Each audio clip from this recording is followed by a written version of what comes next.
It is 4:03 p.m. Pacific Standard Time. This live stream began at 4:02 November 25th, 2024. This is a consensual recording with Mystic Gwen pursuant to the instructions of Federal Bureau of Investigation. I am not an employee of the FBI, but I've been authorized to state I'm an informant since the last week of June for this year. This YouTube live stream should run until roughly 4 in the morning tomorrow, Tuesday, November 26, 2024. If for any reason at all the live stream ends without me telling you the time and that I'm ending it and that a superseding live stream is going to be initiating within 90 seconds, be advised that I didn't end it, and I've been under orders for months that when the final illegal entry attempt is attempted here in my home, something that's been attempted over 31 times during the 110 days of holding me hostage, or as the FBI likes to put it, illegally detaining me with concurrent counts and charges for witness tampering. Anyway, whenever somebody comes a knocking next for the final illegal entry attempt, I am to completely ignore them and to aim the camera in their direction. In the event that a live stream has been illegally shut off when that happens, I will be recording it on a device that is not connected to the internet concurrent with attempting to initiate a live stream. And other than that, I have not opened my front door in 107 days without taking the camera with me. This will prove to be important because of a variety of frauds that apparently have taken place at Snohomish Superior Courthouse as recently as today, from what the FBI has said. Now, remember, I'm not an employee of the FBI. I'm only an informant, and every information that I receive is all on a need-to-know basis. Now, that being said, I've been told that the FBI would like me to read at the beginning of these live streams going forward their favorite cease and desist letter from me to most anyone that's watching this since September, superseding 13 months of cease and desist letters. So I'm going to read that aloud. I am going to make a couple of adjustments. Instead of saying the date as I did in this letter from November 16th, 2024, I'm going to use today's date. Instead of saying the time, I'm not going to state the time, except for today's time, and for the amount of time that I have been illegally detained / witness tampering, I'm going to adjust that. So for instance, this letter was sent on November 16th. That was day 101. It's day 110 today, and it will be day 111 at 11:55 p.m. PST this Monday evening. So here we go. Notice to all parties. Again, this was sent November 16th at 7:03 a.m., but it is currently November 25th at 4:06 p.m. PST. To the North Everett Precinct, DCYF Unit 207. Snohomish County Prosecutor's Office, Snohomish County Judges, Commissioners, and Clerks, Snohomish County Sheriff's Office, Alderwood Property Management, Anne Marie Bauer, Erica Owens, Richard Garcia, all other named individuals involved in this matter regarding illegal detention, witness tampering, and ongoing criminal activity. This letter serves as formal notification of the following. 1. Illegal detention and witness tampering. As of today, November 25th, 2024, I, Lynette Renee Hansen, also known as Mystic Gwen, have been illegally and criminally detained for 110 days. This continued detention constitutes witness tampering, 18 U.S. Code 1512, and other criminal acts by numerous City of Everett employees, which is being pursued by the Federal Bureau of Investigation. 2. Actionable threats and ongoing criminal conspiracy. On November 15th, 2024, I became aware of discussions among the individuals in DCYF Unit 207 identified as federal felons, expressing excitement about the prospect of me opening my front door. This excitement stems from their ongoing actionable threats, which include but are not limited to kidnapping of my sons. This has already been perpetrated, RCW 9A.40. Wrongful arrest and/or commitment. This remains an ongoing threat, RCW 9A.36 and RCW 71.05. Illegal eviction from my home. This involves a plan to criminally and illegally evict me from my residence of 12 years, a property for which I have paid closing costs in excess of 5 times to my extortionist mother, who has been complicit in these illegal actions. RCW 59.12, RCW 59.18. Evidence of these threats has been previously documented and can be found on my Twitter account, specifically in the highlights section from December of last year. Yes, December 2023. These threats have been corroborated through my ongoing reports to law enforcement for over a year. 3. Disregard for cease and desist letters and ongoing criminal violations. Despite receiving cease and desist letters dated October 20th, October 15th, which includes the September 15th letter, detailing ongoing federal and state felonies, gross misdemeanors, and civil rights and ADA violations, you have continued your unlawful actions. These letters explicitly outlined instances of criminal trespass, RCW 9A.52, harassment, RCW 9A.46, stalking, RCW 9A.46, complicity in extortion, RCW 9A.56, fraudulent service and attempted interference with legal process, RCW 9A.72, civil rights violations, 42 U.S. Code 1983, ADA violations, 42 U.S. Code 12101. These cease and desist letters, sent over a period of 1 year and 1 month, i.e., sent over a period of 13 months, served as clear warnings to cease your illegal activities. Your continued disregard for these warnings demonstrates a blatant disregard for the law and my fundamental rights. 4. Intent to pursue legal action. In the event of my release prior to your detainment and arraignment, I will pursue legal action against each and every one of you. This includes, but is not limited to, the North Everett precinct officer captured on my YouTube live stream attempting to illegally enter my home, moving private property to stalk me and peering into my living room, accompanied by individuals identified by the FBI as federal felons facing imprisonment. All individuals involved in the planning and authorization of the above actions. 5. Fraudulent bench warrant. Any attempt to enforce a fraudulent bench warrant, or any other court order for that matter, is illegal.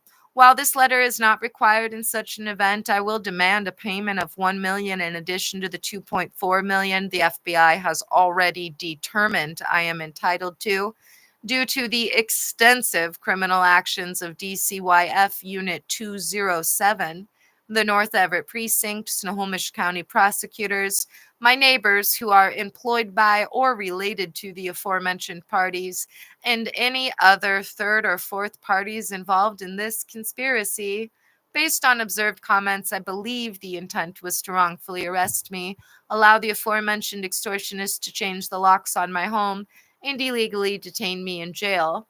ADA compliance. Pursuant to the Americans with Disabilities Act, I demand that this letter be filed in each and every case associated with my legal names, Lynette Renee Hansen and Mystic Gwen. Disclaimer, this letter is not legal advice. I strongly urge all of you to seek immediate legal counsel. Now, it is 4:12 p.m. PST, November 25th, 2024. According to the FBI's latest updates, as any of you who've been following these live streams are aware, we should have a smooth time, but the federal felons are going to be extremely furious, apparently, on Thanksgiving, Friday, Saturday, and Sunday, and in certain instances, that's to extend over into Monday and Tuesday of next week. I am stating that just because of the fact that everyone should be reminded of that. I have no idea what's going on. I have not been legally served anything since February of last year. So for all legal purposes, I'm just being illegally detained. And when these idiots are detained and arraigned, and or I am released and in ex parte for 15 minutes, everything that's been occurring will be stopped. And according to the FBI, I won't ever need to be stepping foot in that courthouse to be prevailing in, quote, every case. Also, according to the FBI, the only people that need an attorney are all of the federal felons facing 45 to life in prison at this point. Whistleblowers excluded. And shout out to the whistleblowers. If you also haven't been paying attention, initially there were 27 people facing time in a federal penitentiary. That number's been whittled down to single digits. And the FBI would like to see it that way. So, thank you to the whistleblowers who are the true heroes in this situation. And on that note, remember, this live stream should run until tomorrow morning. If it ends for any reason and it doesn't initiate for an hour or 2 hours or 3 hours, it's very likely that I've gone to sleep. I'm not tired at the moment, but something to keep in mind since it will be rolling for close to 12 hours. You're going to hear something you already heard because I do have orders to play this on a different laptop and make sure that there is audio.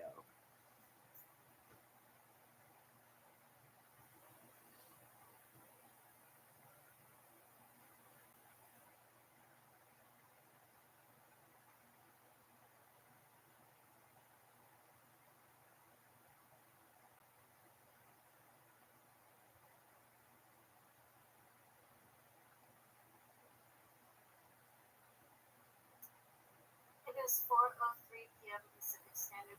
We have audio. It is actually 4:14 p.m. PST. I'm going to go back to the podcast I was playing. Oh, I do need to make the video before this. It felt like one of these videos. from the Eye of Sauron from The Hobbit. Like somebody was watching me. Somebody was interested and focused on me. It was really unsettling.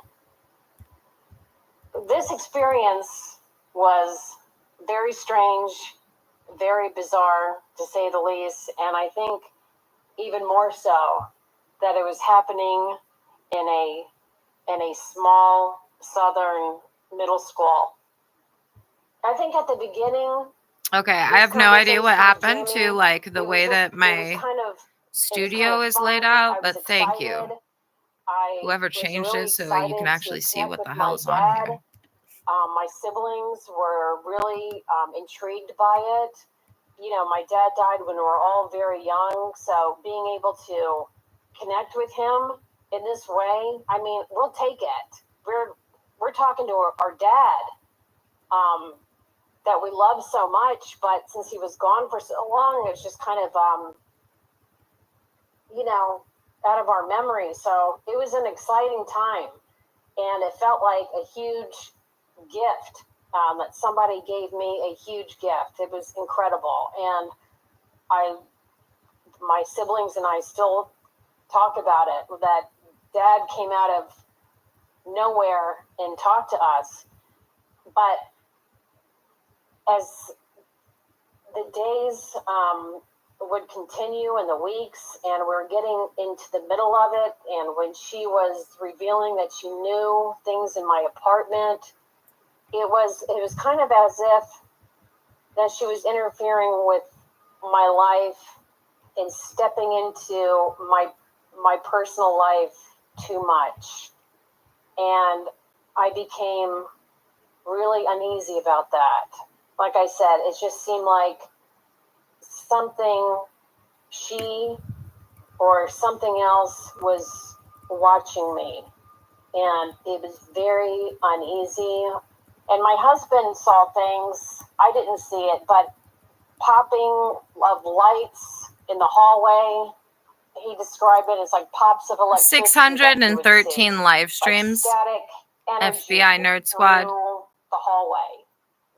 598 videos. But he did. I remember smoking a lot of cigarettes. I dreaded going to sleep at night. I don't smoke anymore, but that was really, smoking cigarettes was like the only thing that could get me through. It was so stressful that I just didn't want it anymore. I didn't want to know. It was just too much. And when I found out that we were moving away, I think that was the best thing that could have ever happened to me, because I couldn't wait to leave that. It was just too much. My husband is a civil engineer, and so it was a temporary job for him. So he told me in the beginning of the year, in like January, that we would be moving to Boston, and that was the best news. As cool as it was just so much of questioning my life, questioning reality. So I was kind of happy to put a period at the end. Even though I loved her so much, we had a great relationship. She was super sweet. We got along great. But I kind of feel like she couldn't help but to relay these messages. People or animals who have passed over were just flooding her, and it exhausted her. And I know that sometimes she would have like tantrums, like it was too much for her. One time in particular, Jamie was having a meltdown in math class. Started screaming, started crying, like slamming her body against the desk. And I was like, oh my God, let's go out of the classroom. And as we were leaving, I grabbed her computer so she could tell me, hopefully, what was bothering her. When we went into the courtyard, I said, my God, what's wrong? Tell me what's wrong. And she revealed to me that she wrote Beulah and Monroe won't leave me alone. And Beulah and Monroe were my dad's parents, whom I had never met, by the way. And I remember looking up at the sky like, what the hell is going on here? I said, Jamie, tell them just to go away and leave you alone. And Jamie said, I can't do that. You have to tell them to stop and to leave me alone. So that's what I did in the courtyard of this middle school. I said, Grandma and Grandpa, I'm flattered that you're trying to communicate with me, and I love you, but you've got to stop bothering Jamie. It's interfering with her life. It was just like a burden.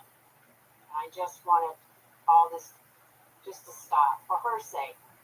It was too much. Maybe I was interfering in her life. So I was kind of happy that the relationship was short-lived. I told Jamie that she probably already knew, but I told her one day in class.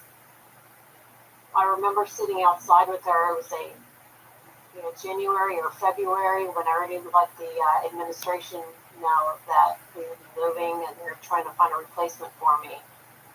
I remember Jamie and I were sitting on one of the benches outside.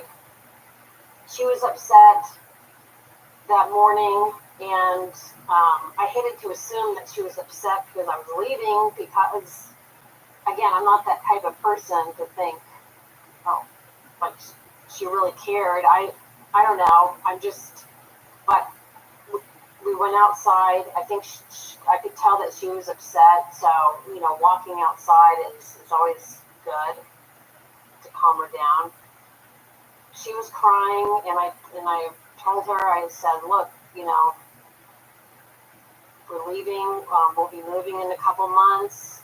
And I think we were both crying. I remember sitting on the bench crying, and I told her, don't worry. I'll always be your friend, and we can always write each other. And I know that whoever is going to come to replace me is also going to love you. And talking about the times that we had with each other, and like funny times, but it was difficult. It was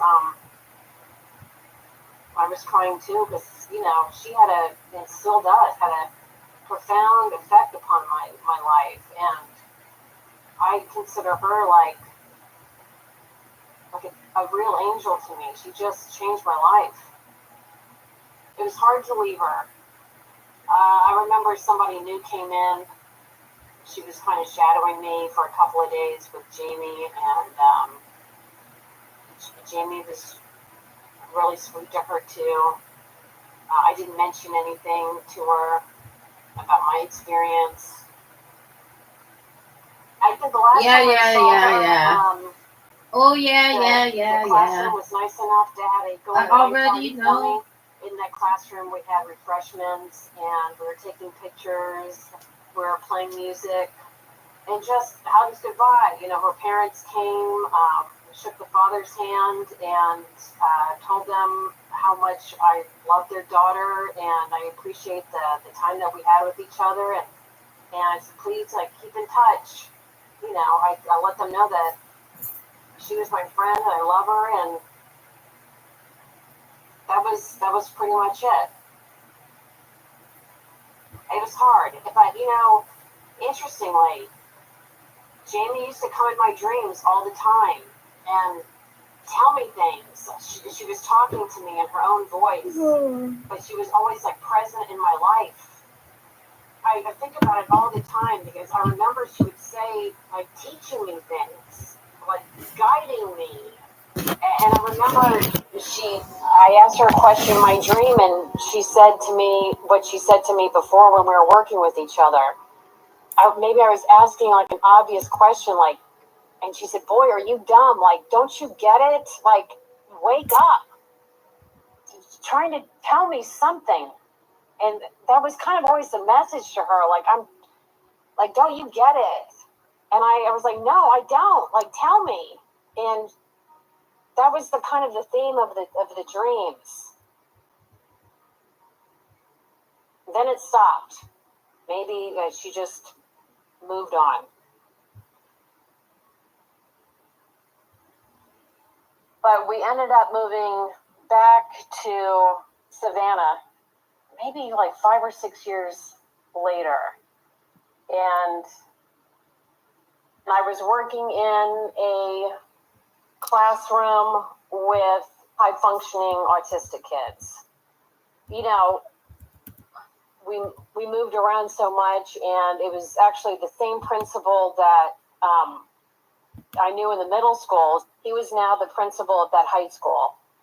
And so I don't know if I reached out to him and I told him I was back, if there were any jobs at the high school. And he told me, yeah, well, we need somebody to work in this classroom. And I said, okay, great. I'll take it because I just moved back and I needed a job. And I think that's how that came to be. So a weird thing that happened when I moved back, I remember vividly, I was sitting in our house watching TV and the phone rang. This is before cell phones. The phone rang and it was Jamie's father. And he asked if I'd be interested in working with Jamie for the new school year. And I said, oh, well, gosh, thank you. I'm flattered. I already spoke with the principal at the high school, and I'm actually going to be working there, but I already have a job, but thank you. After we hung up, I'm thinking to myself, how does he even know that I'm back in Savannah? And also, how did he get my phone number? That was pre-cell phone. That was still phone plugged into the wall. So, new phone number. I didn't have a cell phone at that time. Yeah, brand new phone number and only in town for maybe a month. Again, we were pretty much like, again, strangers in a strange town. We didn't have mutual acquaintances. When I thought, how could he have possibly known that I was even in town, I just came to the conclusion that Jamie must have told him. Jamie must have told him because somehow she knew where I was and somehow she knew my phone number and told him. So I did see her again.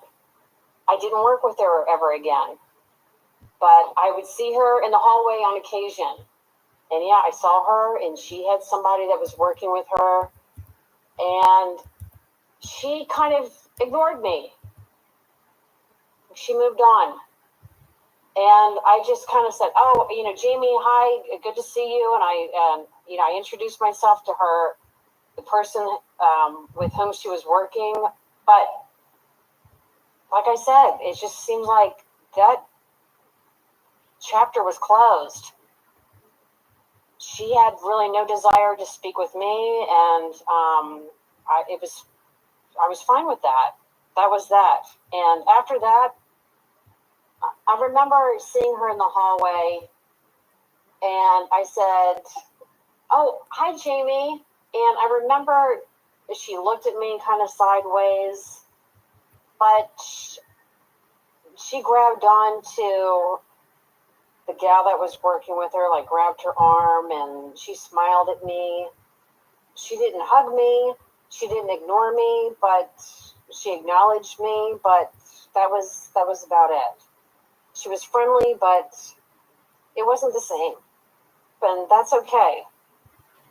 One time when I was substitute teaching, I became friendly with a gal, and she said, oh, you know Jamie? And I said, yes, I used to work with her when she was at the middle school. And she said, oh, I worked with her too. And I found her to be very, how would you say, intuitive. And I said, oh, yeah, I know exactly what you mean. We all have, our gifts in life. And sometimes people dismiss others for being a little different. I know that Jamie was an extreme case and she had incredible gifts. But even if she didn't have these gifts, Jamie was somebody who shared the same insecurities as a typical 8th grader would. Jamie had a wicked sense of humor as a typical 8th grader, moody as a typical 8th grader. She just wanted to be treated like everybody else and understood.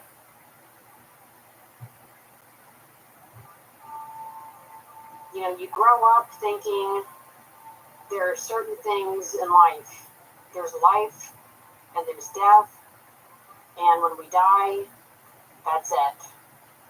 I was experiencing somebody who was able to read my thoughts, and I still can't wrap my head around that. I still don't understand how that's possible. That somebody was able to see me without being in my company. My reality shifted, and I started questioning everything. I questioned whether I was even alive or not. I questioned everything. As cool as it was also very unsettling. I felt you're as alive as ever. I had a lot of anxiety during this time. I just didn't understand what was real. Not the answer anybody wants, but it's the answer you get. You're as alive as ever. The reality was just completely shifted. I felt like I was Alice in Wonderland. What she told me was an absolute gift that I will cherish forever. Those messages from my father and from my cat Mishu, those messages from my husband's grandfather, they meant so much, and they were life-changing, and they're beautiful. I don't look at life as complicated anymore. I look at the world as a place with unlimited possibilities. I think that maybe God does exist, and I'm not alone in the world, and there is some sort of life after death, and there is probably power in prayer, that when we think and we feel something, when we want something, there is power in our thoughts. Now I know that to be absolutely true. I know that. I think the biggest takeaway is you never know what will be revealed to you. in unexpected ways or through an unexpected messenger.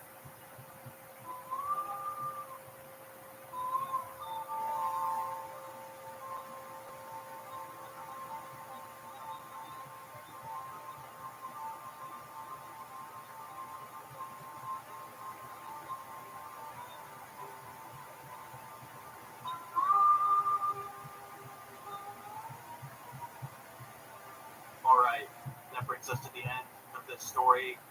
Thank you once again to Jennifer for sharing it. This is one of those sagas that defies categorization. I don't know another way to put it. You can look at it from so many angles and it's just so bizarre. I've turned it around in my head hundreds of times.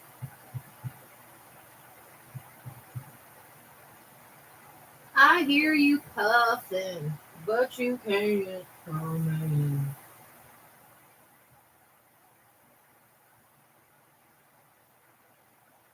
It's parody, guys.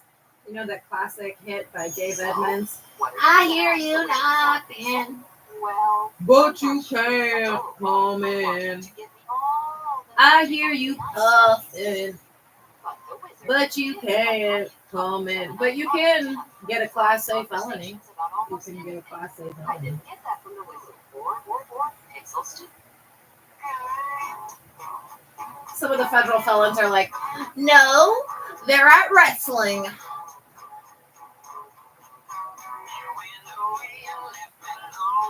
Time ago, oh baby, you'll all be back. Knocking on my door. I'll hear you puffing, but the FBI swears you can't come in. They already heard some of you huffing and puffing. They know where you've been.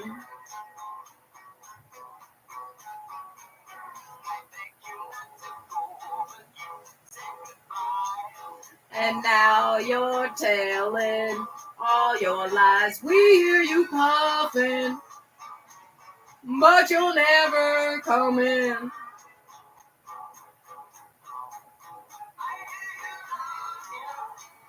The FBI says to fall back and go where you've been.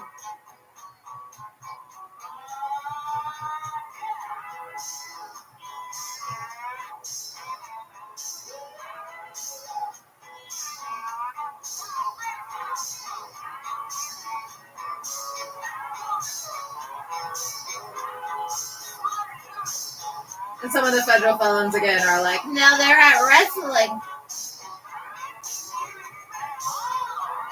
But they're not all at wrestling. They're not all.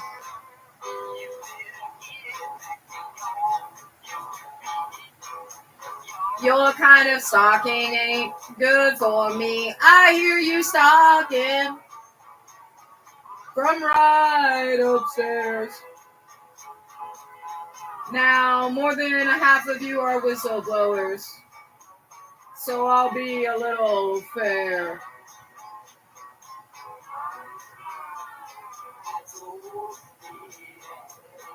December 2023 that I would never, not to you. I hear you puffing.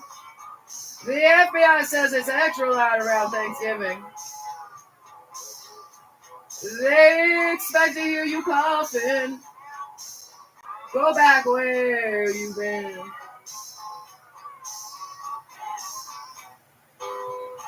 It's the Friday and Saturday after Thanksgiving. The FBI seems to be expecting the most visual and oral temper tantrums, guys. And I'm hoping you all have to deal with it and not me. Sorry, but you're getting paid.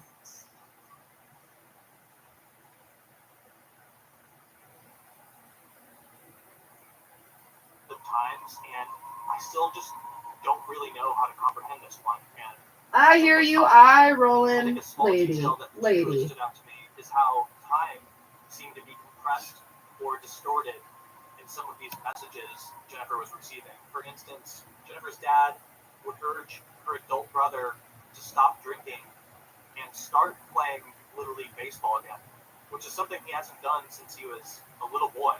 He also kept asking Jennifer why she doesn't play Rachmaninoff on the piano anymore, which is something she hasn't done since she was a little girl.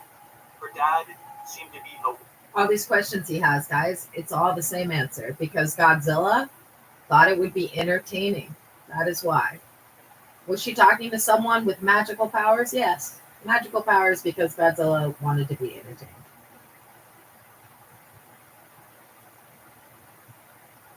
aware of current events, but referred to them as if they were taking place at the same time as the events of the past.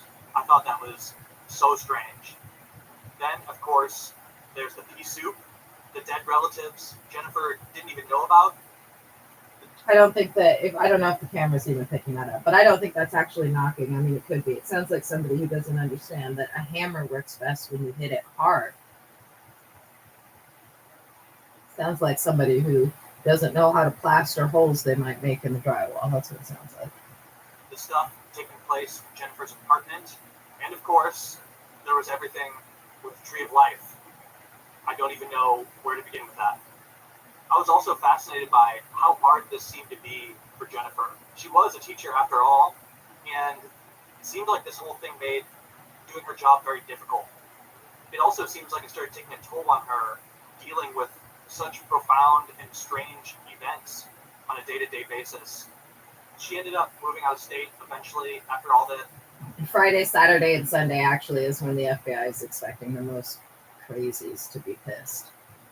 The most crazies. Thursday, Friday, Saturday, Sunday, and for some of them Monday and Tuesday. But the highlight is on Thursday night. I don't think anybody's going to be leaving their house after they are full of turkey. Thursday night to Sunday day, guys. Thursday night to Sunday day. This and never had any other unexplainable events happen in her life ever again. Oh, and federal felon Andy wants to yell at a guy next week on Monday and Tuesday. Here's your sign. We all know there's only one guy upstairs that's cool with that. So let's all give him a moment and a clap. Thank you. For doing what nobody else wants to. Basically a one-off saga that happened to her decades ago. She's still scratching her head about the whole thing herself, and she has lived a very normal life ever since then. According to the FBI, he has literally a plan that he uses every time he engages with him and knows that he's testy. He just sticks to whatever the plan is. It's almost like behavioral modification therapy that he's formulated himself. One specific male federal felon in Unit 207 who may or may not be a whistleblower. He knows how to handle the capricious moodiness of federal felon Andy. And he does it in a way that Andy doesn't even notice is always the same. So we'll all be appreciative of his services somewhere around Monday and Tuesday of next week. I, of course, wanted to know more about this. I asked Jennifer about possibly reaching out to Jamie for the podcast. Oh no, do you think he's going to come knocking on your guys' door? Out of concern for potentially blowing up Jamie's life, her family's, or her own. After all, this happened. I don't know, that's the least of my worries, but whatever. Just expect more grievances from Andy. I totally understand that. I did tell her that if she ever does decide to reach out, please let us know. But for those reasons, we have changed many personal details in this story to completely protect the identities of everyone involved in the story. That brings us to the end of this story. Thank you. Oh, and some of the federal felons may be wondering, well, why haven't you gone outside and grabbed your packages? For listening. This has been episode 104. Because we all have orders. The Reader, Part 2. We all have orders. And you've been listening to Otherworld. And my orders, even though I don't think there's anyone out there right now, are to not go and grab that until I've placed another order, which I'm not being able to do right now. This episode is by North Americans. This episode was edited by Theo Krantz and engineered by Theo Schaefer. Our artwork is by Cul-de-sac Studios. Nikki K. Delgado is our associate producer. Production help by Haley Pearson. Oh, and I wouldn't be surprised at all if the vultures were out there again today. Why not? They were definitely on site early this morning at 5 a.m. You can become a patron at patreon.com/otherworld.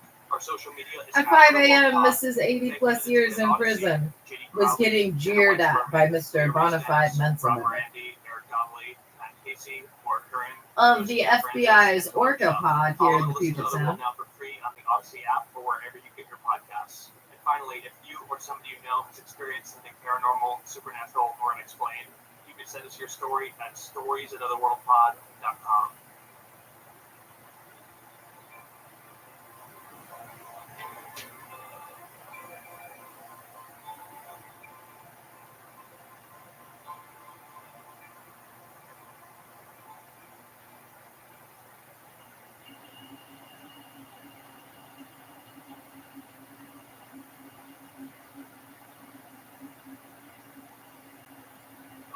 Also, I might add, I neither need coffee nor incense, both of which are what was delivered, guys. I neither need coffee nor incense. I have both. Did you know? Are you surprised? I'm the most Vietnamese Jew that I know, man. Ho Chi Minh, not Helsinki. We're lucky there's a bench, Milo. Veggie are for pets, open 24/7. What if I told you your new favorite Marvel game is available right now? Marvel Snap has over 200 epic Marvel heroes and villains ready to battle. And guess what? It's completely free to play right now on Apple, Android, or Steam. You can learn how to play in less than 5 minutes. And the games are so fast you can play anytime, anywhere. Take control of the Marvel Universe and build the ultimate deck. Download Marvel Snap now on Apple, Android, or Steam. Enjoy the multiverse's fastest, most epic collectible card game. That's Marvel Snap. Marvel SNAP. Snap. Gee, I wonder, do you think the federal felons will be so grumpy on Thanksgiving because the Jew doesn't come out of where she's being held hostage for a few days before?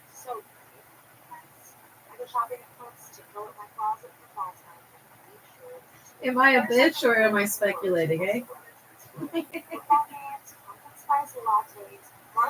No, I suspect it'll be something like this. These are my kids, and they're finally believing my psychologically diagnosed delusions about their mother that I have gone around the nation and had adjudicated on that have always been proven false until these federal felons facing prison time got involved and decided they'd like to go to prison for the rest of their lives. And, oh, I'd like to make $500,000 off of that condo that I've only made $250,000 off of.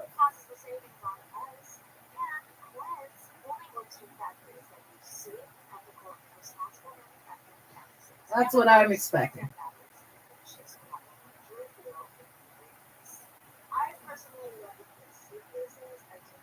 And then I'm expecting lots of calls to the North Everett Police Precinct that go something like this, and DCYF.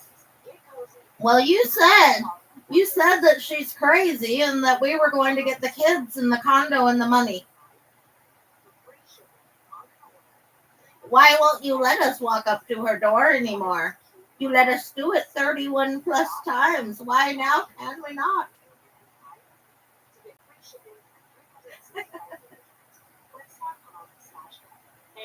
Just remember, you think I'm a bitch. The FBI thinks I'm fucking hilarious. With Amazon Music, you have access to the largest catalog of ad-free top podcasts included with your Prime membership.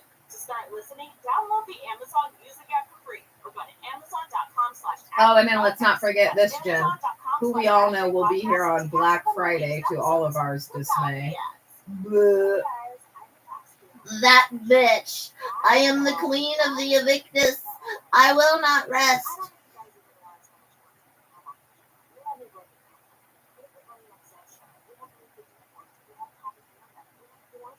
And then remember, on Monday and Tuesday, we have this.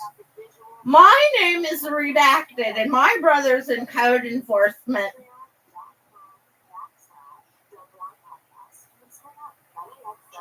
And some people say I'm racist, but I'm not racist. Do I like anyone that's brown? No. But does that make me racist?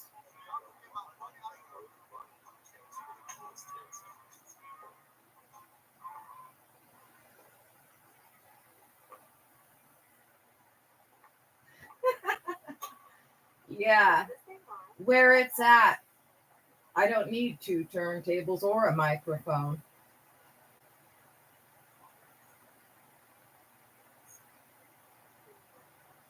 I told you guys, metaphorically, if this was Reservoir Dogs, I'm Mr. Pink.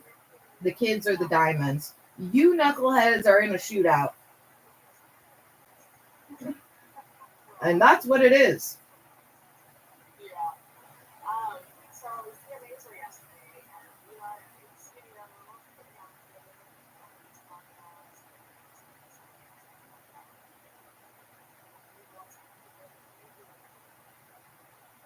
And on that note, dear Godzilla, one thing that's nice about the 110 days you've allowed these idiots to illegally detain me is that I haven't had to deal with the vultures directly. Just some emails and, stalking the status quo, but with no actual conversations face to face. And I do appreciate that. Amen.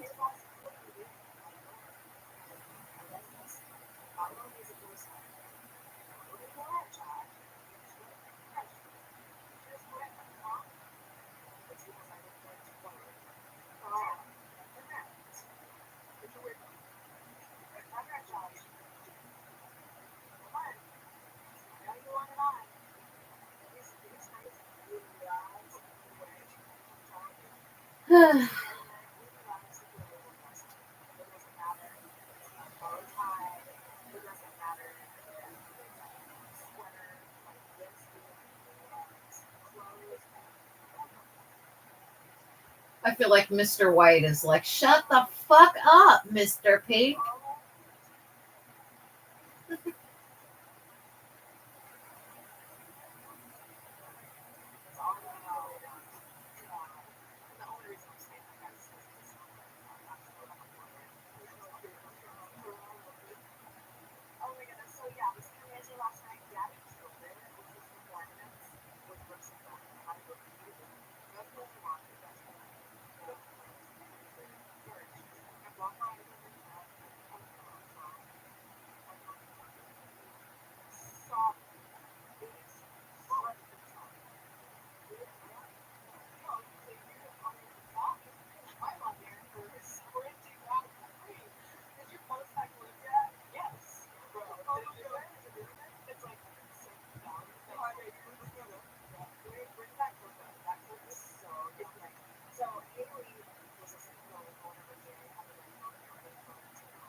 It's just like, she has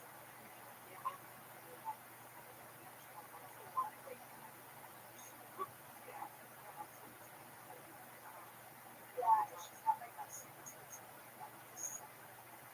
but it's not like snarky, it's not like it's like she actually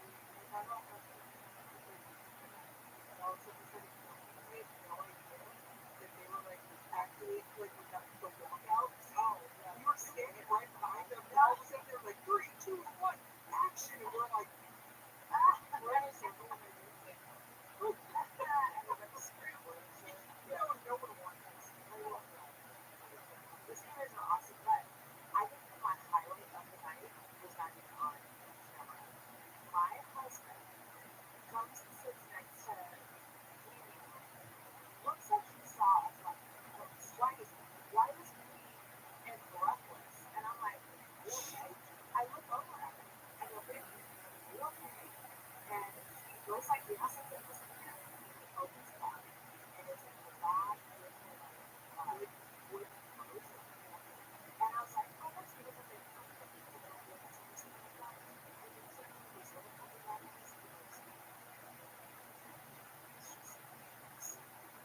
And me and me were like, wait, what?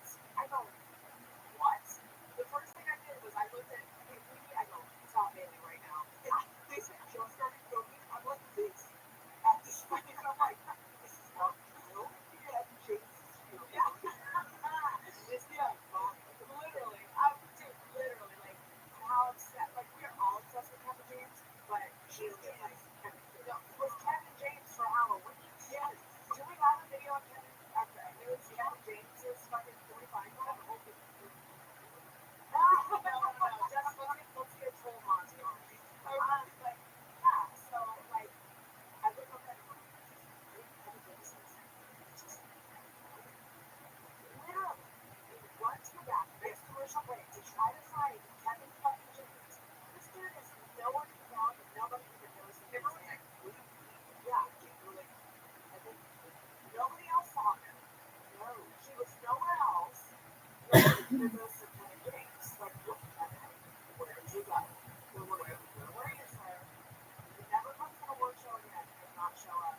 And I tried to get him a food to see if I could play the carpet. He can't find those.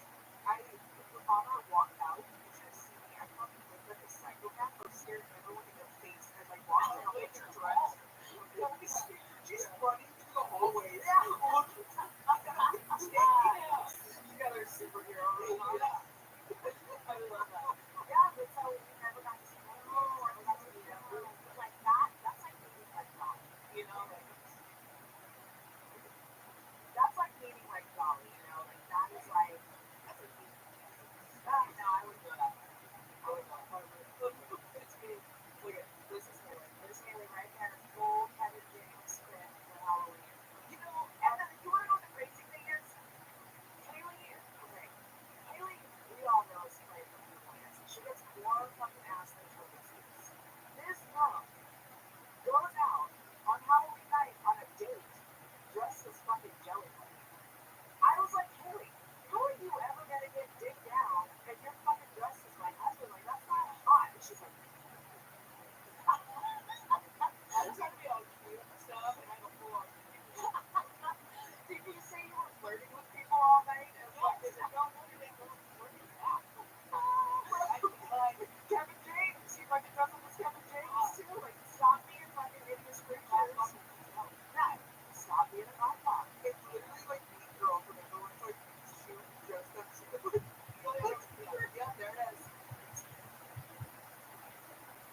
I'm listening to Dumb Blonde podcast. It's hosted by some playmates, well, former bunnies, whatever the hell they call retired playmates these days. In other words, it's hosted by fun, superficial girls that are fun and nice and cute. And it fits my mood for the moment. This episode is called Ghost of Kevin James.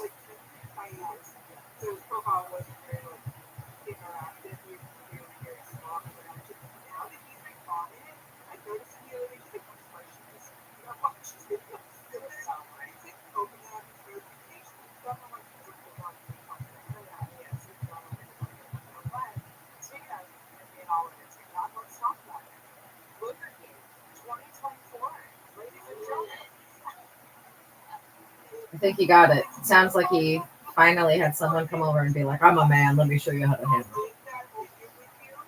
it. Or some neighbor was like, what the fuck, dude? I'm a carpenter, give me that shit.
Ew, who's doing that? Gross, dude. No, that's a thing now. Chicks drinking their own menstrual blood. No way.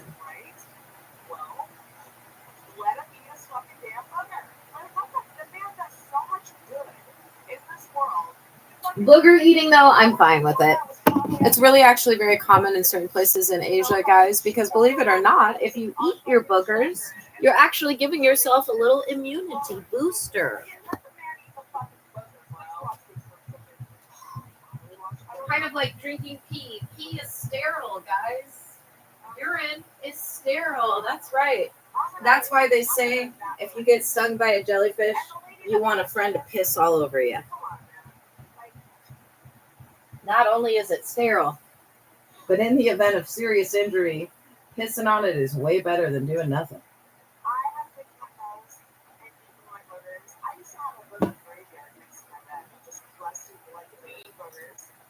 All right, I've had enough of the Playboy Play Bunnies, whatever they're called now that they're retired.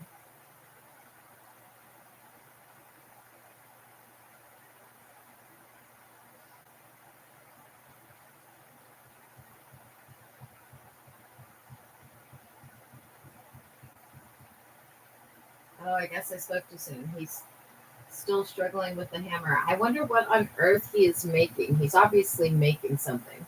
Is it a baby crib? Did he lie and say he finished something he hasn't worked on at all? So we're all going to hear him making homemade bunk beds for a friend whose birthday is tomorrow. What is going on? You don't just start doing carpentry at 4 p.m. on a fall evening night for over an hour using a hammer, unless you said that you built something that you did not keep up with. Maybe it's bookshelves. It's obviously not a table. Too much hammering for it to be a table.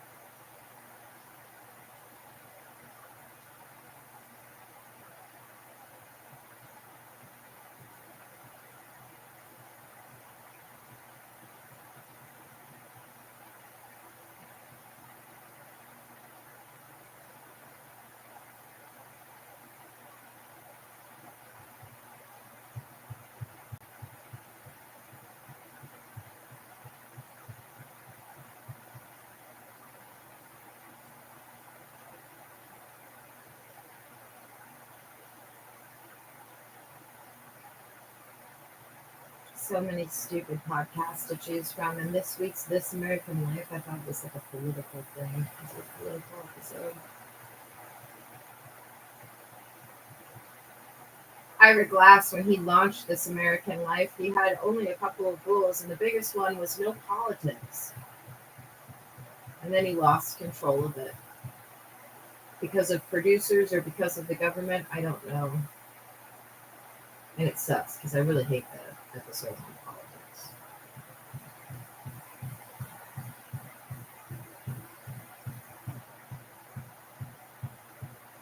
Yeah, 848, the official, unofficial record. It says, how do you count almost 12 million votes?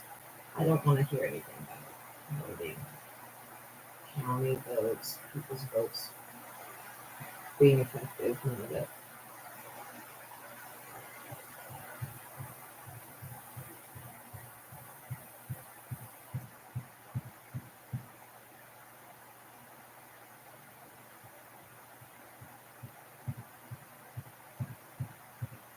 I'm so curious what this guy is hammering and building, because it's got to be something cool, but it's also something he definitely did not jump on.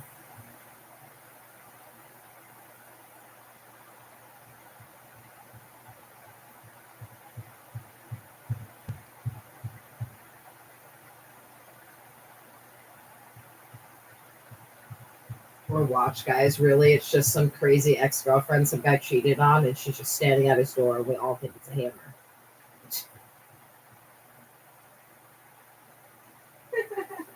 It's definitely a hammer. But that'd be some funny shit, too.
Trying a new podcast with way too long of a name.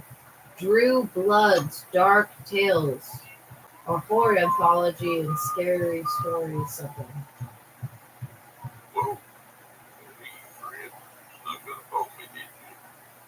Why are we always using hillbilly narrators, guys, on podcasts?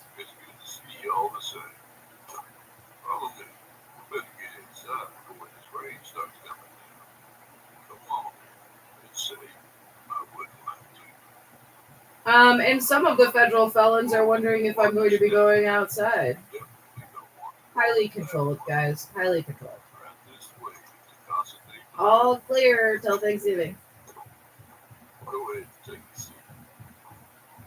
Do I need coffee? No. Do I need incense? No. Does 2 plus 2 equal 0? That's better. You know they say these things are cheap, but worse things to worry about out here, though. Anyway, I'm really glad you came by. It just so happens I have a story for you. So sit back and smoke it if you got 'em.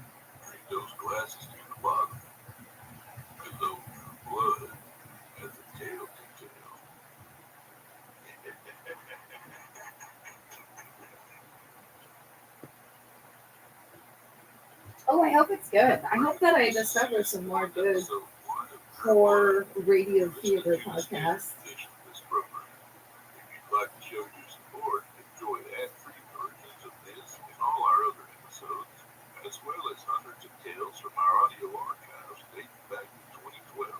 Visit simplyscarypodcast.com and click Patrons and you to sign up today to get instant access from our friends at Chilling Tales from Dark Nights.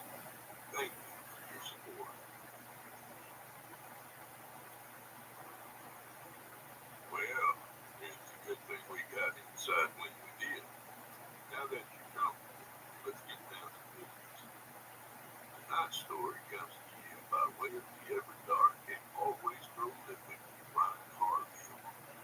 I'll warn you before we begin, it might have you seriously rethinking your bedtime. And if you're listening in bed right now, well, get ready for a long night. You've got quite a way until midnight, and I don't see you getting much sleep tonight. And now, from author Ryan Harville, I give you Cold Hands.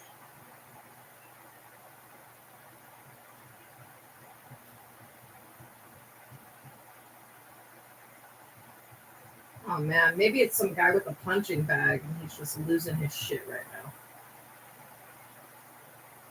Scott swam through the warm waters of a dream. He floated in a place he simultaneously recognized and knew nothing about. He was warm and comfortable, sleeping as soundly as anyone ever had.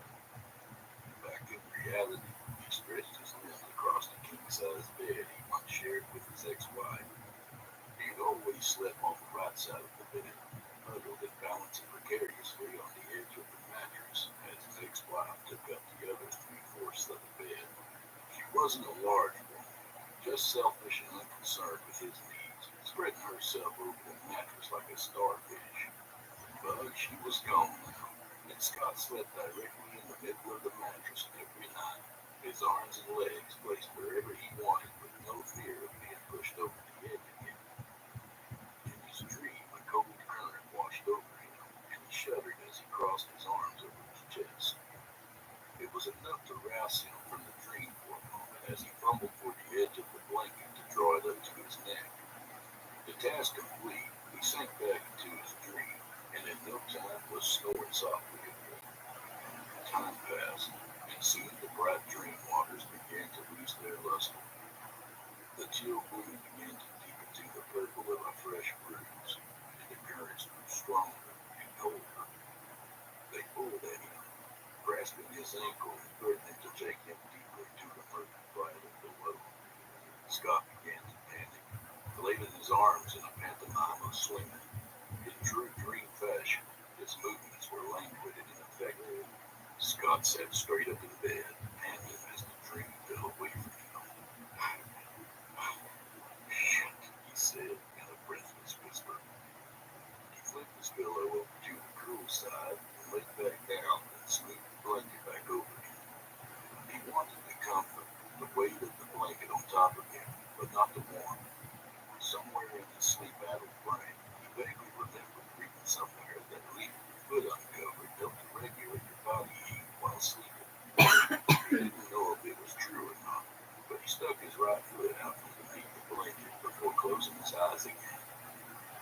He was floating once more, but this time his head was above the water.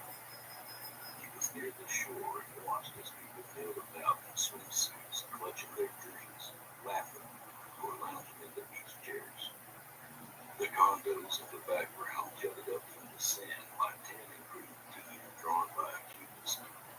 It was Gulf Shores, Alabama, the place he and his ex-wife had honeymooned all those years ago. But at the same time, it wasn't. She was there, near the waterline, wearing a black two-piece and waving at him, her feet covered in the foam left there by the waves. He waved back as a pang of sadness blinked in his chest, followed by nostalgia so heavy that it threatened to weigh him down and drag him beneath the waves. Her waving grew frantic, her hand a blur of too many fingers, but her smile never wavered. Was she happy to on there?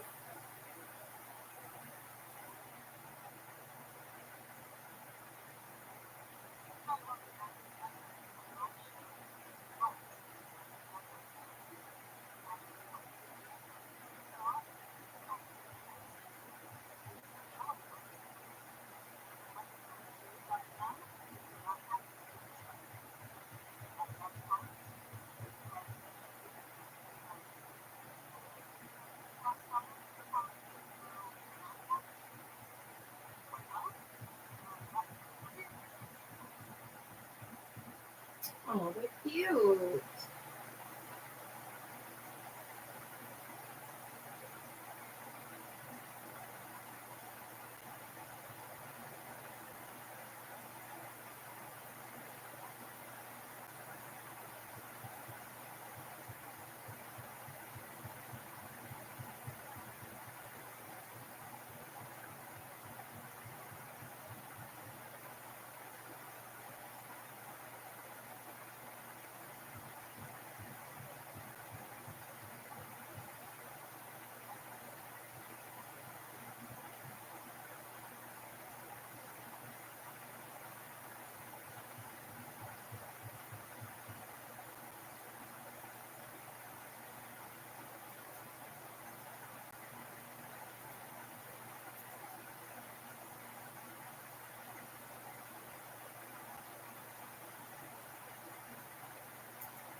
On their honeymoon, she had never been that sure what this out of him. If only he'd realized that sooner, he could have saved them both over a decade of fighting and grief. The current slithered around his ankle, cool and gentle. He sighed at the touch, at the intimacy, the most he'd felt in years. But it was cold, so goddamn cold. Scott woke again. The dream of the beach dissolved as he opened his eyes. Moonlight streamed through the window, casting a silver blue rectangle of light diagonally across his bed. There, at the edge of light, was a hand wrapped around his exposed ankle. Caught between sleeping and waking, his mind couldn't process the sight, but the frigid touch sent a message to a deeper part of him. The animal part. The part that instinctively told his nervous system that something was very, very wrong. A precursor to a scream squeezed out from between his lips, half formed by his sleep-stuffed tongue. Was all he managed as the hand clamped down around his ankle like a cold noose left swinging in a January storm. This is the energy of electrification. Available timeless high-performance ferry, nearly 500 horsepower and 278-mile EPA range rating. Choose from a complimentary charging packages. You can charge how you want. The all-electric Acura CDX. This is the energy of innovation. Accurate, precision-crafted performance. Skill for Acura utilities the all-electric CDX for $389 a month. This episode is brought to you by JCPenney. The holiday season is here, and at JCPenney, everybody gets more.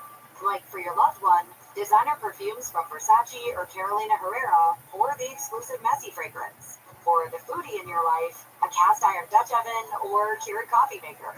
Or for the kids, all the toys they love from Disney, Barbie, Lego, and more. JCPenney. Make it count. Shop in store or online. He was yanked toward the edge of the bed, and a true scream burst from his mouth. His pajama pants rode painfully into his crotch as he was nearly pulled off the bed. He kicked at the hand with the straight foot again and again, with no result.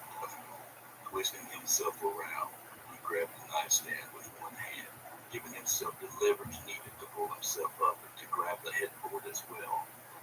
The wood creaked as the cold hand redoubled its efforts, jerking his leg from side to side like a wolf tearing a mouthful of flesh from downed prey. Scott panted as his hand scrabbled over the top of the nightstand, desperate for anything that might help. The lamp toppled over and fell, crashing to the hardwood below. Pages fluttered like fallen leaves as his notebook followed. As hope was leaving him, his fountain pen rolled down the inclined top of the nightstand and brushed his fingers. He seized it with a cry of triumph. He twisted and flipped himself onto his back like a drowning fish and swung the pen down like a dagger, driving it into the mattress. Fuck! He cried, and pulled the pen out and back into the air. He swung it once more, stabbing one of the hand's fingers. The tip turned away when it hit home and lodged into the soft skin above his ankle. He cried out as the hand released him and sank back into the shadows beyond the edge of the bed. Scott pushed himself all the way up to the headboard, the heels of his hands bunching up the sheets in his haste. He stared at the pen jutting from below his cap like the top of an exclamation mark. He pulled it out with a grunt, and a small splatter of blood peppered his face. Although the wound didn't look terribly deep, a steady stream of blood ran from it and onto the white sheet below, sinking into the fabric and spreading like reaching fingers. He grabbed the top sheet and wrapped nearly half of it around his lower leg. He sat heavily against the headboard, his chest heaving from exertion. Only a moment passed before he saw movement to his left. The hand shot from the shadows, and Scott instinctively took hold of the end of the sheet that dressed his wound. The hand tugged, but Scott had gotten to the sheet sooner and yanked it from the grasping fingers. Enough! Scott cried. Who are you? What do you want? No reply came, just the sound of his heavy breathing. Look, I don't have much, he said.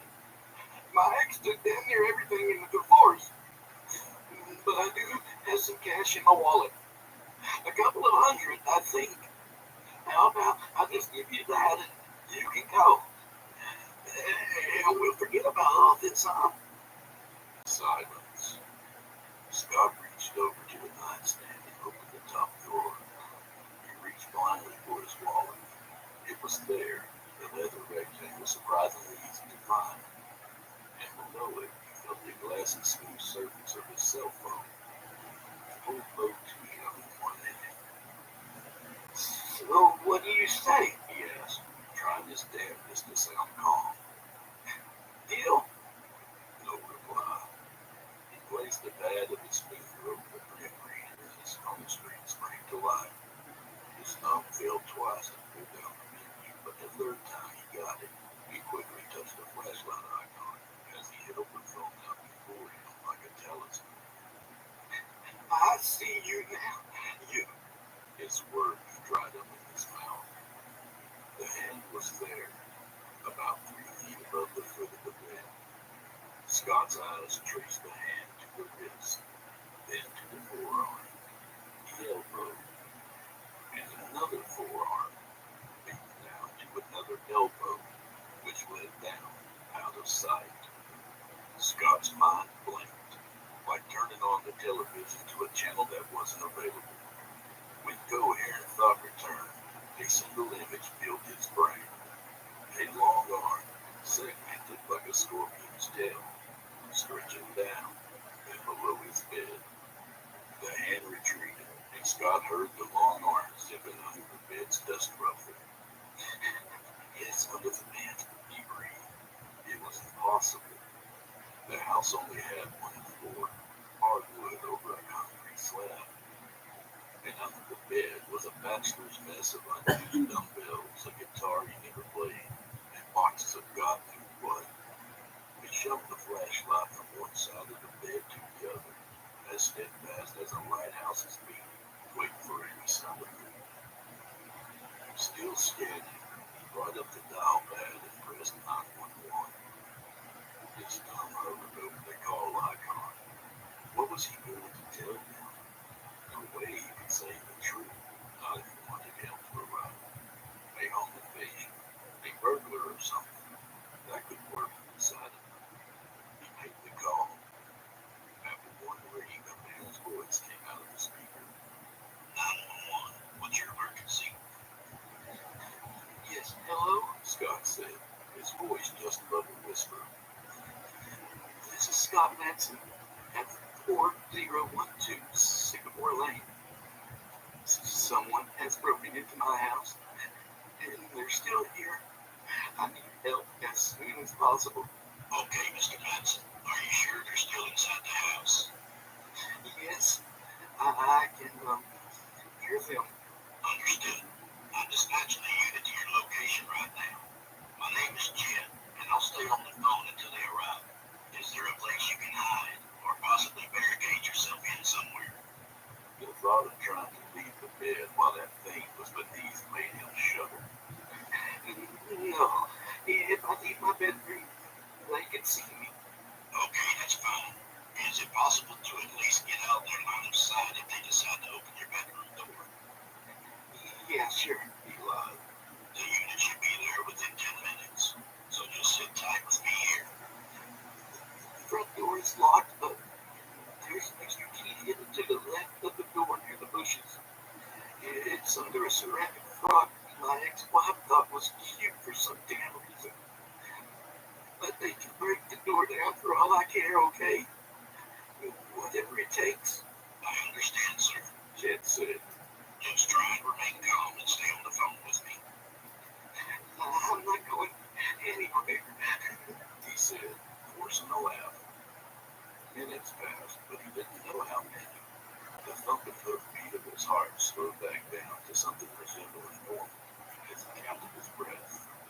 He noticed his hand drooping, the beam of light illuminating his lap now instead of the bed's perimeter. Scott, Jen said, you still with me? Scott shot back up to a sitting position with a dawning horror that he dozed off. He set the phone down on the blanket beside him and rubbed his eyes with the heels of his hands. Yeah, I'm here. Sorry, it's the middle of the night. I totally understand, but you have to stay awake, okay? Yeah, sorry about that. No need to apologize. The phone flew and tumbled from him as the blanket was ripped away, coming to rest near the foot of the bed. No! Scott cried and lunged toward it. The phone had landed face down, the flashlight's beam shining up to make a bright circle on the ceiling. The cold hand appeared from the dark, its fingers bright from being lit from below. Thick bands of shadows separated the light of the ceiling into shining slivers before his fingers closed over the phone and plunged it back into darkness. Scott jumped away, making himself as small as he could against the headboard. The hand lifted the phone, splinters of light spilled between its fingers. There was a series of low popping sounds, then a loud crack as it crushed the phone within its grip. He whined like a scared child and willed himself not to cry. Contacting customer service? For a lot of people, that's an easy way to ruin a good day. But at Zendesk, we make the customer experience better. Better for your brand, better for your florist, better for the guy in apartment 3A, better for you, better for everyone. Because while some say the customer is always right, we say the customer is always human. And as fellow humans, we want to do something better for all of us. Zendesk, customer experience with AI built for humans. Looking for a great non-alcoholic beer? Yeah, Try Athletic Brewing Co. one that actually Tastes great. It's athletic. or that has a Variety of styles. It's athletic. or that That's award-winning and seemingly everywhere. It's athletic. Just ask for it. okay. Can I get an athletic? Sure can. The rest of you, go to askforathletic.com and find the #1 non-alcoholic beer brand in the U.S. at a retailer today. You're good. This episode is brought to you by Shopify. Forget the frustration of picking commerce platforms when you switch your business to Shopify, the global commerce platform that supercharges your selling wherever you sell. With Shopify, you'll harness the same intuitive features, trusted apps, and powerful analytics used by the world's leading brands. Sign up today for your $1 per month trial period at shopify.com/tech, all lowercase. That's shopify.com/tech. What remained of the phone crashed into the wall less than a foot over his head. Drywall dust settled into his hair like fine snow as he screamed. All was dark again, and he didn't know how much more he could take. He felt he could hear the tension. A violent scream being wound too tight, ready to pop at the slightest movement of his bed sheets. Please, God. Oh, please, God. He pleaded. I know I haven't had shit to do with you in years, but if you could help me this once. Footsteps in the hall, moving towards his bedroom. Thank you, he sighed. There was a soft click as the doorknob turned. The door opened a few inches and a flashlight shone through. Mr. Matson, the voice said softly. It's the police. Are you in there? Yes, Scott said. I'm here. The officer swung the door open wide and shined his flashlight in each corner of the room in quick succession. Scott could see most of the man by the light. He could see the gleam of the gold on his badge and the silver of his wristwatch. He lowered the gun but kept it ready in one hand as the other flipped the switch near the door frame. Light filled the room and Scott winced, closing his eyes to the brightness, but relieved it was there all the same. I'm Officer Hilton, he said. Are you injured, sir? No, I'm fine. Listen, I came right to you as quick as I could, but I still need to sweep the house. Will you be okay here? No, officer. Listen, he's under the bed, he said, the light coming out easily. I've only seen his arm. Hilton picked the pistol once more and stepped toward the side of the bed. You, under the bed. I want you to stick out both of your hands. If you have a weapon, slide it out first. If I see a weapon in your hand, I will use lethal force. Do I make myself clear? Nothing but silence came from underneath the bed. Hilton shot Scott a look. You're sure he's under there? Completely, Scott said, the words passing over the lump in his throat. Hilton knelt and reached for the vest ruffle. Don't, Scott said. You're coming out of there one way or another, Hilton said, pulling up the thin material to look underneath. The hand shot out like a cannonball and grabbed the front of the officer's vest. Hilton cried out and grabbed the thing's wrist, trying to free himself as he aimed his pistol. Let go right now, he yelled. That's your only warning. The hand began to push at the man's chest, the uncanny length of his arm coming out into the light, inch by merciless inch. What in the fuck? Hilton managed to say before he was lifted a few feet into the air and slammed back to the floor with enough force to crack the hardwood beneath. Hilton gasped as all his breath rushed out of his lungs. He was dazed, but not out, and took aim at the arm and fired. The shot was a deafening crack in the confines of the room. Scott screamed and put his closed fists over his ears. Another shot rang out before Hilton was lifted once more and slammed to the ground again and again.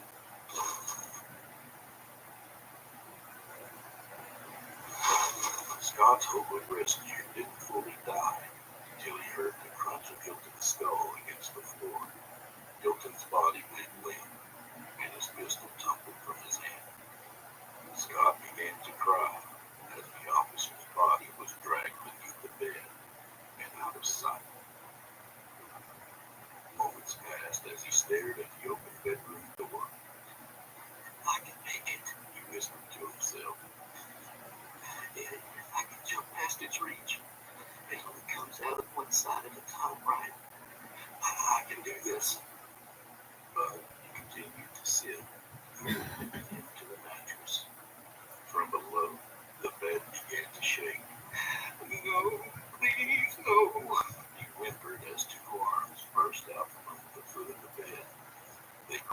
sat at the mattress and shook it back and forth, trying to dislodge him from what he thought was the safest place on the bed. Stop it! He screamed. The hands retreated, and from beneath him came hammer blows as they pushed and punched the mattress from underneath. Scott jostled and bounced as the sounds of the box spring being pulverized echoed from wall to wall. He grabbed the top of the headboard, digging his fingers in like hooks while the mattress rose and fell like a ship over torturous waves. There was one final massive push, and the mattress was off the bed and over the side, landed where the officer had his end. Scott's grip on the headboard tightened as the rest of his body fell into the gaping hole in what remained of the box spring. Sharp edges of broken wood dug bloody furrows into his stomach and thighs. He craned his neck and looked over his shoulder. The floor beneath his bed was gone. In its place was a long, cavernous tunnel, roughly the dimensions of his bed and plunging straight down. The edges were roughly firm, as if it was dug by hand, and maybe it was, he thought, as his mind split, breaking against the pure unreality of the sight. One of the hands grabbed his ankle and pulled hard enough that Scott let go of the headboard with one hand. He dangled. His body turned to the side now, giving him a better view of the void below. The other hand took hold of his free ankle, and they began going him down in unison. Scott screamed at the pain in his fingers and the strain on his shoulder. He looked down at the hands, at the unfathomable length of the arms as they stretched on, and out of sight somewhere down below in the dark. A numberless line of elbows studded the arms and intervals, like knots on tree bark. With what rational thought he had left, he imagined the arms finally connected somewhere miles below with shoulders, and those shoulders would lead to a neck, and that neck would lead to a head. The head of some being, some creature living in the darkest depths, waiting until someone like him slipped their ankle from beneath their sheet. That made too enticing to ignore. The pressure became too great, and Scott let go of the headboard. One hand stayed clasped to his ankle while the other wrapped around his throat, cutting off his scream. His panicked eyes shot from left to right, looking at everything and at nothing, before landing on the last thing he saw before he was dragged down into the dark.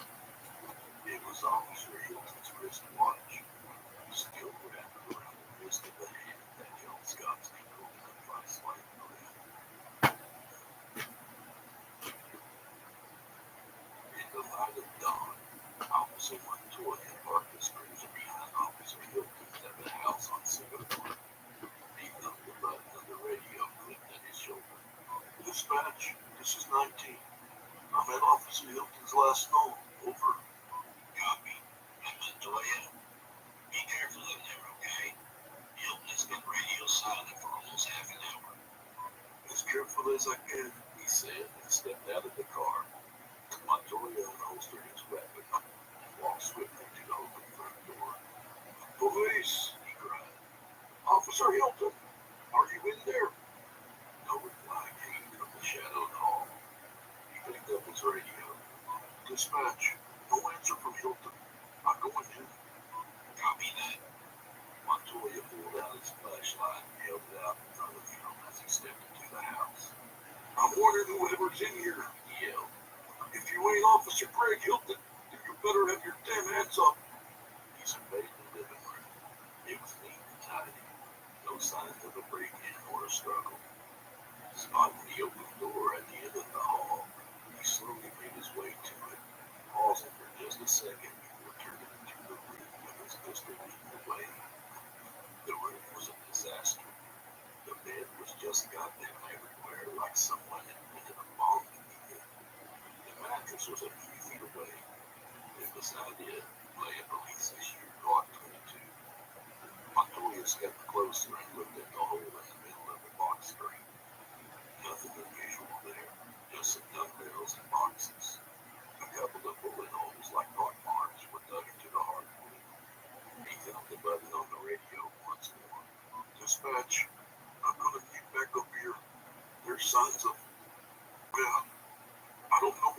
the sons these are, but this place is a wreck. No sign of Officer Hilton himself, but I found this pistol. Looks like he fired it too. I'm gonna sweep the rest of the house, but get some guys over here ASAP. Montoya looked down again at what remained of the bed. And shit, single detective too. Montoya prepared himself to sweep the other rooms. He'd never leave another officer in danger. That was priority and trumped everything else. There was a tremor beneath his feet. Small, almost imperceptible, but there. Montoya backed out of the room. Beads of sweat began to form on his forehead as he wondered just how much shit he'd get into with his supervisor. If he just waited for backup outside.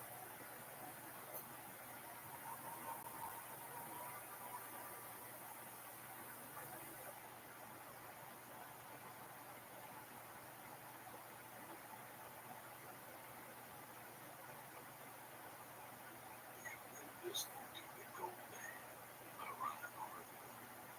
Ryan Harville was born and raised on California's Gulf Coast. He resides there with his wife, 4 kids, and 3 cats, and a golden retriever named after Thomas the Tank. He studied creative writing at the University of South Alabama. Spent 6 years in the U.S. Army after a decade-long tour of duty retail management. Getting back from Afghanistan with PTSD, but still preferred the situation to retail. Ryan writes predominantly horror tales, but occasionally branches out into sci-fi, fantasy, and some combinations of the three. You can find Ryan Harville on Facebook and Twitter, and read more of Ryan on Amazon.com. And you can go visit his website, RyanHarvilleWriting.com. Also, check out my playlist on Chilling Tales from Dark Nights YouTube channel, where you'll find many of True Blood Ryan Harville collaborations. Full Ryan, and go back to one. And I may be a little partial, but I highly recommend you check out his other works. You will not be disappointed. Well, friend, I'm afraid this is where we part ways, at least till next week. Once the water's making through the floorboards like this, there's no telling what might end up here. So grab a drink for the road if you want, but watch your step on the way out. The dead tell no tales. Until next week, may the wind be at your back. Keep the shiny side up and the dirty side down. By all means, keep your feet in the blanket. It might get a little warm under there sometimes, but hey, better safe than sorry. Got your foot.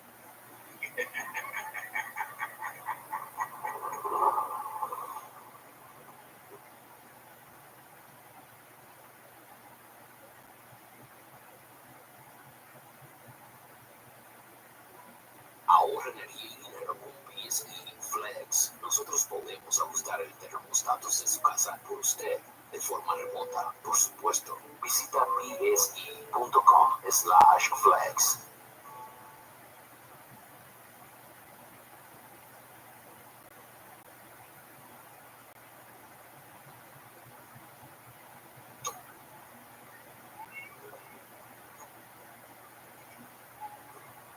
Whoa! Really, you gotta stop doing it. You didn't do it yourself last time, did you? Well, it's a good thing you came when you did, because I was just about to read a couple of stories. It'd be a shame if you missed them. These aren't your typical tales, you understand. That's right, friend. I've got some choice meat this evening. Oh, watch your step there, Oz. I didn't mean meat for you, Chester. Boom. Right this way to Casa de Blood. Have yourself a seat. I'll just be a second.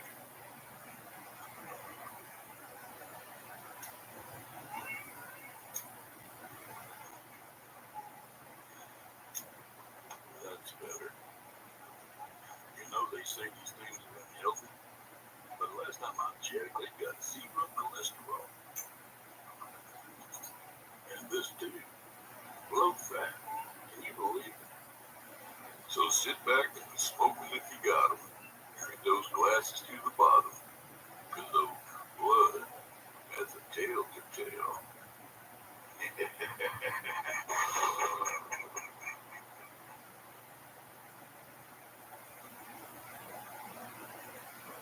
This is season 1, episode 2 of True Blood. You're listening to the standard edition of this program. If you'd like to show your support and enjoy ad-free versions of this and all our other episodes, as well as hundreds of tales from our audio archives dating back to 2012, visit simplyscarypodcast.com and click Patrons in the upper menu to sign up today to get instant access from our friends at Chilling Tales from Dark Nights. Thank you for your support.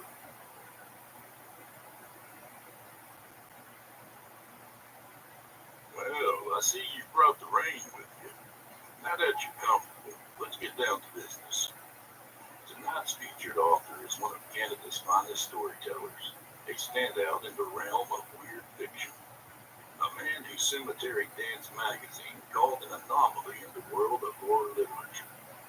Tonight, I'm proud to bring you 2 stories written by Steve Vernon, Nova Scotia's finest. This first tale is centered around America's pastime and steeped in dark secrets. From author Steve Vernon, I give you A Fine Sacrifice.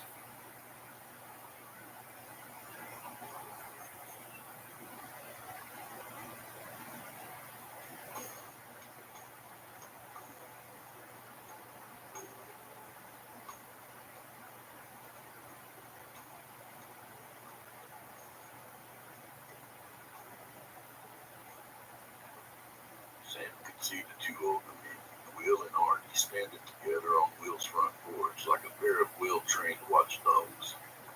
Their 2 boys played catch with a battered baseball out in Will's field. It's a good field, thought Sam. Will really ought to plant something in it. Sam knew Will's reasons for letting the field run to fallow. Still, it was an awfully good field, deep and fertile and far from the public eye. Will's grandfather had won the land in a poker game and had closed the deal in the knife fight that ensued afterwards. The original owner, drunk on too much stump liquor, had pulled a hunting knife from his belt and demanded his deed back. Will's grandfather, or so the story is told, broke the man's arm and took the knife from him and promptly gave the knife back to the man, blade first. Will had told Sam to tell one night while roaring drunk. The evening stood out in Sam's memory, not only for the story, but for the fact that Will was drunk enough to tell it. For though Will often drank like a fish, he rarely allowed himself to get good and tanked. Will didn't care much for losing control. Will had gone so far as to show Sam the actual deed. It was still stained with its original owner's blood. When Sam asked why he'd never planted anything in the field, Will looked straight at him, suddenly sober. You really want to plant something else out there, Sam? Will clapped him on the shoulder. I think we've planted more than enough out there for now, don't you? Sam had shut up. He knew Will was right. Will was always right. Can I go play, Dad? Asked Samuel. Sam started from his memory and smiled at his son, who had glided up behind him so quietly Sam hadn't even heard his approach. Sure, run and be a kid, said Sam. Let your old man worry about being a grown-up. Young Samuel ran off towards the other boys, only too eager to leave the oppressive pall of his father's shadow. Sam heaved a sigh after him, and then turned and continued towards Will's front porch. He's going to ask me, Will thought. My Jesus, I just know that he's going to ask me. The porch looked like a ransacked locker room with at least half a dozen baseballs and bats scattered about. Let this roll into a second one. I thought it sucked. I just can't pay attention. I can't go from like an amazing scary story podcast that makes you feel like you're there, or at least like not there but listening in on it, and then just listening to a fucking narrator with voices. It's so lame compared, and I'm sad because it might be a good story, but it wasn't fucking good. Sorry, Blue Blood's Dark Tales. Let's try Fever Dreams, a pulp collection.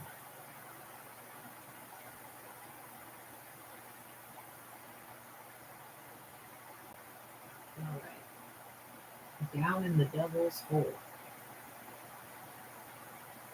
That's the name of this episode.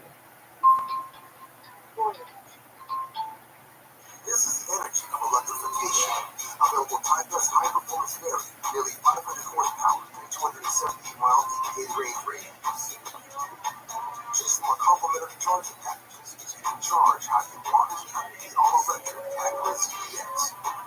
This is the energy of innovation. Acura, precision crafted performance. This is your local Acura dealer to lease the all-electric ZDX for $389 a month. Shopping Black Friday this year? Make sure you stack 5% cash back on top of those deals with your PayPal debit card.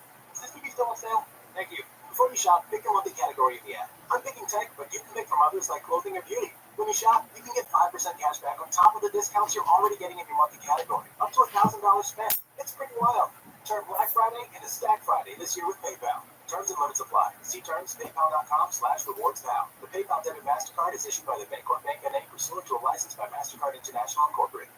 Hey everybody, Jack Austin and Robert Lamb here with 7 Lamb Productions. We're here to talk about a new series that we're working on in association with Voyage Media.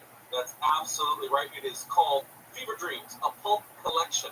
And it's a pulp collection because each episode is its own story. They're one-off episodes. They're a range of different genres, from thriller to horror to sci-fi. Yep. And this one, Down in the Devil's Hole, is the first offering starring somebody you probably know. Who is that, Jack? That's Ian Glenn from Game of Thrones, Sir Jorah Mormont himself. So if you're a Game of Thrones fan, you have to check it out. Dude, is that the midget? I've never seen that show. That's one of those shows everybody gift yapped at me about to watch. Game of Thrones, Handmaid's Tale, Walking Dead. In this thriller episode. I love this. I regret my decision to start The Handmaid's Tale because I totally got sucked into it. So there's zero chance I'm ever starting Game of This Thrones. is episode 1. We really hope you enjoyed. Stay tuned. We're down in the Devil's Hole. But I'm gonna imagine it's the midget, dude. I'm gonna imagine it's the midget. Dwarf, whatever, little person. I'm not a racist. Fuck you.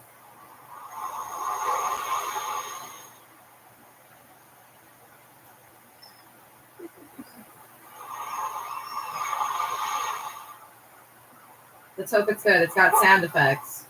They could go awry, though. Jennifer Jones took her dog to a quiet beach. He tugged at a large lump of wood. At least Jennifer thought it was a lump of wood. It was actually the distorted, half-naked body of a woman, sand encrusted with twigs and entwined with seaweed, face down in a tangled mass. Her pink dress, torn and twisted, was tightly wrapped around her waist. She was bloated with strangely mottled skin. Her dog tore into the dead woman's arm, sharp incisors ripping into the waterlogged flesh, pieces of putrid muscle shredding easily from the bone. She finally dragged them away and pulled off her coat and covered the body. Then she called me. Not the police station, me, personally. Most people in town had my number. Anyone who called me either wanted to curse me or to ask for my help.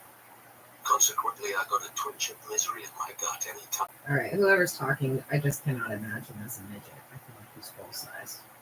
Full size, not fun size. King size, not fun size. The phone rang. We taped off the access to the beach and a couple of uniforms were in place to stop onlookers and bystanders from entering. The last body to be washed ashore was 6 months ago. An Indian tourist washed off the rocks while fishing. I headed over to where the body lay. I'd been seconded to this coastal town. I'd lived in Sydney for a long time before I came here. I loved Sydney. Nothing unusual in finding a corpse on the beach. I'd seen quite a few in my time. Not so bad before the flies got to them. The body lay on the edge of the outgoing tide. Small ripples of water lapped around her legs and tangled garments. This one had no ID, and there was no one reported missing locally. The pathologist was kneeling by the body. Charlotte Solomon, not long arrived, had been brought down from Sydney because of the case's circumstances. She was a small woman with round glasses perched on the end of her nose. Over her clothes she wore a white all-in-one jumpsuit with an attached hood. She bent closely to the body, deep in her work as she carefully took scrapings and samples. Nearby sat a body bag on a gurney. Dr. Solomon stood. It's a young woman, Caucasian, in her 20s, I'd say. Autopsy will give more details, but at first glance, I don't think she drowned. It appears to be more than a drowning. Somebody's been creative. How long do you figure she's been out here? Not easy to say, really, with the waterlogging, floating, and damage to the head from the rocks and the dog. I'd say she's been in the water for about 3 days. She began to roll the body over so that her face, what was left of it, was visible. The forensic photographer went in to take a shot. With precision, Solomon started to cut her tangled clothes from the tree branches using sharp scissors. As she did, the body made a popping noise. The pressure from the tangled garments released some gas. The pungent, acrid smell hovered over them. No jewelry or watch. Age anywhere between 20 and 35, judging by her hair, teeth, and style of clothes. And nothing's washed up around it. I took deep breaths through my mouth, trying to avoid the putrid stench that I'd never been able to stomach. I'll know more once I get into the morgue when we do a full investigation of this morning. You have my number. She beckoned over the uniform for help to place the corpse into the body bag. I looked back at the corpse as the zipper was closed, but the body was lifted up onto the gurney. A small piece of pink clothing flapped in the breeze, still tangled on the branch, the only sign of a life once lived. The forensic officer noticed it flapping. Using tweezers, he removed it and placed it into an evidence bag. A large black crow landed by the spot where the body had been, picking at the sand. Its small black eye careful not to look away from me. I spent the day looking through missing persons reports, which amounted to shit. Pissed, I went home with nothing to show for the day but a dead body and no answers.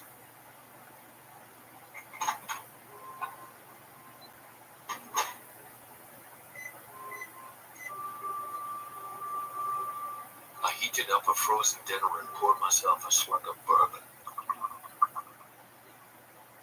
I sat in my uncomfortable armchair, sideways across the chair so my legs hung over the arm. I was always asked why I didn't drink scotch, being a Scotsman, but I remembered those childhood days of hot toddies, given to me by my mother at the least onset of a sniffle or a sore throat. It had put me off ever wanting to drink scotch again. However, a bourbon with ice. I was proud of my almost mint condition vinyl records, taking care to keep them stacked upright and carefully replacing them with their plastic sleeves.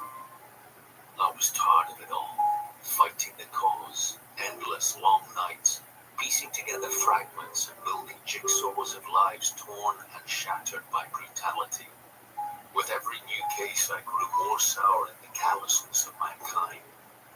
I suppose stoicism had been born into me from many generations of Highlanders, battling with the elements and hardships of the land. My fun. How you doing, Highlanders? That's the one perk to living here, guys. We are Highlanders. It's the best street name in the city, for sure. Mother was gone, passed from a stroke. My mother now lived alone in that same house in Edinburgh, the shine and light gone from her eyes. I finished my bevy and looked around the apartment. It was 70s style, if you could call that style. I like to think of little nuances like that being Godzilla making fun of us, guys. Everybody knows what the Highlanders are. All the guys have seen the movie Highlander. Some girls might not know, especially the younger ones.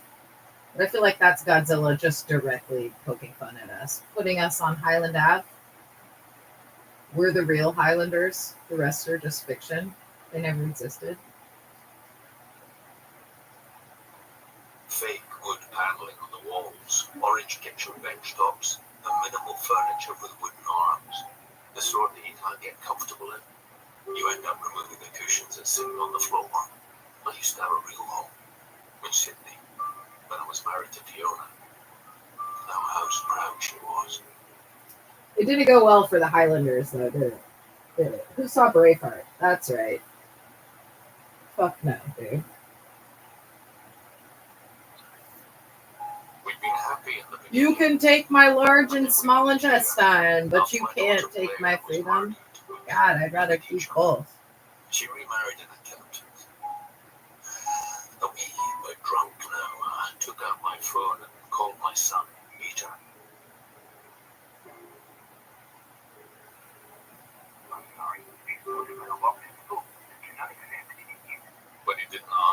just kept drinking. I was steaming by the time the phone rang back.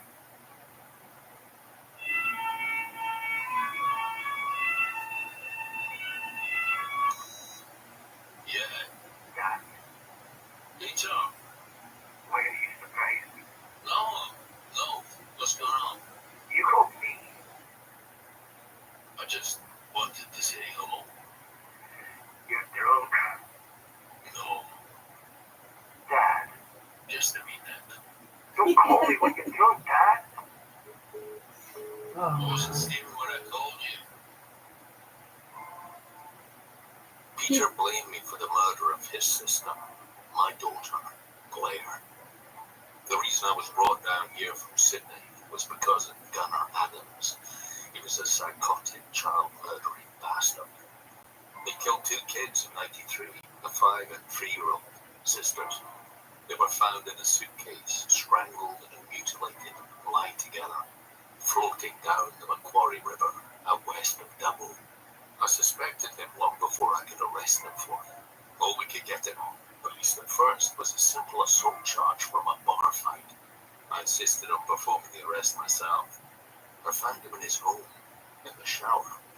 I didn't let him dress himself. I paraded him around in the nude to my squad car. Neighbours came out and watched. We all had a good laugh about it.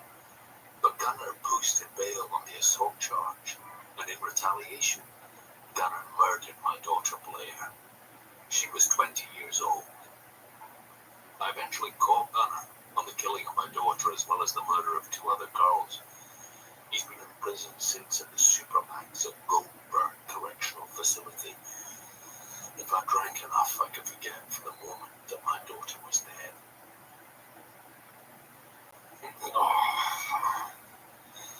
In the morning, I slowly pulled myself together and made my way to the station. Before I was halfway through the door, Sergeant Evie Fowler raced up to me. She was my younger partner and the local judge's daughter, a fact that pretty much everyone in the department gave her shit for. She felt she had to be 10 times better than the next cop to be viewed as having deserved her job. You need to see this. She dragged me to a computer and pressed play on a news website video. A reporter explained that Gunnar Adams, who had been sentenced to 7 consecutive life sentences, had escaped from Goldberg Correctional Facility 5 days ago. He started a fire that killed 5 other inmates, scorching their bodies beyond recognition. Gunnar was initially misidentified as one of the dead because a piece of jewelry known to belong to him was found on one of the corpses. John, he escaped before that girl turned up on the beach. Please, I felt sick. And not just because I had 6 bourbons before bed. Before we could think too much about it, we had to go see Charlotte for her report on the body. Our Lady of the Bay had much to share. Go on.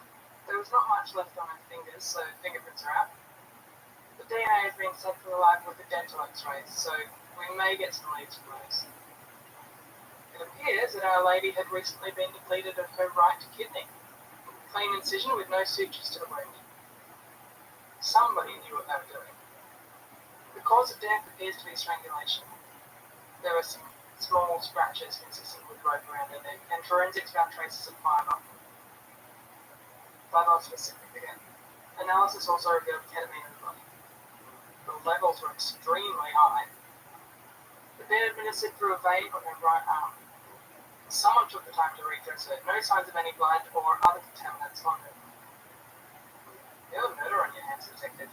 Dental, as soon as possible. It may give us a lead to identify her. Oh, one more thing. She was able to expect me. Fowler and I sat in my car in silence afterwards. This kept getting worse. We returned to the station. Fowler had taken a photo of the woman. She was easier to recognize after she'd been cleaned up a bit for the autopsy. Fowler ran back through missing persons. What do you think? She showed me a photo of Danielle Marshall and held her cell phone beside it with a photo of the body in the morgue.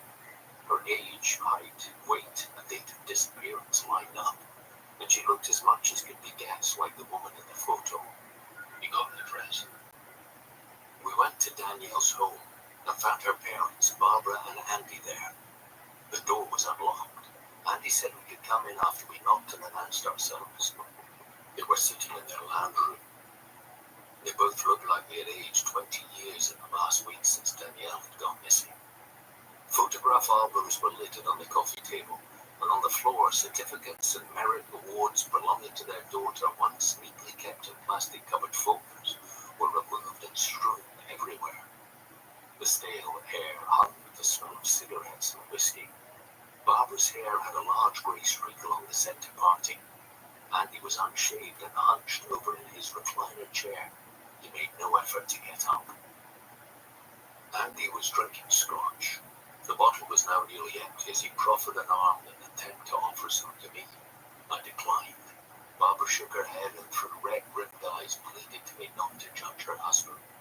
There was someone else there as well, Father Pierce, our local Catholic priest. We knew each other. John, Father. Father Pierce made it a point to visit families at times like this. I guess between Andy drinking himself into a stupor, they were praying. Barbara told me all she knew, that Danielle had been excited at the prospect of going to visit and stay with her friend Alicia in Canberra. She packed an overnight bag. She was going to take the bus from the railway station in Dublin at 9:15 a.m. Danielle had never arrived in Canberra, and a friend knew nothing about her coming to visit or stay. They didn't know Danielle was pregnant. She let us look at Danielle's bedroom. I came across a framed photo of Danielle, possibly 3 to 4 years younger, smiling and standing with her arms linked around a red-haired boy of a similar age. There was a long-necked giraffe in the center of the photo between them. I took the photo back to Barbara and asked her to identify the boy in it. She said the boy's name was Billy. They were the best of friends, and she told me he had a crush on Danielle for a while. They worked in the zoo together for a summer. He became an animal keeper and she went on to work at the local vet. She hadn't heard her daughter mention him for a while. Barbara apologized for her drunken husband to me as she walked me out, before grabbing my arm and begging me to find the monster who did this to her child. Parents always did this. It always worked. I felt like shit. At least Fowler and I had a lead though, and we went straight to the boy, Billy Morgan. He lived in town. He was easy to find. We questioned him at the park across the street from his apartment. He said his apartment was too messy. Last person who told me that had 3 bodies under his floorboards. I've known Danielle since I was 5. She was the only one in school who was nice to me. You know, why are you talking to me? I've never heard her. Not in a million years. Were you two ever more than friends? For a while. Almost a year ago. Then we went back to being friends. Or we tried. She break things off, or did you? We both realized it was a mistake. She broke up with you. She said she felt like she was sleeping with her brother. How did you take it? I wasn't happy. But I understood. I'd have been pissed. I can tell you're a guy who's loyal, devoted. You knew her better than anyone. We've seen photos of you two. She looked happy. Yeah. We were good together. And then she breaks off like it's nothing. We've all been there. I didn't kill Danielle. Do you have an alibi for the Friday Danielle disappeared? Most weekends after I get off work, I take a nap and play games online. You play online with other people? That's a stupid question. When's the last time you spoke to Danielle? 2 days before she disappeared. We did a video call. Just dressed up like she was going out to meet someone. On the drive back to the station, Fowler might as well have drawn her gun. What can't you afford? I won't answer now unless somebody else that. $50? We've just talked on once. I'll do 20 if the paternity test is negative. Someone else got her pregnant. She broke up with him. He killed her. He's a meat ball bag. Like that means anything. I went to my desk while Fowler liaisoned with the tech guys. I had the same password for my email as I had for my ATM pin. Fowler brought her laptop over to me. She hasn't been active on social media for months. But we did find an old photo album of Danielle and Billy, which might as well be a series of tour guide photos. What about her computer? There's a video file that Danielle sent to a mobile number, which is unregistered, probably a burner. What's in the video? I have to show you. Just describe it to me. I I don't want to. At first, all I saw was the bedroom. Danielle's, I realized, with her canopy bed. The camera didn't move. I could see the closed door to the bedroom. There was a tiny sound of music playing, a pop song. Then Danielle walked into frame. She wore a dog collar, a bra, and underwear. She danced and removed what she was wearing. She stood there, stark naked, hands on her hips, seeming unsure of what to do. She danced a little more, but seemed increasingly ill at ease. She was painfully innocent, vulnerable and desperate to impress whoever the video was intended for. Eventually, she just stopped. She reached for the computer screen, and the video ended. The response from the mobile number came into Danielle's instant messenger, as did many other texts. She synced her phone to her computer, so every text message she received or sent when she was near her laptop is archived. What was the response to the video? One word. Nice. No explanation point. I'd arrest them for that alone. Who did Danielle text with most? By volume, Sarah Vincent, the vet office administrator, then Dr. Elliot, her boss, her parents, and Billy Holman. There are also several dozen messages to and from different phone numbers, none registered, probably burners. The messages consist of numbers, which I think are dates and times, possibly indicating meetings. Recent text from Billy Morgan. Mostly one way from Billy to Danielle. Earth Danielle, what's going on? Are you mad at me? Are you there? When Danielle does respond, she keeps it short. Swamped at work, parents, can't talk now, something else. Danielle bought a pregnancy test 2 months before she disappeared. Shipped it to work. Wouldn't want her parents to see her first. But who did she think she was pregnant from? Billy? Like you said, a wee ball bag. Guy like that uses condoms. We should talk to the vet. They're expecting us at 4. When were you going to tell me? I just did.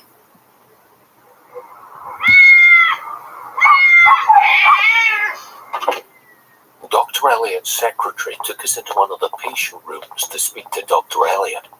I'd ask if you'd had your balls snipped, but I don't see what difference it would make. I have a lady friend. She live on Mars? Oh, latest FBI update at 6:12 p.m. They're calling you guys Russians again. Such an insult to the Russian people. Good afternoon. We are all horrified to hear what happened to Danielle. What can I do? Someone who is not a I really wanted to tell you whistleblower this. is on the Her right kidney premises. had been removed, possibly surgically, and there was a large amount of ketamine in her blood. I've spoken to Boo. your anesthetic nurse. Probably Rita. the dude no one likes. She Just said that you saying. do use Just and keep saying. stock of ketamine. Did he come in the front door Yes, recently? we do. And but was everyone like, so do all the oh, hospitals and clinics in the area. We didn't care about the ketamine. He'd say the right thing no matter what. We cared about watching him when he just did. joking, guys. That guy could have been a whistleblower. He could be a whistleblower. He could actually be way better than you guys. I don't know. The thing about liars, Dominic, I don't know anything. I'm just a Jew locked in the basement, man. Personally, I think the liars go the opposite way. Of course he's not lying because he's confidently looking her in the eyes, right? Thing is, none of this is foolproof. People love to think detectives have this magical intuition. I've been wrong dozens of Oh, and on that note, how did the frauds go today that the bona fide FBI agent that's a genius was discussing this morning?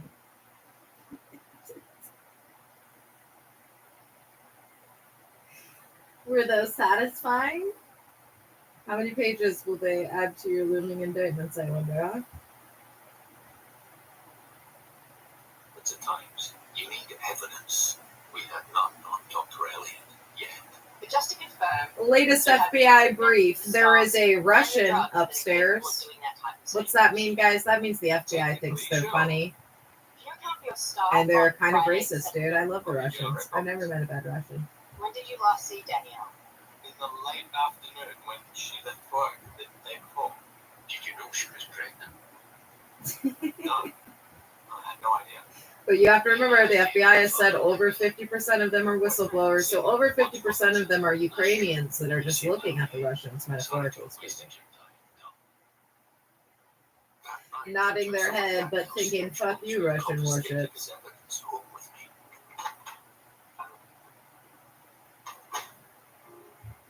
Many of the pages were filled with self-portraits, starting from when Danielle was in her teens. There was an entire sketchbook of animals, dogs, cats, parakeets. The drawings were precise and lifelike. The third sketchbook was more unusual. Occult symbols, drawings of demons, goat-headed figures, a woman crucified.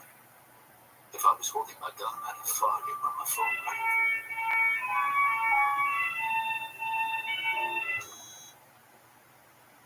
Oh, They kept you around now. I should have killed you that day. Yeah. What would your daughter have been now? See, this is why there are so many anti-Semites, guys. It's because Jews tell the truth. Even when we're being tortured, we're like, okay, well, let me tell you what you're doing right now. Mr. McMurphy, Connor, you've got every call from here to Queensland looking for you. You got a rocket ship handy. Oh, did that hurt your feelings to hear the truth in a metaphor? Because that's the only way this doesn't end with you dead or back inside. Hashtag, this Jew doesn't give a damn. It was worth it. Just for this. Is this the part where you tell me you're coming for me? Nah. I'm gonna wait until you think you're safe. I thought I might be having a heart attack, but I gradually realized it was a panic attack. Moving on instinct, I called. Dad, Don't hang up. what's going on? Just don't hang up. I won't hang up. Are you okay? Sure, I'm fine. Did something happen at work? No, I just wanted to hear your voice, that's all. Okay. I miss him. I miss her too. He's out. I know. I'll get him for good this time. Did he do something? I'll take care of him like I should have before. Dad, I don't care about him. I care about you. You do. Bill, Shard is awake. Are you safe? Do I need to call someone? I'm Roll. Good here we go. Call me tomorrow, okay? Of course. Thanks for answering. Remember, federal felons, especially with the whistleblowers.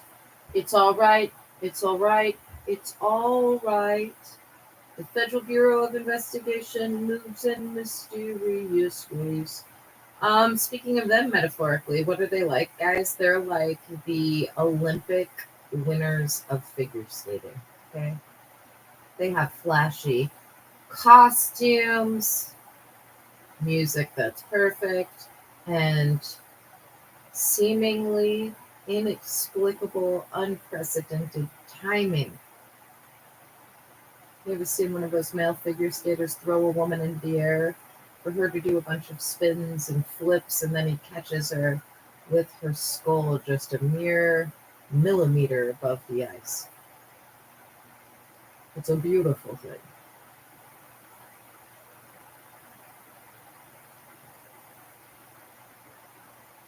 And I said that because at 6:17 p.m. on Monday, November 25th, 2024, I think it's important that we all take a moment and think about how there is no one from the North Everett Police Precinct, Unit 207, or the Snohomish County Prosecutor's Office, or DCYF, who, as an individual or as a collective, is smarter than the Federal Bureau of Investigation.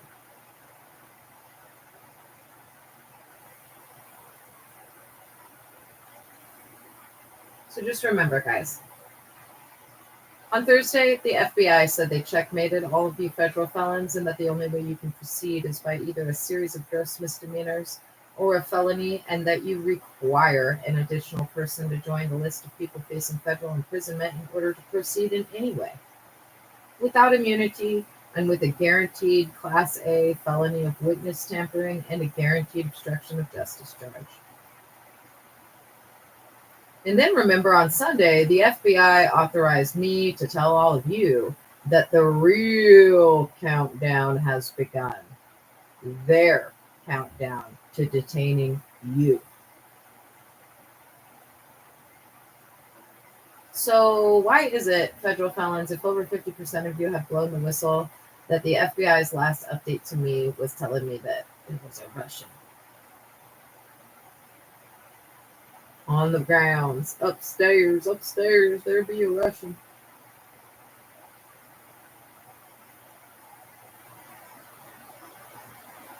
Yeah. What's crazy though is the fact that we all know that there is more than 50% of the people that frequent Unit 207 have already blown the whistle to the FBI.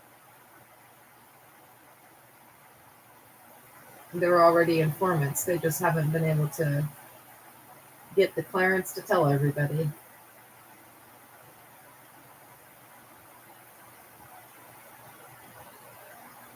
But there's someone who really, really hates me for no reason, probably because they're going to prison for less for a while. So apparently is on the ground.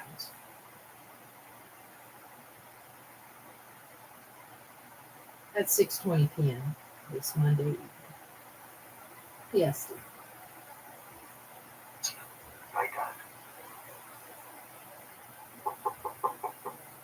Fowler banged on my door at 7 a.m. Christ bless him, what brings you up for this gone of 3 hours? I've got something. You're a bloody nightmare, lass. You know that. You sound like my father. Just come on.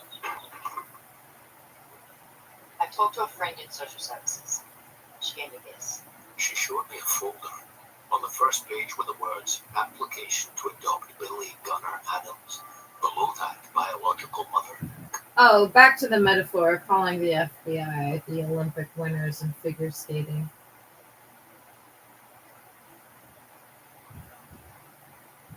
When we watch those seemingly divine feats, like a man and a woman ice skating at high speeds, throwing one another in the air and then catching one another before certain death or, at best, paralysis and impalement from the state, it's Godzilla that makes it all possible.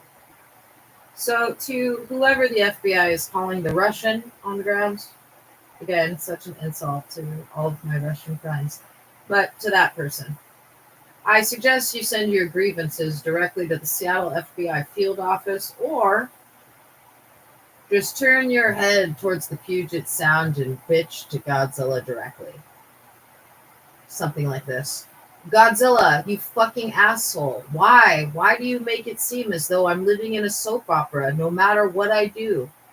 There are greedy whores all around me. There's fucking liars over here and sluts over here. Why? Why, Godzilla? Do something like that. Kylie Adams, biological father. Unknown. Kylie Adams as in Gunnar Adams' cousin. Yep. Kylie was 17 and living in a trailer outside Devil's Hole Preserve when she had Billy. Oh, and then to those 50+% of you that have blown the whistle. Again, you are the real heroes. Could I sit there and just like pretend like you guys are? Fuck no, dude. My big ass mouth. I'd probably get burned alive in Unit 207. You kidding me? Me start talking on a Friday morning. Morning, guys. Some things are on my mind. So again, the whistleblowers absolutely deserve their living payments for the hostile working environment that you're all putting them through. You crazy federal felons that did not blow the whistle. You know who you are. Billy. Gunnar was already in prison, but Kylie seemed to have been quite close to him. What did you want to know? What are you saying? Billy's father's not unknown anymore. Really? He was the only family she had. She was in court every day of his trial. Nasty drug habit. Correct. She died of an overdose when Billy was 2. Her family were all deemed unsuitable guardians, which is putting it mildly. What happened to Billy? Foster care. Then he was adopted by Carol and Jeffrey Morgan, who lived near the Marshalls. Morgans had already adopted 4 other children from Devil's Hole. Sounds like good people. Not so much. When Billy was 9, the Morgans were convicted of child neglect, endangerment, and fraud. They failed to provide adequate food, clothing, and shelter to their adopted children, and punished them by locking them. Oh, and one more thing, that it seems like either no one is understanding, or maybe some people understand it, so they're just like, yeah, I know, that's why I'm just swimming around. But I am bait, guys. I told the FBI they could use me as bait for a long, long time. Since before you made actionable your kidnappings, since before you began holding me hostage, since before I gave you the courtesy call that they wanted me to give you. I am Big Bait McGee. You may think you're going to get a bite of this little earthworm on the hook, but you are wrong. I'm a little pet earthworm.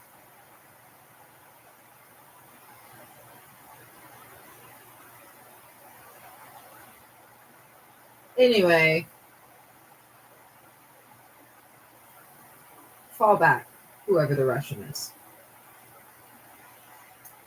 Them in the basement for days at a time.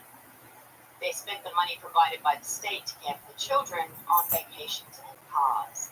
So why wasn't the adoption reversed? It was an arduous process and there was nobody pushing for it.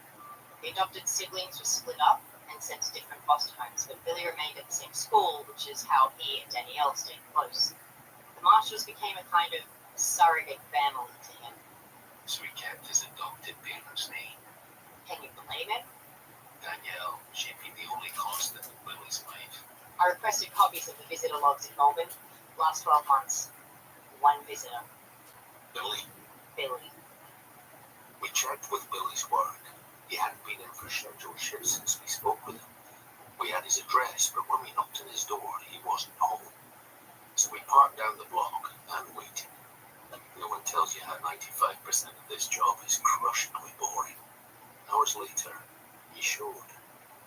Walking down the street towards his apartment with a bag of groceries. But he didn't stop in his apartment building. He kept going. It was late. If I fired up the engine, he'd notice us. So Fowler and I followed on foot.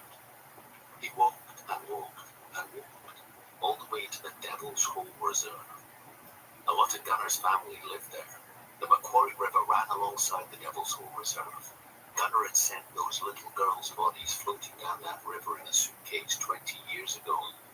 We kept our distance, and so I'm going to a trailer parked on the reserve land. He's going to Gunner. I'll call it in. You come in. Gunner, drop it. Gunner would shot Fowler in the neck. She put pressure on the wound in a desperate attempt to not die. She shot him in the thigh. He charged me and threw me into the wall, dazing me, enough for him to knock the gun from my hands. He beat me till I collapsed. Then he picked my gun up and held it to my head. I guess we're doing this now. Goodbye, old friend. Just pulled that trigger, young bastard. Billy, in the madness, I'd forgotten he was even there. He stood. And just as a pro tip, because this should have just crossed everybody's mind, when I was placing the orders for delivery, true or false, I was like, the FBI wants me to place these orders for delivery. Oh, that's right. I said that a few times, didn't I?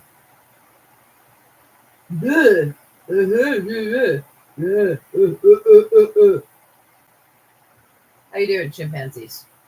How you doing, little space monkeys? Are you enjoying our organic spaceship here that's thousands of miles in length and size?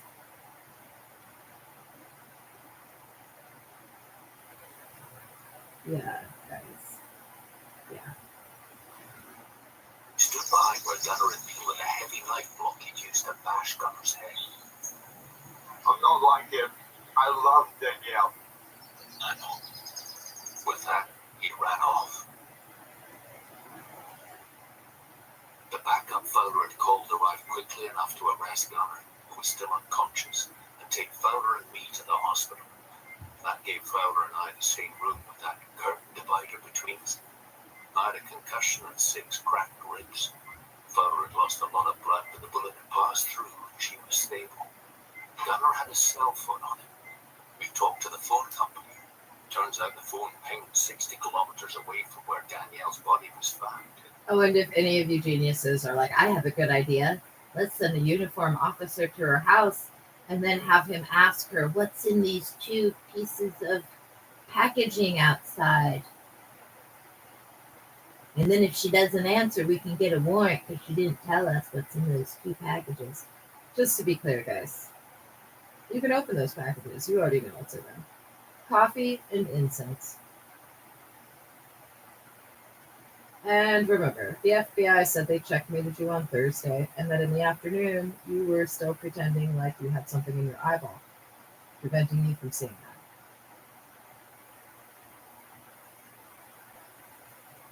that. Do I think there will be an issue when I open the door and retrieve those 2 items? Absolutely not.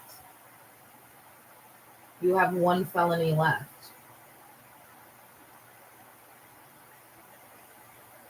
The fact that the FBI, their last brief was that there was a rush in here does piss me off. Like, it really does piss me off. Because the only victim in this whole situation is me. And let me tell you this, you are so lucky that you are not encountering 18, 19, 20, or 21-year-old me. Because shit. Damn.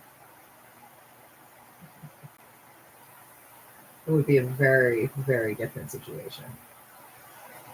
In the days prior to her discovery, Gunner, the son of a bitch, had a reasonably good alibi. He was closer to Goldburn than he was to here in the days after his escape. And here I was, sitting in this hospital with nothing but time on my hands. Fool, you still alive? Yeah. 18, 19, 20, or 21-year-old me would have already contacted the lawyers that have already decided they'll represent me for free in the event that I want to sue each and every one of your assholes. They would have already gotten the injunctions. You would already have been arrested. But you're dealing with about to be 39-year-old me who's been clinically dead without a heartbeat a few times.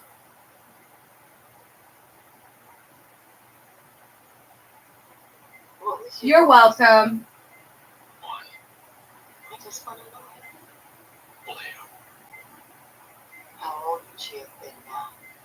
by your age, He's that tag, the son of a bitch. couldn't have shot me in the head.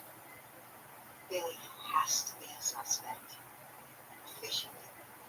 He saved my life. Your life, too. He obviously had been hoping gun on him. He was bringing food. He ran off. Come on. So don't buy Billy doing it. Whenever they let us out of here, I want to take another run at Dr. Elliot. Then, why?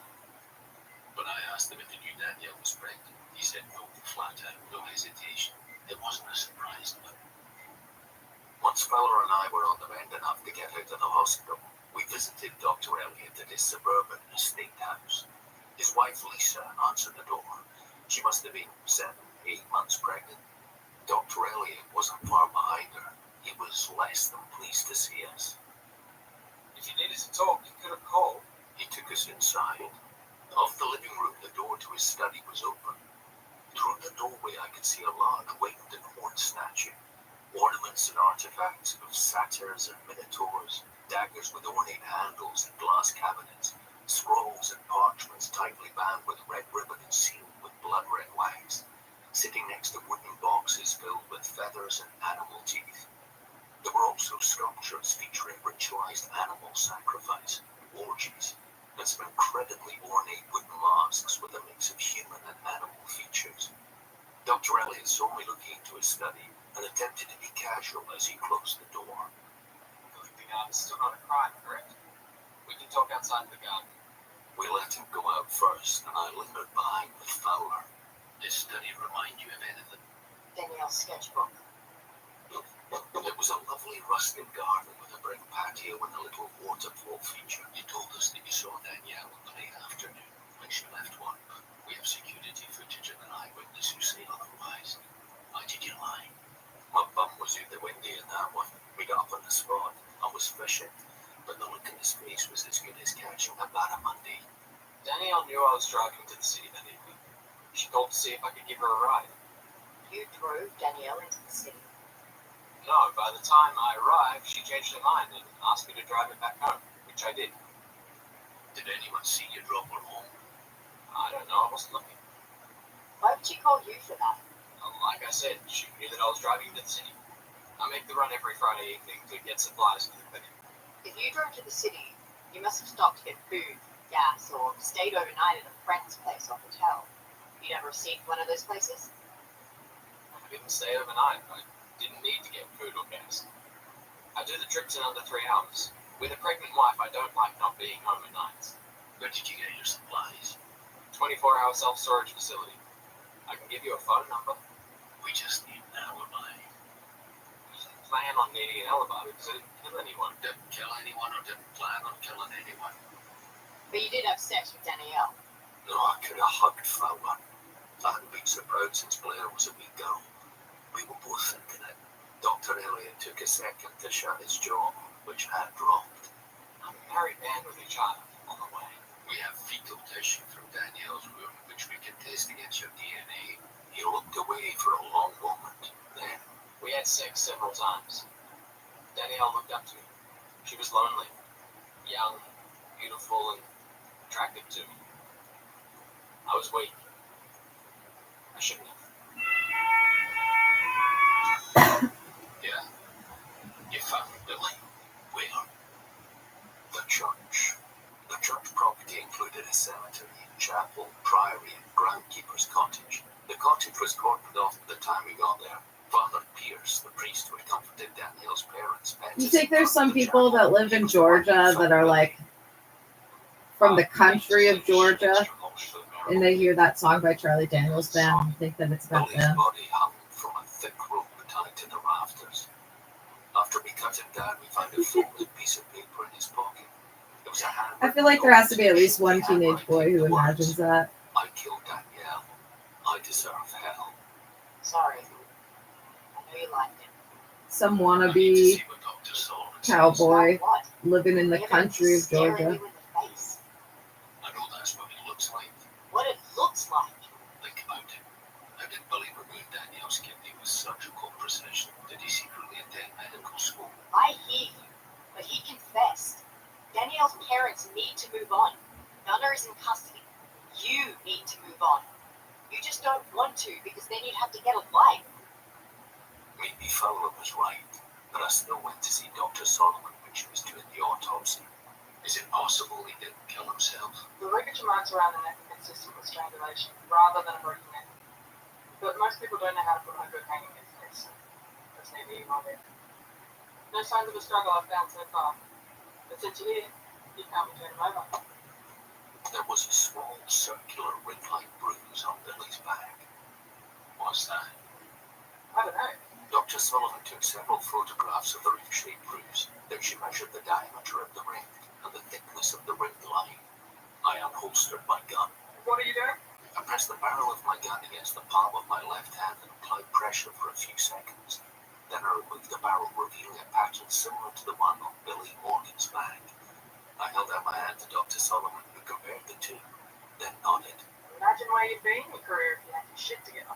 Someone had to tell Gunnar his son was dead. Fowler asked if I'd rather she do it. I said no. Missed each other again, eh? Maybe I'll break out in another 20 years if we can do this one more time. Your son is dead, Gunnar. My son, Has me Billy was your son, wasn't he? Not your nephew. he's dead. It was a terrible moment when my heart hurt for Gunnar Adams. I didn't know what to do with that emotion. I was sad, sick, angry all at once. Some terrible part of me wanted to gloat, but the rest of me shouted that part down.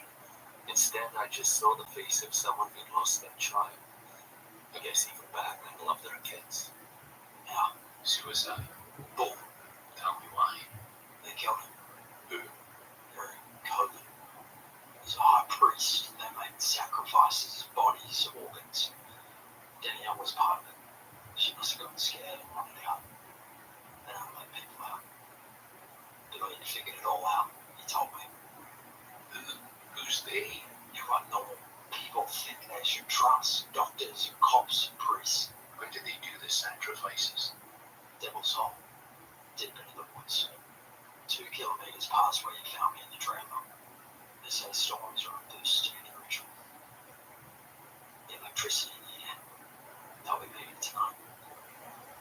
I knew Gunnar's word wasn't going to be enough to mount up the police force. He was a child murdering lunatic. But he had no reason to lie about this. And one good reason.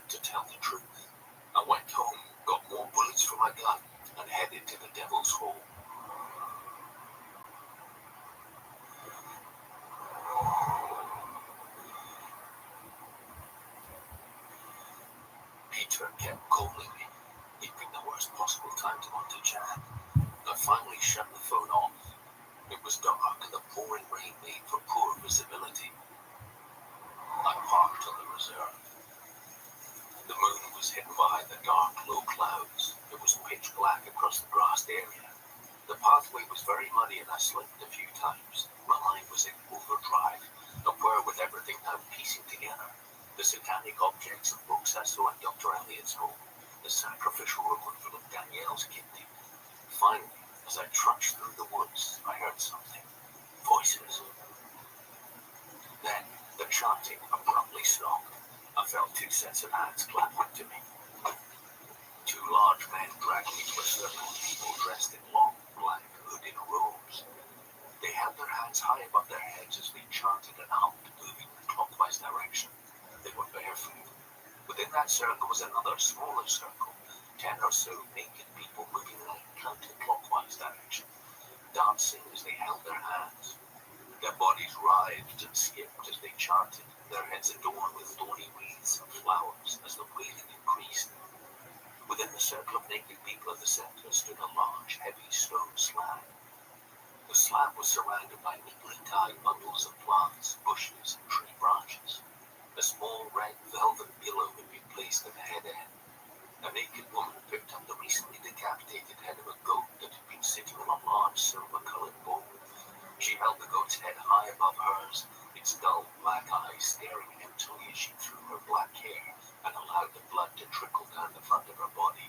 Another robed figure came and stood in front of her, and with a finger smeared and circled her breasts with the sticky blood and marked her with a symbol. It looked like an upside-down crucifix. That's when I saw the priest, Father Pierce. He stood solemnly, dressed in a long red robe. The hood was down. On his head he wore what appeared to be deer antlers. His face was smeared in blood. He turned and raised his arms in a gesture of command. From a belt that hung loosely around his middle, he pulled a large, curved knife from a highly decorated sheath. He started chanting as the group reinitiated a humming and dancing. He held the knife high in the air. A loud crack ricochetted across the sky as a lightning flash reflecting on the blade. The two men holding me forced me onto the slab. They outnumbered me 30 to 1. My only hope would be to grab the knife from Father Pierce and hope to hell that the others in the group would mob me. The priest held the knife firmly in his hand, his eyes bulged, glazed with excitement, a look of madness in them. The priest raised his arm, poised the knife firmly in his palm, ready to deliver the sacrificial incision. I finally shrugged the men off and lunged for him, but the priest was faster than he looked. He stabbed me in the gut. The man shoved me back down on the slab. This was it. This is where I died. At least maybe I would finally see my Blair again. Drop the knife! I saw Fowler. How? Uniforms darted into the forest. 2 uniforms grabbed the knife from the priest and cuffed him. Fowler made me sit on the slab till medics could come. No. You should answer your phone when your son calls. Good thing you told him my name. I didn't know you liked me so much. Peter. And there he was, with the medics. Dad, I was back by your house. I wanted to surprise you. It's Blair's birthday, and we should be together. It was. I tried not to think about it all day. You didn't answer your phone, so I followed you. I could tell something was wrong once you came here, so I called Fowler. The rain was still pouring down. Are you okay? Not with me. Fever Dreams, a pulp collection, is a production of Voyage Media. The series is produced by Nat and Dell.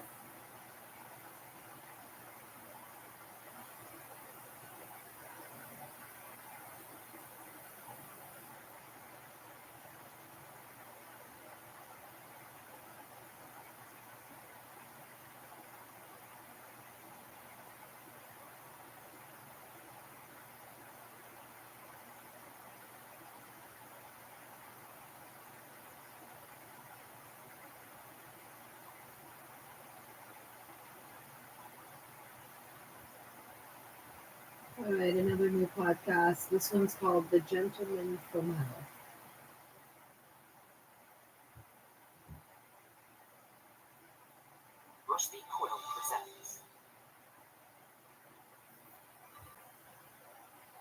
let's hear it from people. With the price of just about everything going up during inflation, we thought we'd bring our prices down. So to help us, we brought in a reverse auctioneer, which is apparently a thing. Mint Mobile Unlimited Premium Wireless. Maybe get 30, 30, maybe get 30, maybe get 20, 20, 20, maybe get 20, 20, maybe get 15, 15, 15, 15, just $15 a month. So Give it a try at mintmobile.com/switch. $45 upfront payment equivalent to $15 per month. New customers on first 3-month plan only. Taxes and fees extra. Speed slower, about 40 gigabytes to detail. So good, so good, so good. Perfect gifts? We've got them at Nordstrom Rack stores now. Hug, Nike, Barefoot Dreams, Kate Spade New York, and more. Find everything on their wish list all in one place. Sweet Adam. Yes, please. Perfect. Did we just score? The greatest gifts of all time? Yeah. Head to your Nordstrom Rack store to score. Great brands, great prices, the greatest gift of all time. My dad works in B2B marketing. He came by my school for career day and said he was a big low-ads man. Then he told everyone how much he loved calculating his return on ad spend. My friends still laugh at me to this day. Not everyone gets B2B, but with LinkedIn, you'll be able to reach people who do. Get a $100 credit on your next ad campaign. Go to linkedin.com/results to claim your credit. That's linkedin.com/results. Terms and conditions apply. LinkedIn, the place to be. You've been waiting all year, and the moment is finally here. Bowl & Branch is the bedding brand for better sleep, and their best sale of the year is happening now.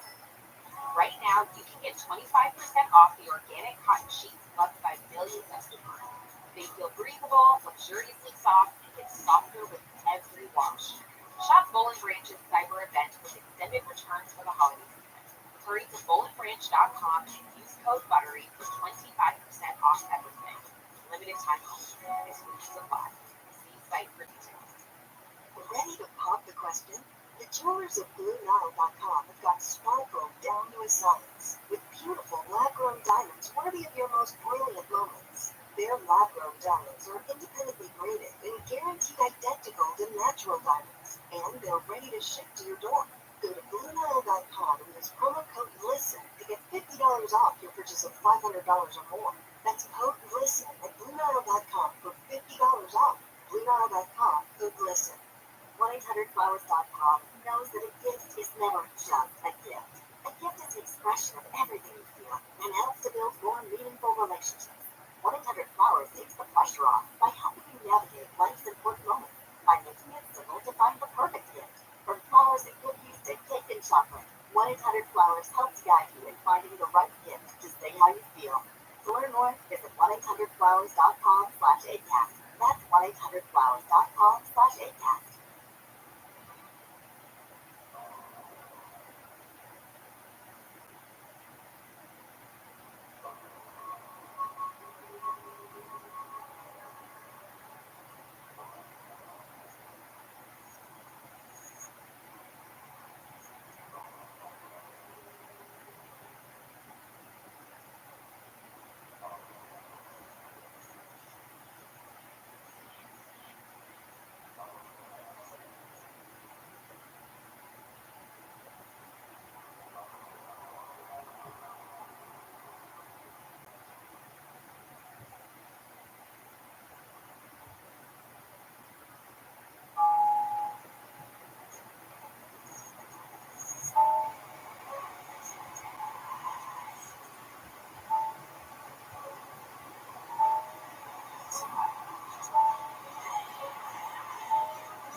Well, a spooky intro, check.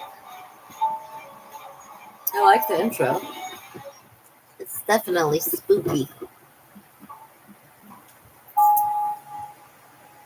Is it as scary as being illegally detained by a bunch of idiots going to prison for the rest of their lives? Boom, boom, boom. That shit's not scary. That shit is very lucrative. Highly.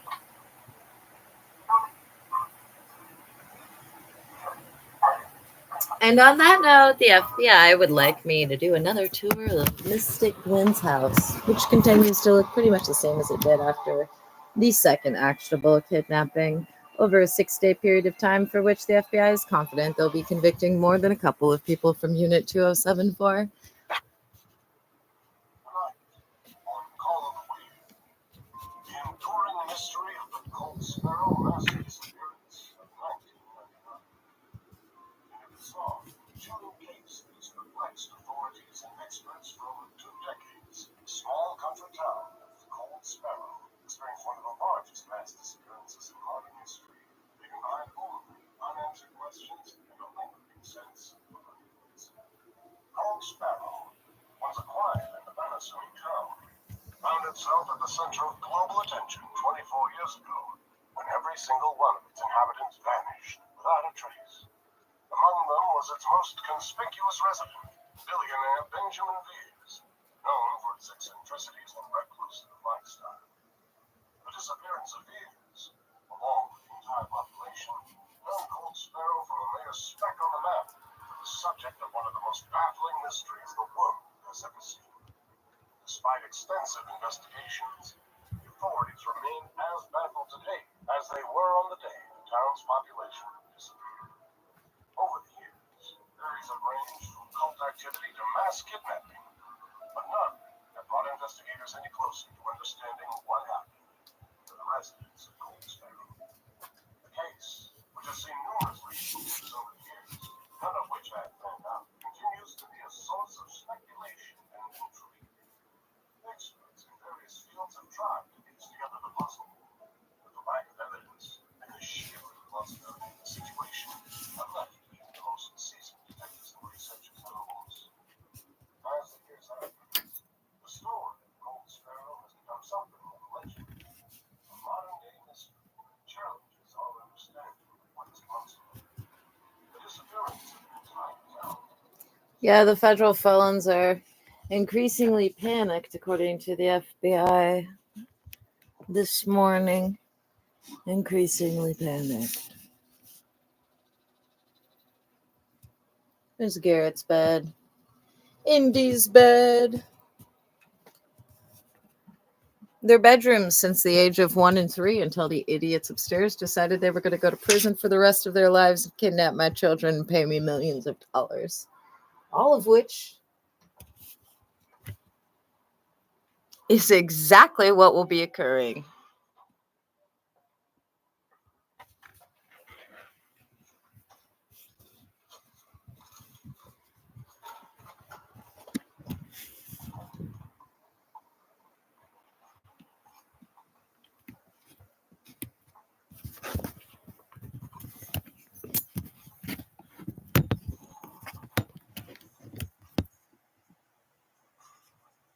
You may wonder, why did the FBI want you to do that? I just fucking know. The false door was right where Phyllis said it would be. The vault Probably that because I was refused to massive, do it. filled with all sorts of books, cassettes, journals, even what looked like some sketchbooks. But This that's was speculation. exactly the motherlode we were looking for. We traveled a long road to get here, to Via's mansion. Between this moment and the start of the whole thing were a ton of false starts and dead ends, but we soldiered through it all. Primarily because the money was good and the story was compelling, which for me is a prerequisite for taking a job. It's hard to pay attention to details when the story's a snoozer. And I was getting up in age, so I needed to keep things interesting. When I sorted through the spoils, I couldn't help but side-eye the surroundings. The place had been abandoned for a while, but not long enough to take a look at the right proper haunted mansion. And mansion was an understatement for the place, which was more on the order of a castle than anything else. Yet, even though the aesthetic wasn't sufficiently morose to compel a belief in ghosts, there was something to the sprawl of the interior, behind it maybe. And despite its size, it was keeping the secret even bigger than itself.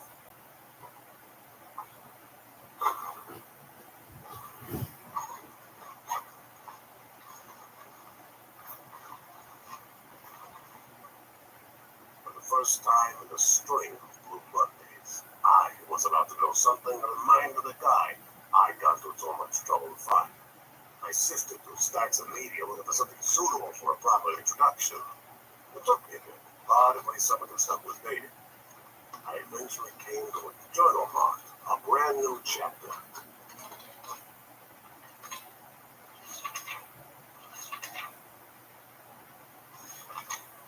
According to the date, it should have been written around the same time Ben inherited his father's wealth, which was a blind spot I was looking to clear up, so Perfect place to start. Diaries were one, the first of any consequence. Despite embracing risks and leveraging what I believed to be my talents, my achievements were no greater than those of someone who had spent 35 years out of the body now. The only distinction between such a person and me was my persistent illusion of hope. I was certain that with enough grit, a fleeting opportunity, or perhaps a stroke of luck, my moment would come. But it never did. I was a writer without a single published work, a man whose name faded from memory before it could ever matter. In the end, there was nothing more than static, the white noise of flesh, blood, and bone. 30 years of life, my efforts barely caused a ripple, followed by the still waters of a sea I never truly dared to cross.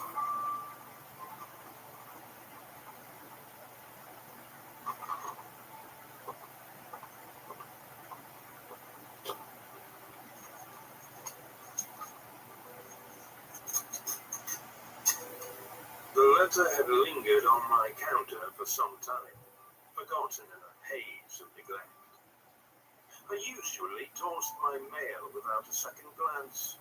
No news was good news, even if it meant erasing the news altogether. This letter, though, caught my eye. It came from Charlie Christ, Esquire, which almost guaranteed it was a bill. But what finally pushed me to open it was the handwritten address, a personal touch that hinted at either a crafty or cash-strapped lawyer.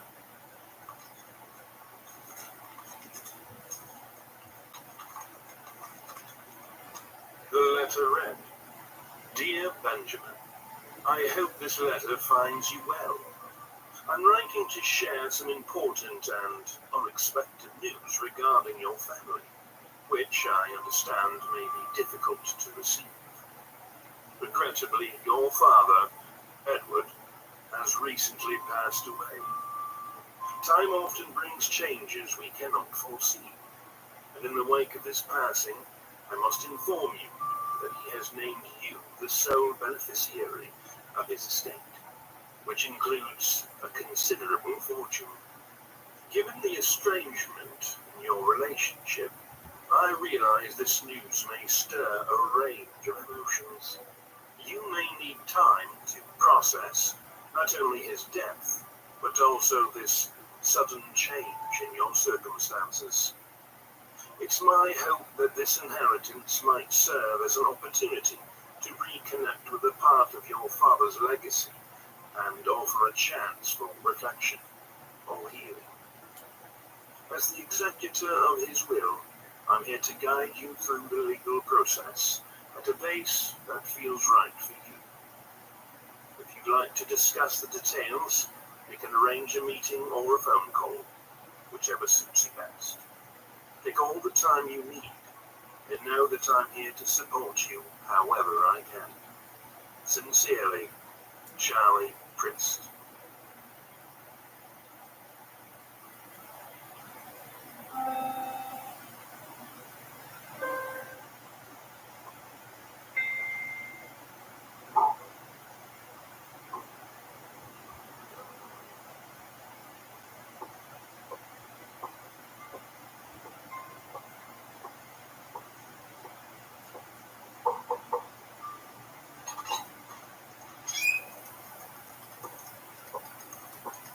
Hello, sir. Can I help you? Yes, my name is Benjamin Diaz. I called earlier. Yes, of course. Please head right through that door. Mr. Christ is waiting for you. Thank you very much.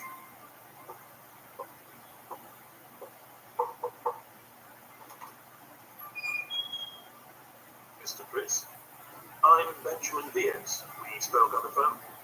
Well, hello, Benjamin. Please come right in and take a seat, won't you? Thank you very much. Please, call me Charlie. You know, I hope you don't mind me saying, but you look just like your father, right down to the stubble and spectacles. behind it all, because I can't say if that's a good or bad observation. You see, I didn't really know the man, to be quite honest. Well, to be equally honest, I didn't even know the old so-and-so had a son, so we're even. So, what are the formalities in a situation like this? Just some signatures here and there. Well, that seems easy enough. There are a few things, though. Just stipulations that are odd, but by no means troublesome. Considering. After this, you're damn near the richest man in the county, if not the state. Your father was a bit of a, eccentric, I guess. He wanted to make sure you stayed in the house. You know, lived where he lived. He insisted upon it in several places throughout the will. Well, there's no problems there. I fully intend on moving into the house. Oh, well, that's easy enough then. I just thought, well, with the accents and all. I left England some time ago. I came here for my schooling. Well, there you have it then.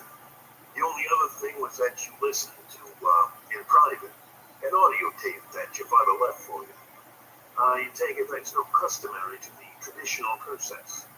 Not really, but I've had strange requests. Anyway, I'm ready to root for you shortly after you phone.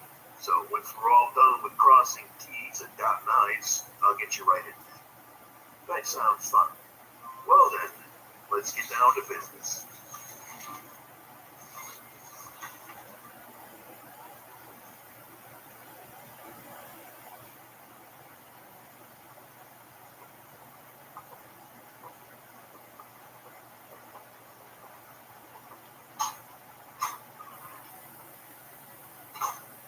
After you turn the player on, you can have a seat right over there on the couch. I'll be in my office when you finish. Would you like a drink or anything while you listen? No, that's very kind of you, but would you mind terribly if I smoked while I listen? Not at all, sir. Smoking myself. That's why all the fire detectors have expired batteries. Well, I'll see you shortly then. Yes, sir.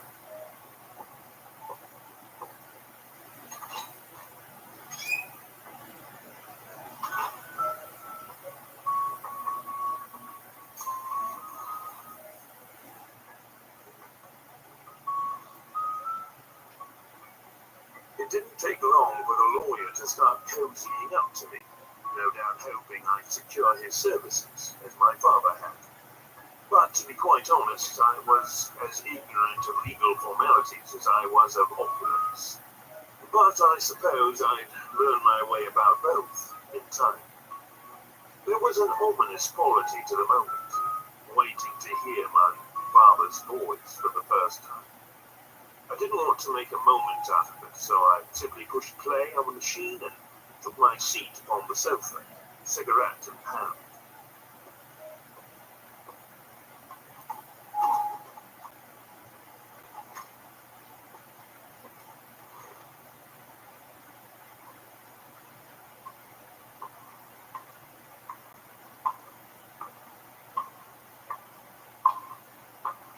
My son, you have every right to your apathy and or dislike of me, and the fortune I am bequeathing to you. All, no doubt, have been well earned. You should be aware that, while you know nothing of me, I have been watching you. I am aware of your trials. 'Tis pain to me to lead you to them, unfortified by the good fortune I have known my entire life. But I believe wealth is no healthy means by which to come into the world. I speak from experience, certainly. No good has come from my fortune. Only the cloistered obsessions of the idle-rich, the doldrums of a will unchallenged.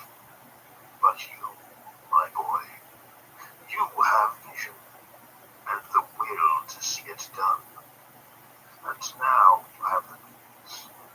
There are no more limitations, Benjamin, save this. must stay in the house for at least 1 year. There are secrets you must learn, so that, in time, you will understand. As I listened to the noise of my dead father, I began to feel strange, mildly dizzy. And there was something else too, in the background of the recording. A murmuring, even a chanting, barely perceptible. I assumed it to be an artifact of technology. But on this point, we share an experience, a clinical desire to understand it all, if only to dispel the dread of not knowing. Your most recent manuscript, beneath it all, a search for answers, reads as if a page torn from my very mind. Though, after inspecting it, I can see that your mind is by far the keener between us.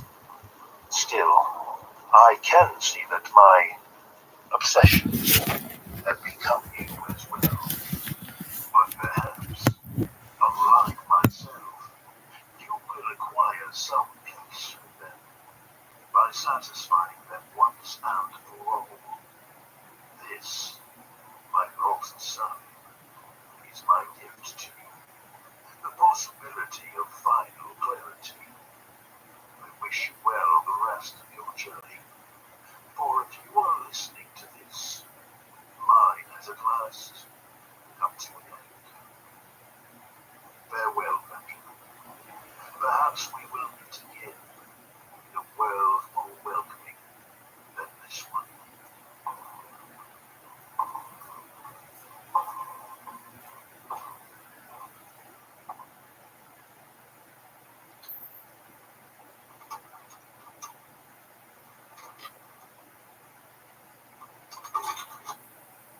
The first time I'd ever heard my father's voice, it only really had to say to me was goodbye.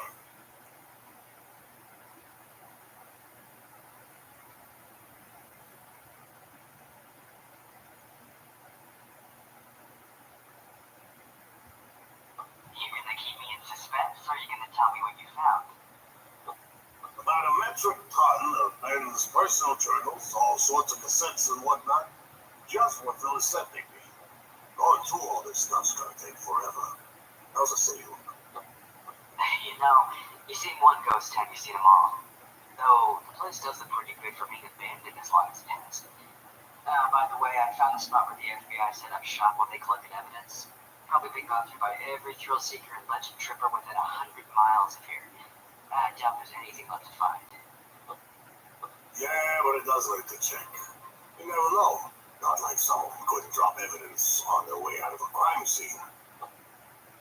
Jesus, Mace, am I ever gonna hear the end of that? And I wonder who it was that caught Laszlo.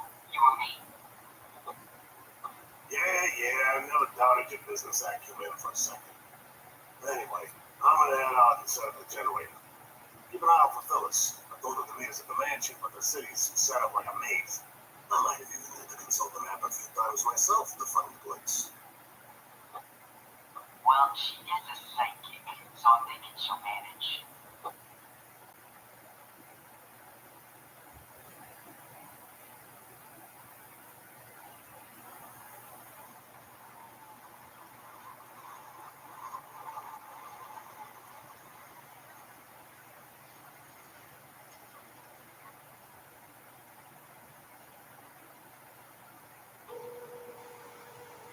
Oh, pick up. Pick up.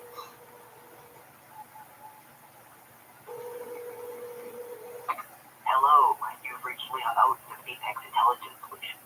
I'm currently unavailable, but please leave a callback number and a brief message, and I'll be sure to return your call. Thank you. It's me, Phyllis. I must have turned down the wrong road. I can't be more than a few minutes away from you two. I'm just outside of Cold Sparrow, somewhere in the pitch hot woods. Call me back as soon as you get this.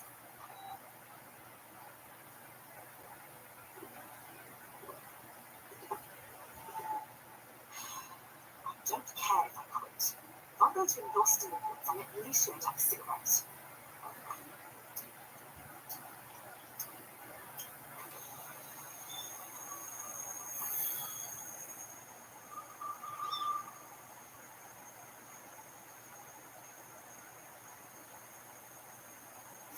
Hurry up, boys.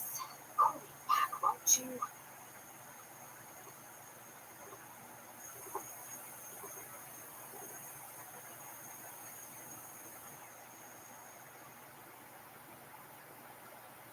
What the?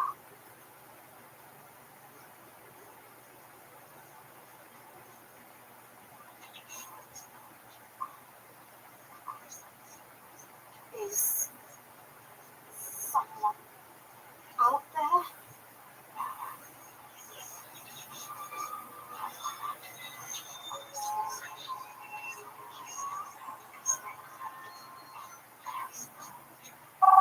Jesus!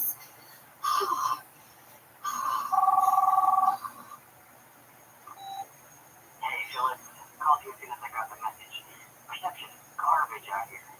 So I'm realizing that, and once you turn onto Pitch Point Drive, there's no online maps of these other roads. Thus, I'm afraid I have no idea where I am. Don't sweat it, Phil. I'll find you soon enough. And is that a stick I hear you puffing on? I thought you'd quit. I'm very particular about how I choose to quit things. Now, please, just hurry up and come get me, won't you? Sure thing. Be there in a few. Leon? Damn lousy service. Phyllis, my dear, I have a feeling you're not going to enjoy this one.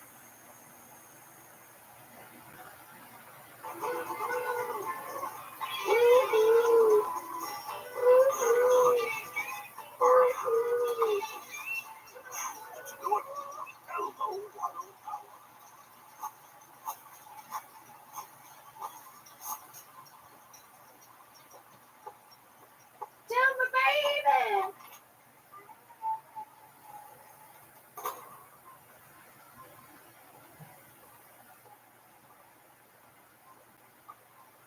Phyllis got herself lost in the woods. Apparently zigged when she should have zagged. Ended up to bring her in now. So much for being psychic. I got the journey up and running, so I'll be inside when you get back. Sure thing. Be back in just a few.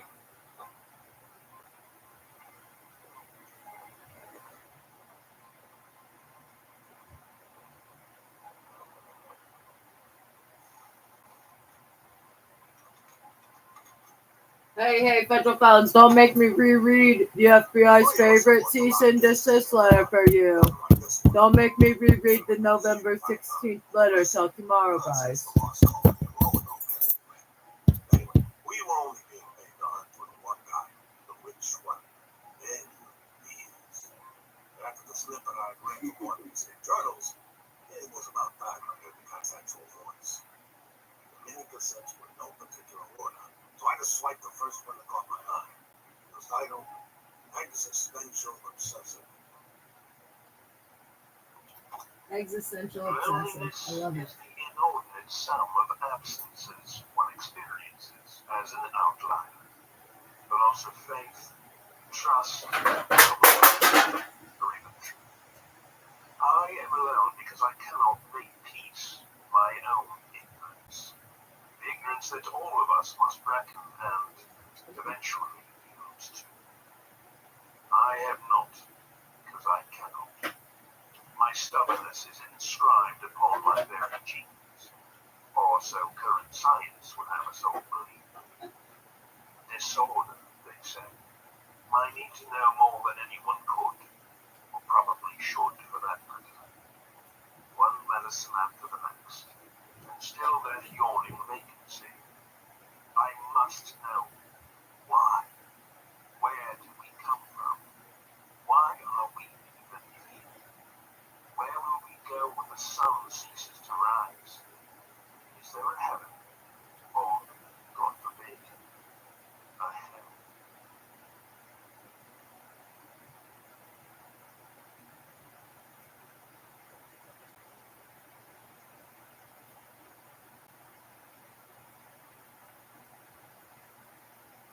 Gentleman from Hell is a Maltopia production. Today's episode was written by Mark Anselo and performed by Steven Zivick, Sam Stark, Aubrey Eckers, and Mark Anselo. Sound editing was completed by Rusty Quill presents. Much you loved calculating his return on ads. The twinkle lights aren't twinkling. With free shipping on thousands of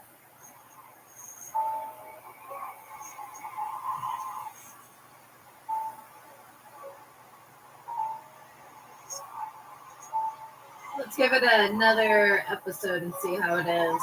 Episode 2, The Gentleman from Hell.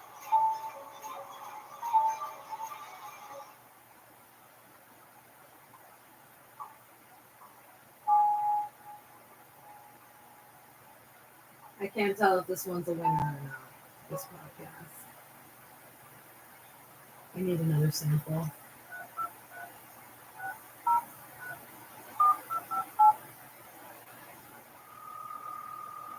Dr. Ragland's office. Hello, Ginny. It's Benjamin. Hello there. I've been meaning to return your calls, but I've been so busy moving. Is it possible for me to speak with Teresa? Just hold on a second. I'll transfer you over. Thanks, Ginny. Sure fine.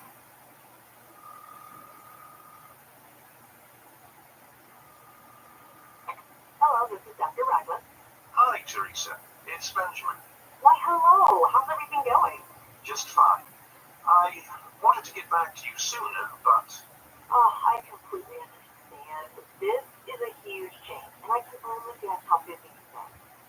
right you are. But, well, to cut right to the chase, I wanted to ask if you'd be willing to continue our little talks.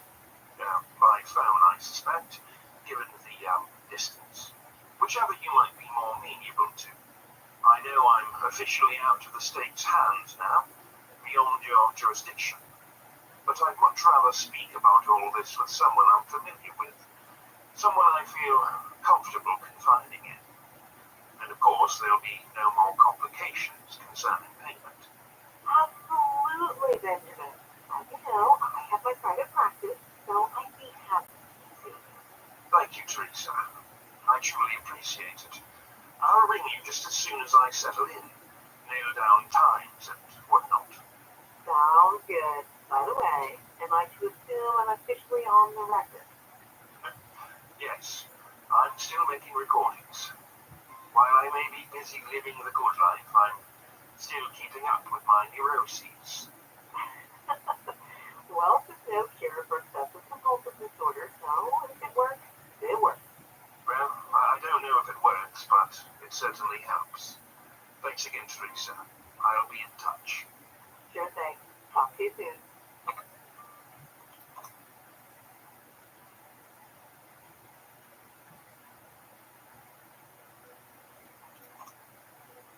Numerous therapy.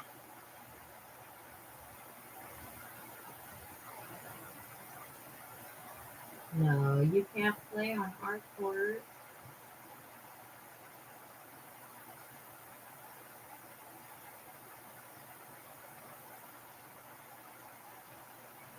Men in Black, I Will Survive, Frank the Pug. According to Wikipedia, Frank the Pug is a fictional character from the Men in Black franchise, first seen in the 1997 film.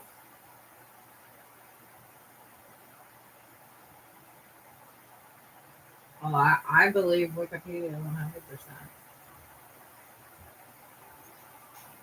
But I never donate to them. I never give them money. Not everyone can get to a food day. Good work in the subway. I remember Jeff when he was yay high. What you got for me?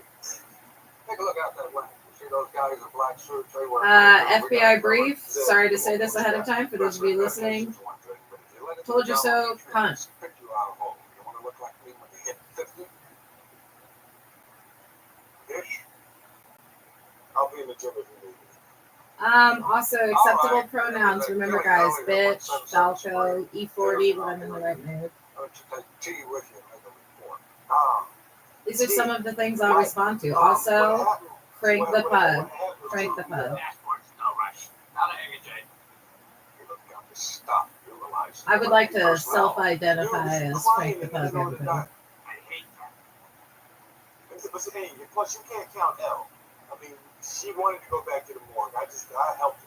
Be a partner. I'm cool. I'll do it. Jay, wait up. I appreciate the help. I thought I'd never get out that there room. Lose the suit. Sure thing, partner. No problem. Just going for the look. But if I say so myself, I do find the overall effect very slimming. And not that I've had any problem with ladies or what have you. It's just that when you get down to brass tacks, whoa, nice sled. Very swank. Heated seats. Sometimes it hides. Now learn to get along and so you're back. From outer space. I just walked in to find you here with that sad look upon your face. Hey. I knew you'd be back. Yeah, just to bother me. Go now, go. Walk out the door. Frank, Just turn around now. put your head in this window while I roll it up in there. Got it.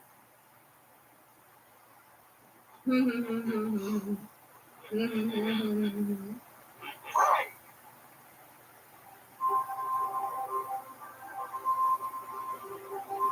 Therapists and psychologists have informed me that my condition is inherently insatiable. Always I've been diagnosed as being a Jew. shifting its focus. To make it worse, it'll soon be a Jew with more money than you. Ha, ha, ha, ha, ha. Touche. To a new obsession. This has piqued my curiosity, potentially to a clinical degree, about how my disorder. Don't laugh at the Jew in the basement, guys. You might get shot. Lady's crazy. She's fucking What insane upstairs. value is there in seeking alternative perspectives when every view is rendered uniform by a singular overriding fact? It seems possible that this juncture could. Just joking, guys. The FBI has obviously told me, there's a fucking Russian on the premises. We all know what that means. Persistent dissatisfaction couldn't be better illustrated than by the current moment. I've been named inheritor It means she to needs all to go my father home. owns. A man whose Bye. wealth is nearly uncountable. And here I am, sitting up in the Oh middle no, of the I night, hope she's not here every day. my incomplete knowledge. Just joking. Sure seems like she I'd better is, get back right? to sleep. It's a long drive to Cold Sparrow. If anything, de facto with her fucking text and emails and messages. Remember, guys, the FBI has said that their panic will be increasing all the way through my birthday, which is December 4th. I'm driving through the city of Cold Sparrow, the small town where my father's estate is situated. It's bright and welcoming, with all I think that someone maybe told them what they've been calling their, quote, legal problems are indeed their looming soon-to-be unsealed indictments.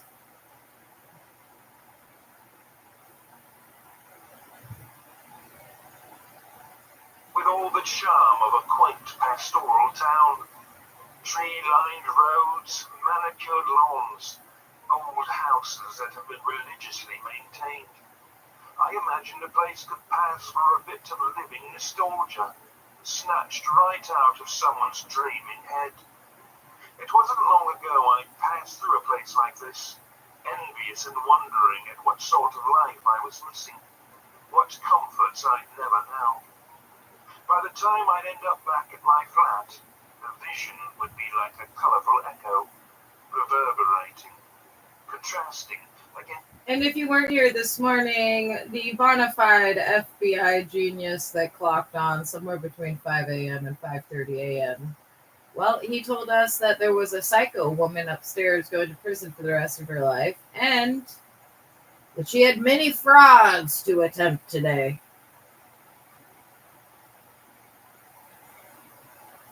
I'm not even joking, dude.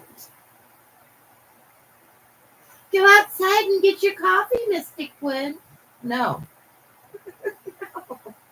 I'm good, dude. And then the last FBI update, give me a fucking break. Hell no.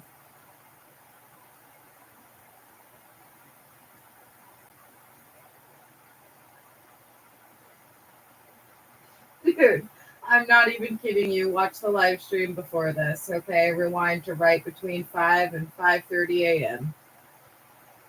The guy said she had many frauds on her agenda for today, Monday.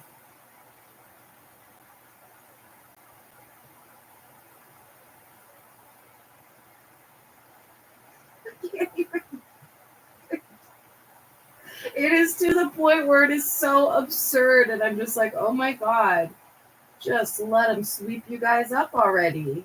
Just let it happen. I don't give a fuck about your Thanksgiving. Where hope died a slow death, one rejected manuscript at a time.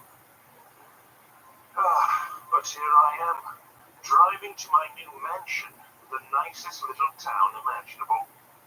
Naturally, there's a temptation to read into all of this, even doubt its existence, or perhaps worse, conceive of the whole thing as some sort of trap. It is difficult to believe that my luck could take such a turn, as the universe would allow for such a course correction. But on a day like this, even I might be convinced.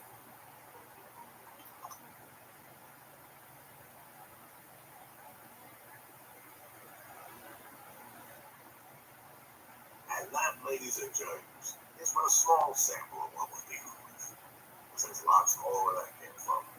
Guy sounds like a bit of a head case if you ask me. Sounds sad.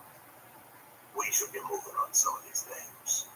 Which reminds me, in the journal entry I read right after I found the stash, Beers mentions a lawyer who handled his father's will. So the guy had him listen to some recording his father made for him, and there was something odd about it. The lawyer's name was, Brest. Charlie Brest. Well, I've had his name to the list, along with this Dr. Ragland. The names might already be on the disc you snagged from our guy at the bureau. Maybe, but I'm not too sure how deep they've done. They weren't dealing with their entire terms with innocent persons, you know. Come on. We both know how things work in the bureau. How many times did we get the old nudge and wink routine whenever some rich bigwig wanted special attention, huh? A guy as rich as Veers likely hogged all the limelight. You know, you're too young to be that cynical, right? Okay then, old man. If the names are on the disc, you owe me lunch. How's that sound? I said you were cynical, not wrong. That's what I thought. Should we notify our great and powerful benefactor that we've arrived? I was going to do a video call for him, but reception isn't that good. I'll shoot in the border for you tomorrow. Sounded out and all that. I'd like to get my hands on one of those journals you found. Listening to tapes is all well and good, but they're not exactly my medium. What's your cold take on the place so far? Well, gentlemen, I've been through lots of bad locations in my day, but nothing sets my teeth on edge like this place. But I can't tell you exactly why. At least not yet. You still up for the walkabout, or would you feel better if we came along? I'll have the radio with me. So long as I have you functions and that you call, I'm sure I'll be fine. 1 hour on the horn and we'll come around. You'd better, because I can tell you that it's this. Whatever caused those people to disappear, it's still here.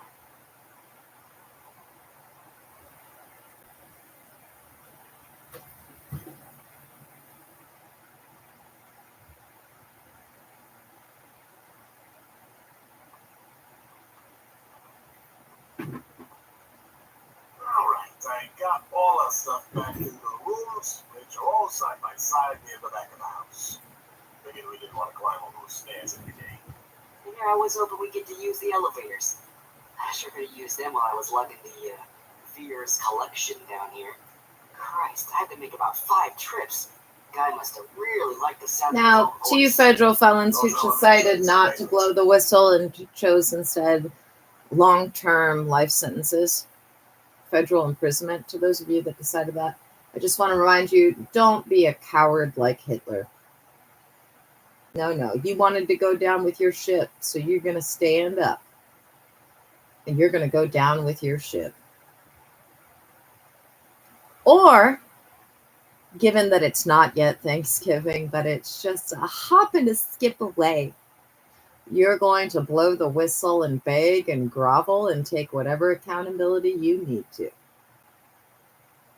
Before you're gobbling on turkey. But you're not going to take Hitler's cowardly way out. Metaphorical federal felons / Nazis who chose not to blow the whistle and are instead planning on going down with each and every one of their battleships. The other option is it's not yet Turkey Day. You can blow the whistle and beg for mercy. Or go down with your ship, but you're not authorized to go out Hitler style.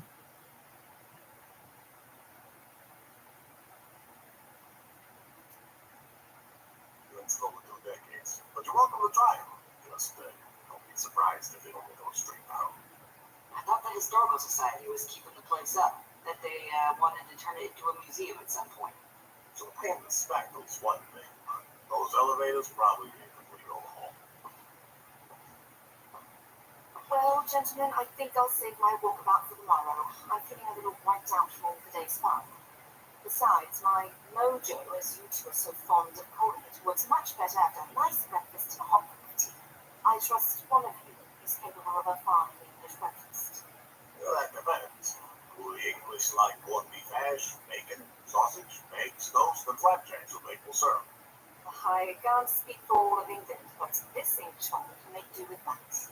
If there's one thing I've learned since crossing the pond, it's that you Yanks have quite a talent for excess.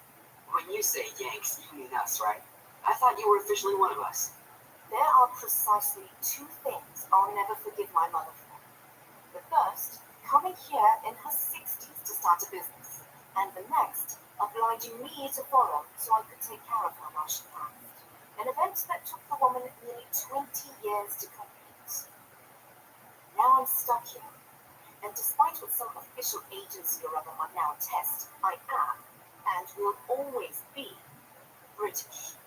With that, gentlemen, I will bid you all good night. Now, Mason, if you would show a lady to her room. Go right this way, Marie. Oh, Leon, start some coffee, would you? You're probably going to jump on organized off the journals. Gotcha. I was thinking the same thing.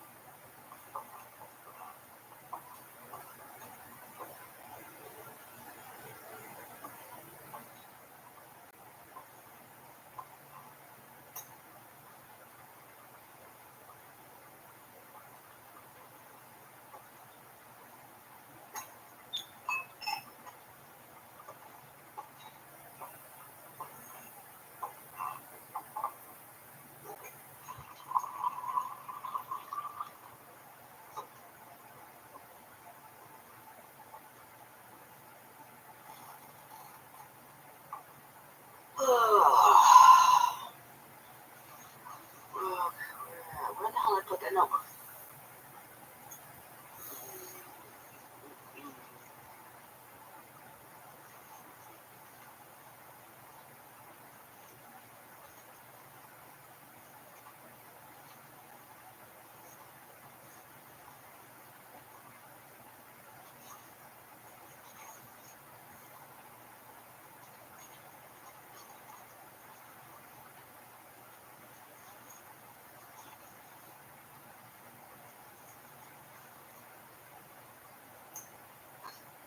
Radios don't do any good when you drop them in the old place.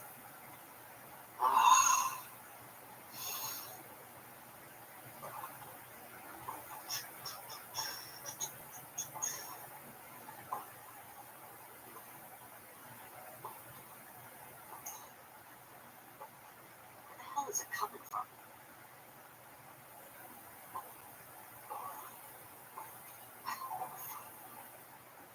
Is it coming from upstairs? Great place to leave equipment, people. Ugh.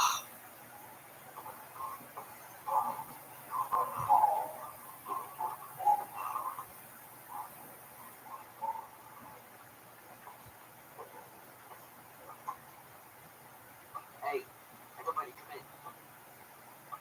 We're both here. Does Phil have a radio? So you're on the floor. Why? I'm upstairs and I'm hearing something like radio static, but I'm not sure where it's coming from. I'll be right up. I'll be here. Also, spoiler alert, guys.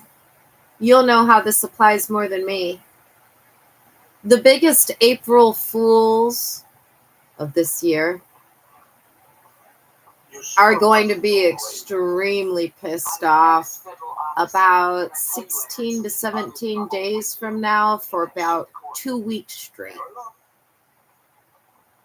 The biggest April Fools of this year, in about 16 or 17 days from now, are going to be pissed off for about 2 weeks straight. Well, looky there. I'm going to say it a third time for you. The biggest April Fools this year, those of you that were the biggest fools in April of 2024, in about 16 or 17 days, you're going to begin to be very angry, and it's going to persist for a couple of weeks straight.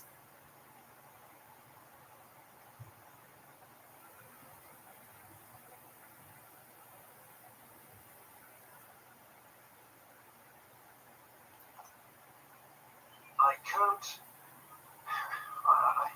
believe what I'm seeing.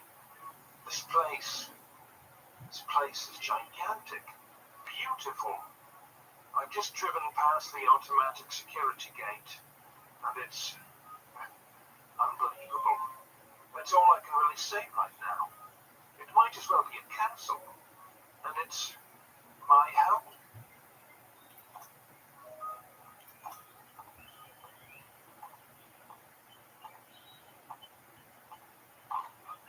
My math on that might be a little wrong, guys. Let's correct that. 16 to 17 days could very easily be 19 to 20 days. How can this be real?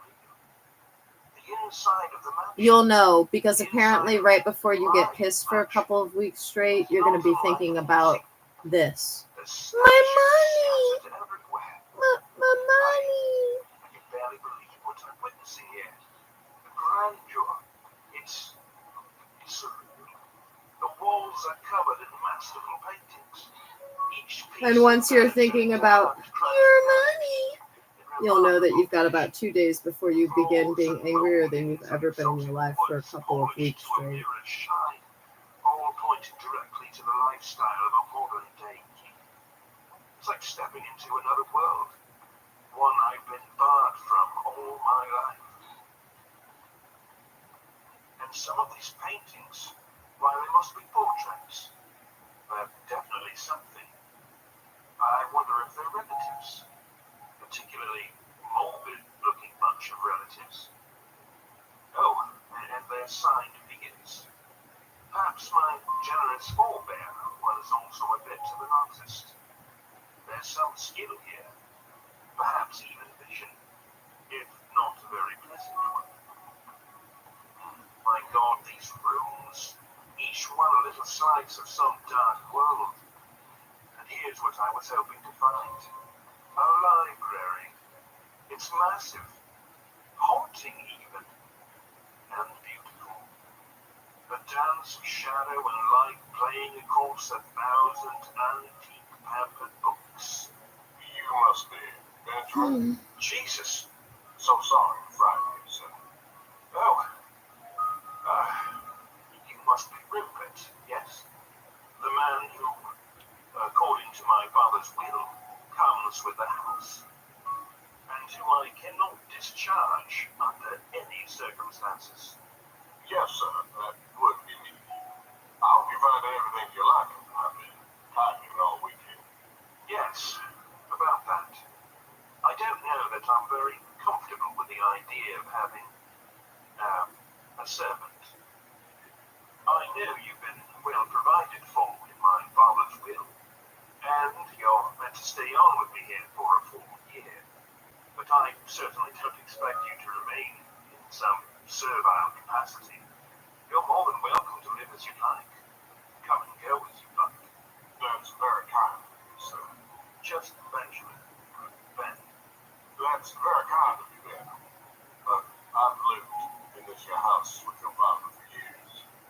isn't alive, in fact. I can't imagine living anywhere else.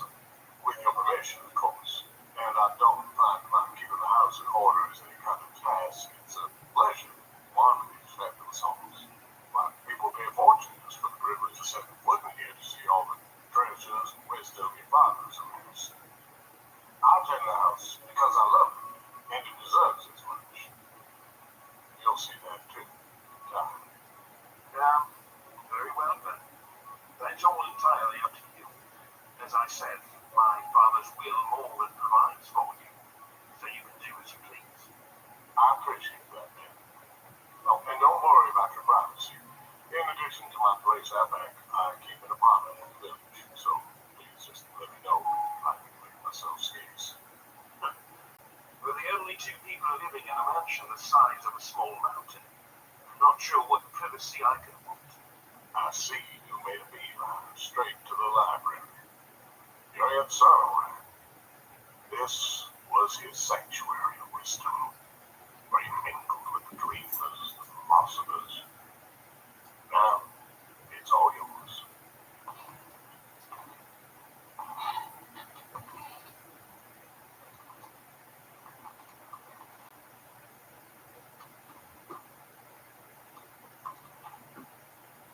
This is certainly quite a collection. I'm almost embarrassed to admit that I don't recognize any of these titles. Lodgecraft of Isolis, Savica of the Bolton Sonnets. I suppose these are all pretty priceless, one of a kind. That they are indeed, and not for one such thing.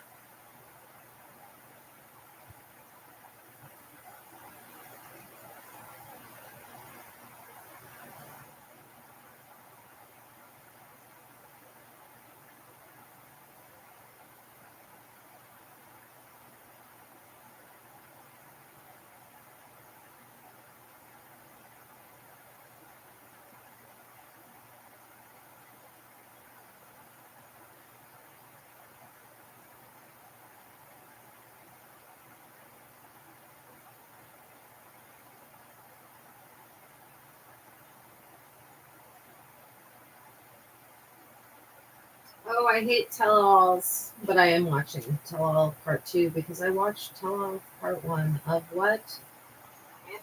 Of 90 Day Addiction. Salted caramel frosting, rich, sweet, salted caramel. Yep. Iconic frosting, salted caramel twist. Got it.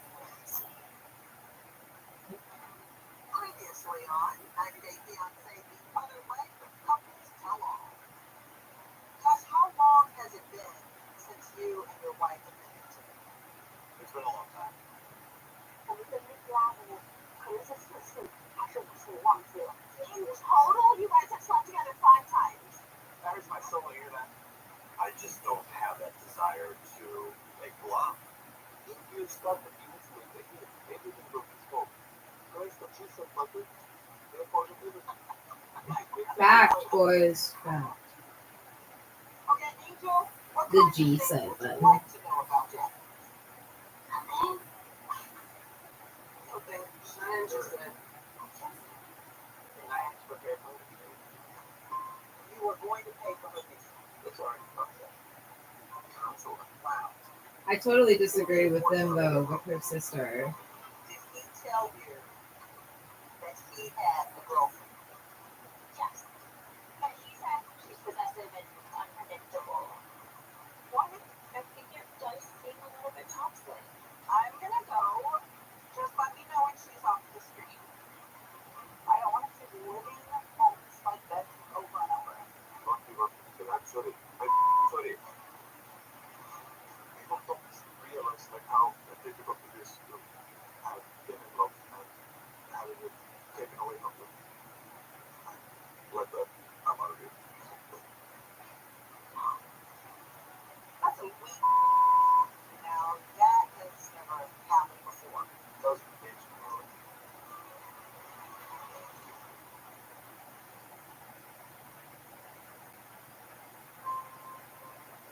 Definitely a bitch move, by the way. Say your shit and walk away. Especially if you know all that's going to come out of somebody else's mouth is some bullshit.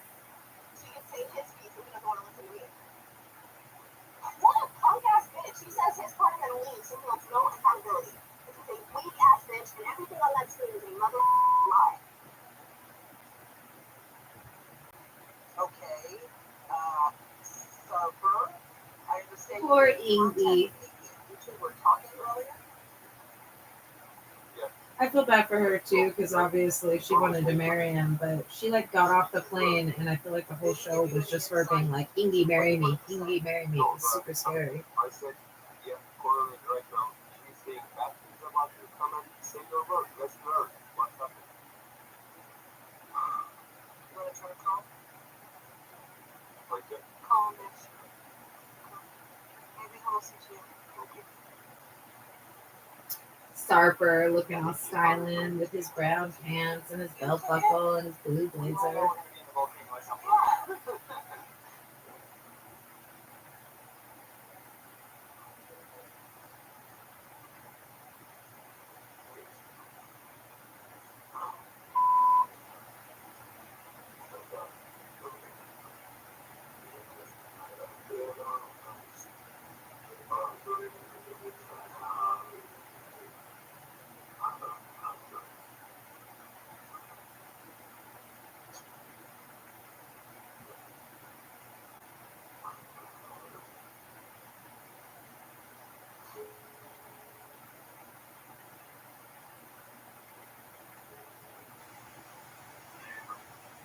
You told me that you will come and speak your word. But I'm trying to defend you, and you just said your word and went away. See, be a man.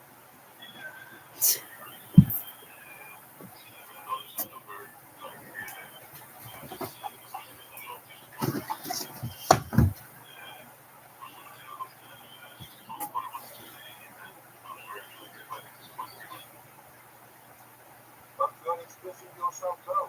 You can do it here. I just want to defend you.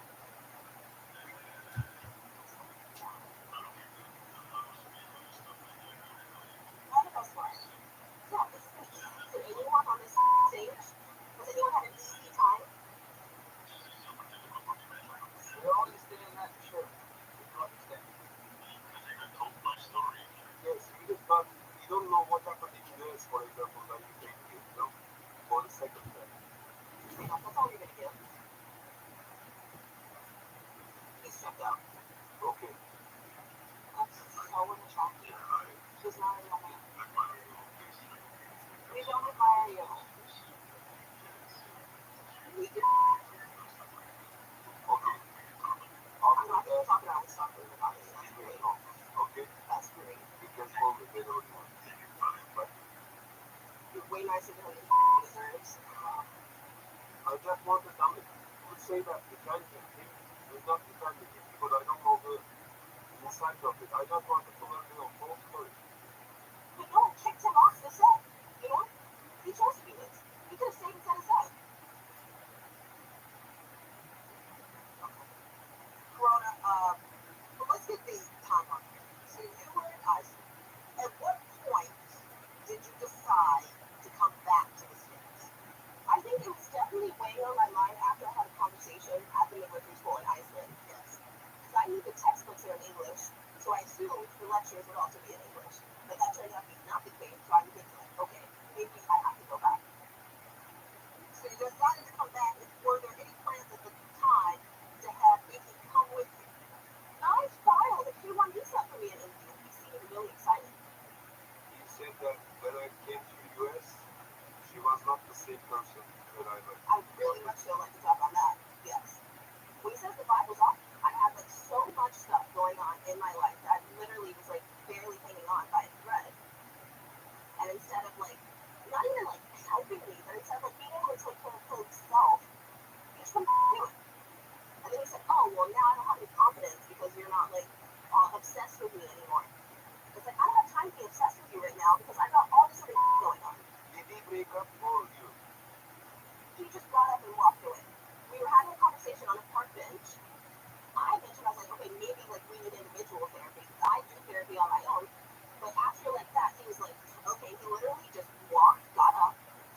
home. I never saw him again until just now.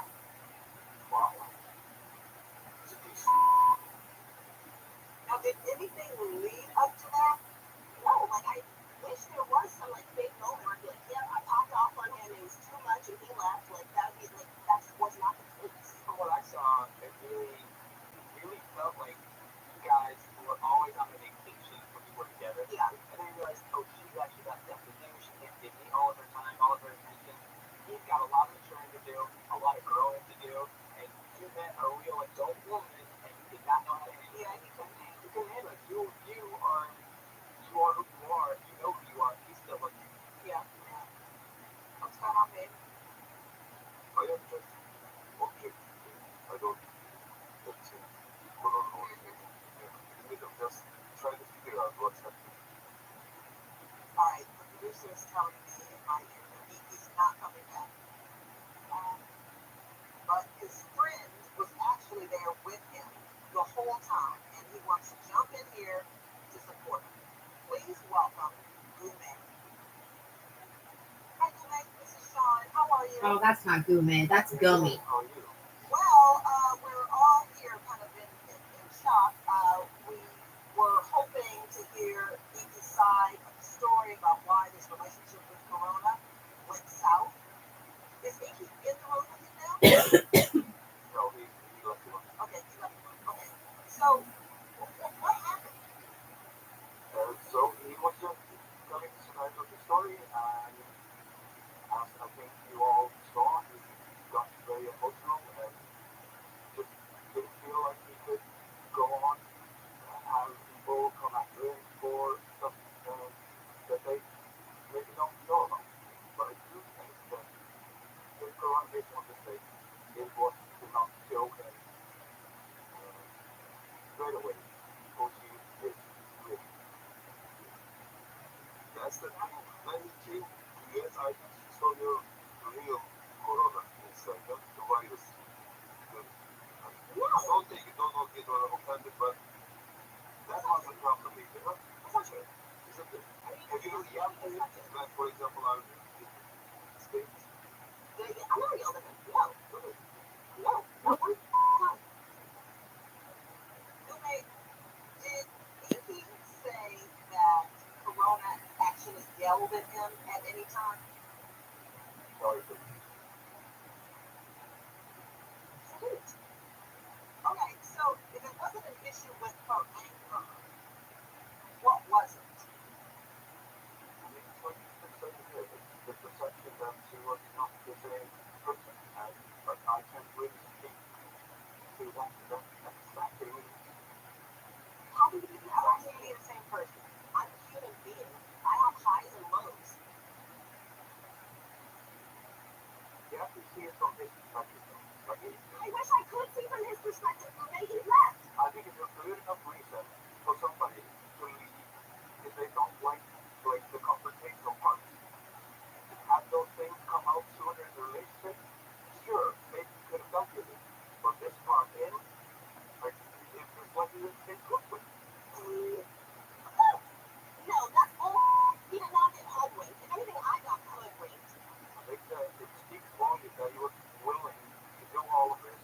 How does that speak volumes? We're all sitting on this stage. We've all been going through In the things. last minutes that he truly experienced what the future would be, and he knocked out. I think that's a normal thing to do.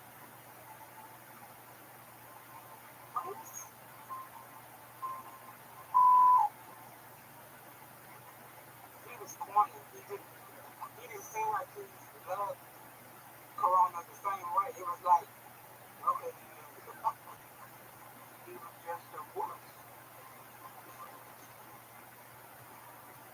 Kinda. You're a mom yourself, and yet you were going to go move to Turkey and leave your daughter behind? Oh, wow. I mean, I don't understand. if you're going to play that card,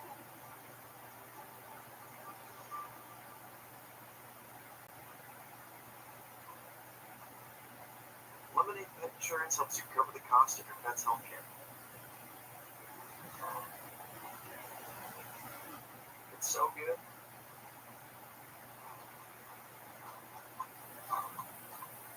wish you were a pet. Get a quote for your pet at lemonade.com/pet.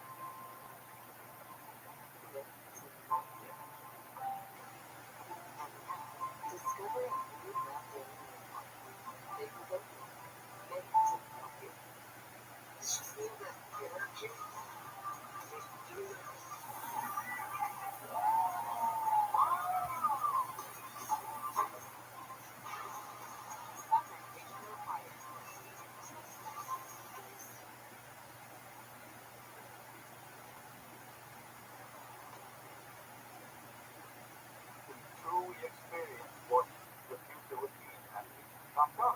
I think that's an unknowable thing to do. What?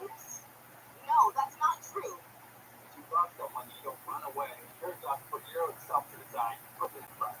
I agree. It doesn't feel good. It feels like he doesn't respect you. It sucks. Well, 3 of Corona's family members were watching backstage when he walked away. Let's bring them on right now to hear what they have to say. Please welcome Corona's mom, Tanya, her grandmother, Fanny, and her sister, Tessa. Welcome, ladies. Well, you were watching monitors backstage. Were you ladies as surprised as we were when Iggy read the statement and then walked off? I'm really not surprised. I feel like he didn't take the relationship serious. But he was putting him on effort. He was corny. He didn't seem like he loved Corona the same way. It was like, okay, yeah, he was kind of like going with the flow. I just never liked him. Why not? He didn't try to like us. He didn't try to contact us or this is coming over. Yeah, I would say he didn't really make as much of an effort to get to know my family as I did to his. Corona, you told us how Iggy just left you on a park bench one day. What do you think the reason is? I think he just didn't I want to go up think to it and she didn't want to have a exhausted conversation about it. his love because And why he left here now. she just really wants to get married Does with anyone us. here have any thoughts on why that happened? I don't know. I don't know. You got too many I don't know, so I don't even know why you're there. He's only there because Iggy walked off. Because he's so weak and left. For him to read his statement and walk off. Maybe he's just not sure about a lot of things since this is his first real relationship. I need to ask him what plan you live on. I wish he was here so we could. I wish he was here too. The old issue. You're almost 40 and you never brought home a girl. That says a lot. To me, he's not valuable. He's just a wuss. And I felt like he was using my daughter for, I just want to put it out there, he's using it for our money. He had my daughter buy plane tickets for him. She paid for the visa. She was going to pay for him to live over here. I don't like that. I just think he was a user, a freeloader. I mean, he claims to have paid for a lot of things, but he's claims to have paid for a lot of things. But I can say with 100% certainty that he loved it. I don't think so.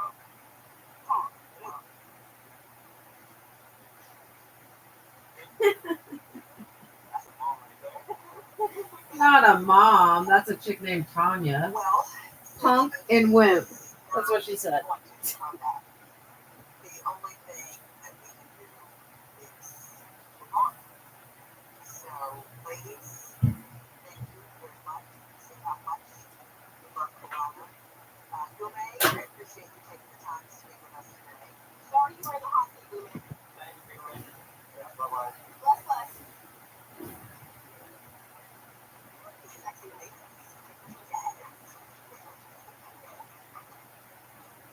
Okay,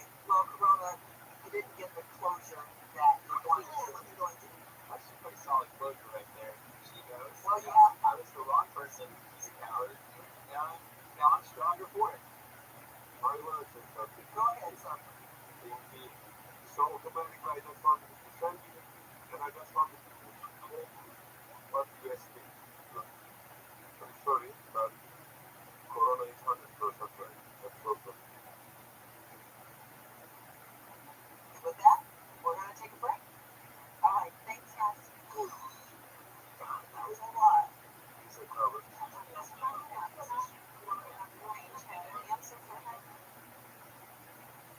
If you were asking like 6 months ago, I mean, I thought it was going to be my husband, you know?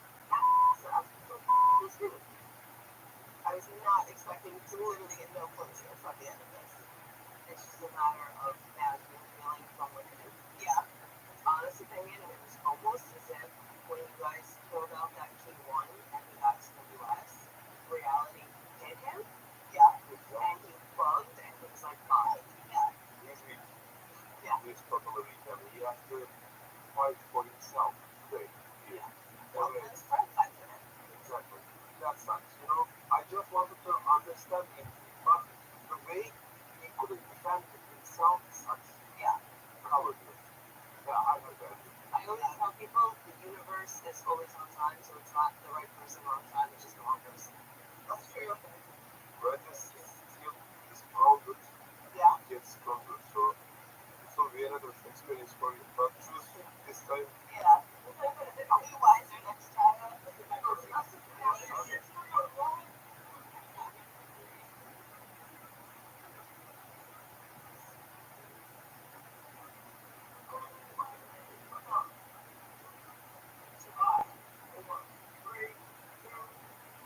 Let's move on now to Joanne and Sean. After Joanne and Sean kept their marriage a secret for 2 years, they finally revealed the big news to their families. But when her children raised concerns, the future of this couple became unclear. Sean and Joanne, let's get right into it.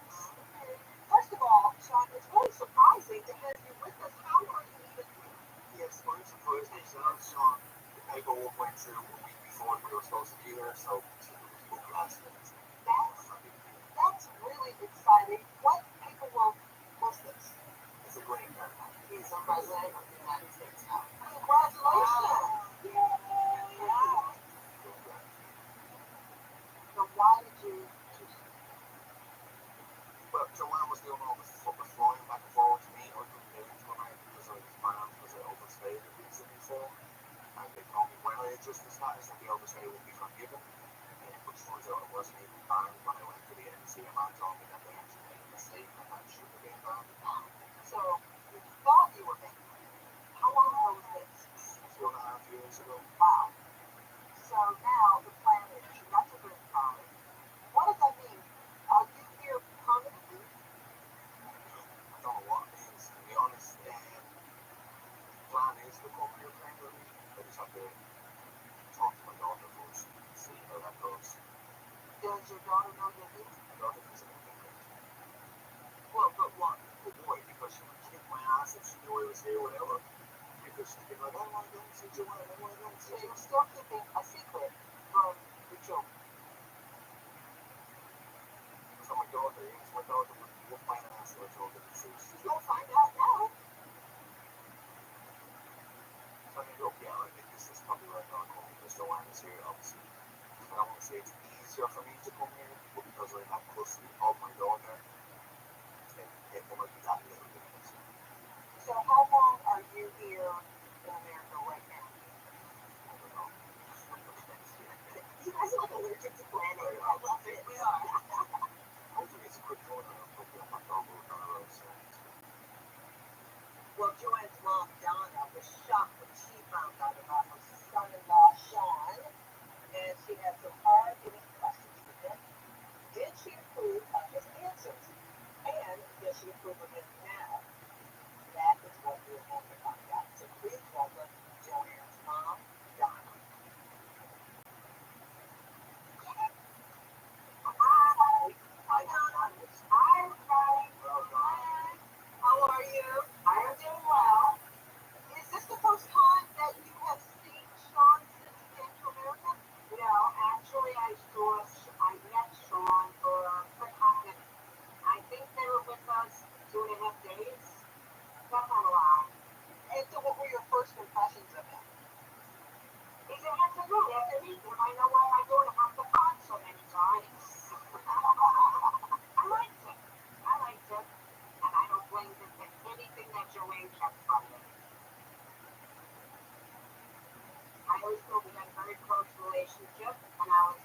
by Joanne. She's never kept secrets from me that I know of, so this hurts me a lot. And I don't blame Sean, but I think Sean wanted me to know. I believe he did say that to me. I feel like, who cares? People put too much credence in their family's acceptance or approval of people they're with. It's nothing new that I'll never understand.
My dad works in B2B marketing.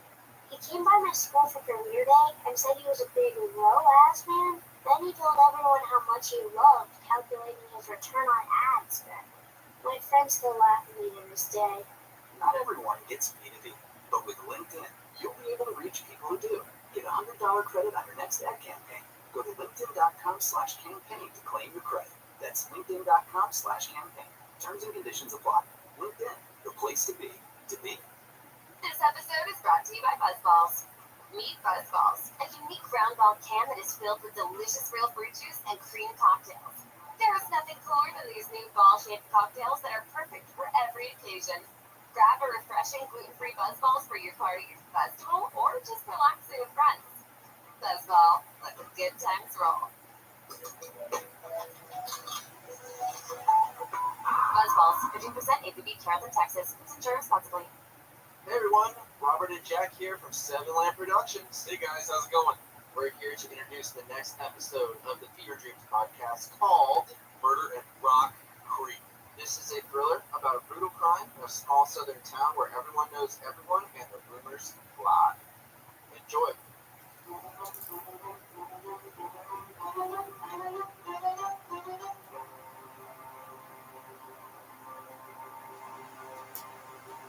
I've always wanted to be sheriff. If I'd have known what would happen as soon as I got to be one, I didn't like to be hurt because of it. I might have thought twice.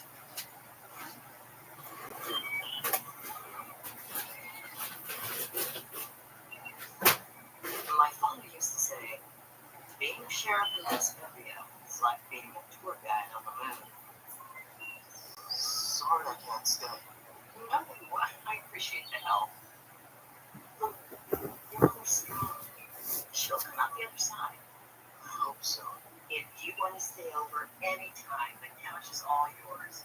Thanks. Luke's a good kid. His father passed suddenly when he was little. His mother hit the bottle, tried to follow her husband to the grave. Got pretty close until we got her into rehab. This is her third stint. Vera and I have been friends since grade school. So, when life got too much for her, my husband and I helped raise her son. A year ago, Greg and I took Luke to get his driver's license. He didn't think he'd pass the written, but I quizzed him in the car beforehand. When he passed, he couldn't smile. And when he broke his arm a few years back, it was Greg and me that took him to the doctor. Luke's mom, she loves him, but she just wasn't capable of being there for him all the time. So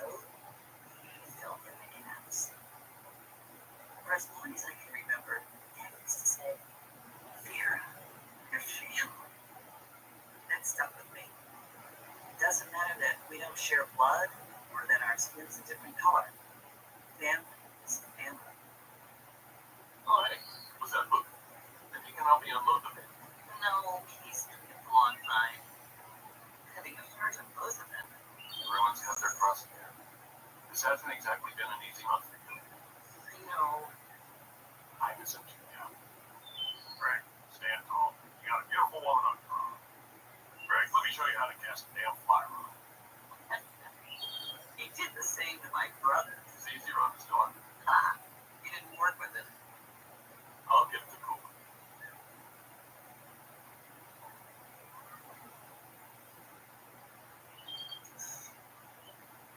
Where's that husband of yours off to?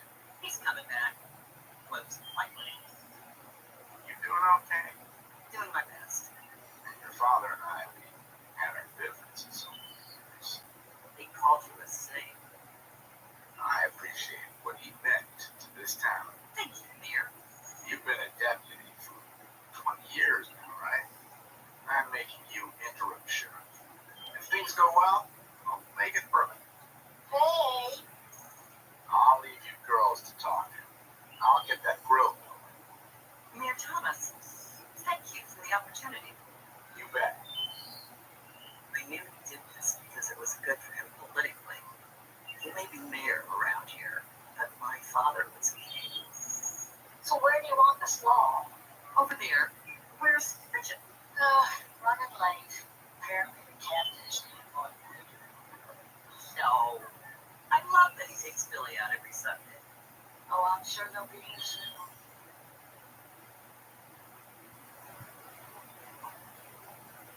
That was fun, right?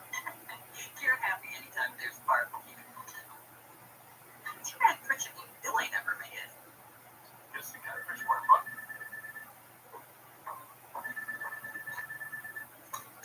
Deputy Sullivan, Sheriff Sullivan. We got two bodies in Rock Creek. Broad Creek. I spent every summer of my childhood here. Crawfish, catfish. I'd catch anything that crawled or swam. In the dark, I saw Deputy Simon over by the boat slip. As I walked towards him, my flashlight cut slivers through the night, lighting patches of the crime scene. I saw something in the black, white, shaped like a cigarette. See this, Deputy? Sorry, I missed that. I put the joint into a bag and continued surveilling the scene. These trucks, side by side, one of those big pickups with 6 tires, and those footprints, streaks and gouges in the mud. Something strong. Let's try and get a clean impression. Look at you, Sheriff. Listen, Simon, it was as big a surprise to me as it was to you. It could have gone either way. Not really. Because you're Sullivan and I'm not. He was right, and we both knew it. I hope this won't be a problem. No, not at all. Boss. Eager to move on, I shined my light on the first body. I had a sinking feeling when I got here, but I didn't believe it until I saw it. A slash across the man's neck opened his carotid artery. He was bathed in his own blood. Face was frozen in horror. A face I knew well. No! Gabby. You need to do this. No. I forced myself to take another look. Be professional. Easier said than done. I was made a father at his wedding. And his son, Billy, lying in the leaves and mud, eyes closed like he was asleep. And left his t-shirt red, sopping wet, to see the knife wound in his back. He was trying to run away. I felt his neck for a pulse, but nothing.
run the plates to know who it belonged to.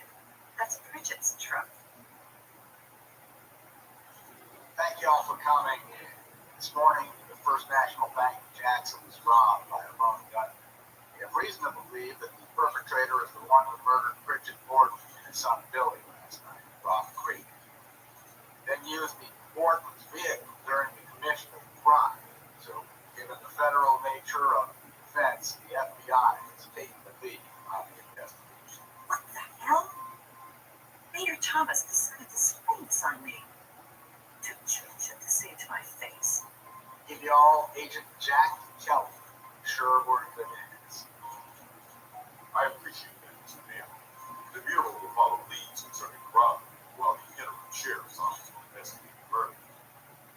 Sheriff? Thank you, Agent. Bridget Gordon was a friend of my husband's and me. His son Billy has played soccer and baseball with my son since they were 5. His mother and I go back a lot longer than that. And now she's home alone, wondering how she's going to live another day. Because someone valued a truck over the lives of 2 people.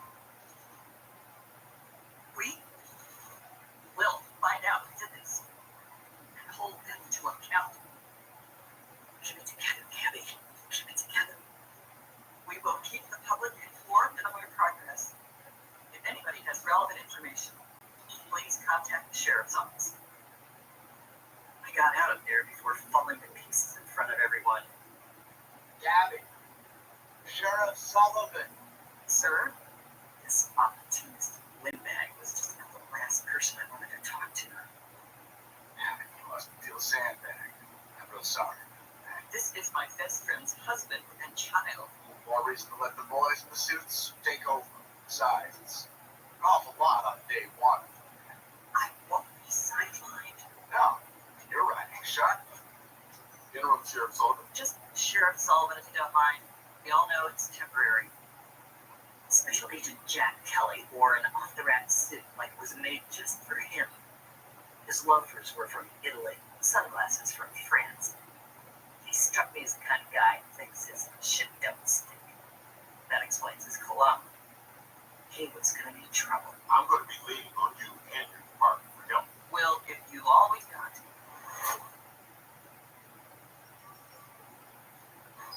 Why don't you all set up in the conference room? A young woman, flustered, marches into my little bullpen. She wore matching cheer squad sweats and too much makeup. Only in high school, but trying to look 25. Excuse me. I think I know that the other boy. We graduated Central Valley together. I heard him brag about a local she was the first in the world medal. Same time how long it took for these to get there. Well, what's his name? Lee Valentine. Excuse me. If she'd said the Pope, I would have been less surprised. I said, I heard you. It's just he was at a picnic when this all happened. He left before it started.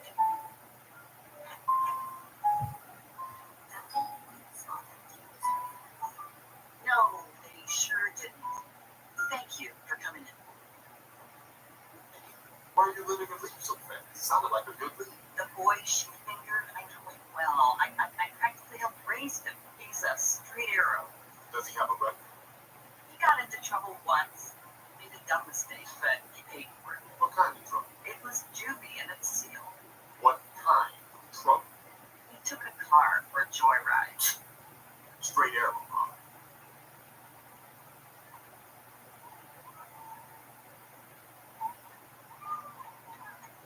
I was waiting for the lab to tell me something about that footprint. I had no idea Jack tracked Luke down or how he did it. What are you doing under the bleachers, you? Nothing. Who the hell are you? It smells like weed. Hey, come back here.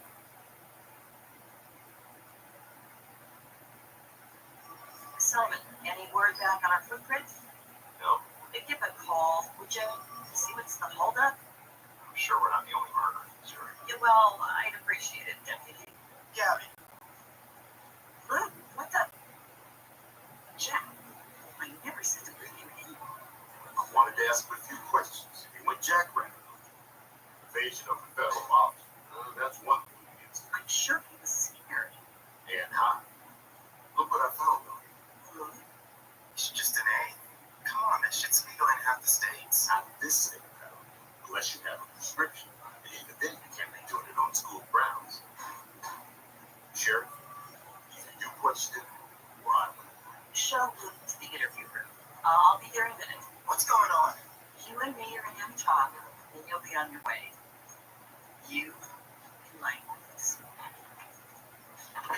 I know you'd like nothing better than to wrap this all up in a bow and put another notch in your belt. But I'm not going to do that at the expense of this kid. Is that what you think I'm about? I think you're stuck in some regional office with your $400 watch you want closer to the action. This case is a stepping stone. You still got that joint from the crime scene? Of course. Let's see. And while you're at it, give me a magnifying glass, please. I know exactly where it's going. We hold up the little green buds from the joint against the light. See those purple hairs, crystals of THC? Now look at the herb I found on Luke. They match. I spent 2 years in Quantico and on the job for 18. I don't know how many homicide cases you catch out here in Tuscany, but I know a thing or two. Gabby, what's going on? Sunday night, after you left the picnic, you went to the rehab center to see your mom. Did you sign in when you got there? No, I didn't. I didn't have a room.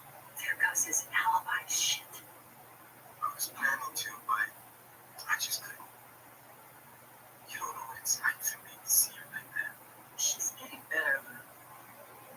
So, where did you go? Why? Well, someone who vouched for your whereabouts would be helpful. Helpful? For what? You heard what happened to Bridget and Billy Boy? Yeah, it's messed up. Billy was alright. His dad seemed nice. Well, whoever did it robbed a bank the next day using their truck. So what's this got to do with me? They don't think it was Gabby. It wasn't me. I know it wasn't, which is why you got to prove you were somewhere else at the time, that's all. So, where were you? I was walking the train tracks, clearing my head. Was anyone with you? No. What's gonna happen to me? Nothing, Lou. I won't let it. But you have to level with me when I ask you questions, understand? Yes. What kind of sneakers are those? What? Your sneakers. Air XRs. What size? 11. Why? Don't worry about it. Where'd you get the weed? I don't know. Do I have to? It's the only way I can help you. Do it, name. Ricky Sledge. Ricky Sledge. What can you tell me about him? He graduated Central a few years before me. Captain of the football team. All-county running back. The state was looking at him hard. He grew out of me at the end of the season. Scholarship gone. So he turns the sling, don't Gabby, you gotta get with the times. Do you know a Michelle White? Yeah, I know her. What does that mean? We had a thing for a minute or two. Then we had a little scan. Pregnancy. No, it worked out. No harm, no foul. She might see it differently. Why are you asking me about Michelle? Just sit tight. I'll have you home by dinner. Jack heard the entire conversation. We should run down Luke's dealer and see who his other customers are. It's a waste of time. You heard the witness. Who neglected to mention that she and Luke were a thing. Lab came back with an ID on our footprint. Size 11 Air XRs. Son of a bitch. Sheriff, you okay? I'm sorry, Luke. Arresting him was the last thing I wanted to do. I had no choice. Naturally, Jack couldn't wait to tell the press. We've apprehended a young man we believe committed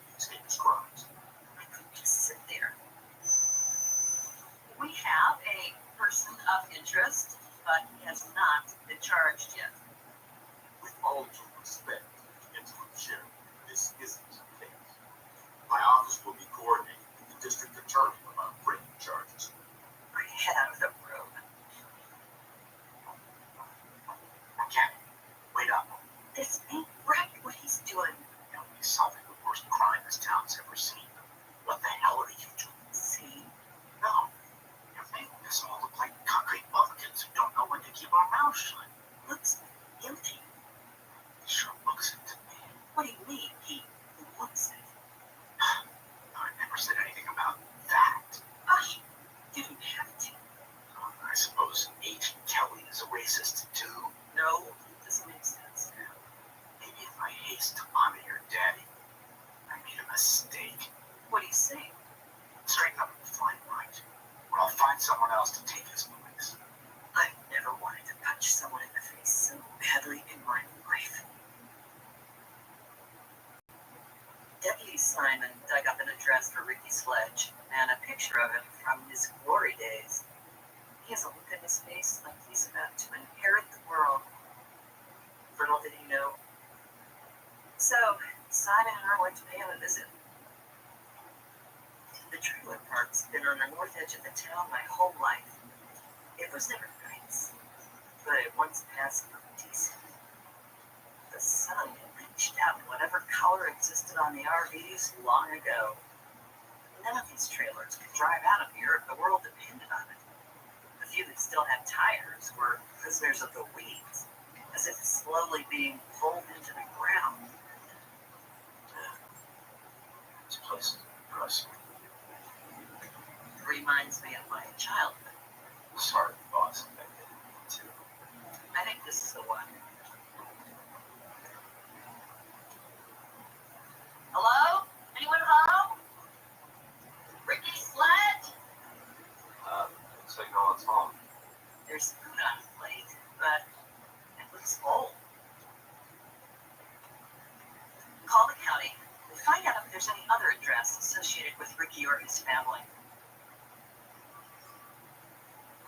I'm just asking for a little time before you bring up charges. Calling the district attorney is the only move I have left. I estimated me 48 hours. You wouldn't have it. A boy's life is at stake. Well, if you don't care, then come fall, I'll make sure your voters do. In retrospect, threatening the DA wasn't my best idea. What do you think you're doing? My job? No, at this point, your job is to stay away from this case. I don't work for you. You work for me. Yes, you did.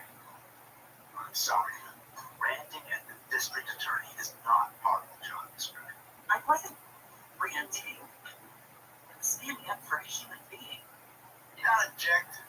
You can't be. You should know better. I'm suspending you till further notice.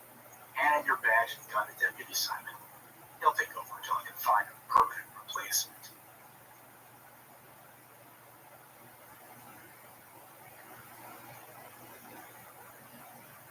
Greg, Oh, hey, where's Max? go on to bed. But it's barely dinner time. Well, there's nothing in the fridge. Honey, is he sick? Got into a fight at school. Max? Oh, no, I'll go see him. Wait, just let him sleep. Well, what happened? Told the boy said something ugly about liver. Even uglier about you. What did they say? Max says he got one of them in the nose, but the bigger one got him in the eye. Greg, what did they say to Max? Does it matter? It does to me. It was racist and lewd. What you need to know is your work is becoming bad for our son. About that, my work, Shh, Gabby. it's just a suspension. And indefinite suspension. God damn it. Well, at least I have time to focus on Brent's case. I don't think that's the lesson here, honey. He's going to be arraigned and then remanded into federal custody. Exactly. It's out of your hands. No, we need to hire a lawyer. With what money? Dad's house. I'll borrow against it. We decided that's for Max's college. In half a dozen years, we'll be on death row by then.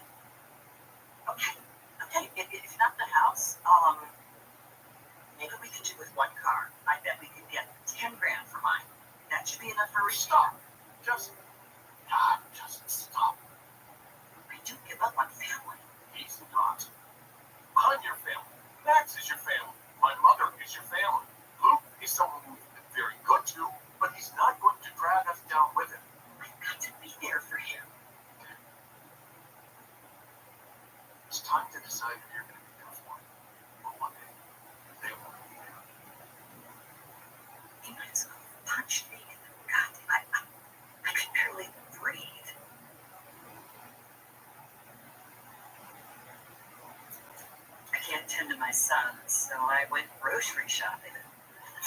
Paula was there. Gabby, What are you doing here so late? oh, I can't sleep. And I'm about to have a house full of people. Oh, the funeral, of course. Sorry, I should be helping. Oh, it's okay. You've got your hands full. You and Greg did your best to help Brooke. But with poor Vera, the way she's been, bless her heart, something bad was bound to happen. No one ever meant to this. I just want you to know. I don't blame you. Thank you. But I'm just happy the FBI case. there's no proof Luke is guilty. Don't do this, Sam. I know you want justice and need closure, but putting an innocent boy to death will give you neither. That boy destroyed my life. No, he didn't. How do you know? That's what I believe. You're dead wrong. What does it cost us to wait and see? What does it cost? You have no idea.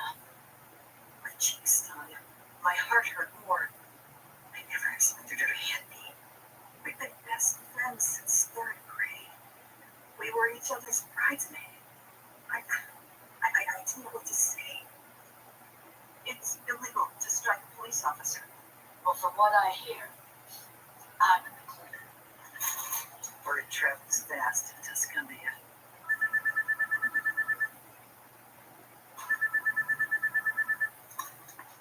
Sheriff Sullivan, Gabby Sullivan.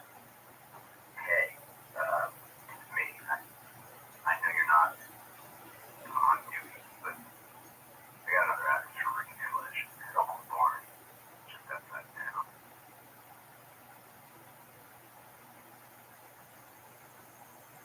Making a call in my street clothes, in my beat up car. No badge, no gun, just a flashlight. What would my father have said about this? Then again, I was only doing recon.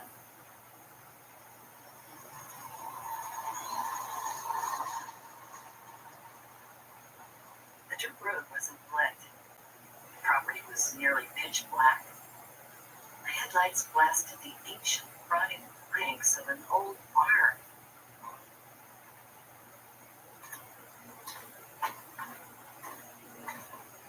I looked through the barn doors, but couldn't make out much. I shined my light inside, saw about a half a dozen empty beer bottles scattered on the dirt floor. Then I saw a red pickup truck with double-wide rear tires. I checked the license plates against the shot of Bridget's truck on my phone. What are you doing?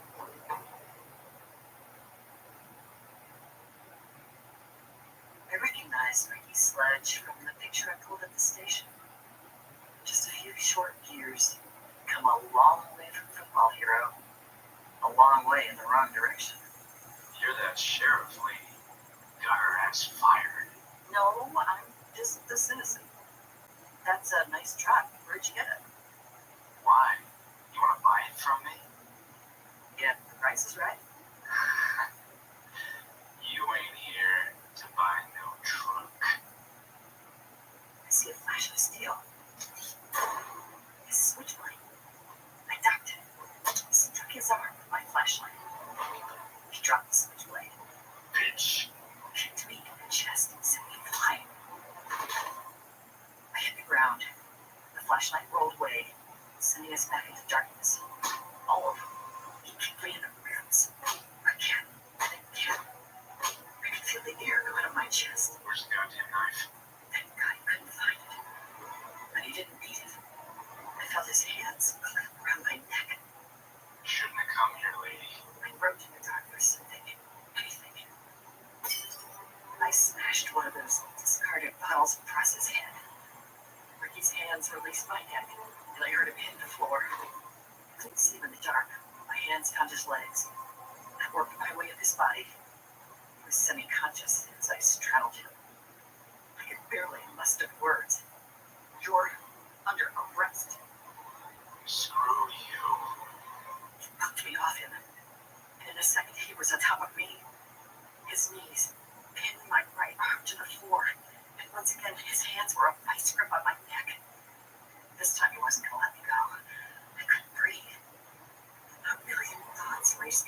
as I tried to remain conscious. Greg, Max, how going without me? They were the choice. I managed to free my arm from his knee. I still had the remnants of that now broken bottle in my hand, and I jammed it into the side of his neck. He fell on top of me. We were a tangle of bodies, and I couldn't let it go. I pushed the jagged glass deeper, even as the bottle cut into my palm. I could feel the warm flow of his blood. Soon, his body went limp. I pushed him off me and reached for my phone with my uninjured hand. I could see only out here. One bar, shit. Maybe one would be enough. And dial tone, god damn it. I dragged myself outside the bar.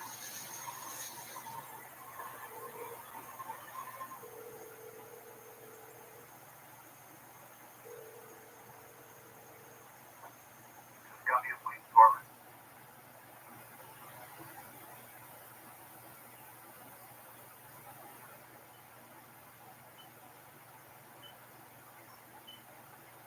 She's awake. Yep. Can you hear me? I tried to focus. I was lying down. There was Greg. Hours. Lots of hours.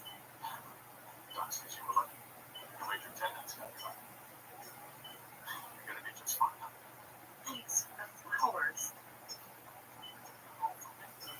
I admired the biggest arrangement, an explosion of tulips, lilies, and yellow roses.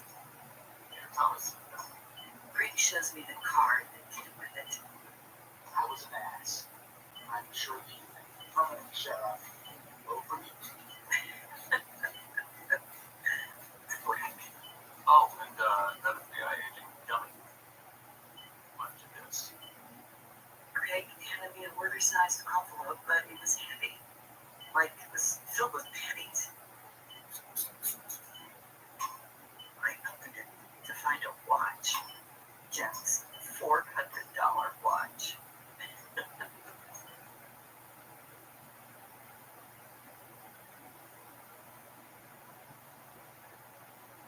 The church was standing room only. All of Tuscumbia was here for Pritchett and Billy, Paula. Just thinking about leaving my husband and son hurt me more than Ricky's sludge ever could. But Greg sat on one side of me and our boy Max sat on the other. I was lucky, and I knew it. Luke walked down the aisle, looking for a place to sit. It took guts to show up here. Did his best to ignore the stares, but to some, no matter what, they'll always be guilty. Oh, over here. Saved you a seat. You saved a lot more than that. Thank you. Oh, you just keep being there for your mama. That's all I ask. I may just be a tour guide on the moon, but without me, some folks would get lost.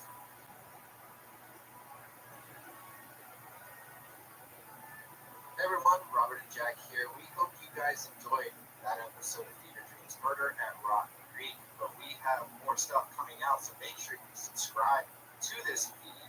In fact, the next episode that's coming out, it's called what, Jack? The Portal, and you are going to hear a very recognizable voice if you're one of our 7 lambs, one of our lamb-elite. So check it out because I got the unique opportunity to play the lead in The Portal. It is a sci-fi mystery thriller, so I think you guys are really, really going to dig it. And that's the next episode. There's plenty more on the way, so make sure you guys subscribe. Have a great day. Bye. Fever Dreams, a pulp collection, is a production of Voyage Media.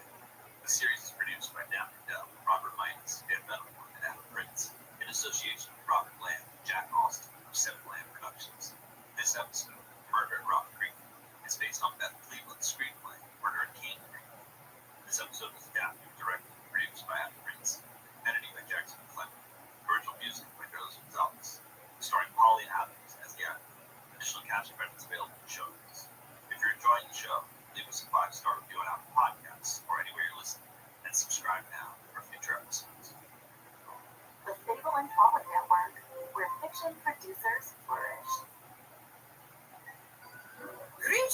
fans of the esoteric, and welcome to the trailer for Madame Magenta Sonus Mystica. Hang on, why am I doing my own trailer? Well, people want to see their star, my dear. No one can see me, Bernard. This is a podcast. You know what? I should have that deep voice chap do this. You know the one. What's his name? Oh, the strange name. Yes, like fruit, red pepper. Yes. In a world where something. That's the one. Oh, it's quite sexy, Bernard. We'll save that for later. Well, I'll try to keep it up. You've never had a problem before. That was a very clever joke. Yes. And I never intended it. I'm going to make a cup of tea. You do the trailer. Right you are. In a world. Earl Grey, please. In a world where ghosts and angels walk amongst us, and float amongst us stands one woman, Magenta. God, my bloody spirit guide's frozen milk again. It's going to have to be iced tea, I'm afraid. Psychic medium. Magenta, I can't do this anymore. Bernard, you won't get nodules. You're not a Dell. Well, actually, interestingly enough, that wasn't nodules. That was an exploding bullet. Oh, God, imagine that. Anyway, that's not why I can't do the trailer anymore. No. Yes, the angelic manifestation by the dog there. Here we go again. What do you want? From the makers of Mockery Manor comes Madame Magenta, Sonos Mystica, for all fans of the esoteric. Available now wherever you get podcasts.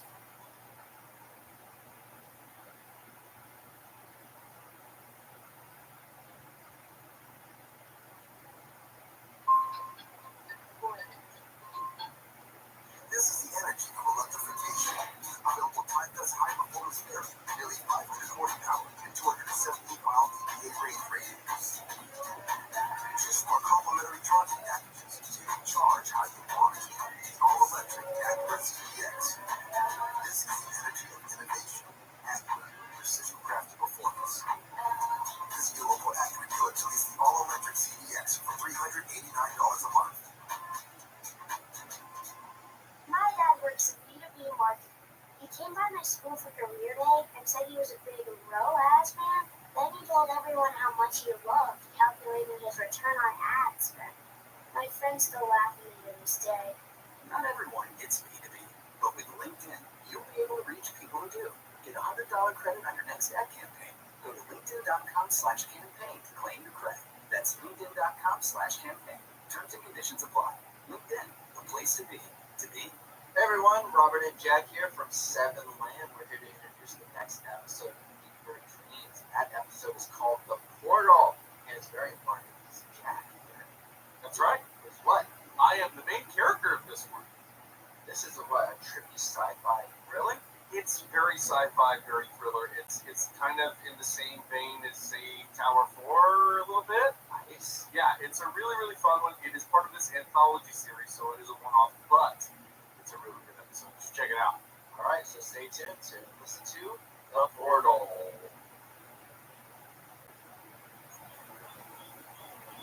I used to fish this hole with my little brother. You have a brother? I used to. Hey, you got one. What do I do? Start reeling him in. Not too fast, though. We don't want to lose him. Don't let him get behind the boat. I don't want to hurt him. You won't. We'll take the hook out and throw him back. Sean, get behind the boat, buddy. Why is that bad? Ah, shoot. Daddy? Daddy.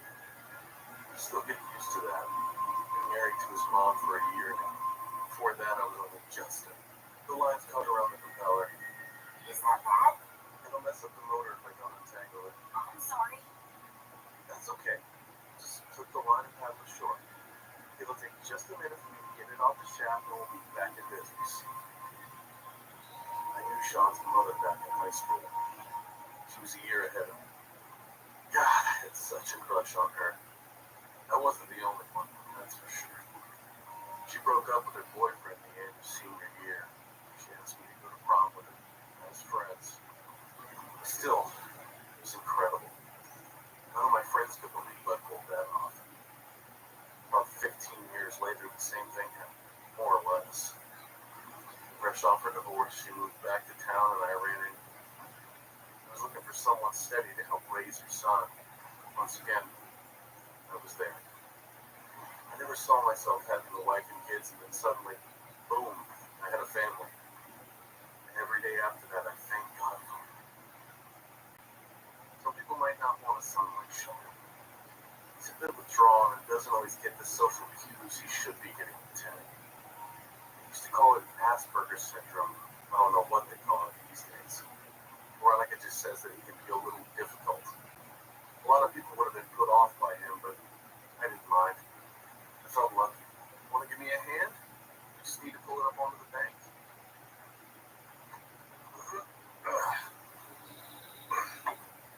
There we are. All right, just hang out for a while I take care of this. What's that? Sean pointed upriver. About an eighth of a mile away, there was a dark structure on the riverbank. My heart sank when I saw it.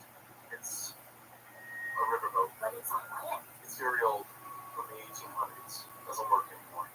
It looks cool. It's not. What's that big thing on the back of it? That's the paddle. That's how the boat moved up and down the river. Steam engine powered. Was it for fishing? No, it's more like a floating casino, but that was a long time ago.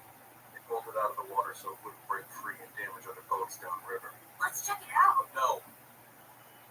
Sorry, it's just, I want you to stay here with me. I began to work on the outboard motor. The monofilament got wrapped pretty good around it. After 10 minutes, I looked up. Sean wasn't there. Oh, shit. Sean? Sean! I could see him in the distance walking towards the beach paddle boat. Sean! He didn't hear me or he ignored me. Either way, I could see him climbing aboard the boat. I took off running.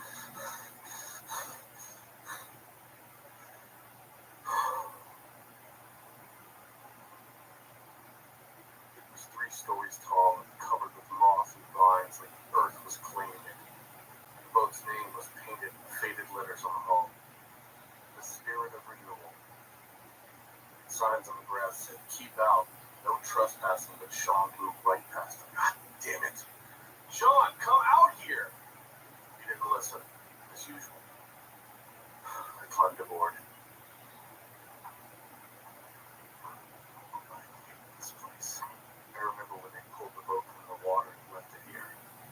I was a kid then. I used to go here a lot with my little brother Robbie. It seemed like the coolest place in the world. I never wanted to see this place again. But I had to find Sean. Sean! God. For a second, I could have sworn that was Robbie. You need to get out here right now. Damn it. Pulled aside some vines and started down a dark corridor. The smell of rotting wood and decaying plants made me gag. The hallway spilled out into what was once the gambling hall. The fine 19th century architecture was covered in 2 decades of mold. Where the hell did you go? Sean! Past the engine. The furnace glowed from the hot coals in its belly. Was it on? I followed his voice to a room at the center of the boat, like a chamber. Not much bigger than a walk-in closet and about 2 stories tall. Instead of 4 walls, there are 6, and each is covered in mirrored glass. What is this? Sean saw me coming. You can't catch me. He closed the door to the chamber. The lights all around the boat brightened for a second, and the chamber filled with light so bright it hurt my eyes. Sean! And I could see clearly again the chamber was empty. It was gone. No. Not again. The room started to spin and I went black.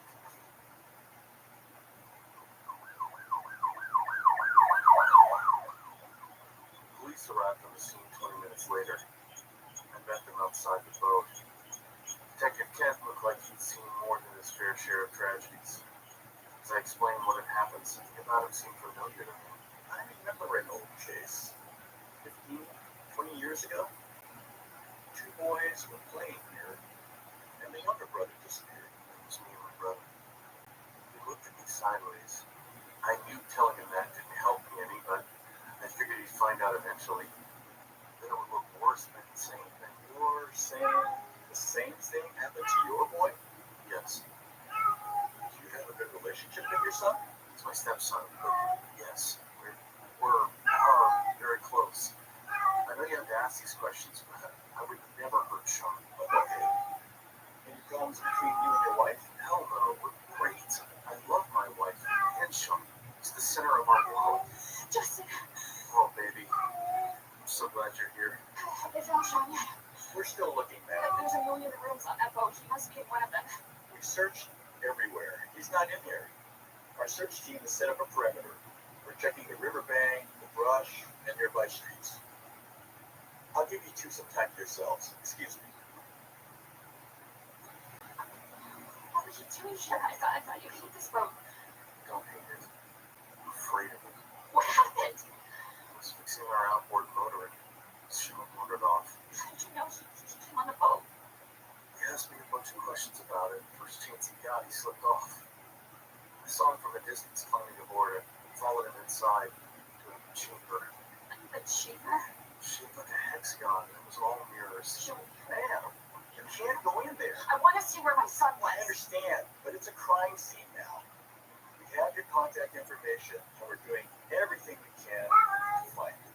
We'll be in touch, I promise. Well, can you just turn around and Sean ran off, or if you fell asleep and you swam away? I told you what happened. My son disappeared in a flash of light. Our son. I know I'm not Sean's father, but I love him as much as I love you. I would never do anything to hurt You're not making sense. I know. No one believed me then. Why should they believe me now?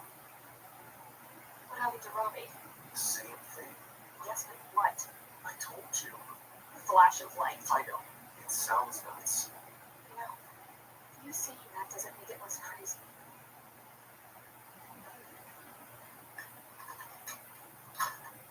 I'll email you the post with Sean's picture and putting that on social media. Please do the same. It won't help. Why not? This isn't a normal disappearance. I can see it in her eyes. That connection which tied us together like an invisible rope. It was gone. She started to the bathroom. I followed her. She opened the medicine cabinet. What are you doing? Seeing if you're up on your meds. I am. Promise. I'm very careful. After my brother disappeared, no one believed my story. Instead, I was diagnosed with schizophrenia. It was bullshit, but I've been on the meds for 20 years. I'm scared of going off them. Veronica counted the pills and looked at the date on the bottle. Satisfied? Justin, if you're not going to look for Sean, I will look for Sean, just not the way you would. I can't have you around right now. Can you just find somewhere else to spend the night? Where? I don't know. Anywhere. Just go.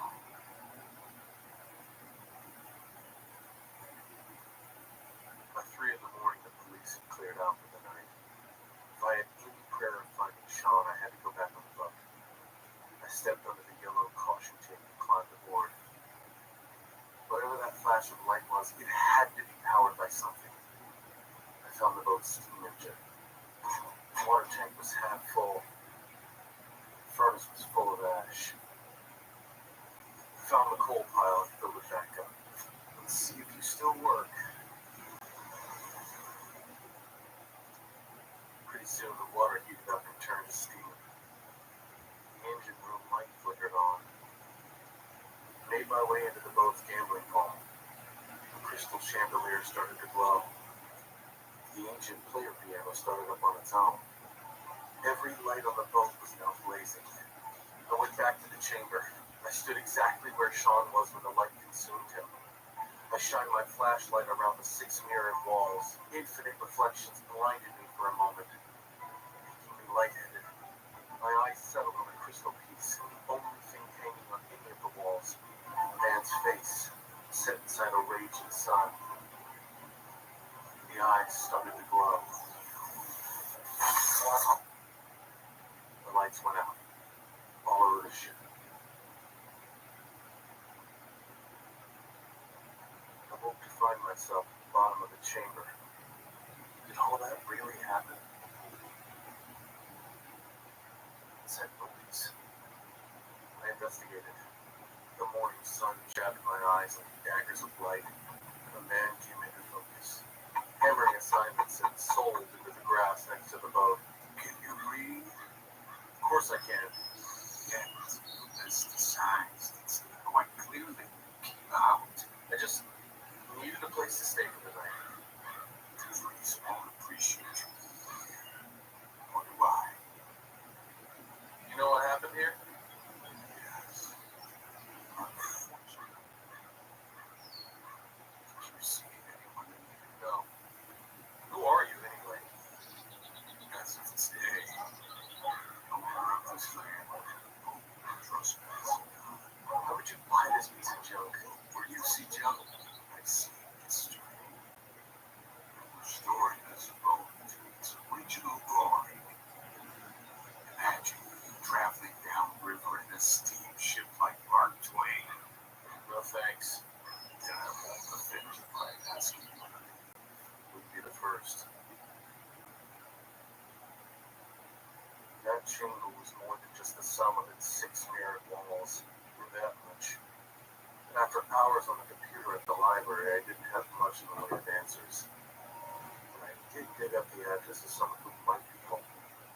Larry Riker used to be a scientist with DARPA, the Defense Advanced Research Projects Agency. They develop all the weird science that can be used by the U.S. military. It's a small agency full of geniuses and visionaries. Apparently Riker was both. A few years ago he was let go, but I couldn't figure out why. Ever since, his name had been all over all kinds of conspiracy websites. There was a good chance this guy was crazy, but it was my best shot. He lived in a houseboat in Sausalito. I'm on to the team. I'm not. With his scraggly beard and coffee-stained sweatshirt, he looked like a vagrant, not some science whiz. I'm looking for Mr. Riker. Dr. Riker. Now, nuts. Sorry. I moved here precisely so I don't get harassed by randoms. Do I have to anchor offshore now? My name is Justin Lee, and I need help finding a boy who disappeared. Does it say Lost Boy Service on the side of my boat? No, but if you would just... Then piss off. When I say he disappeared, I mean it. 1 minute he was there, the next, he was gone. It was like, I don't know, an alien abduction. Riker glanced down the dock, left, right. There was no one in sight. Hand flapping like a hummingbird, he beckoned me onto the boat. Let's go, let's go. I made my way through stacks of old scientific journals and newspapers looking for a place to sit. A row of diplomas from top universities hung on the wall. He had more degrees than a thermometer. Here, put this on. He handed me a tinfoil hat. Is this really necessary? Unless you want them listening to your thoughts.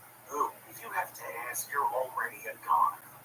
Put the damn hat on. It felt ridiculous, but I was desperate. What? You look like an idiot. I got up to leave. I won't waste any more of your time. Was there a blast of white light? Yes. I told him about the chamber that took a bundle out of my backpack. I took this from the boat. I peeled away the towel to reveal that crystal piece from the chamber. A man's face surrounded by the blazing sun. Riker's face was white.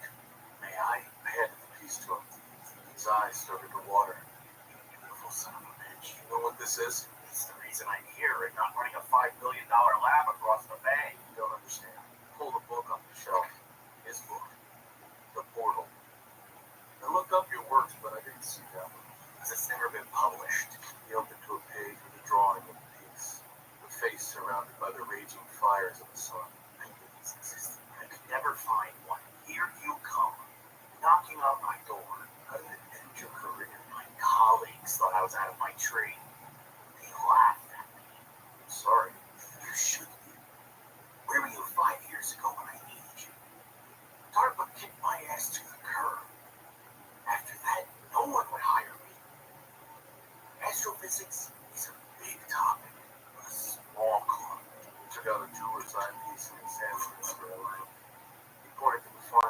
iron circuitry embedded in the crystal. It's broken in a few places. Looks like he got fried. Who is it? The sun god.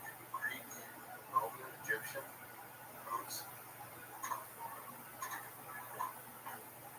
Edgar took me above deck and pointed to the starry sky. Aliens?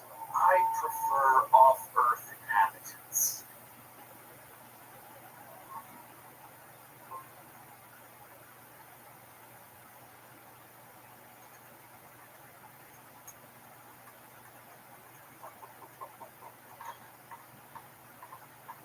Justin, you don't have to knock. You do live here. Still? Who's that? This is Dr. Larry Ruck. PhD, astrophysics, interplanetary sciences, and metaphysics. What's this all about? We need your help. You've got to be kidding. It's about Sean. Fine. Come in already. He took out the crystal piece, the sun god, set it on the table. What's that? Transmitter. Doesn't look like one. My aunt didn't look like my uncle, but she had bigger balls. She held the transmitter up to the light. I knew her sense of curiosity would take over. The circuits are broken. Which is why we're here. We're hoping you can fix it. Veronica's father was an electrical engineer by trade, and trained her to follow in his footsteps. When most girls were playing with dolls, she was learning how to use a soldering iron. She could fix just about anything with a circuit. I don't understand. What does this have to do with Sean? Remember the chamber I told you about on the boat? Where Sean was finished. This was in that room. You took this off the boat? What of the police? They won't even know it's missing. Okay, fine. You say this is a transmitter. To what? Another planet. Veronica did nothing to hide her disappointment. She'd hoped that we actually had some kind of a lead. Is that where you're from? Ronnie, just hear him out. Ever heard of a portal? In sci-fi movies, there are myths. No, the 1 hour orgasm is a myth. Unfortunately. Portals aren't. They've been discovered on land and in the oceans all around the world, mostly near ancient sites. They're described in the ancient texts of the Assyrians, Hindus, and Egyptians. Even NASA had to peel away its blindness. Gave her a report put out 10 years ago about the existence of portals. We call them exploits, or electron diffusion regions. Places where the Earth's magnetic field connects to the magnetic field of the Sun. Okay, let's say they're as real as you say. How do you make them work? There's the rub. We know a lot. At the same time, we don't know shit. Especially about this. But ancient civilizations don't. Why not? We think we're so goddamn smart because we can type a few search words and become experts in anything in 5 minutes? Believe me, the more we learn, the less we know. Ronnie, this piece fixed. You try to get the portal going again. If there's a chance it could help you get Sean back, wouldn't it be worth trying? I'll think about it. I know Veronica. Pressuring her anymore would just make her mad. So I took Riker to the boat to see the chamber for himself. Lucky for us, no cops were hanging around the boat, and that guy who said he bought it wasn't there either. Jeez, I thought my boat wasn't dumb. At least yours still floats. You reached the chamber. No. The floor was covered in broken glass. All the mirrors had been shattered. Who would do this? Homeless guy. Maybe some vandals. Whoever did it screwed us. Those mirrors are essential. Can we replace them? I'm not letting some broken glass stop us.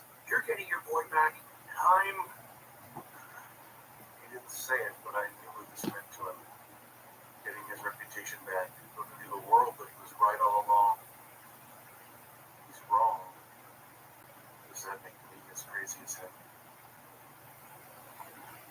Well, I said about fixing things my way, and Veronica was still doing things her way. I appreciate any help, really. Couldn't you just... I know, but it's my son. Yeah, I'm sorry too. Justin, I told you, just come in.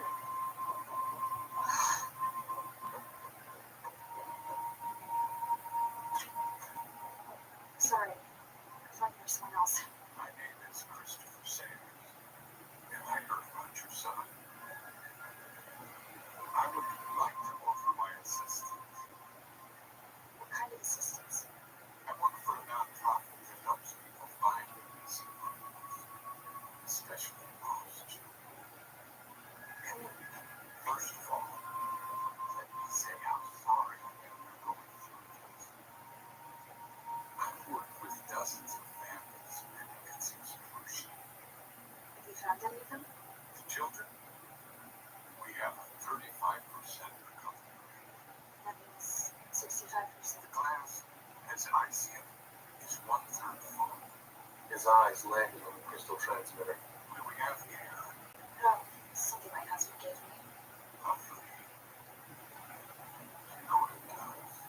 seems to think.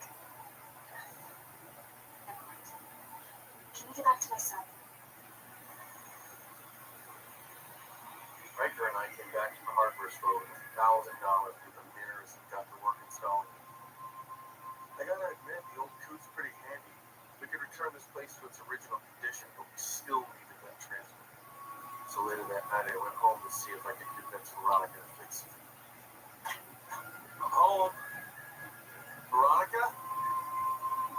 Ronnie? She wasn't where I expected to find her, hunched in front of the computer. And she wasn't in our room or taking a shower. I went out to the garage, where she was repairing the crystal transmitter. There you are. I'm just about done. Lucky for you, I had some gold foil, which I fixed to recover fractures in the circuit. She touched the black and red ends of the continuity tester to it. The device lit up. There you go. You fixed it! That's great, hon! She placed the transmitter in my hands and sighed. I could tell whatever she was going to say wasn't good. I think we should find you another place to live. No. I'm sorry, Justin. Until this is resolved, I just want to be alone. And afterwards? I can't even think that far. Try to be a little more patient. Have some faith in me. My son is out there somewhere. God knows where. Because of you. Veronica moved back to town and we met again after all those years. She was in a bad place. She had a good job of being a single mother. She was overwhelmed and felt alone. I was a port in the storm. She knew about my history, but she was willing to overlook it. You told me your condition was under control. It was. It is. I fooled myself into believing that. But you were right. Justin, you think our son was abducted by aliens? I know it sounds crazy. No, it is crazy. Just praying that Sean ran off instead of... Instead of what? Something worse. I just can't do this anymore, Justin. I want a divorce. I love you, love. If I'm crazy, it's crazy about you. Don't you love me? I don't know anymore. But I want to not love you. That hurt. What if I could get Sean back? How would that make you feel? How would you get him back? Well, if Riker and I could get him working. Him? I read about him. He's nuttier than you. I will go through that portal wherever it takes me. I'll risk whatever happens, as long as it takes me to Sean. I returned in the spirit of renewal, expecting to hear the sound of Riker's drill. Instead, it was so quiet I could hear the mating calls of the bullfrogs on the river. As I made it into the portal chamber, I saw Riker asleep at an odd angle on the floor. Riker, it's me, wake up. But he wouldn't. I shook him and his body flopped over. Blood dripped out of his nose and mouth. His eyes were half open and lifeless. Oh, God. Unfortunate about your friend. It was that guy who said he bought the boat and the land around it. His eyes looked cold. What did you do to him? Wouldn't understand my methods, but rest assured, he felt no pain.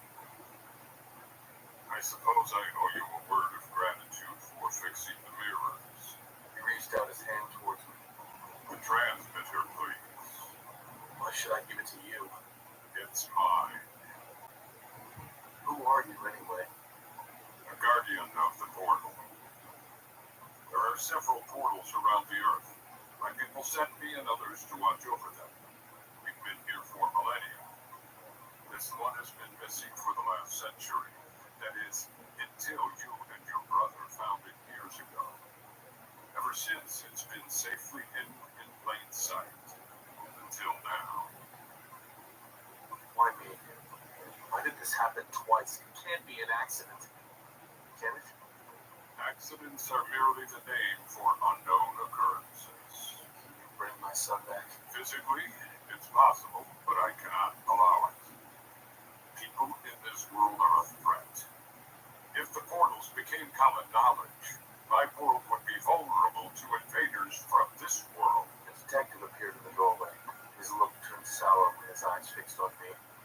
told you to stay away. And he saw Riker on the floor. He started to check his vitals. Don't bother. He's long gone. Who are you? Christopher Sayers, owner of this boat and the land around it. You can see the deed of sale if you like. Okay, I can't expect my acquisition. King Artemis. He gestured to Riker's body. Then he looked at me. Dr. Riker was dead when I got here. Detective Kent got his handcuffs. They were tight around my wrists. You have the right to remain silent. Anything you say can and will be used against you in a court of law. I have to go. You have the right to an attorney. My son. I have to get my son. If you cannot afford an attorney, one will be provided for you. Do you understand the rights I have just read to you? What could I do? I understand. As he led me out of the chamber, I saw Christopher installing the transmitter. Detective Kent lifted the caution tape for me and ducked under it. Then, like a flash out of the corner of my eye, someone came out of hiding, swinging something. I looked over at Veronica holding a 2x4. Mommy? What are you doing here? Detective Kent laid at her feet, out cold. Veronica extracted the keys off his belt and freed me. After you left, I got a visit from someone claiming he wanted to help find Sean. I believed him at first and let him in, but then he saw that crystal piece of yours. The transmitter. He kept asking questions about it. Even when I tried to steer the conversation back to Sean, after he left our place, I followed him here. I cuffed Detective Kent to a tree and took his gun. Wherever I was going, I didn't think this little fraction would follow me. God knows if I'd ever make it back. I took Veronica onto the spirit of renewal. Made a beeline for the portal chamber. Christopher was finishing installing the transmitter. One good turn deserves another. His eyes darted from me to Veronica, to our gun. Where do you think you're going? To whatever's on the other side of this. And you're going to help me. That would be a dereliction of my entire mission. I could see the realization in Veronica's face. It wasn't just a schizo and hinged from reality. So he is a portal. Yes, darling. Try to keep on. And my son, he's on the other side. Yes. Where is that? A planet much like this one. I don't suppose you'll tell me how to activate the portal. Not on your life. Sean did it by accident. It couldn't be too complicated. Justin! Christopher lunged for our gun. I shot him. He collapsed to the floor, bleeding just like we did. We have to get him help. After I'm gone, I left her with him while I went to the engine room. My son. Is he okay? Yes. I shoveled coal into the furnace. The fire got going. The lights began to flicker. Inside the chamber. Look. The transmitter lit up. Is it working? I think so.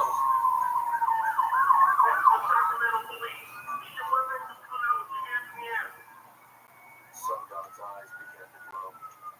It's happening. Close the door and open the steam valve. Justin. I should go. Sean wants me. There's no time to argue. I loved her enough to risk losing her forever. And taking her out. I pulled her close and made one final kiss her. She melted into my arms and lips. It was hard to let her go. And if I did, neither of us would ever find Sean. Tell Sean I'm sorry. I never should have let him out of my sight. It's not your fault. It's never been your fault. I'll tell him. I love you, Justin. Sun God's face was white hot. He closed the chamber door. Flash of light consumed her as it did Sean and Robbie. Hands in the air! Prison food's better than I expected. Been off my meds ever since coming here. I've been okay, except for worrying about Veronica. Does she ever find Sean, or is she alone on some alien world? We sacrifice everything for nothing. The city destroyed the spirit of renewal a year ago. How would they ever make it back? I doubt I'll see either of them again. I've been through this before with Rowdy. I learned to let go.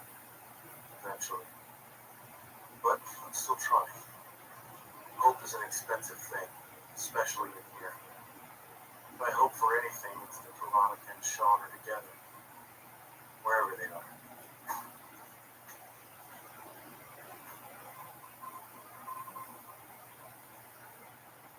Fever Dreams, a pulp collection, is a production of Voyage Media. This series is produced by Nat Bundell, Robert Maitas, Dan Benamore, and Adam Prince, in association with Robert Lamb and Jack Austin of 7 Lamb Productions. This episode, The Portal, was directed, produced, and adapted by Adam Prince from Jeff Ogata's screenplay, The Spirit of a Duel, starring Jack Austin as Justin. Edited, sound design, and mixed by Nick Bassini. Original music by Carlos Gonzalez. Additional cast credits can be found in the show notes. If you're enjoying the show, please leave us a 5-star review on Apple Podcasts or anywhere you're listening, and subscribe now for future episodes. Hey guys, what's going on? Hope you really enjoyed The Portal.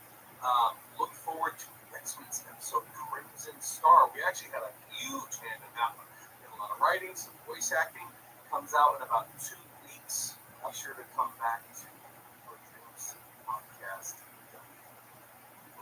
The Fable and Folly Network, where fiction producers flourish. Hey, we're the Looters. Hey, what's up? Looters is a sci-fi western actual play podcast. Starts with We're friends getting in trouble all the time. So come with us here into adventure. A rocket flies out of one of these ships far behind you and crashes into the wall. There's rockets? It's Mario Kart. Crazy. Can I hack into the body and see if that might come memory or some shit like that? Devastating. Oh, she's a good pilot, everyone. Very good. She's very good. And friendship. New episodes of Looters out every Tuesday, wherever you get your podcasts.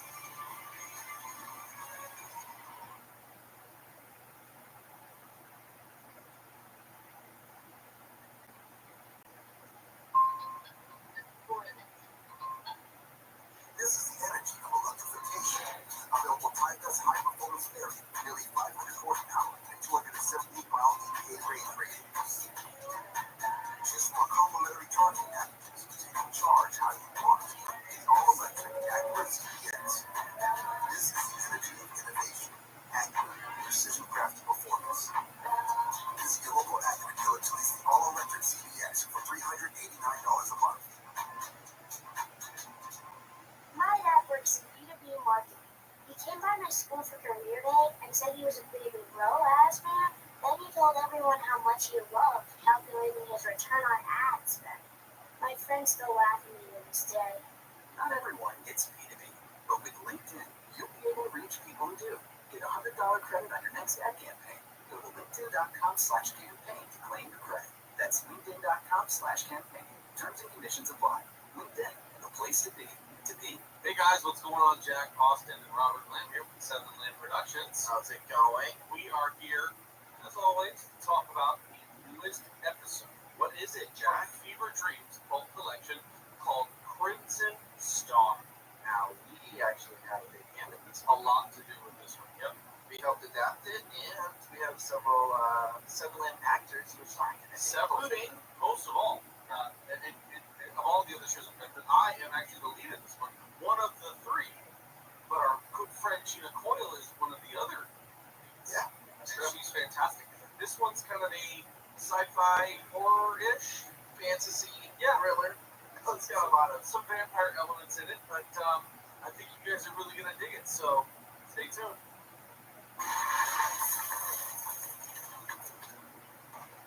1918. The Great War. The war to end all wars. Rages in the trenches of St. Mihiel salient France. I head up a team of stretcher bearers. We were short men right now, so I was forced to make a run on my own. Picked up a corporal who was shot, and I was on my way back to the aid station. Hang in there. Not much longer now. Thanks. You got a name? Sergeant Shaw. Sean Murphy. Where you from? Sergeant Sean Murphy. Philly, born and raised. Gotta say, never thought I'd see the outside of PA, let alone a whole other country. What you do is honorable. Well, I love to help.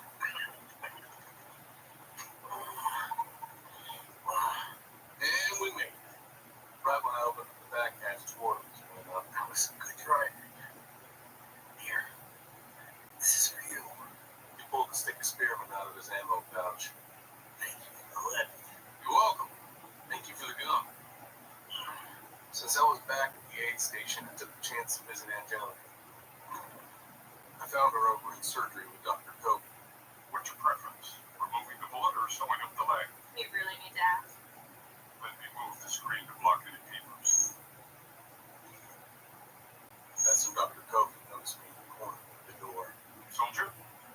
What are you doing in here? Don't worry, I won't snitch. Snitch? Snitch about what? That you're letting the nurse cut. Nurse?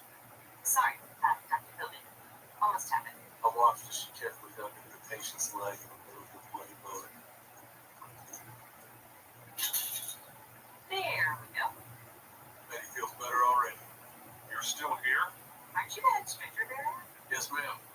Just brought in another patient who gave me a gift, but I thought it best to give to someone who does the important work around here.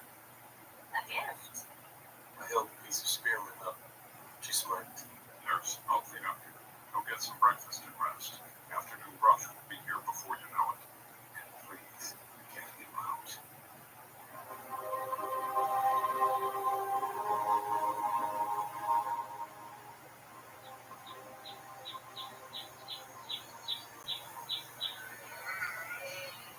It really is a beautiful country.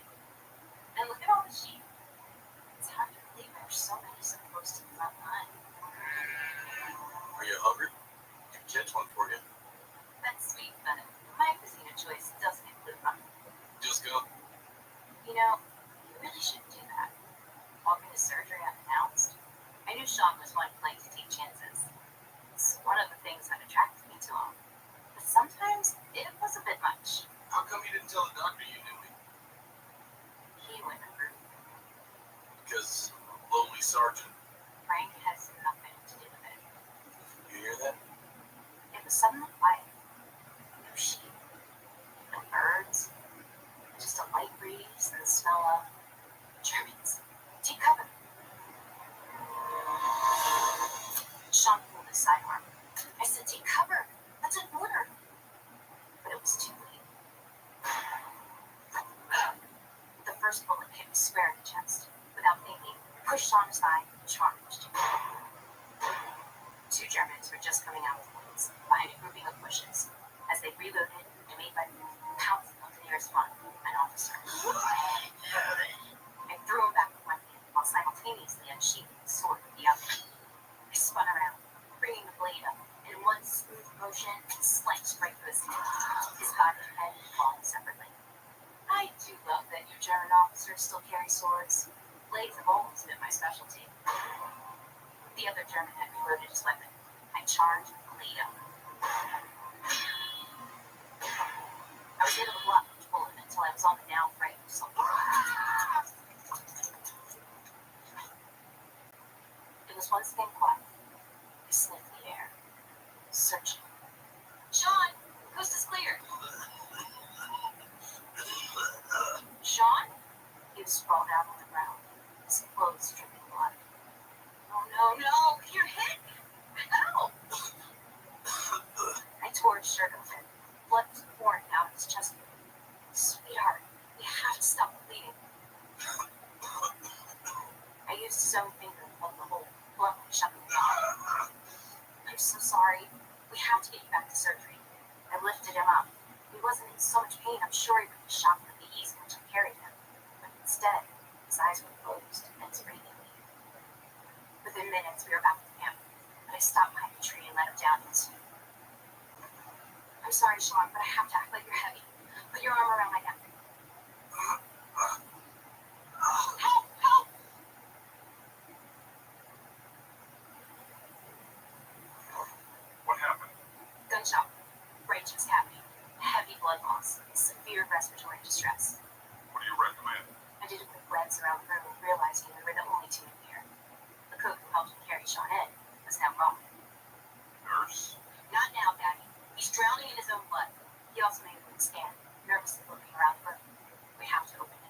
clear the field, remove the bullet, and so on.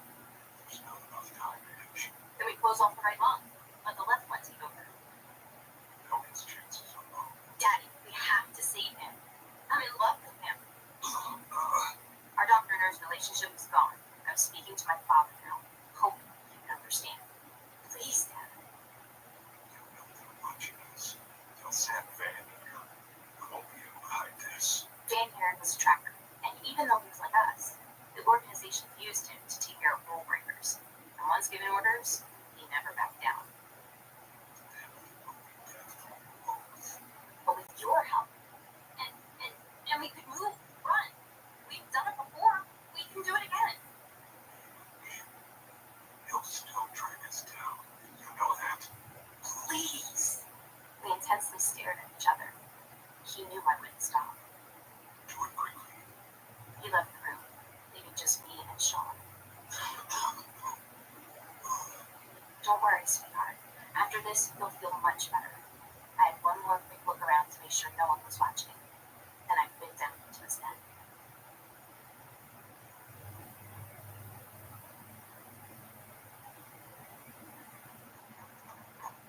No one seemed to pay me any mind as I made my way through the camp, which was odd, but good. And while I could easily take out half the platoon left to guard this area, there wasn't any violence just yet. Orders had changed. I was only here to talk to Dr. Coven. Van! You don't seem surprised. He was sitting on his cot, leaning over a steaming cup of coffee. The only thing I'm surprised about is that it took you a whole week to find us. My prior engagements. Those engagements left some blood on your shirt. I looked down at the dried splatters and smirked. You know why I'm here. There's a penalty for turning a thermic. I'll take full responsibility. You know the organization will not be eliminate you. But the rules are the rules, nonetheless. Besides, you aren't the one who violated them. Your daughter doesn't have the same protection. She did it under my orders. He was sticking up for his daughter. Anyone with two eyes and a bit of sense can see that. I don't believe you, and it doesn't change a thing. You can't hurt her. She's integral to finding the suppressant. Without her, who will do the research? That was his shield. The organization had sent Dr. Coven and his daughter here long ago to find a cure. A vampirism cure. But while some thermics turned vampires thought it was to help them, it was actually being developed for another reason. Food sources were running low where we came from. Us Syrians needed fresh blood. We needed thermics. Once a thermic was turned, that meant one less body to donate blood. The rate for which thermics were turning was too much for our population, and eventually food sources would be wiped out. So it was up to Dr. Coven and his daughter. You're supposed to be fixing the problem, Doctor, and yet she broke a cardinal rule. I need her, man. I'll see what the organization has to say before I act, but I will follow their orders. And with that, I left. I may be one of them, but I was also a hunter, and if the organization gave the order, I wouldn't hesitate for one moment to take another vamp's life. For now, they were safe. Just for now.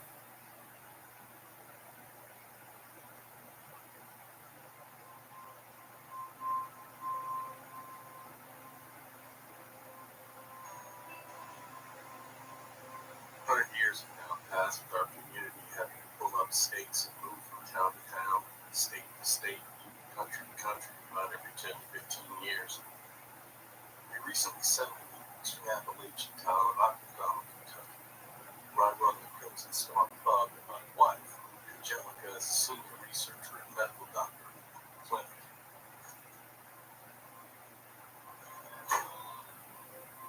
I walked into the clinic and up the stairs where I almost bumped into the nurse now. Oh, morning, Emma. Hey, Sean. You here to bring Dr. Coven Murphy one of your specialty drinks for lunch? I held up the bottle and smiled as I walked past her in the lab. Hey, Dad. Take a look at what's happening in my microscope. Dad and I have been working to find a suppressant for the virus for well over a century now. So many times we thought we were close, only to be disappointed at the end. Well, yeah, this looks promising. Now take a look. Oh, the larger organisms are swelling. The just consume the remains. Cleaning up after themselves. This is promising indeed. After decades of setbacks, we were finally seeing progress. Harness that, and we might also have a restoration cure. I noticed Dad glanced past me. I followed his gaze. As usual, Sean could be found in the corner of the room. Sean's barking irked Dad to no end. Hello, Sean. Well, hey, look, microscope.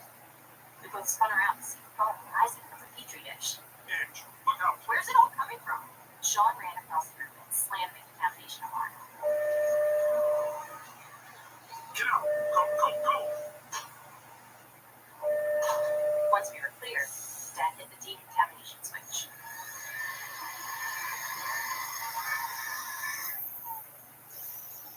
You were on the ball, Sean. Good thing I was lurking, huh? Dad rolled his eyes. Come on, quickly, to the showers.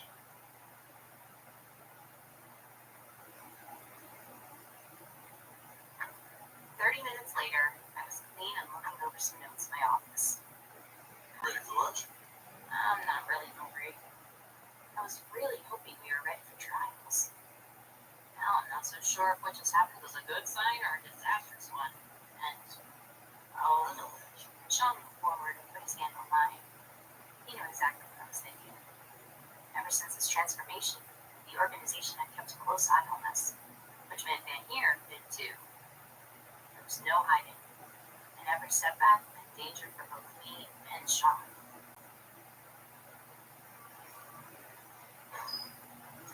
When I walked into the police station, I saw the sergeant slide his feet off the desk and start acting busy. Can I help you? Deputy U.S. Marshal Van Hurt, just letting you know I'm in town. Or Tracking a fugitive. Chief in? upstairs?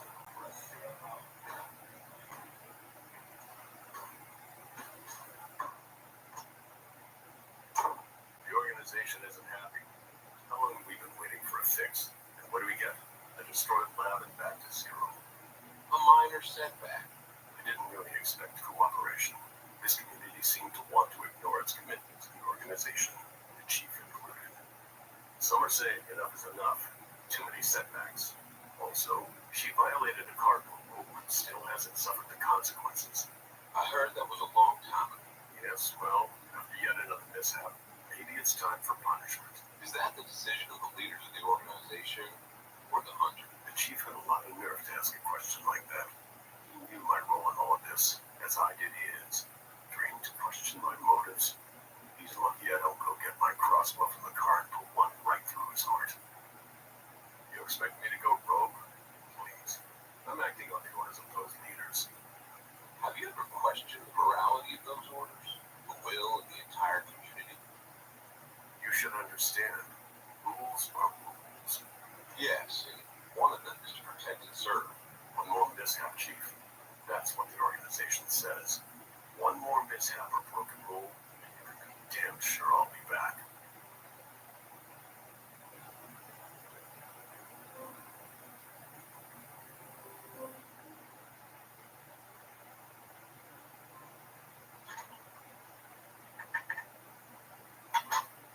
Several days passed since the lab incident. Once again, Angelica didn't have time for lunch. She was busy as all hell, so thought I'd surprise her with a meal. That grin on your face tells me you're experimenting with lunch again. I spun around to see her in the break room. Well, With a limited diet, it took a bit of effort to change things up. Picture this. Tamari, Kashmiri chili, pinch of salt, oh, so tiny touch of wasabi. For the finale, Thai baby pasta. Granny would literally kill for that AB positive. Where'd you get it?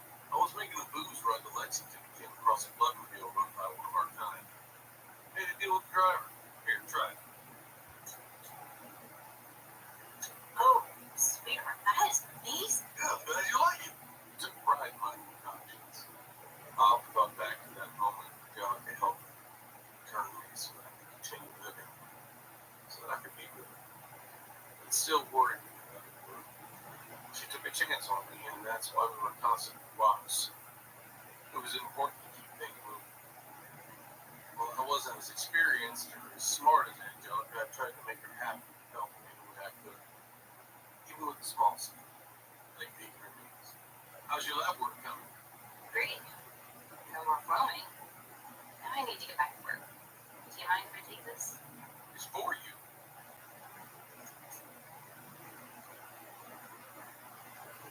So, Sean, did you make enough for me this time? Sorry, Natalie, just the one. New recipe just right about my test subject. And? Passed with flying colors. Come on by the Crimson Star tonight and I'll have a new batch of premium prices though. Well, I'm sure it's worth it. Speaking of test subjects, seems like Angelica's research is going well. Oh, I never get the details, but she does seem optimistic. I think she'll be ready for test subjects soon. I volunteered to recruit a few, but she told me to hold off for now. Well, I've offered myself before, but she always declines. Angelica wouldn't let me take part, but I really wanted to help. Making drinks wasn't enough. You know, Sean, I could maybe borrow a test sample that I'd be willing to trade for a couple of servings of your special cocktail. You know what? You got a deal, Mel.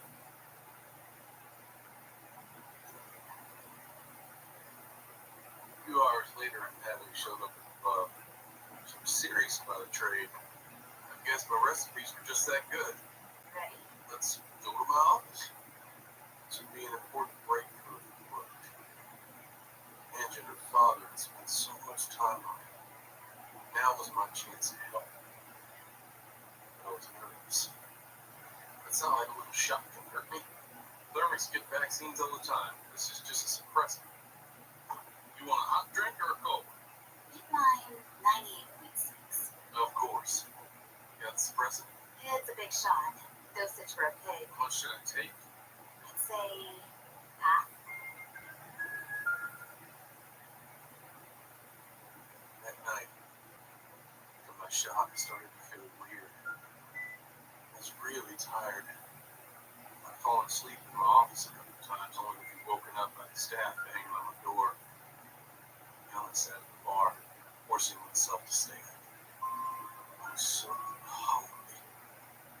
After one of my cocktails was just odd. That's when I noticed old man Jim at the far end of the bar in the third. For some reason, it looked so good. I hadn't craved a burger in forever.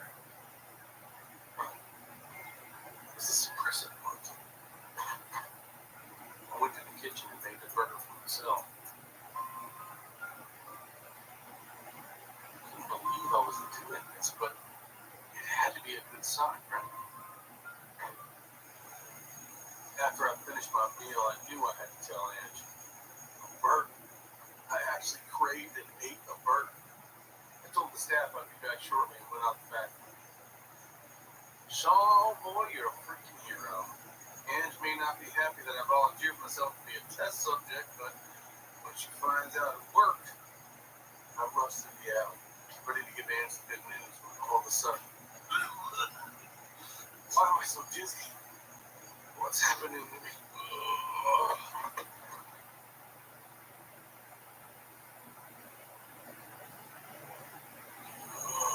There you are. You're looking much better. Feeling better. What happened? What happened? You passed out in the alley outside the pub. Luckily, Smo Negative was able to perk you right up. Where are we? Home, sweetheart. Oh. I'm worried about you. Why? Why? You passed out. That's why. I think it's my fault. Did she know about the shot? Your fault.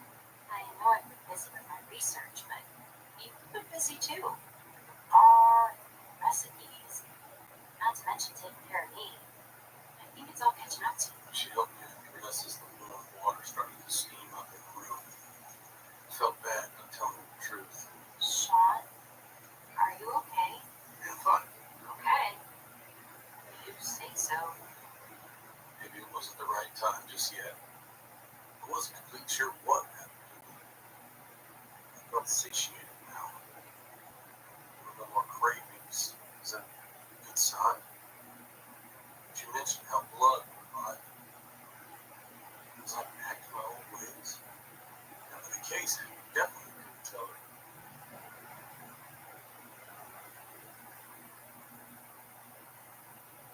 The next day at the clinic, Natalie approached me in the break room as I was storing more cocktails for Ange. So, how'd it go last night, Sean? What do you mean? After the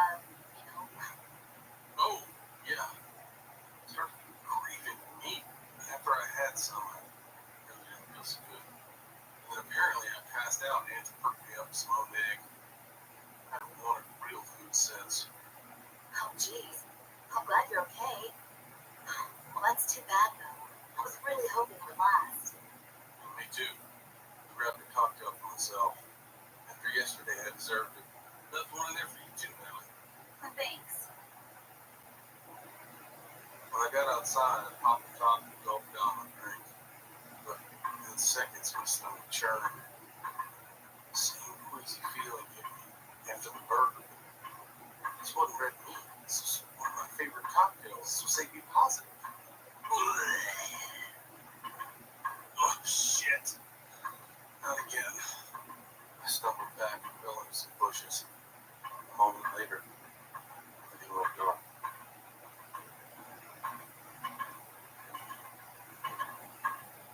It had been a long day today. I couldn't wait to hop in the shower. I rushed upstairs and got undressed. All the lights were off, which meant Sean wasn't home yet. I was so busy today that I hadn't checked up on him. I know he's around, though, because I saw more drinks in the break room at work. But I started feeling guilty, especially after his episode outside the bar last night.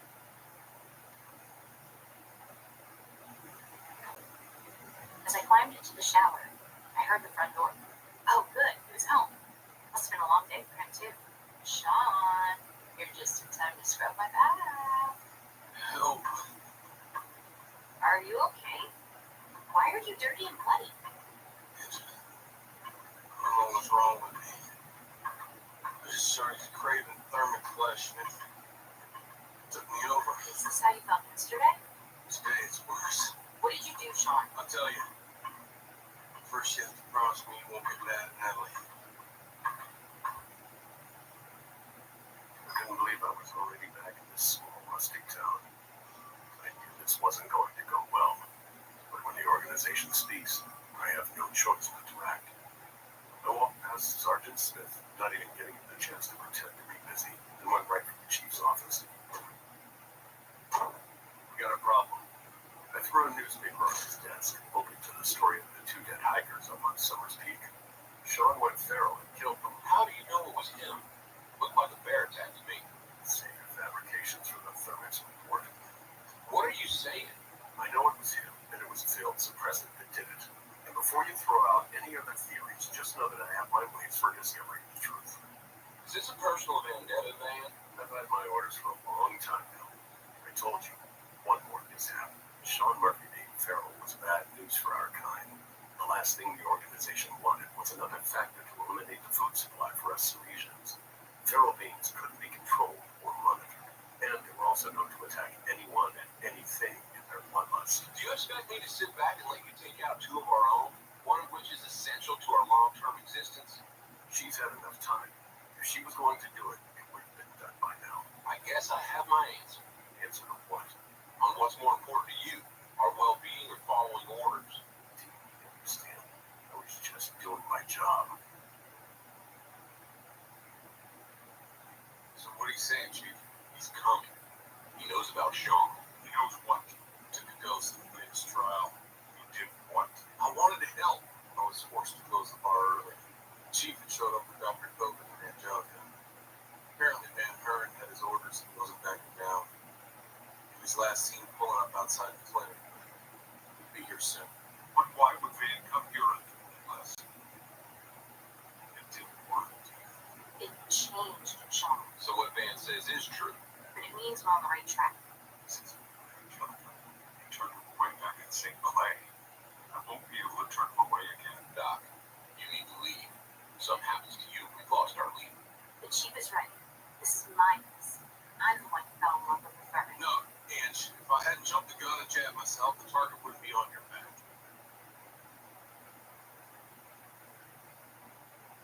None of that matters now. He's here. The chief had his mini crossbow.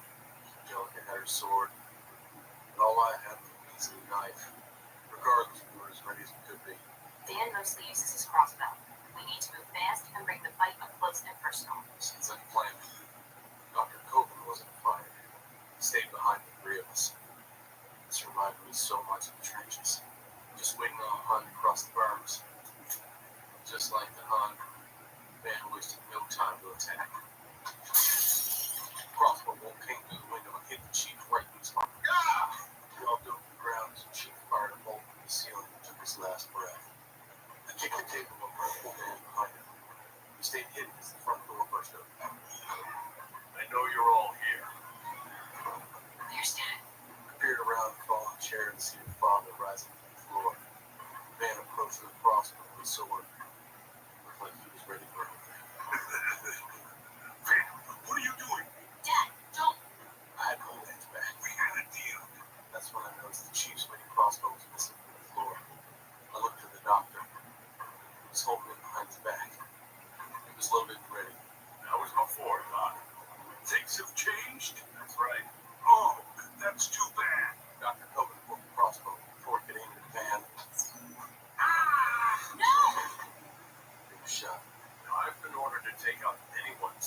let him go a century ago. What makes you think things have changed now? He's not a thermic or a vamp anymore. He's something else entirely. He's dangerous, and that's why the organization needs him gone. This is your last chance. Not going to happen. I've never failed their organization before, and I don't intend on failing them now. As Van slowly approached, I could see the anger rising in his face. And won't let me kill you too. You go for the crossbow, I'll go for him. Yes, wait. What? We won't be able to win this way. Yes, we can. Like you said, stick to the plan. No, even if we kill him, they'll just send someone else after us. It'll never stop. What are you suggesting? Keep him busy for as long as you can. She seemed confused but determined. We were out of time. Van was no more than 10 feet away. Go! She nodded and quickly spun out from behind the table. Van fired and missed. She kicked a stool at him, knocking him on his back. But he wasn't down long. He rolled away as her sword slammed into the floor. He reached for his crossbow, but she knocked it away with a simple swing. Okay, sword finished. Now was my chance. As they fought, I slipped into the shadows. Give him up. I won't. And after what you did to my father, you'll be lucky to leave here with your head. Van made me stronger, but I was more agile. I kept us moving around the room, clearing the tables and chairs as we fought.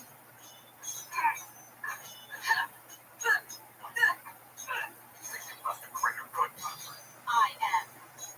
No, your emotions are getting the better. I led Van around the room until I spotted Sean in the corner, standing there in the shadows, looking like he always did. He gave me a slight nod, so I led Van to him. Whatever Sean had planned, I hoped it would. This is fun, dear, but I'm getting tired. Then stop. No. Tired of wasting my time.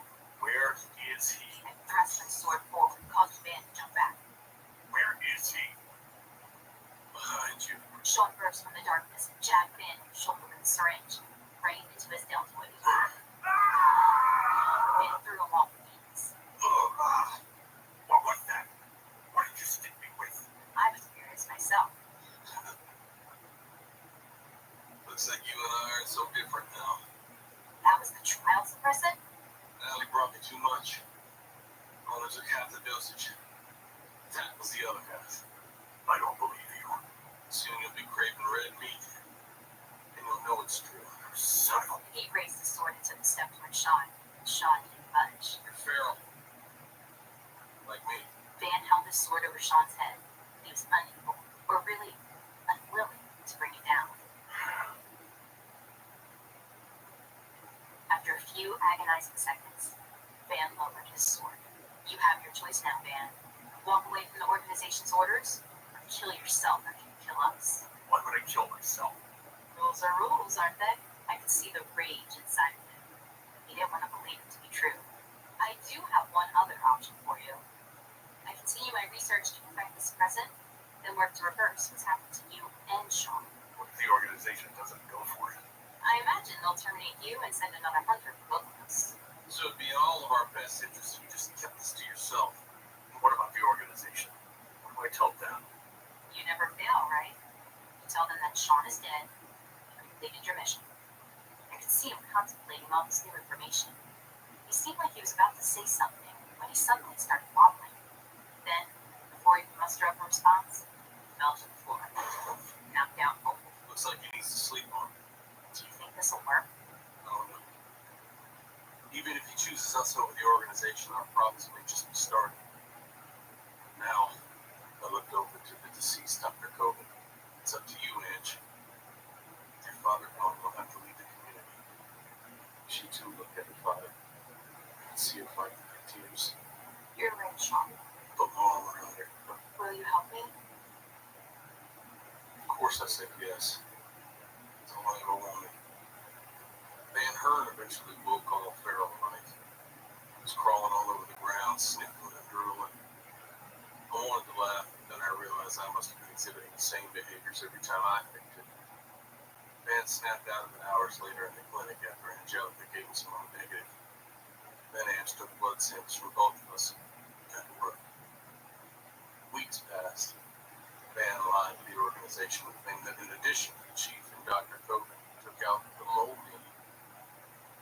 I still have the Crimson Star, but I now have a manager to run it since I have to keep a low profile. sensation, it was to keep a close eye on Anne so she couldn't be trusted to follow the rules. Luckily, they believed him. She now has more room and time to work. What does that hold for our future? I'm still infected. So's Van. Nights are rough. No negative blood works to quell the desire for flesh, but only sometimes. Just to be safe, Ange locks me in the room during my episodes, so I'm not able to get out and harm anyone.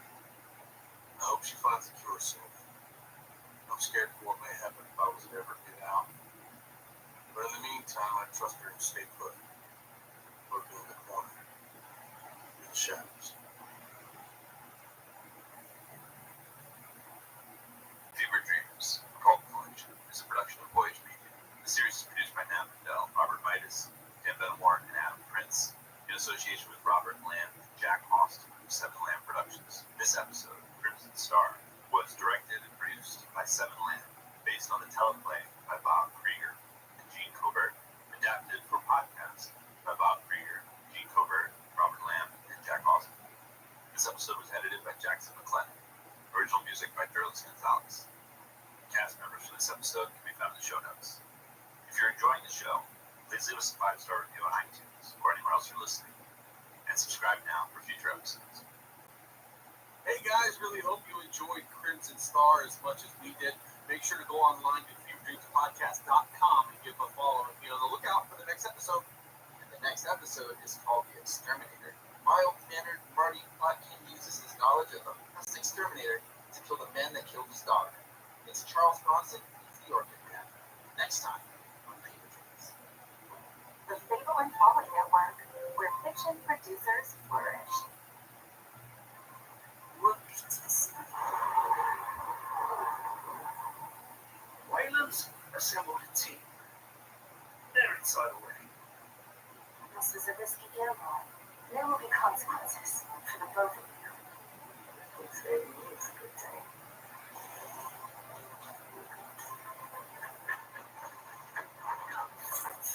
I thought you said this would be a quick and an 8 job. Did I say that? I'm not gonna lie, you're on a plane here, Johnny. Peace of mind. Is that what you call it? You think that what you've given me is peace of mind? Come out on the other side. That's just me. Right? You never follow. So give him a light. It's always raining in New Atlantis. It can't rain all the time. That will be enough for this rain. Enough conversation. You have a job to do. Finish it. Return Alex Webb to us. The sentiment will surely get me killed in the process, Barley. None of us get out of this life alive. Am I right? Cybernautica Break War, Cybernautica Nocturne. A production of Red Feather Entertainment. Presented by the Fable and Folly Network. Listen to both of these series now. Welcome to Atlantis.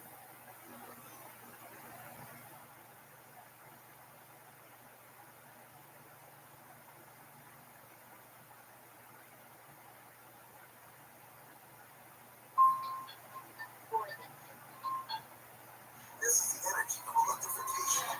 Available Type's high-performance battery, nearly 500 horsepower and 278 miles EPA range rating. Choose from our complimentary charging packages so you can charge how you want. The all-electric Acura CDX. This is the energy of innovation.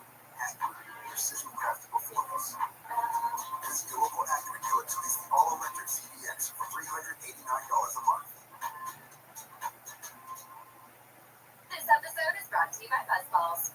Meet Buzzballs, a unique round ball can that is filled with delicious real fruit juice and cream cocktails.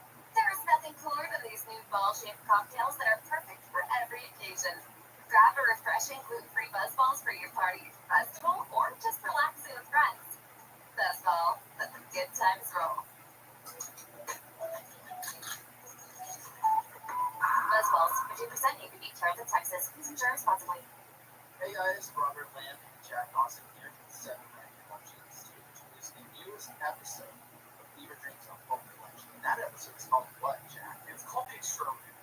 It's about Mark Hoffman, a mild-mannered Milwaukee exterminator that's unhinged who goes on a revenge spree after his daughters were murdered and always refuses training as an exterminator. It's a really wild, fun, sort of dark and fun story. It's kind of like these acid trip vigilante movement. You guys are really going to dig it. Yeah, so definitely check it out and make sure to go to feverfeedspodcast.com to see all the other episodes in case you missed them. Enjoy. See ya.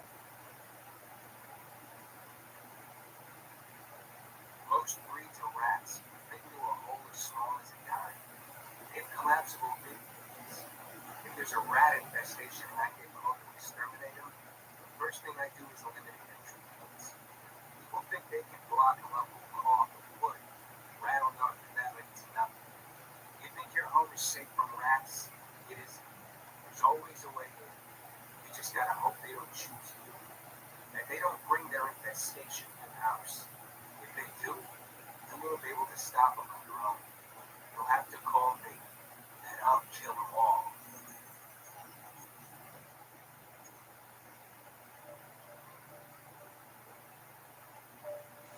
When I think back on that day, I see a fool living in the clouds, thinking no rats can get to nearby. Our Debbie had just graduated from college.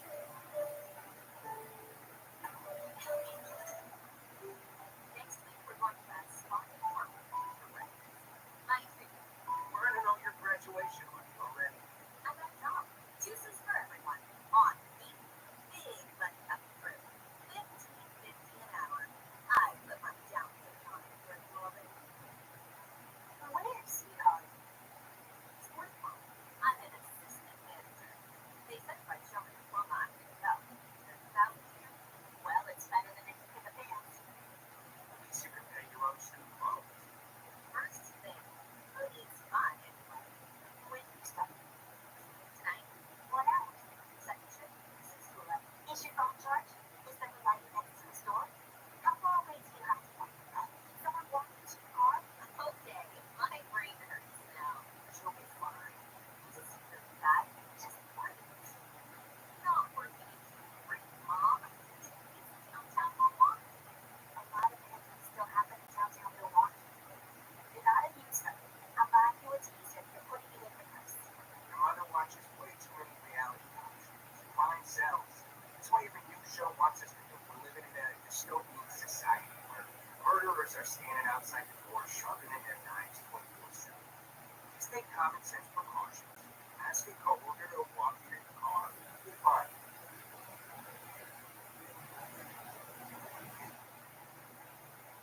You're aroused and you can't think of it. Sleeping without a care in the world. Secure that our daughter was safe. But a heavy knock and the cops at the door. Walk past the exterminator.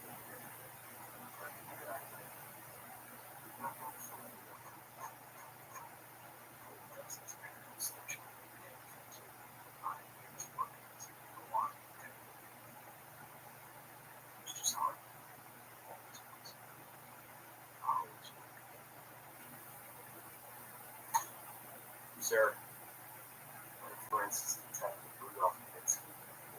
The black what's going on?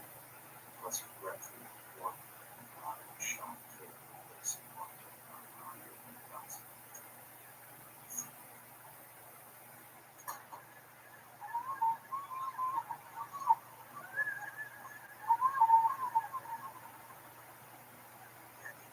I swore it was a dream.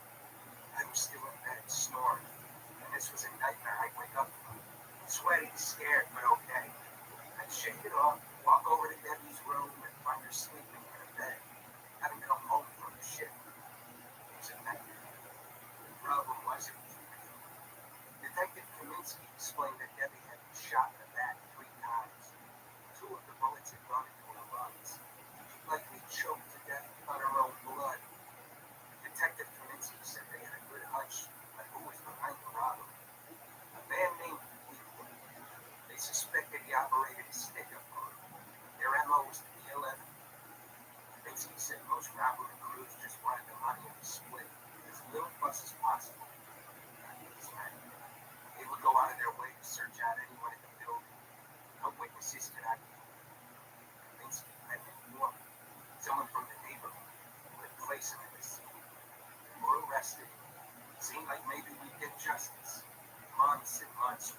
started to stick up the group. They showed a shot of Fleetwood in court, smirking. I'd seen that look before. The kids on the playground, throw me up the jungle gym, call me Jew boy, kick my ass up and down the asphalt. I'd seen it on my father. He would call me a coward for not fighting back. The man sat next to me, jaw clenched. Sometimes you don't need the cops. What are you saying? You do things for a living. They spend enough people doing things. They want you to. I looked deep into my wife's eyes. This was no joke, no moment of fantasy. She meant it. I kissed her. We do this. We do it together. I don't care if you did. I don't care if you go to prison. Debbie is worth more than a bullshit trial and everyone shrugging and going home. That's how it started. I called Klein's office. Said my daughter got caught with cocaine at a traffic stop. Said I was ready to cash out my 401k to defend her in court. Catfit to a guy like him. I took his last appointment of the day on Friday. His office is quiet. He met in his office. There was a picture of him and the governor laughing together on the desk. Laughing the way he might at a dirty joke. He wore a tailored suit. He missed the spot shaving. The room smelled a little men's cologne and sin mixing together. He was pacing. I imagined the rocky from the inside. My secretary tells me your daughter Debbie was arrested on drug charges. Yeah, stop it. That tail. I'll need you to walk me through every detail of that stuff. If we can prove it on proper search, that's our way out. I'll need to talk to your daughter as well. That won't be possible. That's why. There are new spray exterminators used for insects that are organic, child, and pet safe. The spray tube I hid in my sleeve, connected to a small canister strapped to my back, is not one of those. My pest spray would paralyze and kill pests. The right adjustments to the combination of chemicals would do the same to a human being. Mine saw the spray tube extended from my sleeve. What the fuck is that? Where do I find you? Who are you? Fleetwood. We never meet directly outside of court. I do it for the professor, and he only does his job. Where do I find it? I don't know. I no longer had to imagine it rotten from the inside. That spray kills you. I'm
unlikely any of Fleetwood's crew would know her name. Even had they looked up her photos on social media, they wouldn't have recognized her this heels, a dress I didn't even know she had, her hair down around her shoulders, I barely recognized her. I waited for the call. Obviously, we hadn't taken the extermination. You man? Yes. Are you sure? We replaced the clues on me and a guitar. How did you do? I idly wondered what went through my mind as he strummed his guitar. Did he have a soul? Or could he just approximate one with the street? Eddie Elder was there. He was his tablet. Go into his car soon. He'll see you first.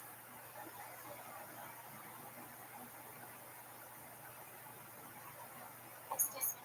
Sorry. I know it's tired. Oh, don't you? I wouldn't let my phone in. But why are you calling me? Check. No. 30 seconds. If you're nice about it, I'll put my number in there. See? Traps can kill rats. Place the trap in an area the rats don't walk, then you'll lure that rat in, baiting you with this sort of blue thing. Thanks, handsome. All done. I'm in bed. I took the name. Call me sometime. Rat snap traps haven't changed much since they were invented by William C. Hooker and Abbott and Illinois. Patented the spring-loaded mouse trap in 1892. The force of the bar breaks the rat's neck.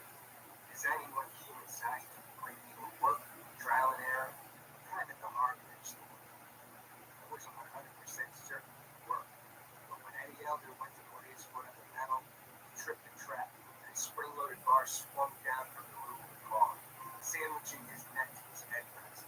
With such force it broke his wig.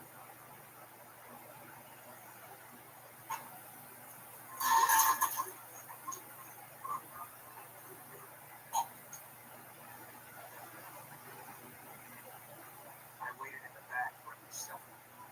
He did. With a gloved hand, I retrieved his cell phone from his pocket and left. Luann had watched him put it in his coat before he let her borrow the phone. She gave me the code once we reunited, and I found the contact ID for one of the other men in the crew. El Dorado. His real name was Wendell.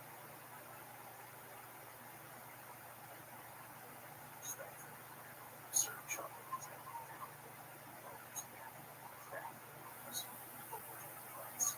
deserve sight from my black.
could they get it at night?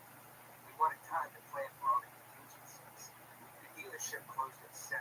Sunset was at 6:32 p.m. We watched the last customer drive off the lot at 6:47.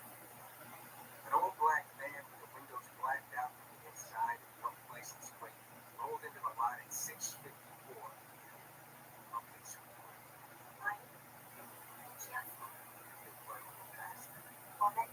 Just don't leave us alone. I'll try.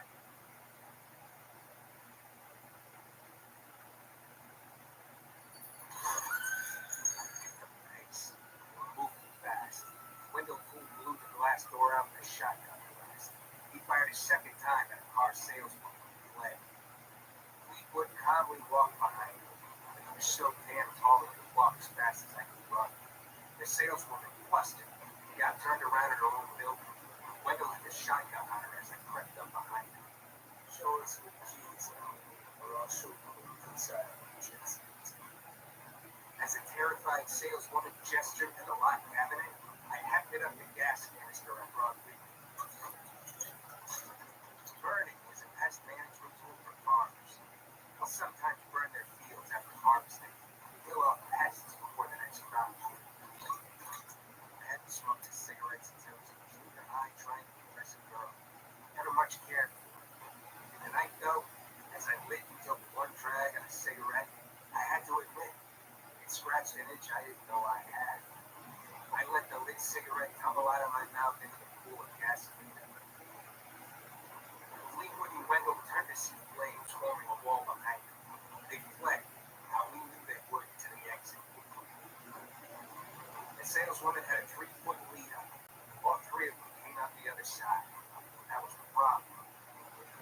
See, Luann was waiting to run the bastards over. Maybe reverse back and grind them down. She wasn't going to mow down some poor salesman. And they came up too close together. I was running around the far side by the time I made the corner. No! Wendell shot out our windshield. Thankfully, missed killing Luann. The problem was, now Wendell had the shotgun. And Fleetwood stepped out by the driver's window with a pistol. Wendell got in the passenger seat and Fleetwood got the back. As I approached, it was just in time to hear Luann say, Mom, I saw. I dubbed them, they made her drive off, leaving me in a burning car crash. They'd already killed my daughter. Now they'd taken the only other woman in my life. They were out of sight for 30 seconds. It was just me and the salesman, who was hiding behind the little green sedan. I walked over to her and asked if I could have the keys to the cheapest car in the lot. I thought that somehow made stealing one of the cars better. She located a lockbox outside where they kept the keys for cars they were really trying to unload and gave me the keys without asking any questions. I took the green shit heap and clumped off the lot. I decided to hope Luann was alive. They could kill her, sure. They had to know I'd come. Give them an easy way to kill me. I anticipated the call. Luann had my burner. Came later that night. It was still like midnight.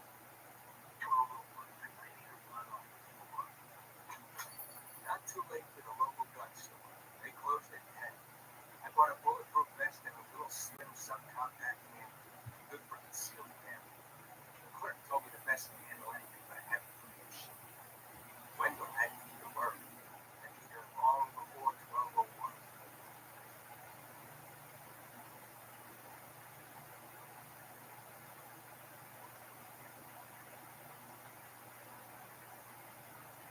Much of the day, I spent working everything I could without knowing why. So I should do. As far as I can tell, wrong.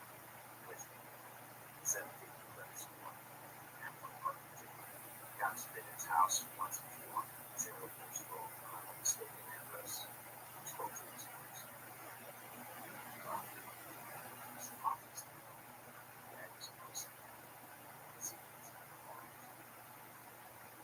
No one in his house. No family. No associates. It was. Best I could do.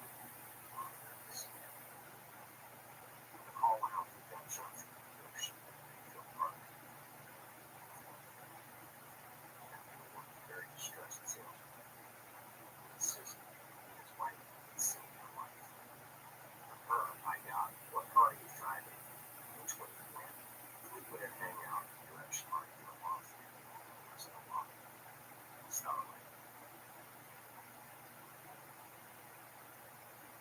watched young women walk into the club, wanted to take a knife and plunge it into my arm. Every girl I saw was pretending, walking into the lion's den.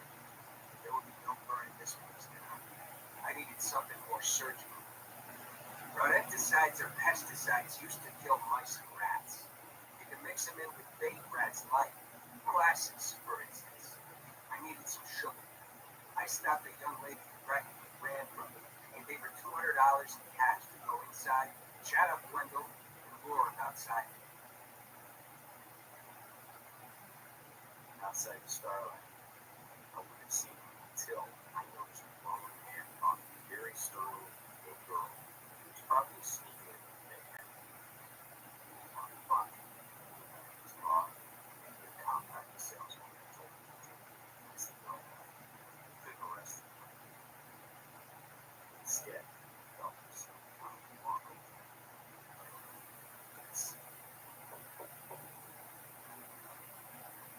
So, the guys finally caught me. It took longer than I expected. We put him there. It was implied I knew this. Who else? Wendell Poole. They already took care of one. Their words, now what? Yeah. What am I going to do with 3 minutes? Oh, 2 minutes and 57 seconds. I got moving before he could change his mind.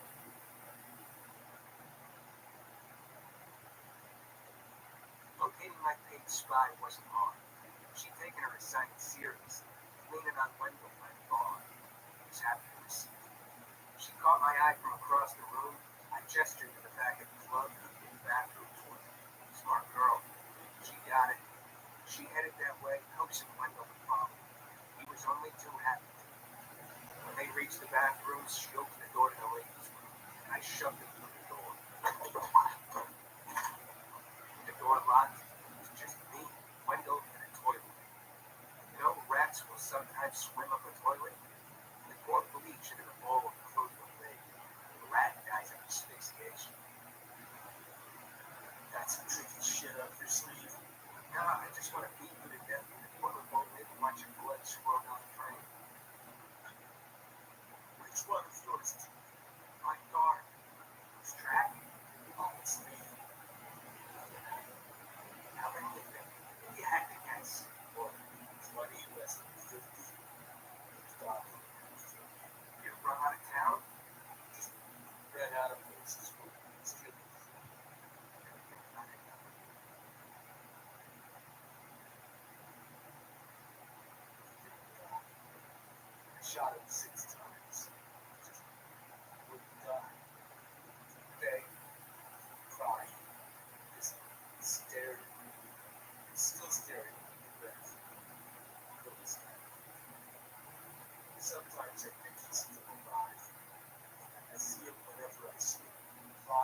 stumbled forward.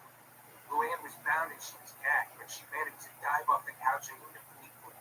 It didn't knock him down, but it distracted him. Just long enough for me to roll to the side and retrieve my slim subcompact. The 2 shots hit under his chin and went out the back of his skull. The this thing was, he didn't die. He just stared. Like one of those movies. Longer than seemed possible. But finally the light faded from his eyes. I breathed in and went outside.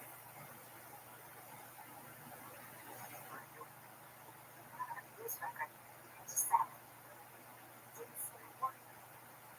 Somehow that bothered me most of all. He reached the street where the Dixie was waiting. I guess the basement must have been insulated enough from the top floor to muffle the sound, because the club seemed to be humming along like nothing happened. I had the assuming young lady would get a terrible surprise and install in the restroom soon enough. In 5 minutes, call back up. 30 seconds ago. Wait, get arrested. Need help? Why do you want to know? Makes me want to get remarried. Now what? Minneapolis has a huge mosquito problem. Get on the interstate 94.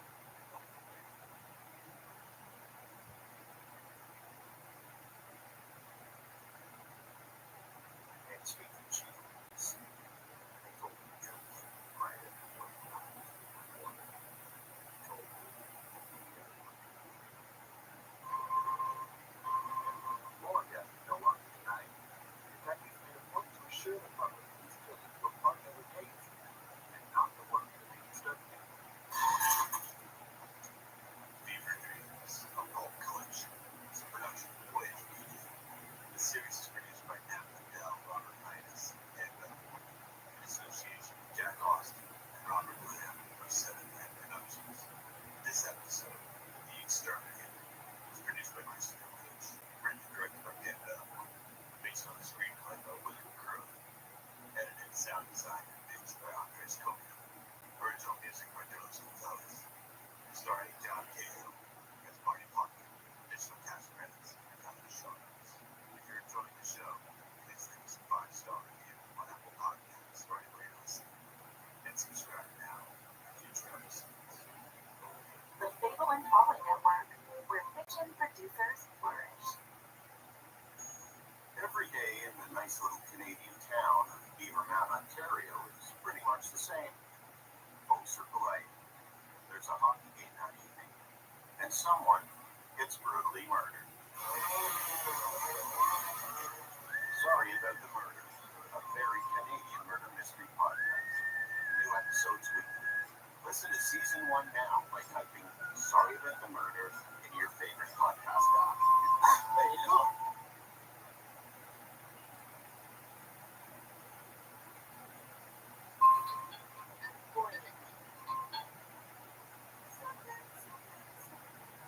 Just in and so good. Thousands of winter deals are at Nordstrom Rack stores now. And that means thousands of fresh reasons to rack. Because we get the latest trends for way less. I've been looking for these. Fresh deals go fast. Save big with up to 60% off Sam Edelman, Sorrel, Free People, Kohan, and more cold weather finds. Great brands, great prices. That's why you rack. Hey, listeners of the Fever Dreams Pulp Collection podcast. This is Dan Bennett, part of the podcast from Voyage Media, and we're doing something a little different this week. I have a little surprise for you that's going to be at the end of the episode. But right now, I'm just going to tell you that this episode, All Over the Bullet, stars Dean Norris from Breaking Bad. Right now, it's on Hank Breaking Bad. And Dean plays a hitman who goes to Hawaii to kill somebody and has this spiritual awakening and just totally changes his world and his life and leads to a lot of problems for him. We think it's a great episode. You're really going to enjoy it. And like I said, stay tuned at the end. A little surprise about it. Enjoy. Want to shop Walmart Black Friday deals first? Walmart Plus members get early access to our hottest deals. Join now and get 50% off a 1-year annual membership. Shop Black Friday deals first with Walmart Plus. See terms at walmartplus.com. This is Special Agent in Charge, Eric Roman. Today is June 16th. It's now 5 a.m.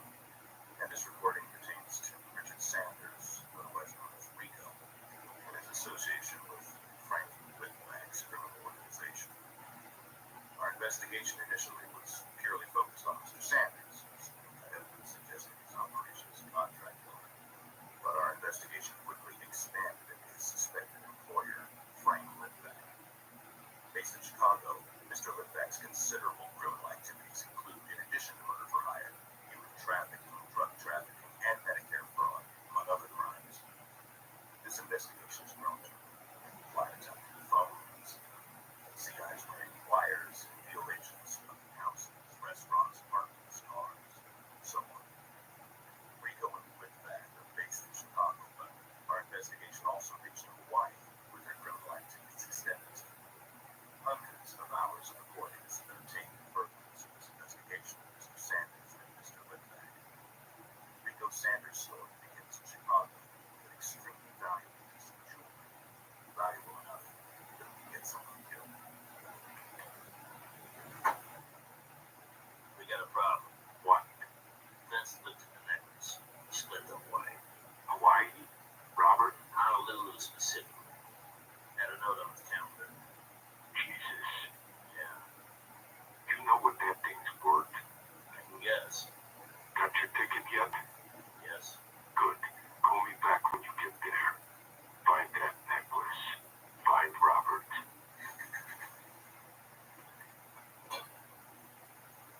Robert, Okay, talk to you. let's try to. We need a change. Okay. But I need a few months to get some things going. I've already made the plans. We're going tomorrow, or I'm going with Rachel. If you want this marriage to work, you gotta start thinking about us. It's tomorrow or not at all. I guess it's not at all. I'll send you a postcard.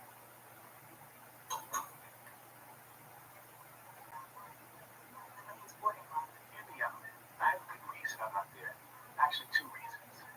Two surprises for me. Get on with it then. Would you just give me a chance to explain, okay? The first surprise is that I bought something for you. Something you want from me. And as much money as you need right now, you shouldn't. I want to try. There.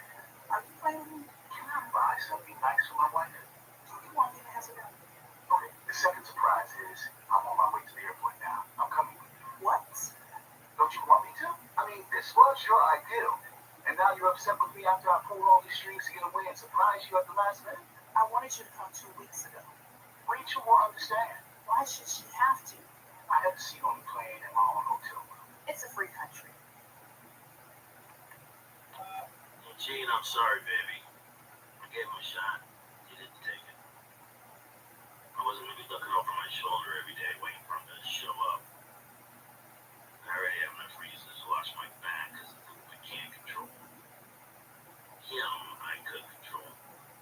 You don't deserve to be treated like that. I'm leaving town for a few days. I hope you call me back. I'd like to see you before I go. Frank, it's Robert. I've been expecting to hear from you. I'm glad you didn't disappoint me. Disappoint you? You know what I mean. I do. Where is it? Where's what? You're gonna make me say it? The necklace. What else with me? What else with me? You were supposed to have it fenced by now. What do you think I'm doing with it? I'm in Miami trying to get a better price. Oh?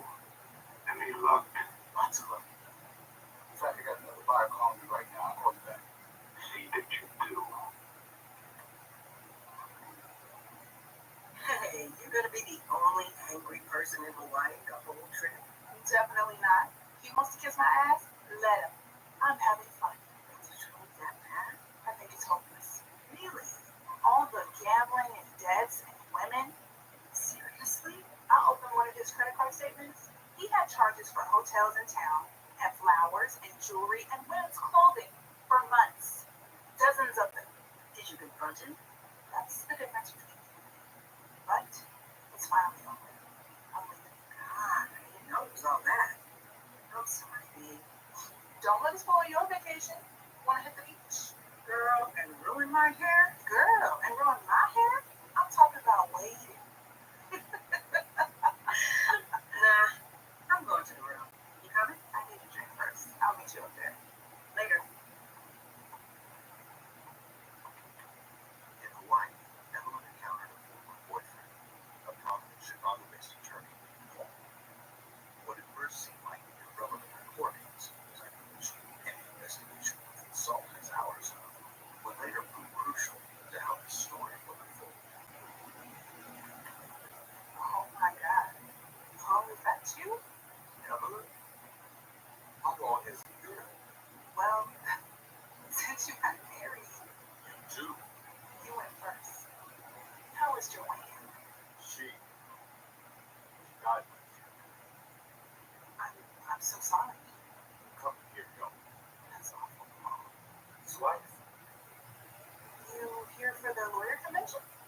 one of the speakers.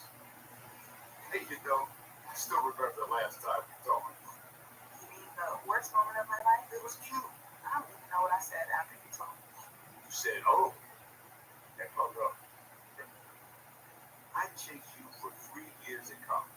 And the minute I got married, you decided to ask me out.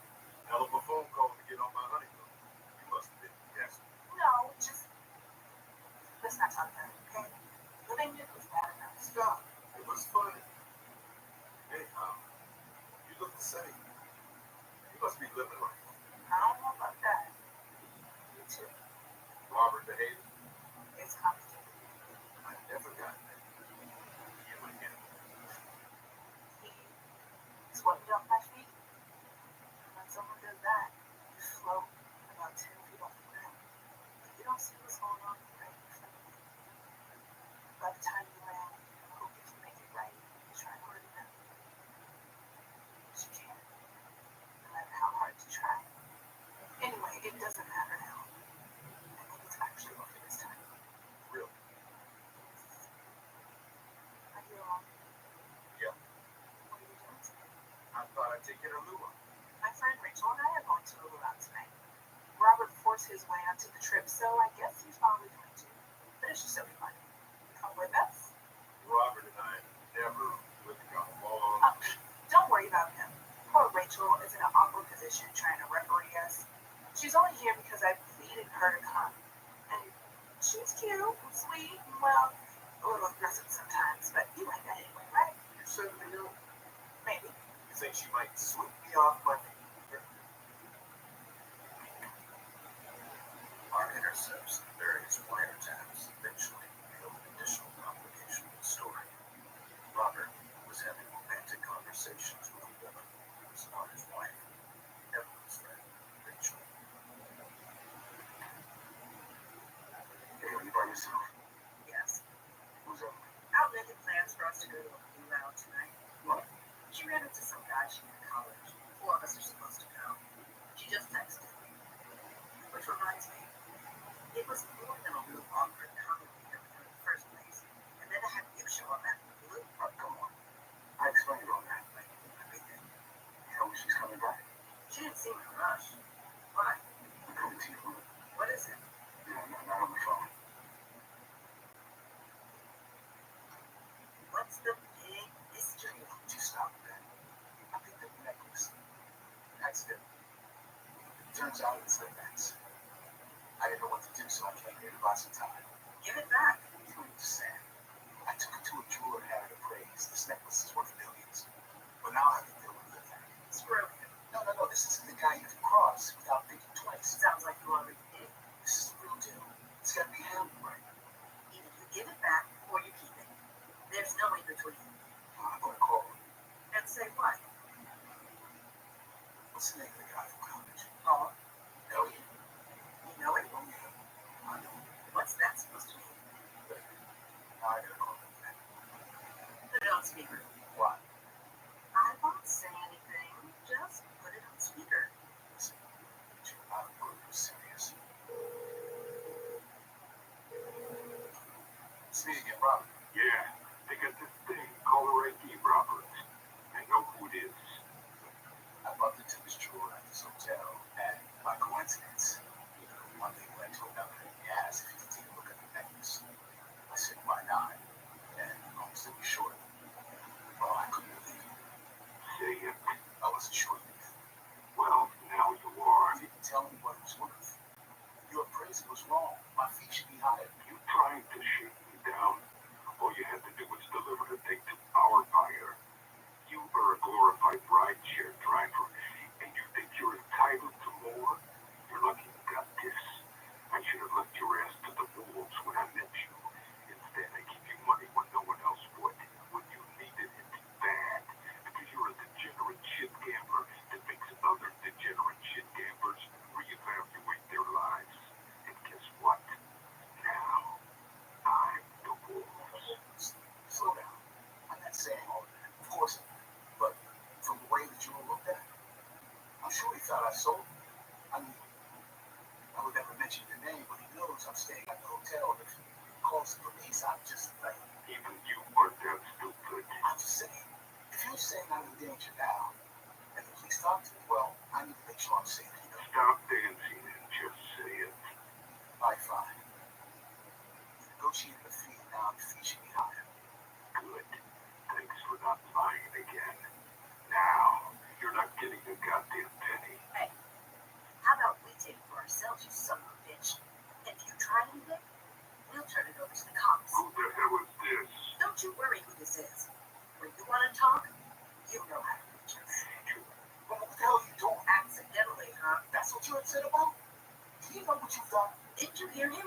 He blew you off. I don't care what he said. I told you, you don't cross him. Now you're a fence for someone like that? It's just a one-time thing. Sure. Now I'll be lucky if I make it back to Chicago alive. I told you, there's no middle ground. What does that mean? Meaning we leave. Start fresh someplace. You'll find us. Now we're smart. You have all the answers, don't you? I'm trying. Well, you ready to see Chicago again? There are plenty of Chicago's. Think about it. No debt, no lick back, no Evelyn. Just you and me and a few $1,000. It doesn't sound like that. You never have it all. Well, Gene, I'm going to keep calling until you answer. I'm in Hawaii. Everett, Hawaii. I'm in my room. Well, taking me outside my room on the belt, looking down at the Pacific Ocean. Bought a piece of a guy here. He tells me I need some more protection. Tosses me a thing of sunblock. You know I love Chicago. Maybe I get used to this. Maybe you could too.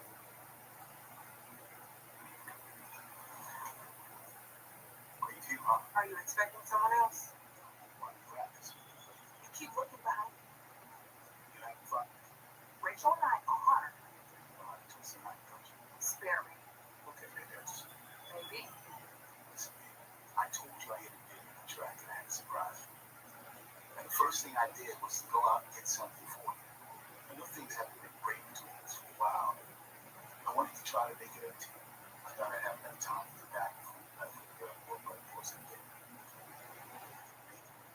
And since you and Rachel were heading over here anyway, I just thought I'd tag along. So, If you're telling the truth, then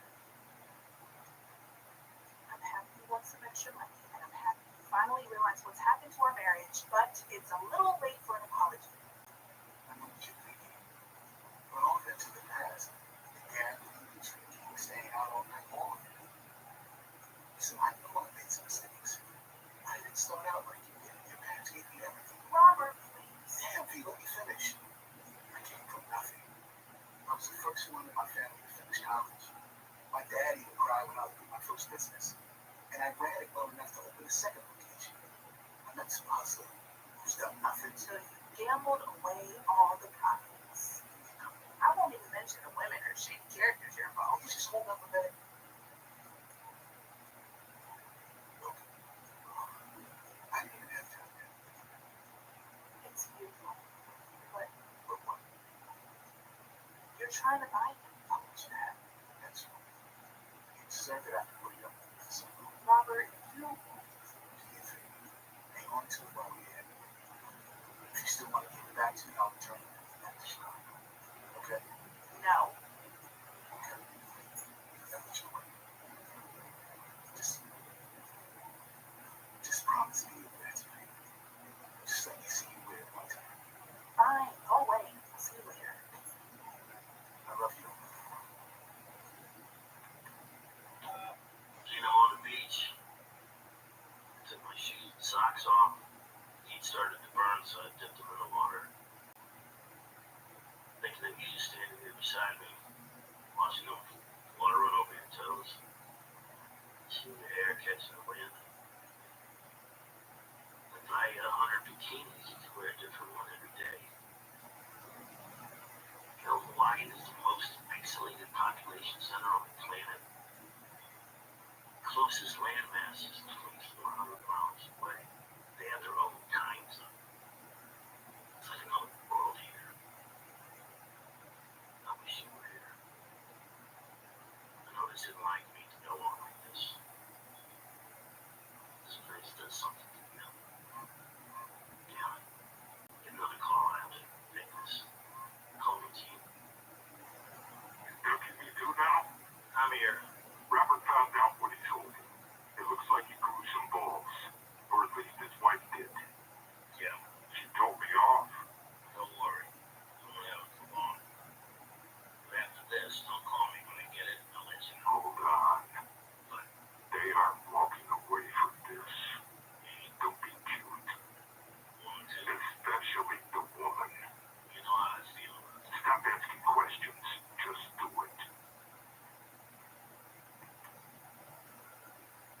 This concludes recording session 1 regarding the Sanders Blood case.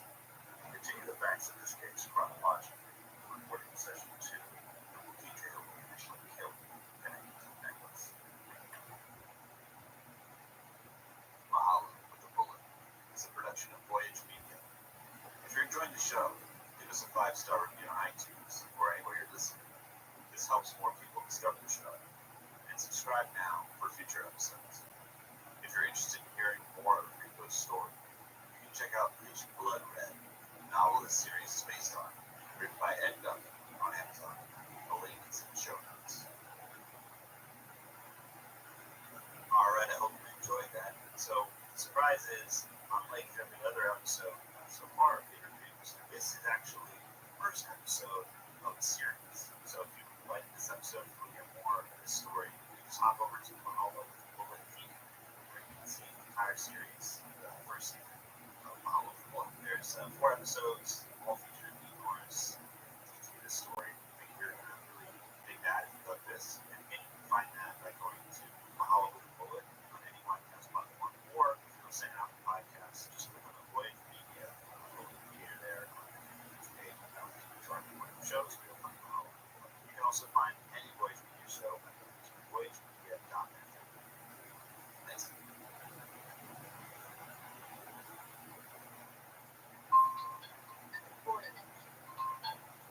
Want to shop Walmart Black Friday deals first? Walmart Plus members get early access to our hottest deals. Join now and get 50% off of 1-year annual membership.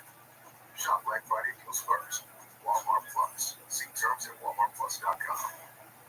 Listeners of Fever Dreams, this has been Ben Martin podcast for Voyage Media. Just like we did last time, this week we're bringing you the first episode of the fiction series. So this is Blood City Iceman Must Die. This is a series that we did with Ethan who you might know from the Titans or a million other things. My name is Earl. He's a ton of fun, but he is chilling as a killer based on real history. It's one of the most incredible stories that we've told case in all of the recorded human history.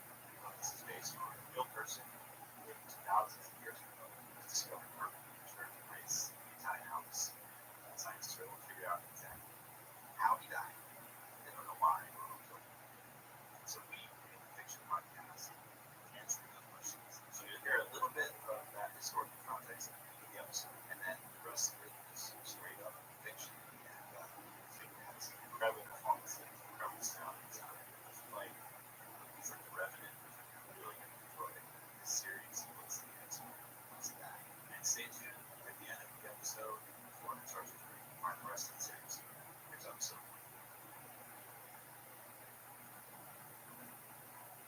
1. Blood City Iceman is a real person. His body was preserved in ice for 5,300 years before being discovered by hikers in the Italian Alps in 1991. The unique opportunity afforded by Otzi's frozen state is that scientists were able to perform forensic analysis on him. They studied the copper axe he was found with, a rare and highly valuable tool at the time that marked Otzi as someone of special status. They were able to learn what he ate for his last meal, study his dozens of tattoos, and find out how he died. He was murdered. The BBC reported in 2017 that the director of the South Tyrol Museum of Archaeology, which houses Otzi's body, called in a detective from the Munich Police Department to consult on Otzi's murder. It sounds like a joke, but that really happened. The detective felt it was telling that whoever killed Otzi left behind his valuable copper axe. He felt this meant it was not a crime for profit,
always had a patient ear. There was little debate that she was the most beautiful woman in the village, though she was so humble in manner that none of the other women resented her. I was not the only man, just the most persistent. Yes, it was best this way. The next full moon, perfect. That night my heart was beating so fast, I worried I might die before I reached her. I went to her dwelling. The moment she greeted me, I knew. It was as if I knew it all before she said a word. What happened? I cried. I should return your gifts. Why would you? I am with Utsi now. Utsi? The stranger? The dirty traveler? He is my mate. Why? I'm sorry. So fast. He just barely arrived here. It feels right. What does he have that I don't? He had no answer. Where do you ever go to find? I belong to no one. Please, just answer me that. I will bring your gifts in a basket and leave them at your dwelling. Let's see. I recall when he first arrived in the village. His skin was darkened from the sun, marking him as a traveler. Surely he would leave Mara, and she would regret choosing him over me. He wore a shabby hide coat, strips of leather stitched together with earring seams. Nothing as fine as my fox. His body was marked up all over, markings I'd seen on other men whose bodies were failing, from healing bricks by the shamans, marked in charcoal. He wore a flint dagger sheathed in leather hung from his hip. This was the man Mara had left me for? Not long after she told me Utsi came to my home, he was sharpening my flint dagger, which was almost twice as large as Utsi's. When I saw him approaching, I held the blade in my hand just long enough to make him nervous. He'd come with a quiver of arrows and a bow. He presented them to me. I carried these myself. They will serve you well for the forest. Yes. She chose me. I heard. There was no way for me to know about me what I knew, but you could have asked. She said nothing about me. She's shy. Oh, that's funny.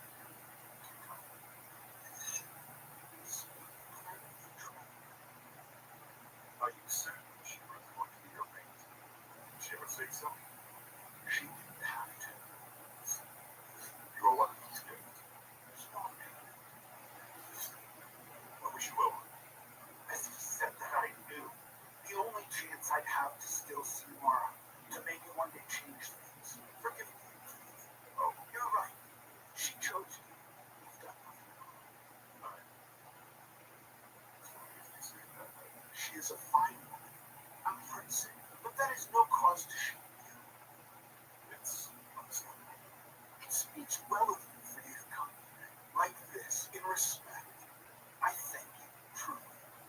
Moreover, I hope we can be friends. I won't. Good. What a fool. Yet for reasons I could never understand, she loved him. As I remained childless, they had a niece, Dorva and Zaki, a son first, of course, and 3 children. One wasn't enough. Though the son, Anis, was a cripple, needing a walking stick to get around with a deformed left foot. Our children would have had no such imperfections had Mara carried my seed. I tried to forget Mara. I even found another name, Zella. She was not Mara, not as old as my eyes, but a good woman. She would have made a good mate. When her belly grew a child, I thought maybe fortune would come to favor me. Maybe this was meant to be. It wasn't. She died in childbirth. My mate and my child dead the same day. After that, I bore the shame of the only male that I made in the village. The years continued to march brutally ahead, and as they did, Utsi became chief of the village. He did so easily. After my father died, his youngest brother was chief. When he died, Utsi was chosen by the elders to become the next chief. Why not I? No one ever told me why. It was decided by the council of elders. For Utsi, it was not about his value to the village, though everyone would claim it was. It was because Utsi, as a simple idiot, was well liked. His full mind made him warm and friendly to everyone, no matter who they were or what they thought of him. A true chief should be savvy, strategic, wary of potential threats. Utsi was not that.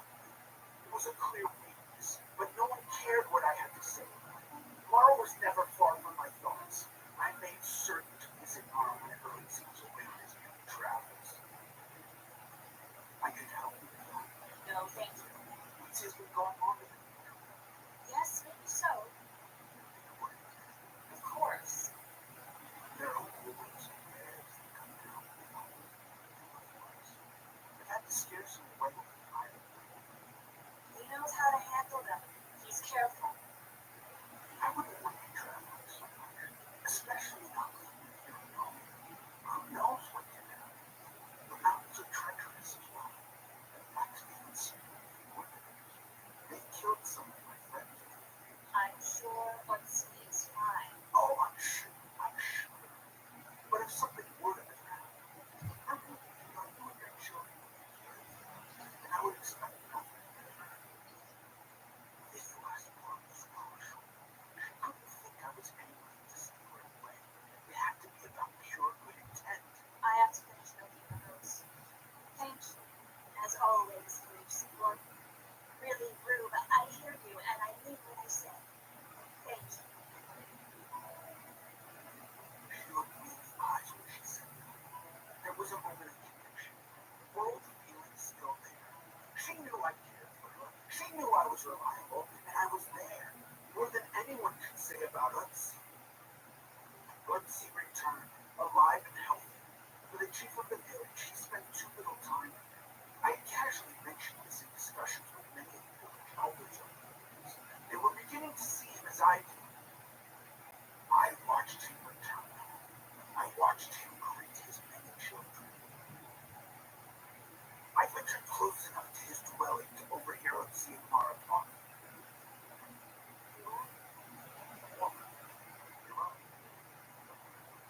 What?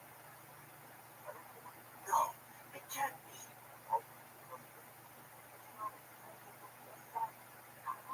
He didn't always wrong. I thought my blood would boil to explode in my body. How many times? How many times will the gods of this world smite me? Why him? What has he done to deserve all this? What have I done not to? My mate who carried my child, Fella. What did she do that she had to die? I had decided that waiting for my fate to change was no longer an option. I would change my fate by force of will. I would find a way to separate her from Otzi.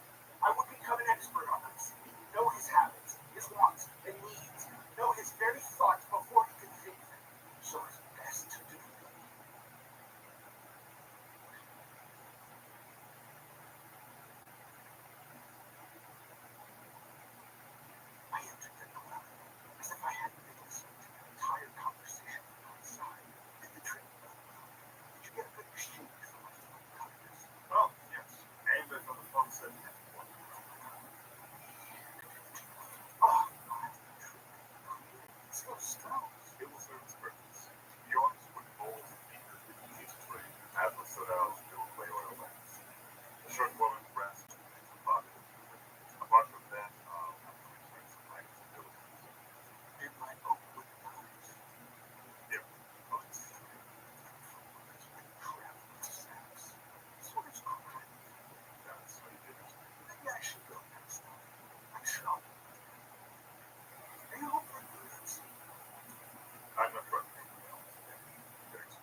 need another satchel of seed. I only have the bag of seed eggs left us. What will we feed the children? I will not know. Even if we smother all of the goats, it won't be enough to last the winter. If the southerner half of grain, no. But there is still time to trade for more seed. He will be back soon as the stone is still green. Are we so hungry that we should eat stones? I believe I can make copper from the stones and form it into tools to trade. It will be very valuable. More black magic. Moron, my field was a crime in the storm. You and your children can live with me in the company. No, Ruth, we must find our own way. I'd rather die than eat at my table. This is our problem. We will find our own solution. She needs my help, and she knows it. She's just proud and stubborn. Two more things I know about her. Here's the southerner, arrived in town with a goat carrying sacks of beans, including his rocks. His arrival made everyone gather around, curious about what he brought. I said loud enough for everyone to hear. Let's see, good luck with that load of old rocks, and congratulations, you found a goat older than you. Pray he doesn't die before he reaches your home.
joy.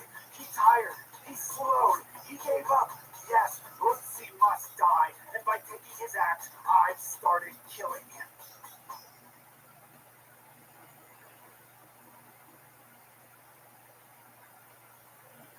Alright, I hope you enjoyed that. If you'd like to listen to the rest of the series, all you have to do is search Let's See Guys Man Must Die where you get podcasts. You can also click on the website link on this episode, or you can just click on Voyage Media if you're not the podcast, or just search for Voyage Media, or go to voyagemedia.fm where you can always find any of our shows. Thanks. Friends, half-orcs, countrymen, lend me your pointy ears. Of Mice and Men and Monsters is a podcast which combines the art and beauty of classic literature with the fun of Dungeons and Dragons roleplay. These episodes are led by me, Kate, your master teacher, which is Dungeon Master meets high school English teacher. We take on quests in these fascinating worlds, meeting and adventuring with the greatest literary characters of all time, solving puzzles set up by the dubious Dr. Frankenstein. One eye is over there, and the other eye is rolled over there. Hunting Moby Dick alongside Captain Ahab. And roll a one. Are you rolling? Of Mice and Men and Monsters is a faithful yet irreverent way to interact with the stories which have influenced us for centuries. Plus, it's a much more exciting way to experience literature than writing an essay. Essays don't have swords which burst into flame, or poop monsters hiding in toilets. A new episode of Mice and Men and Monsters is released every other Wednesday, wherever you listen to podcasts.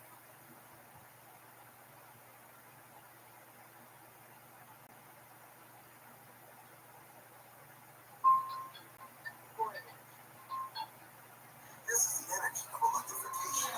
Available Tyga's high-performance ferry, nearly 500 horsepower and 278 miles EPA range rating. Choose from our complimentary charging packages so you can charge how you want. The all-electric Everett CDX. This is the energy of innovation. Accurate, precision-crafted performance. Visit your local Accurate dealer to lease the all-electric CDX for $389 a month. My dad works in B2B marketing. He came by my school for career day and said he was a big ROAS man. Then he told everyone how much he loved calculating his return on ad spend.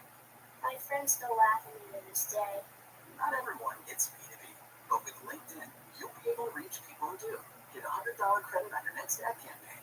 Go to linkedin.com/campaign to claim your credit. That's linkedin.com/campaign. Terms and conditions apply. LinkedIn, the place to be. Hey guys, what's going on? Jack and Rob here from 7 Lamb Productions. We're here to introduce the next episode of Fever Dreams. Yes, here comes the action event of your audio drama summer. 5th Battalion. The story is a fast-paced thriller about reincarnated soldiers, one of whom figures out who he is and has to fight to save the planet. So turn up the volume and enjoy the action. I think you'll really dig it. Now, for 5th Battalion. I remember it was a Wednesday. I didn't want to get slender sober, so I visited the bar across the street. It was dead. Because everyone was in the climate change protests, or I was the only guy in San Francisco looking sober. Out late, are we? Anyway. And you're home early. What? Nobody seen anybody today? I recall someone saying. Oh, I did. I cooked you dinner and I won't be out this week.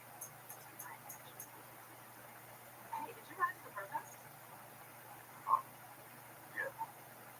You?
It's not fair. Isn't it? You won't go on meds. You won't see a therapist. I might see a therapist. Going solo isn't working so good. Well, I'm glad you're suddenly so self-aware. Damn it. Wait, I want to talk. I don't want to talk, Norman. I want you to show up. I want you to do what you say you're going to do. Because I am done playing roommate. I need you to find something in your life you actually want to commit to.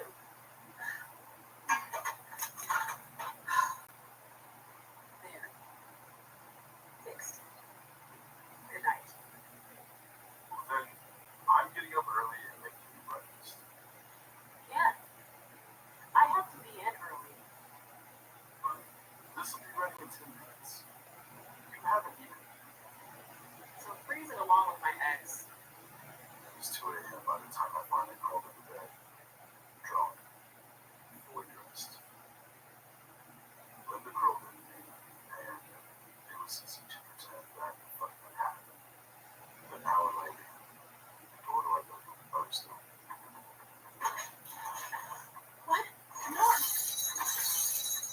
fought back, laughing. They kept coming. Pressed one of their guns in his hands. She was frozen, unable to act, but I needed her to snap out of it and we were going to escape. Babe, take the gun. You have to come with me. I can't. You can. Okay. She did. She covered me all the way to the hot out of the fire escape.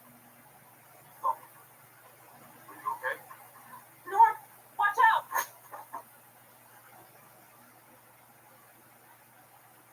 I can too. The sun started to rise. Linda was gone. Linda. Linda! She was nowhere in sight. I crawled back from the fire escape and hit one. The bodies of the intruders were gone. So was Linda. I noticed that the door to the cloak to the wall at night. Inside, there was the whole window. There was only one number in the bed. So I thought, how's your head? All right. Where's Linda? What? We have birthday. It's a trend. Let me speak to her. We know you have it. Have what? Norm! I'm out there! Alfred, my feelings better! The picture of the matter. Take it to drive. Drive? Yes. Why? To drive. You have it. I don't. But I know where it is. I just need a couple days to get to it. You have 2 hours. Don't fuck it up. On her thing. I froze. Grabbed the knife the intruders had hidden in the wall. Norman? You in there? You okay? It's Bill from the bar last night. Great. He was one of those loony San Francisco old-timers that replaced Delta. I'd stupidly let him find me around. Then he kept showing me crumpled up pictures of great fantasies. He wouldn't shut up about how we've been reincarnating together for 5,000 years. I'm busy. What do you want? You left your wallet, man. It had your address, so... Get in. Quick. Whoa. What happened? Oh, the guards got some already. 4 cards. Where's Linda? I don't know, but I know the guys who did this because they're looking for me too. Why? Damn it. Because we're the 5th Battalion. Praying Mantis, that's our symbol. We're Special Forces, the A5B. The guards wiped us out 5,000 years ago in the Andes. We've been stuck on this dust ball reincarnating humans ever since. What? Earth is a prison. Everyone here is a prisoner. Convict from the planet Marathi. Everyone except us, we're from Baltimore. Just stop. But we're trapped here.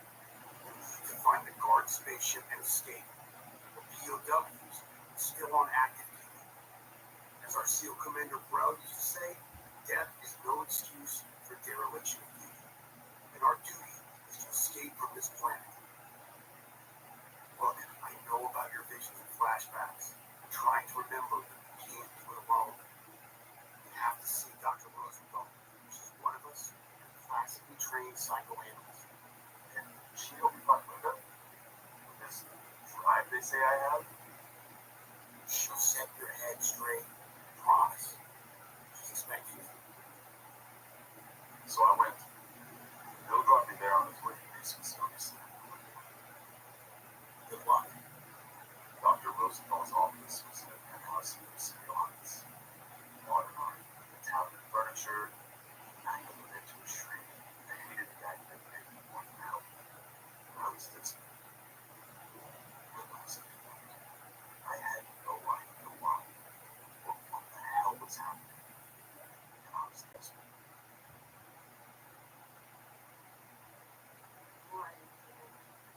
Have a seat. Thanks. No one told me about your nights. I'm sure. Whoever took my girlfriend thinks I've got some kind of flashback. But Bill says he can help me through, I don't know, whatever. I'll do everything I can, but let's not delay any further anything. What? The regression therapy? What? Past life stuff? Bill told me about your flashbacks. Little distracting entries. I don't know what they are. The thing related to past lives. How often do we have? I don't know. Anyway, do we really have to do a whole life since we're here? And you have your visual record? I mean, no. Of course not. Does it look like I have control over anything here? I'm sorry. It's just my girlfriend's tied up somewhere. I'm sitting in a shrink's office running out of time. And I wasn't helping you. Let's talk. Okay. Just what do I do? Do you drug me or something? Please, no. Only need to stop some music on the toxic. And if I know these, then I can stay on that version. Okay. You know we're talking? Just here. Now, let's get on it. You yourself separate from people. You know, you can switch. That is the secret. That is the answer. The words. It's all what you say.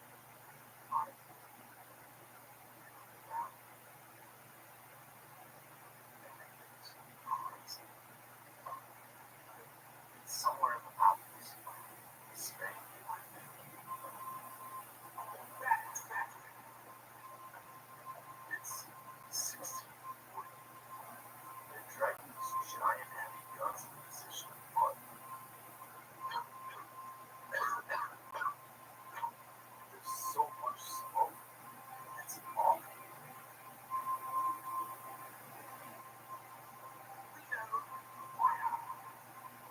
And then I see a flag with the branches on it. Shit. It's the one Bill showed me. The symbol for the 5th Battalion.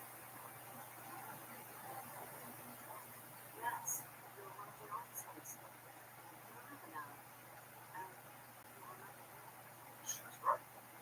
This time wasn't it?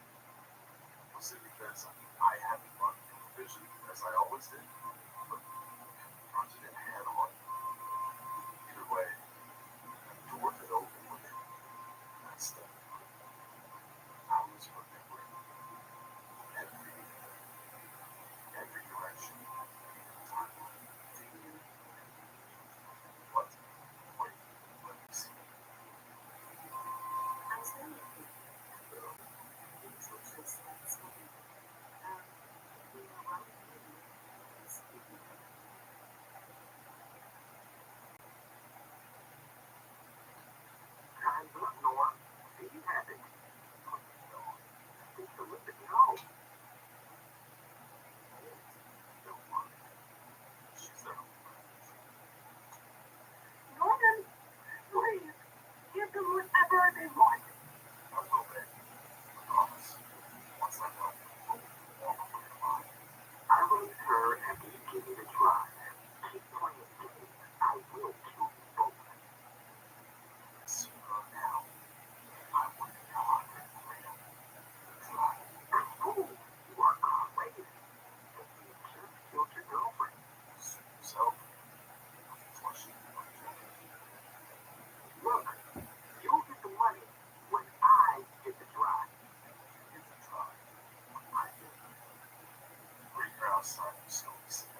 Using the shock of the explosion, I ran up behind one of the figures and stabbed him. Bill and Linda were busy by the wall of the front porch. I had eyes on the big branch of $100. He was making our movements getting close like a hug. My big yacht. I chased and slammed him until his gun and phone and locked his arms. Who are you? I'm a Marine. And who's running a bunch of Marines after me? Who's issuing your orders? DOD, General Roberts. And what are his orders? To apprehend, interrogate you about the flash cam and anything else. Well, I don't have a drive. You're not sure what you have or what you know. We coach you. You coach me. It's Bill and Linda. They hope you translate the girl to the habit of interrogation. We needed a time for the chair to have a chair. There's extension cords in the cellar. It's outside to the left. I'll go. No. Stay. I will. Go together. I'll hold them. And we've been outside when we heard the shots. The fucker attacked me with a knife. I had to shoot him.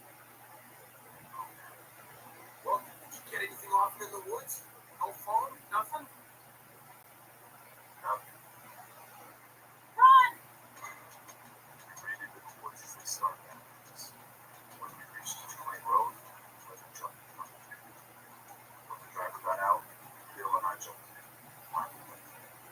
Then all we could do was drive.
bugs were hiding around the heavy rescue in 5,000 years.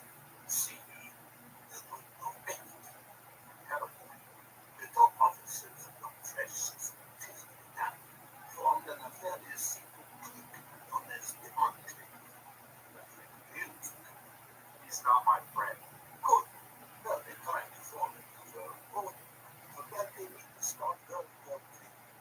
Casualty rate of 95% of the Earth's population after 10 years of all of the rotten estate team. No, that's impossible. That'd be. How do you know that? It's my job. My intel. Humans are partners. You think that assholes have been nothing but trouble for 5,000 years. So, what do you want from me? I need you to find a living commanding officer, Commander Grant.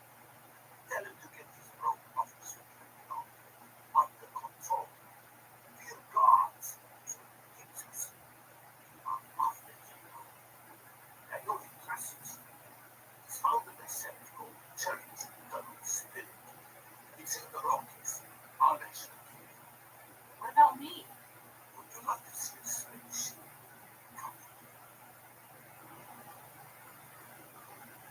As we walk to Commander Wells' church building on Polish Rock, Wells working inside and working to set both parties agreements, a combination of psychotherapy and meditation are practices he had known centuries ago. It made sense that he had back in his work since, in the last lifetime I recall with them, he'd been executed for the same reasons. It's good to see you again. Sir, what is it? Let me guess. The Orcs stop releasing his liver. No, it's about the Enclave. The Enclave? They're instigating World War III, sir. And they've been running a worldwide racket since the late 1800s. That's impossible. And now they're trying to locate the Sorting Guard spaceship in order to seal the blade. And this is the warning. Yes, sir. Sure. That's why he said Then you're coming with me. Get the jet ready and start mobilizing the A5B. And pull out everything we have on the Enclave. we're all arranged to purchase it.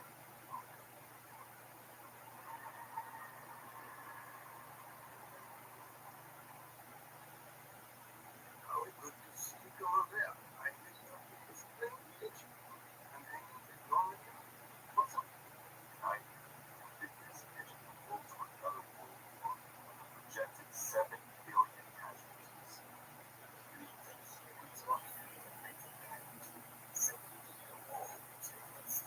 Instructions. I'm absolutely innocent. Only one executive. Anything else must be. No. Do you hear yourselves? As your commanding officer, I order you to cease and desist immediately.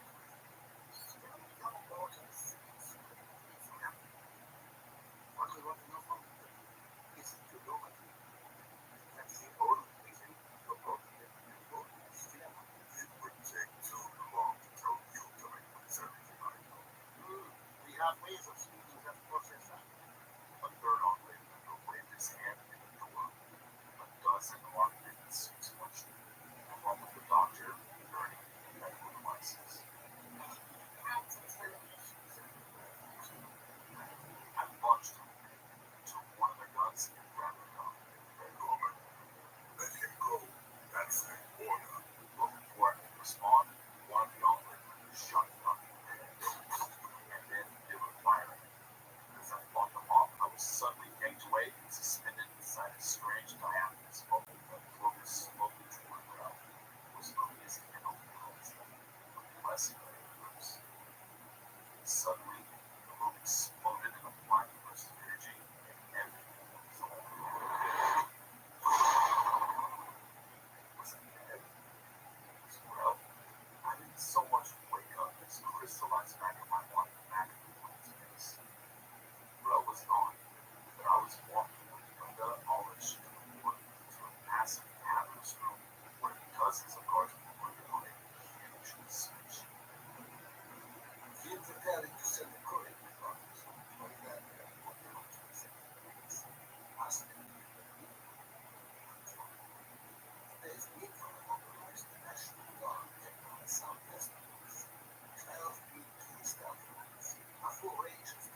Talking to Mortars, look. Yes, son of a bitch.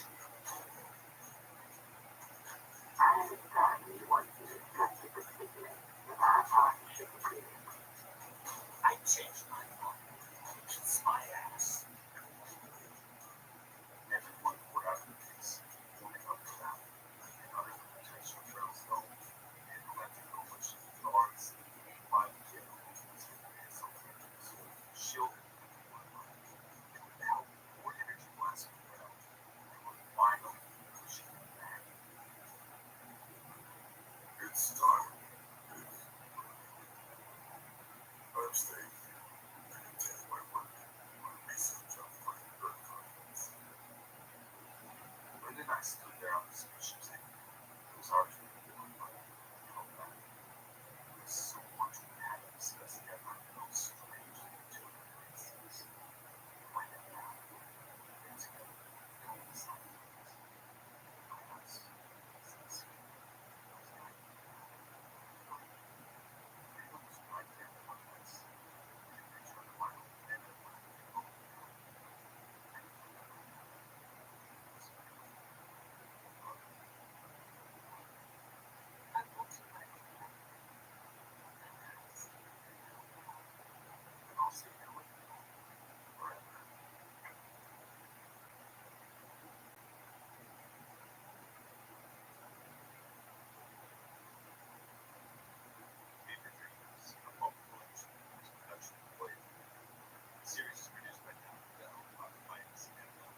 Association with Robert Land and Jack Austin from 7 Land Productions.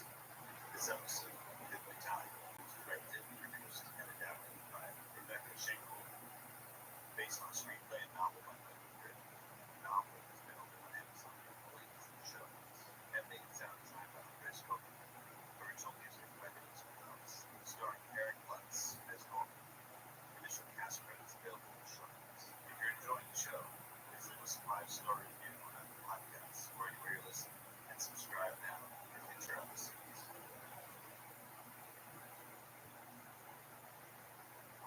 The Fable and Folly Network, where fiction producers flourish. It's a tale of learning and healing. We've got a whole province going to see one overworked witch in a candy cottage to be chewed to pieces by the local kids. Of fairies and magic. You're touching the sapphire assessment. I'm not touching it. I'm just putting my head near it as I focus my brachial waveforms on it. Stop it! I'm not even touching it. Of struggle against the odds. This is my team. They may not live up to your vision of a perfect fishing department. They don't live up to my vision of a stampede in a barnyard. Ooh, cute. That's how you know it's working. And now, it returns at last. Alba Salix, Royal Physician, Season 2.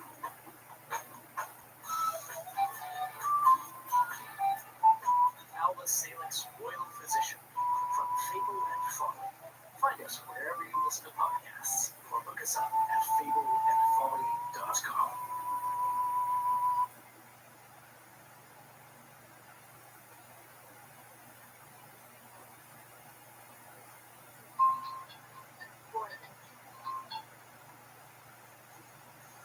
This episode is brought to you by Honda. When you test drive the new Prologue EV, there's a lot that can impress you about it. There's the class-leading passenger space, the clean, thoughtful design, and the intuitive technology. But out of everything, what you really love most is that it's a Honda. Visit honda.com/EV to see offers. With Amex Platinum, you can enjoy access to dedicated card member entrances at select events. Because skipping the line makes you the star of game day. That's the powerful backing of American Express. Terms apply. Learn more at americanexpress.com/Amex. Card member entrance access not limited to Amex Platinum card. Hey everyone, Robert and Jack here from 7 Land Productions to introduce the next episode of the Fever Dreams podcast, and that is what, Jack? This one is Pieces of Eight. It's probably the most Twilight Zone-esque episode yet.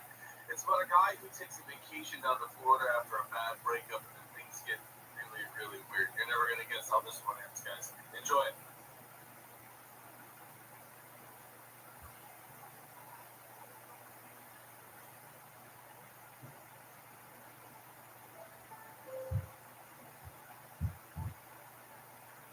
She left 6 months ago, before the nightmare started.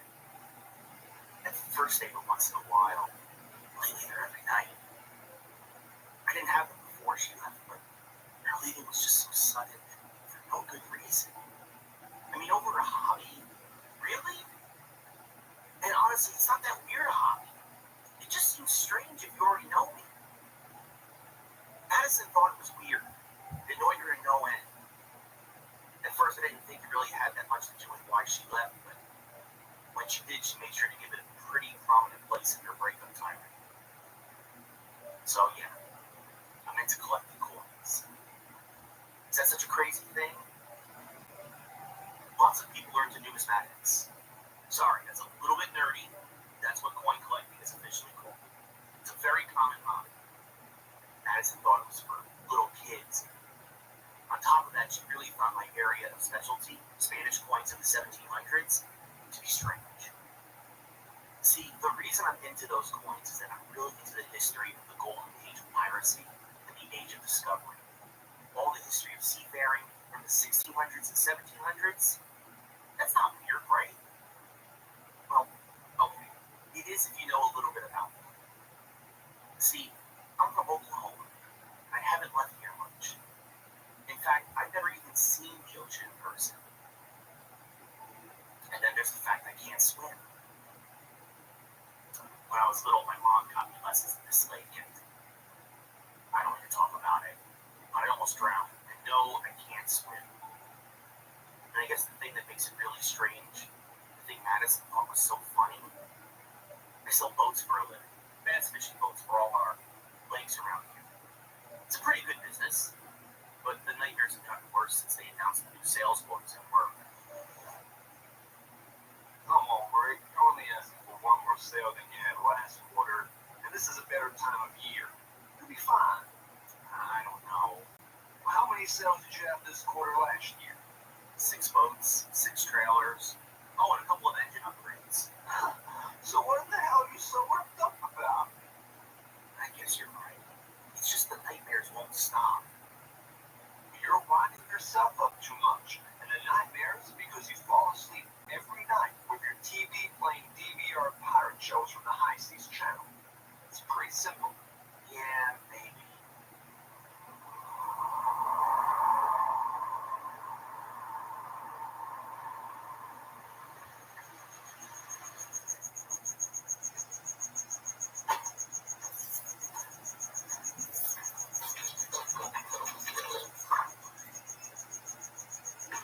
Back home, I thought Mike was probably right. I took a hot bath instead of a shower. Can't remember the last time I did that. But Madison always took a bath when she had a hard day.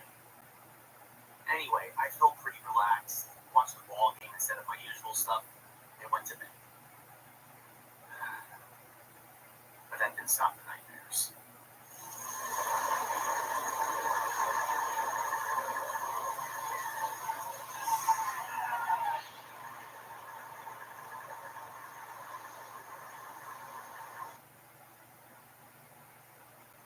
I don't think I slept more than half an hour all night.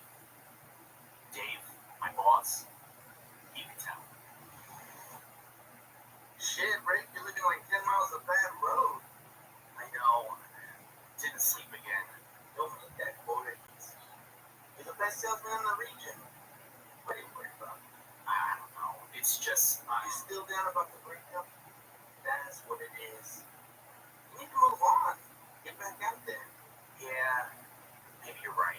I'm right. You know it. Dave was right. I mean, it was crazy what I was going through. Every day, work, home, surfing the web for coins, try and find something new on the High Seas channel, fall asleep for a max of an hour or two, and then the nightmares.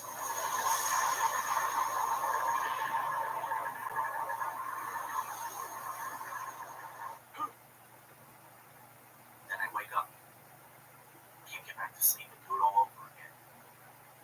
Sure didn't feel like the right time to start dating again.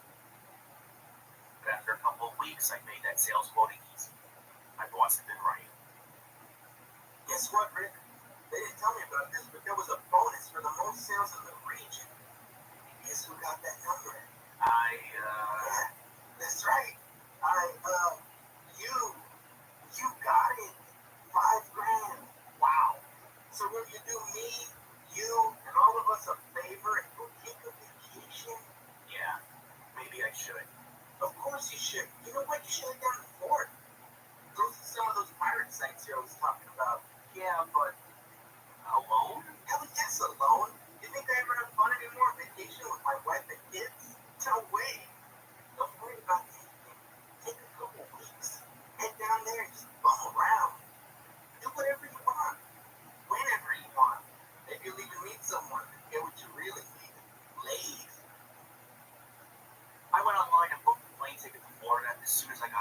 Leaving the next morning. Arranged for a rental car.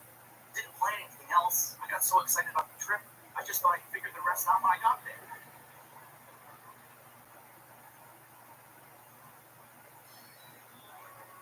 I drove away from that airport in Orlando and made right for the coast. Didn't take long at all. There it was in front of me. The Atlantic. To most people, it's not that big a deal. I mean, here I am in my late 20s. This is the first time I've ever seen the ocean in person. And yeah, it took my breath away. I just stood there a while. Then I got back in the car and drove down the coast. I just didn't want to let the ocean get out of my sight. There were coin and memorabilia shops every few miles. I stopped at every one. I only bought a few little things. It was so great to talk to the shop owners, you know? Finally, to meet some people who share my interests, not just messaging on socials. It got dark, and I was pretty tired. I saw this cute motel on the coast highway and decided to stop for the night. Some old, unretired guy got me my keys. I got into the room and the bed. Then I realized I could hear the waves on the beach. Even though all my nightmares had been about shipwrecks, the sound was probably the most comforting thing I've ever heard. I slept like a baby and woke up late. I figured I'd check out, get back in the car, and do some more exploring. Then I saw her. I was walking by the motel office on my way to the car. There she was at the front desk talking to the pool guy. She was stunning. Long red hair. Even through the window, I could see her eyes, huge and green. The first thing I thought was right. Red hair, green eyes, just like Madison. But my God, she was 1,000 times prettier. I found myself just staring, and she looked right at me through the window. I'd been caught, but she just smiled at me. I don't know, I just went in there and said hi. Oh, hey, I'm Rick, 104. 104. That's one of my best friends here, Rick. I'm Linda. I run the place. She was so easy to talk to. She just kept smiling and laughing. I felt so good. Well, maybe ever. I wanted to ask her out to dinner that night, and it wasn't even hard to work up the guts to ask. I'd love to. I know a great place.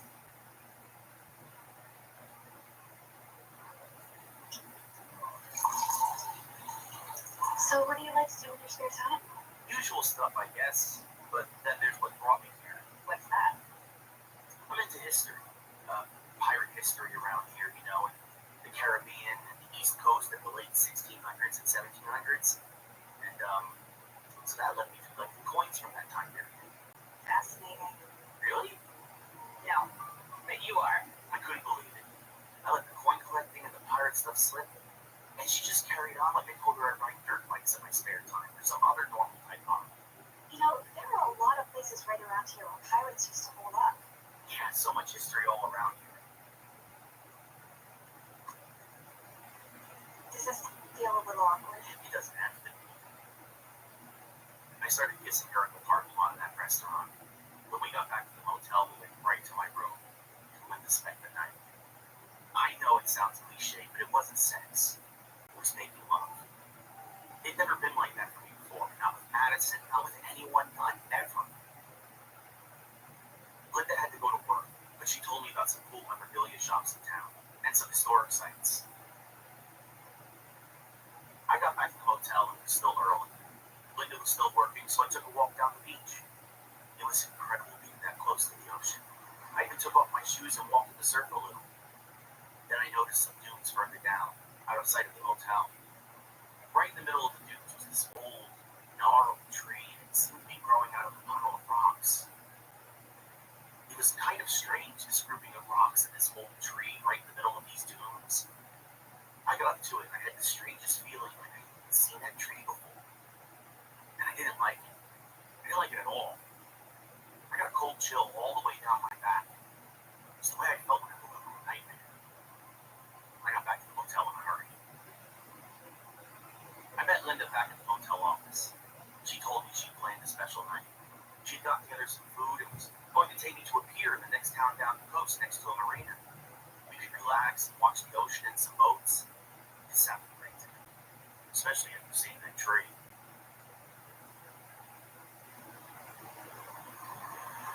told Linda about the tree. People get feelings like that all the time. Well, yeah. But it's kind of different for me. How? I have nightmares. Right. Everyone has nightmares. Every night. Every night for months. What about? It's always at sea. In the past, like in the pirate age. The same every time. The ship is coming apart. I'm thrown into the sea. My boss says it's because of all the history stuff I watch. This sounds reasonable. But there's more to it. See, this is really embarrassing. I can't swim. You never learned? Kinda. You see, when I was little, my mom got me a lesson at a lake. That's all we got from home, of course. I guess the guy wasn't looking and I couldn't float and almost drowned. I was under the water and the last thing I can remember is this darkness closing in. How old were you? About 4, I think. Anyway, the guy realized what was happening. He dove down and found me. He had to lay me out on this dock out and all that. That's terrifying. Yeah. When I came to, my mom was screaming at him, and I've always been too scared to learn. In fact, I was embarrassed to tell you all this before. I'd never even seen the ocean in person until I got here the other day. And you sell fishing boats for a living. Yeah. Listen, you're here now, and we found each other. I don't know about you, but I get the feeling it's for a reason. I hope so. Good. And one of those reasons is to get you over your fear of the water. Linda, I don't... I know. You've had the fear too long. You're too old. Yeah. At this point, yeah. But you trust me, don't you? Yes, of course. And this is what we're going to do. My brother has a boat. We're going to go out on it for a start. You wear a life vest, and I'll be with you. What? You're going to do just fine. My brother will take us to a cove we know. It's secluded, and the water is as calm as a swimming pool. When we get there, I'm going to teach you to swim. I never thought I could do it. You can. We can. We're going to do this together. I can't believe I'm saying this. But okay. Good. Let's get back to the motel. The second night with Linda was even better than the first. But in the morning, she was gone. She left me a note saying she needed to get started early in the office. Even though the office was only steps away, the only thing I could think of was Madison leaving me that morning and never coming back. I didn't want to be creepy and go check that she really was in the office, so I stayed put. But before I could decide what I might do with my day, a huge storm rolled in. It was a hell of a storm. The winds were so high, it was all I could do to push the door open to get a look. So I just turned the TV to the high seas channel and hung out in the room all morning. By about midday, the storm let up. I went by the office to say hi to Linda. Well, I went by to make sure she was there. She was. But she was working, so I went out to see if the storm washed up anything interesting on the beach. There were some driftwood, shells, plastic bottles and stuff. I made my way down the beach to where that old tree was in those dunes. That place creeped me out pretty bad the first time I was there. But I thought about Linda, and what she said about facing fears, and I went right up there. I got to that pile of rocks under the tree, and I could see the rain had washed away a lot of dirt. There was a gap between the rocks, kind of a trench, so I took a look inside. I could see there was something in there. I had no idea what. I dug in with my hands to widen the gap. It was easy, the earth was all soft from the rain. Suddenly I realized what I was looking at. It scared the shit out of me. It was a human skeleton. Just sitting there, totally intact, nestled in there between the rocks with the tree growing out of the top, like some kind of grave marker. The skeleton had a coin in its hand, just sitting in an open palm. I recognized it instantly. A piece of me. I don't really know why I did it, but I picked the coin up and pocketed it. Then I got the hell away from that place. I guess I had some kind of instinct. I couldn't shake that deja vu feeling that I'd been there already. And more than just the other day. As soon as I got back to the hotel, I told Linda to call the police.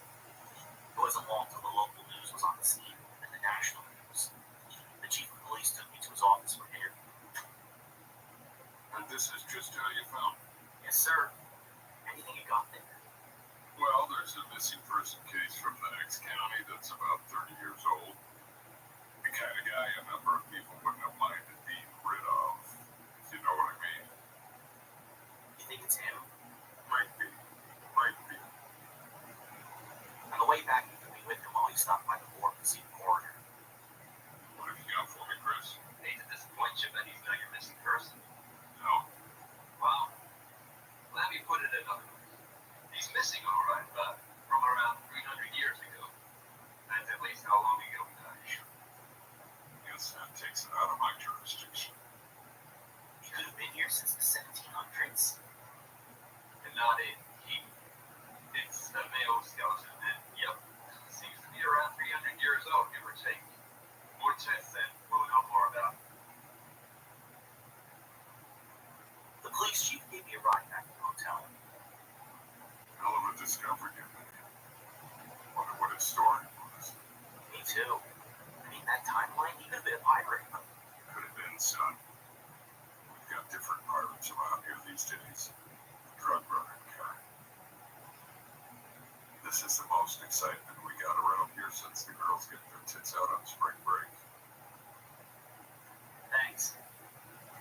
I didn't tell anyone about the piece of eight in my pocket. Not the police chief, not the coroner, not even Linda. Don't know why, but that part I kept a secret. I guess I didn't want to give up the coin if they asked me. When I got back to the motel, I met Linda at her place. As a perk of her job, she gets to live rent-free in a full apartment on the property. She cooked me dinner and everything. It was great, especially after the day I had. Jake is really looking forward to meeting you. How protective of a brother is he? Don't worry, Rick. I'm the older one anyway. You and Jake are going to get along just fine. Trust me. I'm just not sure about going out on that boat. That storm this morning kind of put me on edge. That? We get those thunderstorms all the time around here. Don't you get thunderstorms in Oklahoma? Sure, over the ocean and all. It's no big deal. Besides, the boat has plenty of life jackets and you'll be wearing yours the whole time. You couldn't go under wearing one of those if you tried. Okay, I'll go. Great. We got to the marina first thing in the morning. Linda had the whole day off. Rick, Jake, Rick. Great to meet you, Rick. This is going to be fun. Jake was a lot like Linda. Friendly, fun. And he and Linda even wore their life vests the whole time, just like me. I guess to make me less self-conscious about it. It worked.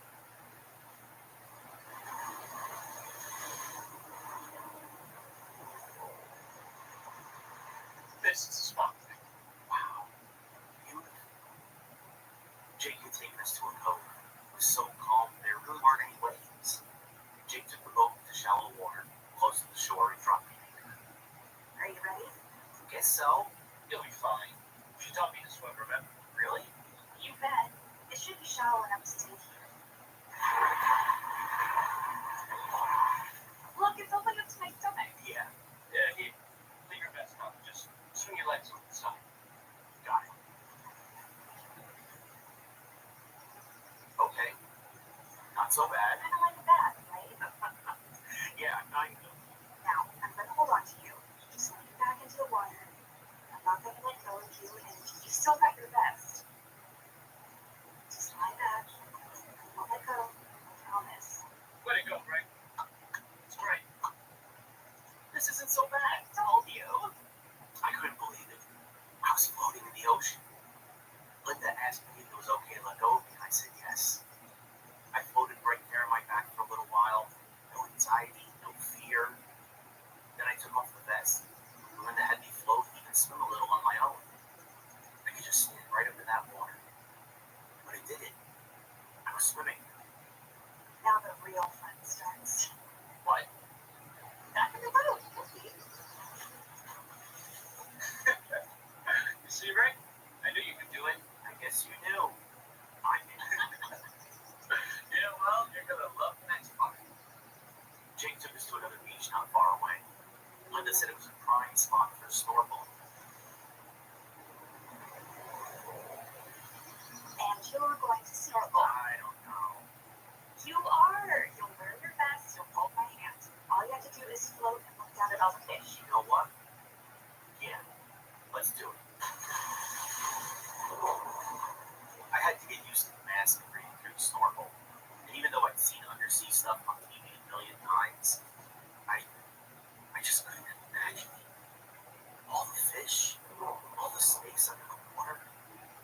Coast Guard did find us.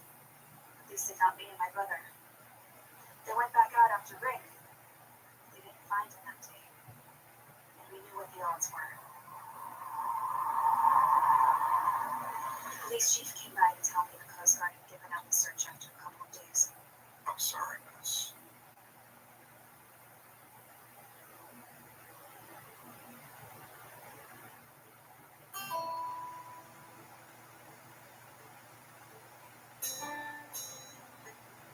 I don't have any idea how long I'd be drifting in the water. A couple of days? I didn't have long. Sure, I had my vest and I was floating. But between the dehydration and the sun, I was almost blind. And then I saw it.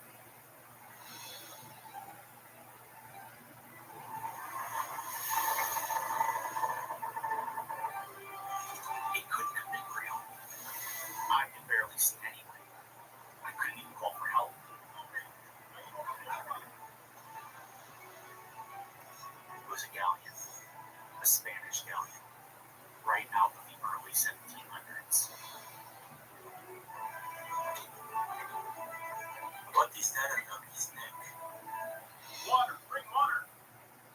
They laid me on the deck and poured water in my mouth. It was too late. Then I saw him. A man. He looked like Jake, but he was wearing the clothes of a Spanish aristocrat. And right next to him, it couldn't be, but it was a woman. It was Linda, but wearing the same kind of fancy clothes. And then, he's dead.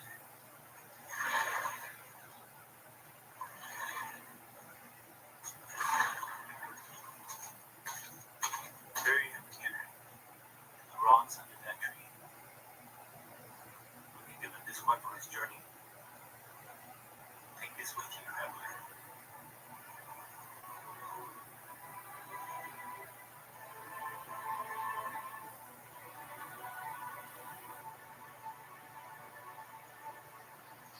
So what did she have to say?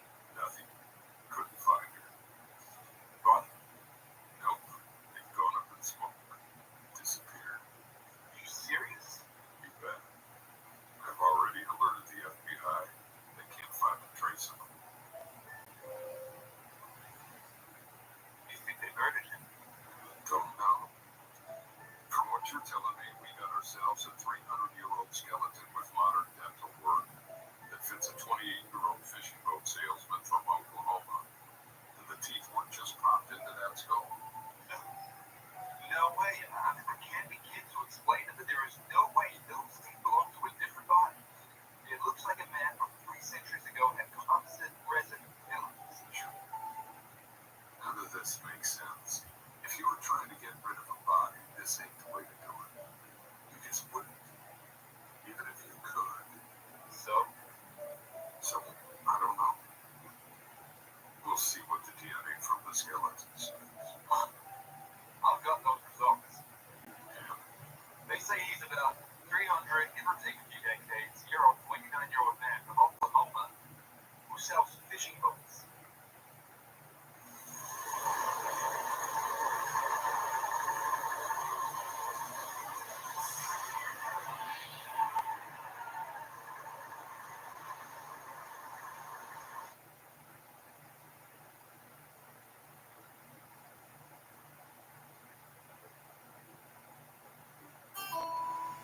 Fever Dreams, a pulp collection, is a production of Void Media. The series is produced by Nat Mandel, Robert Midas, and Deb Elmore, in association with Robert Lamb, Jack Austin, of 7 Lamb Productions. This episode, Pieces of 8, was directed, adapted, and produced by Jonathan Rosenthal, based on the short story of the same name by R. James Gurr. Editing and sound design by Jackson Flynn. Original music by Carlos Gonzalez. Starring Ray Carcillo as Rick. Additional cast credits available in the show notes. If you're enjoying the show, please leave us a 5-star review in Apple Podcasts or anywhere you're listening, and subscribe now for future episodes. The Fable and Folly Network, where fiction producers flourish. How much do you know about cycling preservation? Like preservation, the preservation of human beings at extreme low temperature.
up for grabs right now. The Everett's NBA Cup. Every team in the league has got their eyes on this prize. The action heating up here in Vegas, but only one will get their hands on it. All 30 teams, 6 groups, every Tuesday and Friday night. All leading up to the knockout rounds. And a grand finale in fabulous Las Vegas. Everett's NBA Cup continues on ESPN and TNT. With Lululemon, the real gift happens when they're living in it. When you give them the softest loungewear set, the real gift is this. And this. And this. This holiday, Lululemon makes it easy to give a gift that goes beyond. Open the moment. Shop now at Lululemon.com. Hey guys, what's going on? Jack Austin here with 7 Lamb Productions. Here to talk to you about Fever Dreams, a bulk collection, and its newest offering, Unbalanced. This latest episode of Fever Dreams is about a private investigator trying to live up to his father's legacy. Investigates the murder of a gymnast. It's actually a bit of a lighter tone than some of the most recent episodes in the series. There's humor, there's romance. If you're a big fan of the show Monk, this is probably going to be the show. So check it out. Go on over to feverdreamspodcast.com and check out all the other offerings. Stay tuned to check out Unbalanced.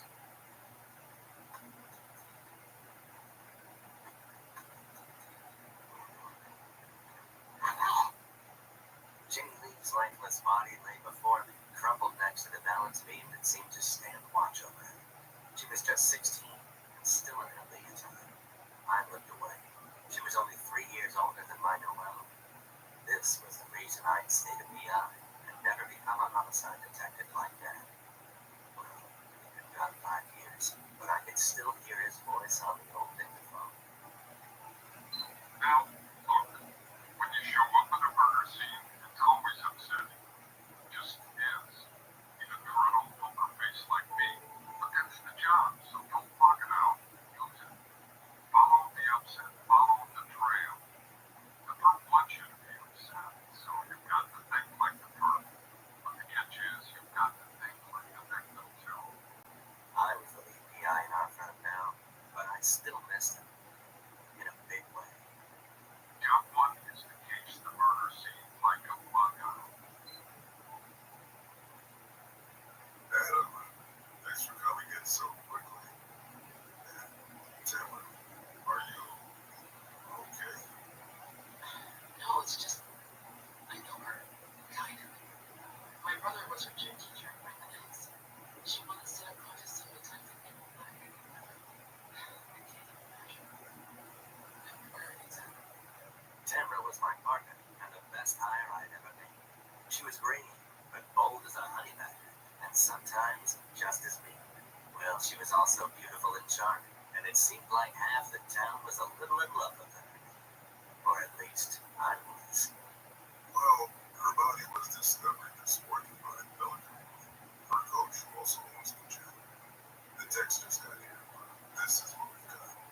Sheriff Holden stood before a table covered with bagged evidence. Likely, she was killed by a blow to the head.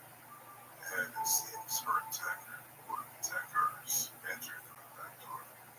Files in the office were ransacked, some stolen, along with several $100 cash, plus trophies from the national championship.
wasn't wrong, but it was hard to take credit for solving the murder of Noelle's mother. It was the tragedy that had allowed me to adopt Noelle, but it felt like more of a lived reality than something to put on my resume.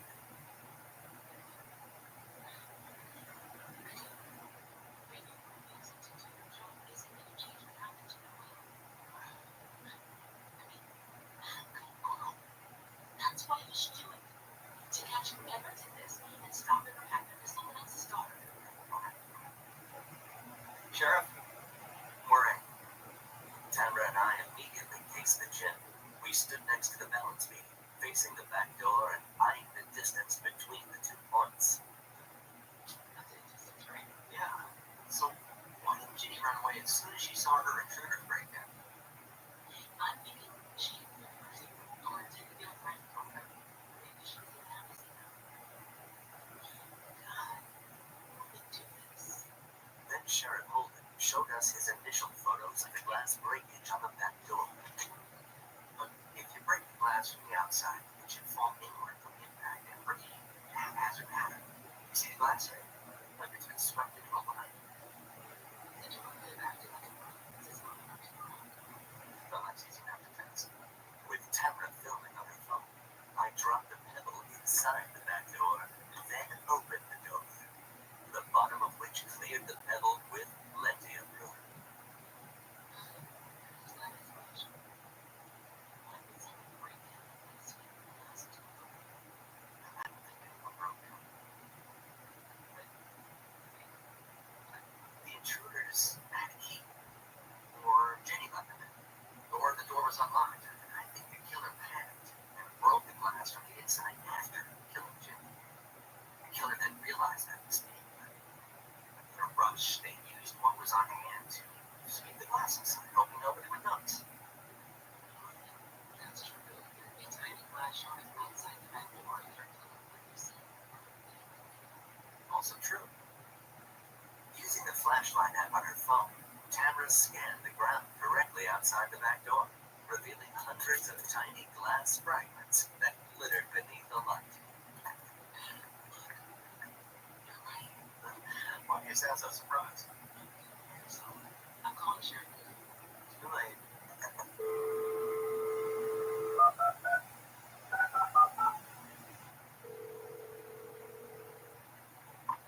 If you're right, and I'm not saying you are, then somebody meant to do that girl harm.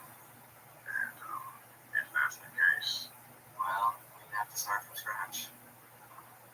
until we conclusively rule out the burglary gone bad theory, I'm going to keep my deputies on that angle while you two explore this new theory. Now, I want you to speak a word about this to anyone else. Understood?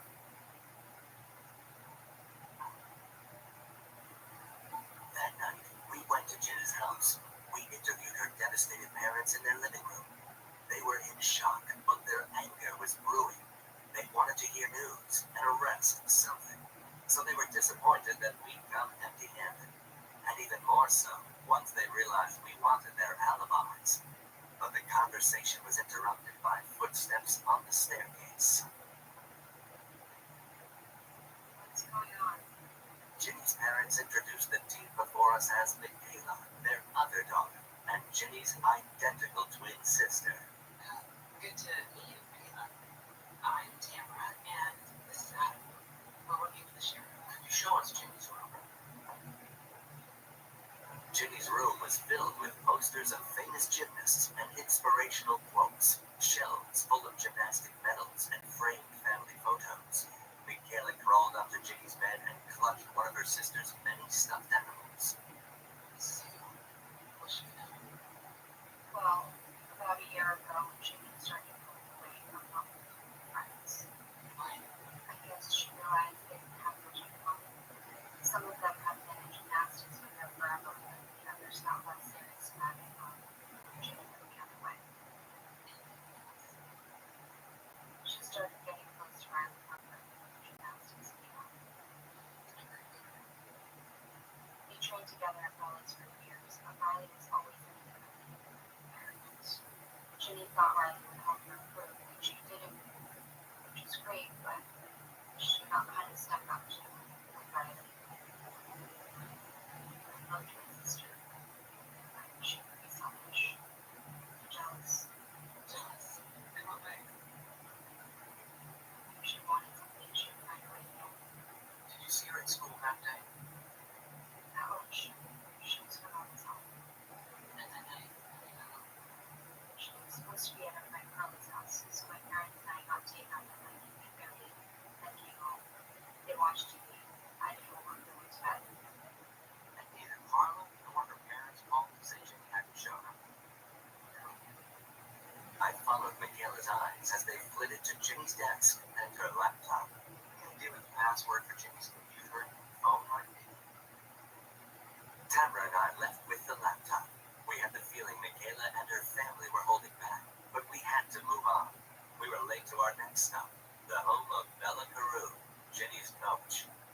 Is Riley the only non-employee with a key? Okay. Was Riley at the gym the night Jenny was killed?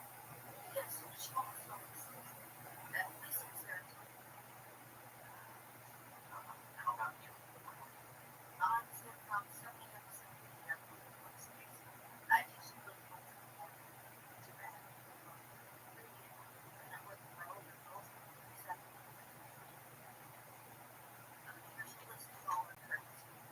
Thanks. So, again, to clarify, when you left that night, who was still here?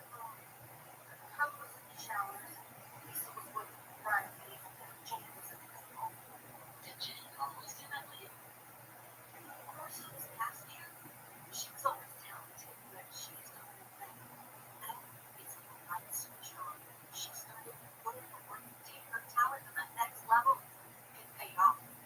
Did Jenny have any enemies, rivals, anyone in school giving her a hard time?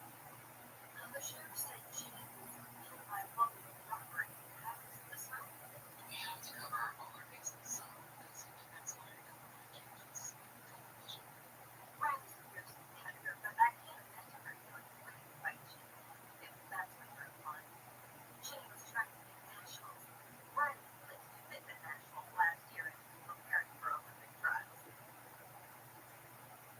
Tamara and I drove back to the office in silence. Something was working on me, but I didn't know what it was yet.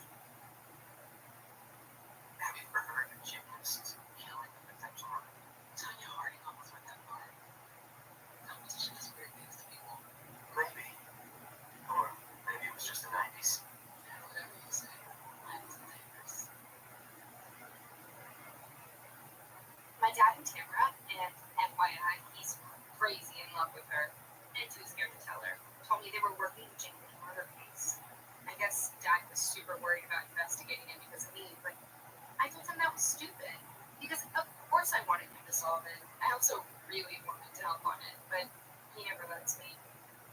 Anyway, I didn't know Ginny personally, but a girl named Riley in my chemistry class did, and I felt really bad for her. You're Noelle, right? From EP Cap? Mind if I sit here? Oh, yeah, sure. Hi. I'm Riley. I know. Oh.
I missed my dad most when I felt like I was failing at being a dad. Just one more question. What do you do when you get stuck in a case? Well, that's one heck of a last question, but mine, don't worry. First of all, everyone gets stuck. If you would. Now, they say they know that's a fucking fool. But all getting stuck means is that you're looking to a difficult problem. What you absolutely have to do is go back to the facts. You have to be focused. How's everything else aside? The next morning, Tamara and I met Sheriff Holden at the station. He'd called Michaela in to speak with us. You lied to us about where you were the night Jenny was killed. Now is your chance to come clean without facing any consequences.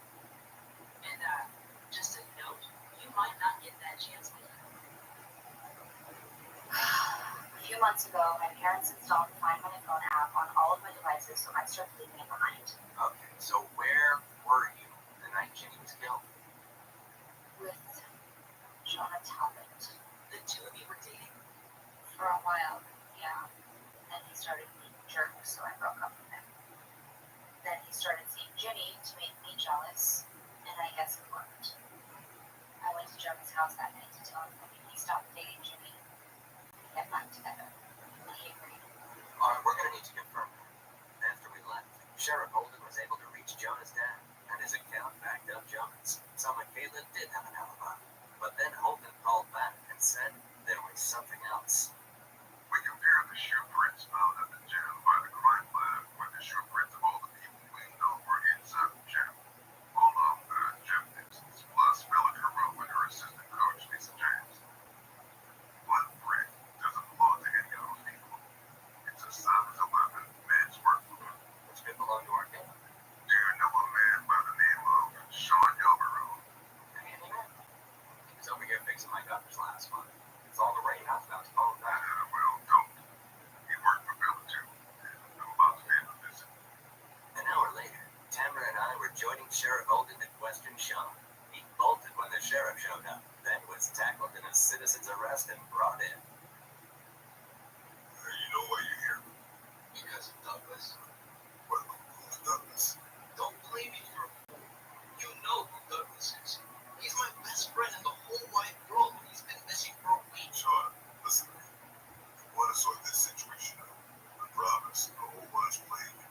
So, can you tell me why you think you're here? Can I just show you on my phone? Knock yourself out. That's Douglas. I'm sorry, you think you were arrested because of the code? He's not just any code.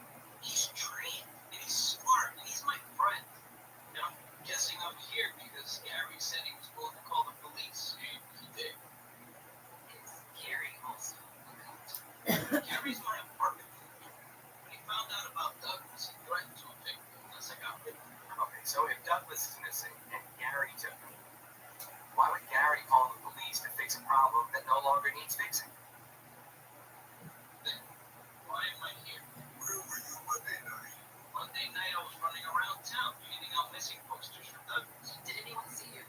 Dozens of people. I was knocking on doors in my building and all around the neighborhood, handing out flyers from the time I finished work until about 10 p.m.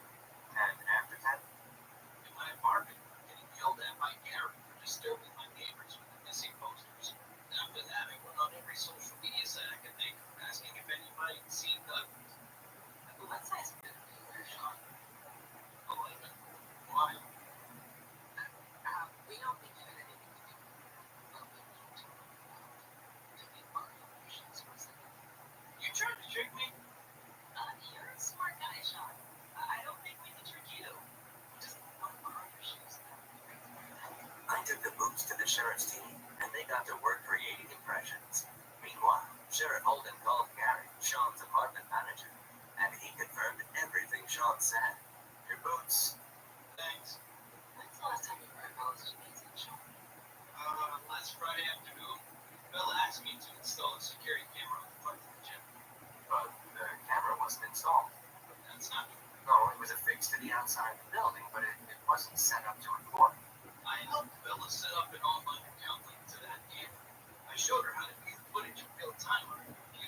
into the account connected to the security camera he installed at Bella's gym.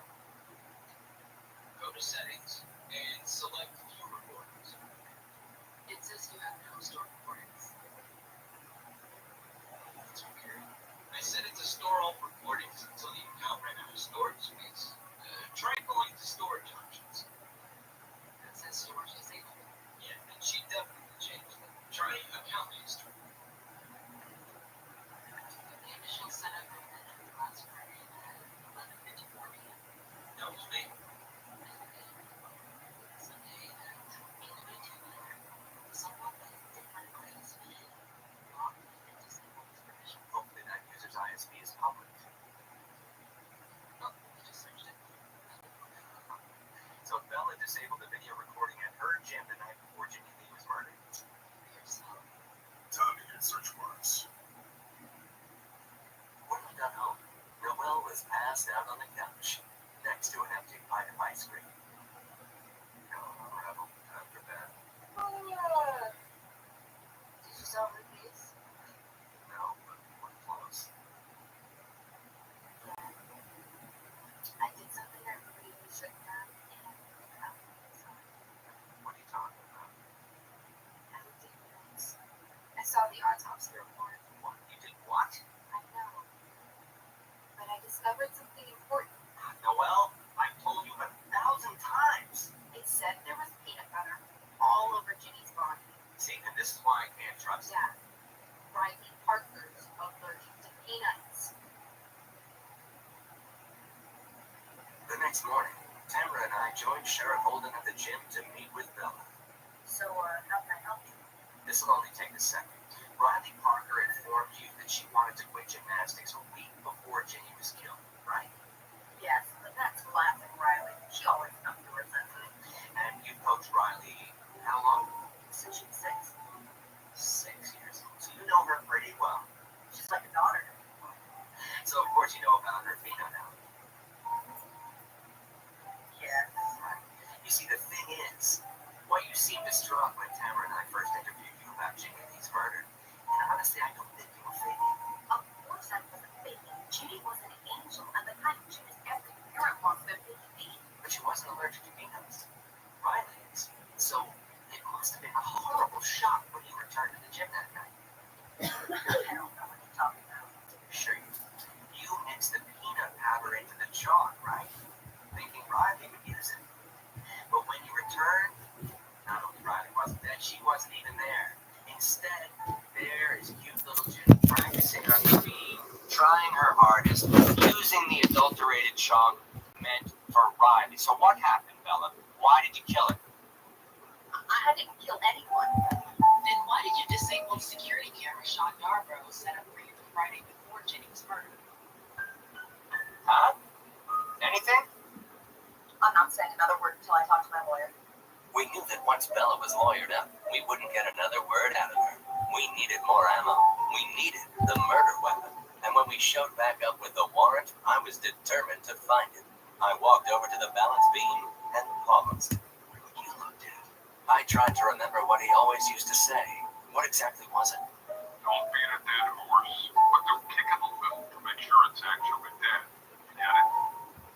Don't assume a thing, because all you've got are the facts. Once you know exactly what you've got, you go back and list every possible theory of the case, starting with the least complicated. You see? Did I? I wanted to. I had to. So I kept walking around the beam, taking in everything in the gym around me. And then I stopped the uneven parallel bars. I approached them. Hey, I already checked those.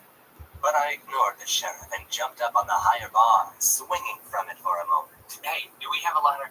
Tamara found one, and with the added height, I could easily hold the high bar. I then removed it from its chair and handed it to Sheriff Holden. I examined the ends of the bar. One was topped with a round metal pen, but the other Nerd Squad, I did just place that third order delivery for today. Order 2,000,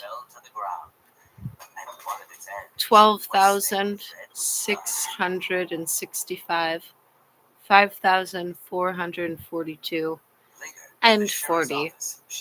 Delivery for today. Across the table from Bella and her lawyer.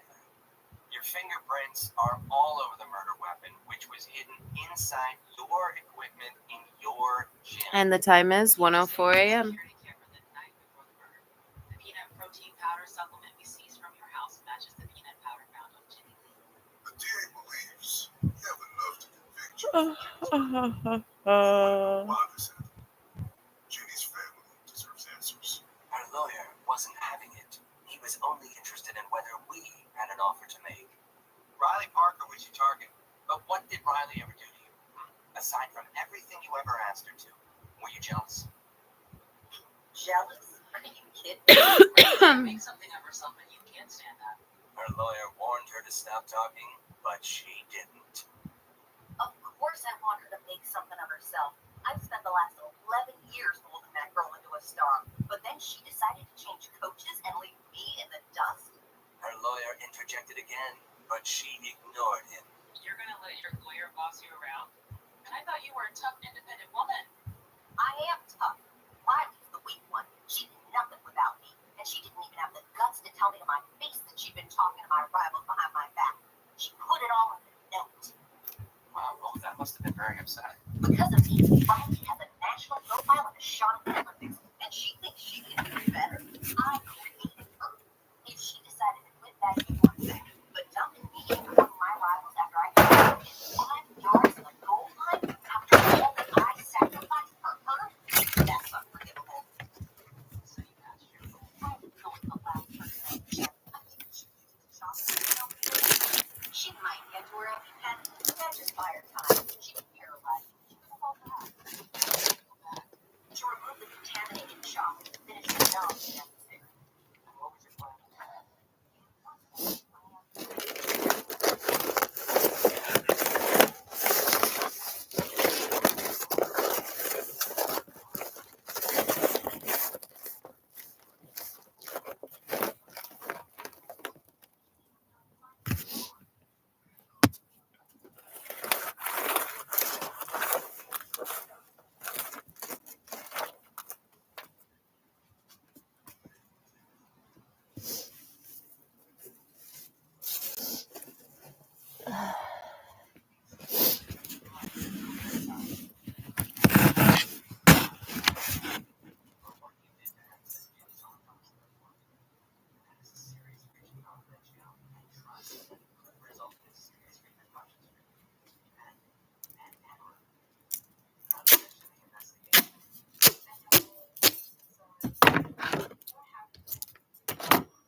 Oh, and of course.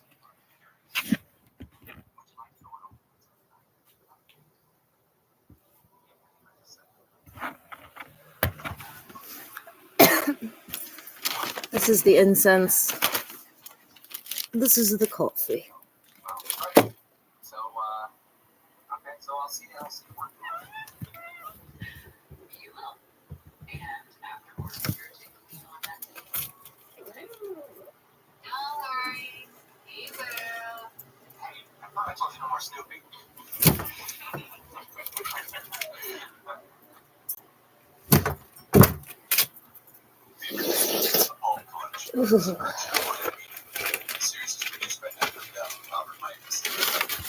Oh, and this is COVID test. Unbalanced, was produced and directed and written by Rebecca Shea-Fuller. Screenplay Unbalanced by Jonathan Wolfe, adapted from Louis Hoffman's novel, The Ephemeral File, which is part of the Adam Fraley series of novels. You can find all the novels in the Adam Fraley series on Amazon. The link is in the show notes. Story produced by J.D.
series we think you're going to absolutely love it.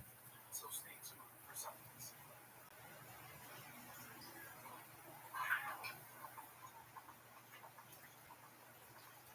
See that? Shh. Talking about love my black sisters. One white woman walks in and circle like dogs waiting to be fed. I hope so. If you see the kind of attention she's getting, doesn't take much. She is pretty white. You're just mad about Nate. I'm over that. Oh, you deleted his number from your phone yet? Of course. Show me. Mind your business. Nate was my ex. He also had a preference for white women, at least over me, considering he left me for his neighbor. She does hot yoga. We came to this bar to unwind, Sugar and I, and she was wrecking it by bringing him up. We're detectives in the LAPD's cold case unit, which means we spend our days chasing cases that are dead ends without any leads.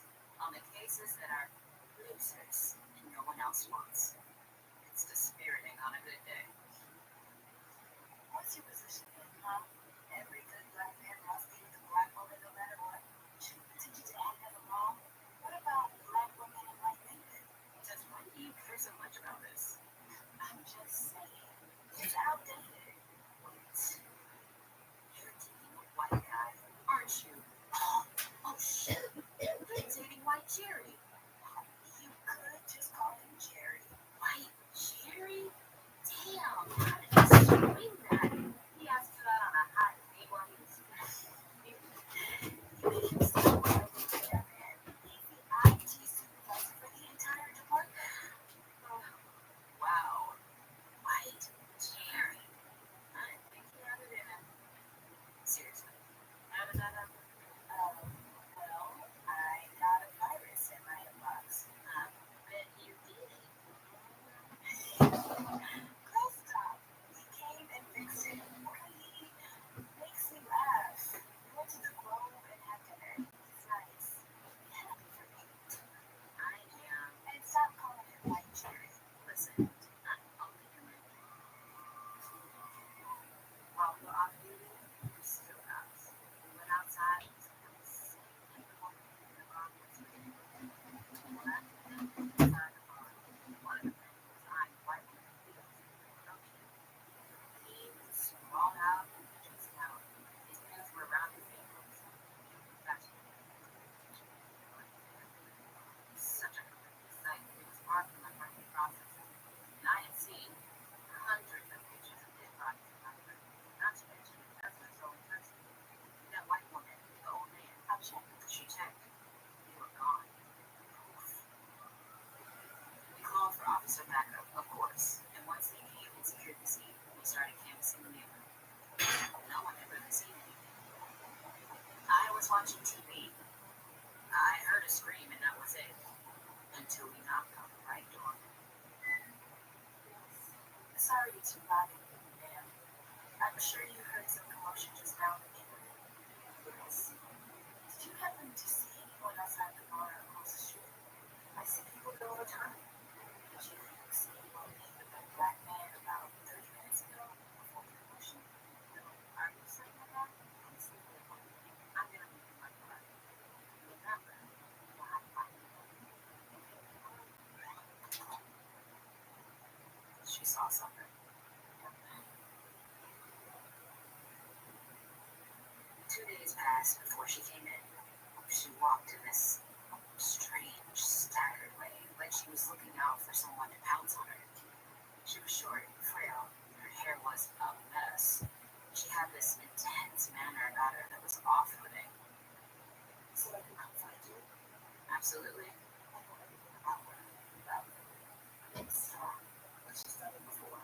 How do you know about it? A few months ago, I had this feeling that I was being followed. And she was there, just straight beside me. She asked me why. She let me do this. She said that was hard to see. A group of people are in the something. I listened to it. Because I turned to her. She was gone. That night, I saw her streak of flame.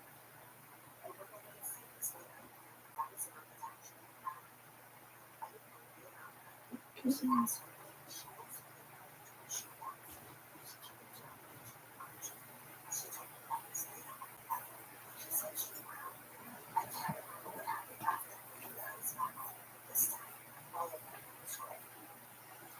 suppose that went away too. Yes, a few weeks later again. And then I started having nightmares of the witch, of her dreams and black hair. She did some acting with feelings. I don't think it would nightmares. Do you know where she is now? I'd start at the mansion. I can tell you where it is. Here. Please write down the address for us. Is there more? No, that's it. I know it sounds kind of crazy. We appreciate you coming forward. Let us look into this and we'll contact you if we need more information. Okay? Thanks. Sugar glad handed Louise out before he came back. If you believe that, I've got a condo in Ukraine I'd like to sell. You should at least. That's not obvious. All right.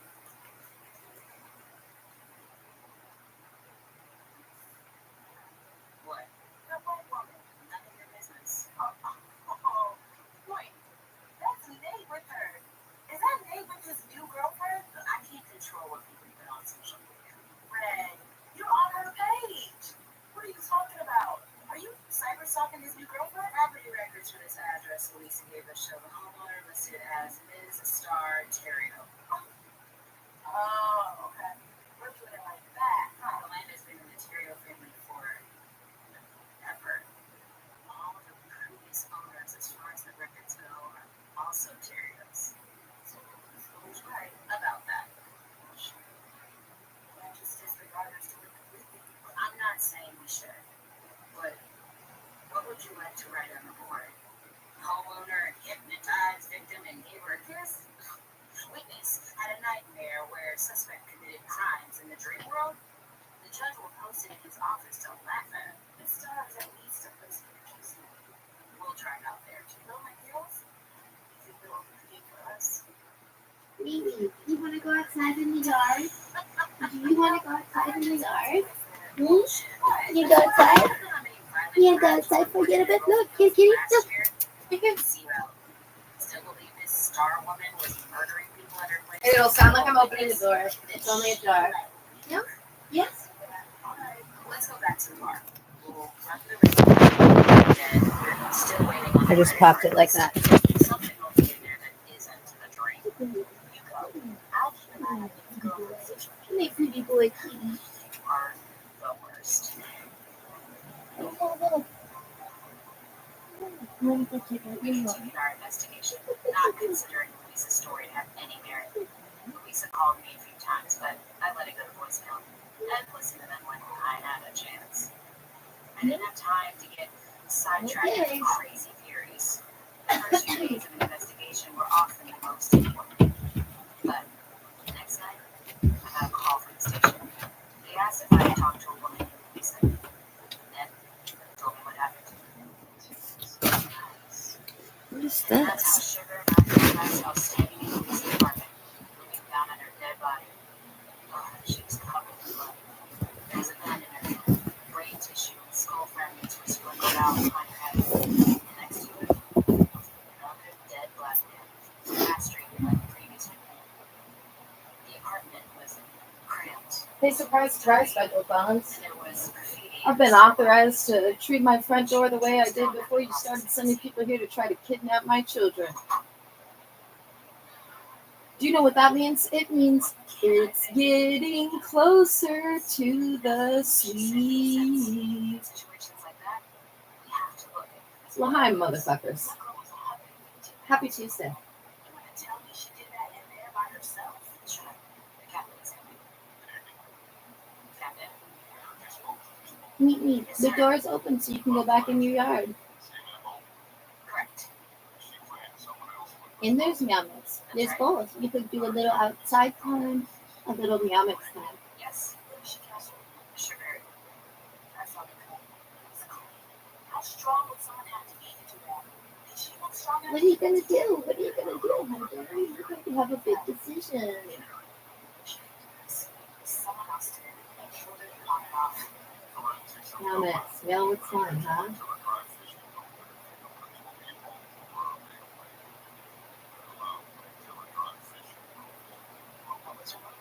Oh, it's gonna get good, federal felons. Latest update from the FBI. Not only authorized to do that, authorized to do a few more things, but not yet.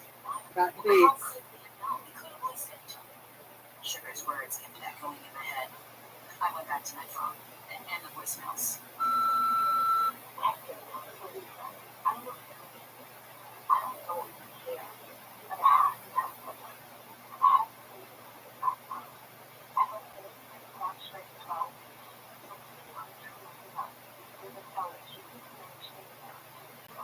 The kitty is going outside. The kitty is outside. The kitty's in his yard. So cute. That's where he used to be every day, every morning, up until the idiots who are going to prison for the rest of their lives, some of whom I'll be deciding whether or not to acquire and own their condo, so I appreciate the renovations for the resale value. We'll be finding out very soon.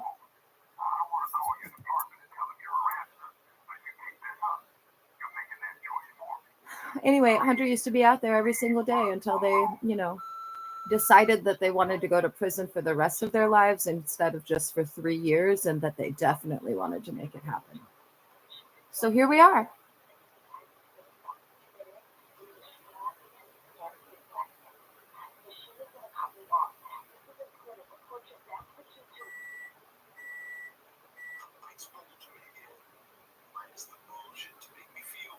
We can't get a warrant, but we know this woman was involved in 3 recent murders and is going to kill more black men. We have a tip from a source that can get us into the next party at her mansion. One of the requirements is we need a black man with us. A very handsome black man. Okay, but you didn't know how handsome I am when I get suspended for conducting an off-the-books investigation. You don't have to do anything but look pretty and come to a party. You want it straight? Now, the beginning of August, the first week, that's when my cat stopped wanting to be outside for longer than like maybe 2 or 3 minutes. Since then, I think there's been 3 times, maybe 4, that he's gone outside at all, and not once for over 10 minutes. Prior to that, he'd sit out there for hours.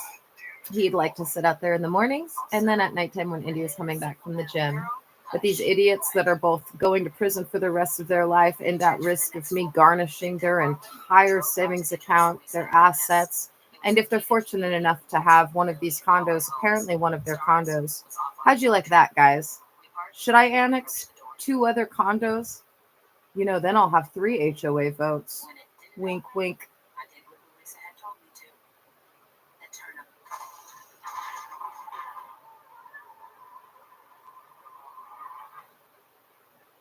Sugar, Marlon, and I stepped into the mansion, which looked like it had been maintained from the 17th century. There were oil paintings of descendants of the Terrio family lined on the walls. Every guest was black, and most were men. There was an uncomfortable-looking DJ. The old man we had seen at the bar was serving as the bartender and poured top-shelf liquor freely for the guests. Star was nowhere to be found. All right, what now? Have a drink. We got this. Sugar and I tried to search other rooms, but every room was locked, except the bathroom. We opened the bathroom door, but the only point of interest there was that the toilet looked 100 years old. Ugh.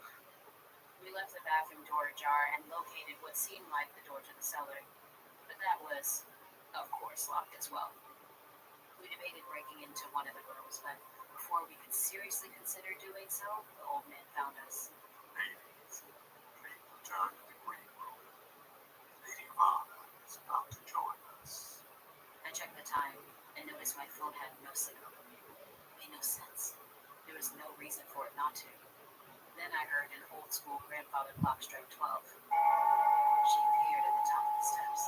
She waved to the crowd like a demon queen. Then, her features began to change. Her skin hardened like a reptile. Her fingernails long and elongated further into what could only be described as claws. Her smile became a thing of horror as her teeth multiplied into sets like a shark. But through it all, her blonde hair remained. I tried to turn and look at Sugar, but I couldn't look away. She descended the staircase and put a hand up. Marlon took her hand and walked away with her. tried to leap out and save him, but I was frozen in place. In my peripheral vision, I could see the other guests and Sugar. Everyone stood frozen, staring ahead blankly. Henry glared at us from the bar, where I could have sworn he was sharpening a large knife. But it was all fuzzy and indistinct, like it was happening in a dream. That's when I heard glass breaking.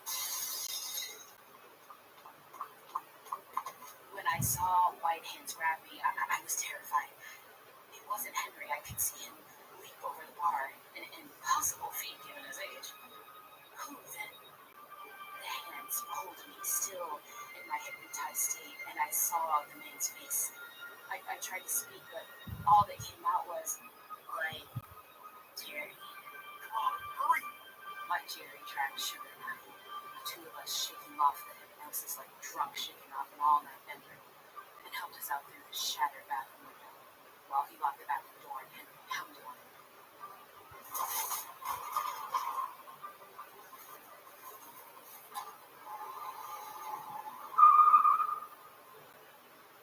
Sugar and I were still out of it for another hour. By the time we were back to somewhat normal, Jerry had driven us into LA proper and we were sitting on the couch at his house. How did you know? I told him. Everything? That's how we got with each other. Love you, Sugar. They kissed passionately. And I sat and watched uncomfortably. Marlon is still there with her. We have to tell the captain. Tell him what? A she-demon has Officer Jackson? What difference a 6-time does with the men she picks? You don't want to know. We have to try. Right now. Hello? Captain, it's Red and Sugar. That's fine, but the only things I'm interested in are Sugar and Sabrina. Officer Marlon Jackson is in danger. Oh, The same suspect we've been investigating on the killings. our suspect in those killings is dead. Cap, we don't have time to fuck around here. I'm sorry. Marlon is at this woman's home. We think she's got him captive in her cellar. Based on what evidence? We watched her walk away with him, and our source says she chains men up in her cellar. You were at her home. Invited guests at a party. By your source, do you mean Louisa Sinclair? Yes. Detectives, because it is 5 in the morning, the road that you and I create this. If I did not create this, I would have no choice but to suspend both of you from performing what is clearly your own unsanctioned investigation. Did you see Officer Jackson kill them? Or did you just see them walk off holding hands with a pretty woman? Latter. Sir. I mentioned that because I also received a A call. lot of little speed racers out this morning, Tuesday morning. I hear them when they're going over the speed limit.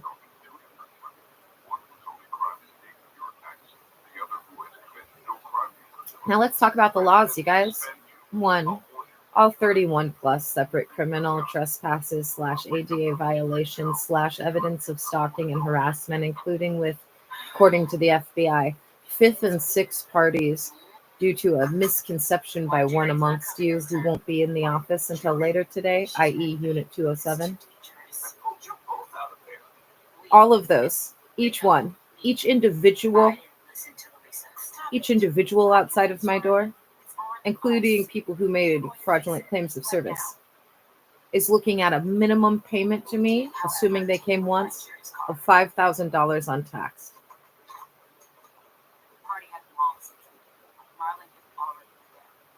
And you should have known that this entire time, because I very clearly fucking told you how very illegal it was before you idiots conspired to kidnap my sons and decided on a plan to proceed with. Anyway, here we are, and I said that just to remind everybody, you have one Class A witness tampering felony left.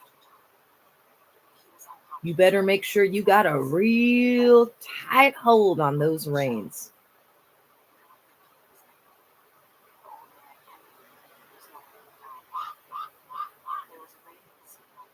Thanksgiving, after all, is just a couple days away.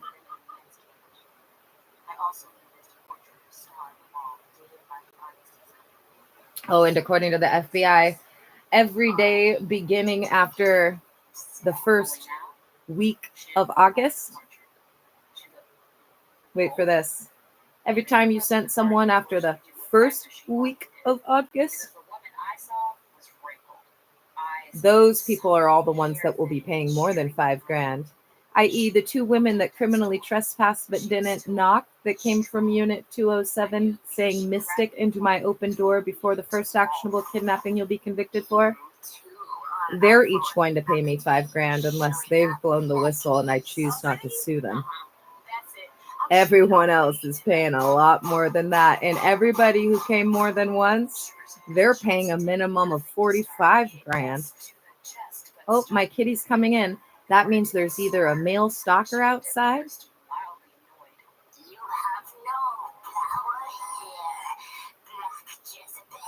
or that somebody's considering a Class A felony with an obstruction of justice charge this morning.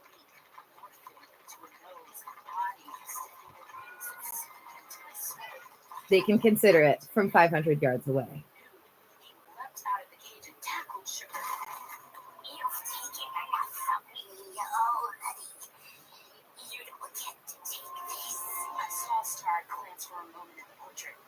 She had thrown me.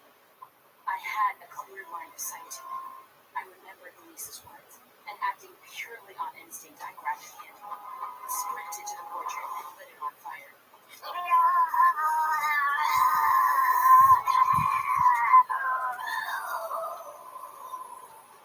There were no flames on her, but her skin grew waxy and darkened on her body as it did in the portrait. Her body wilted like a flower. Sugar managed to elbow Henry in the jaw, get her cut up, and shoot him up the chin and out the back of his head. He wasn't in Hermes like Star. He bled and died like anyone else. I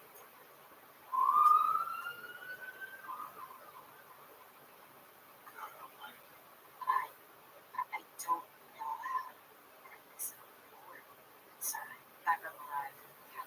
They found him dead in a cage. Marlon, half and Star burned it basically despite no evidence of fire.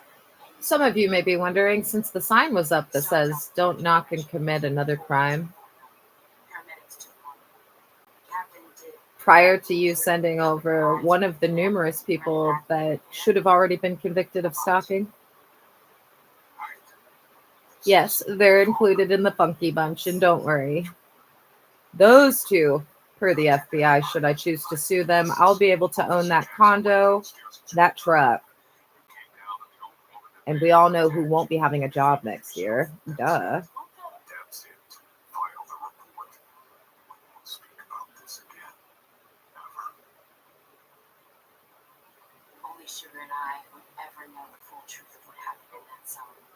And even for us, we'd never completely understand it. White Jerry proposed to Sugar a few weeks later.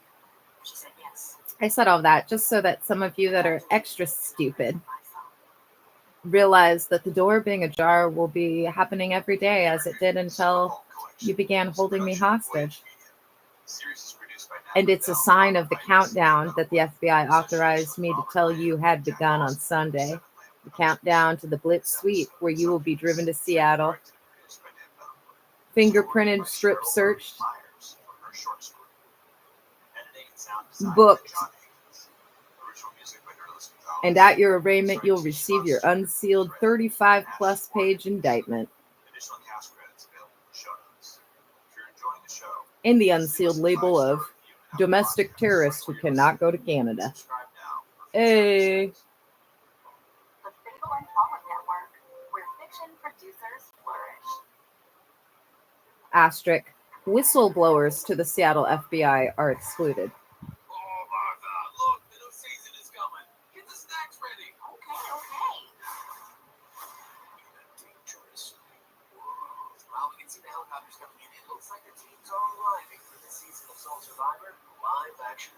My cat's back outside, which means that there shouldn't be any male stalkers outdoors right now.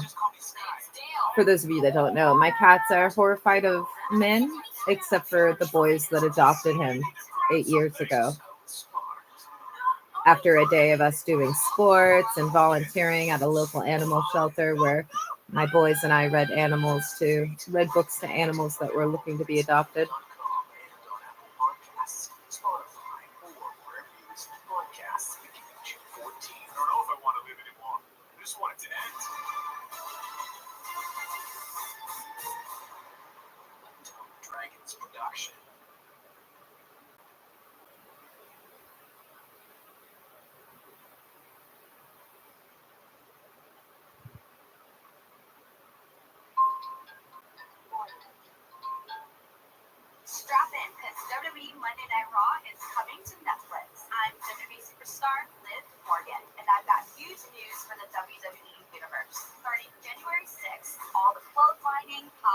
In other words, this part of the investigation, guys, is the FBI's "We dare you." We dare you. And you know what happened last time they dared you guys? That's right. One of you went from 3 years in prison to 80 plus, longer than you got alive. A real bag of bones. A petite woman that's already fallen apart.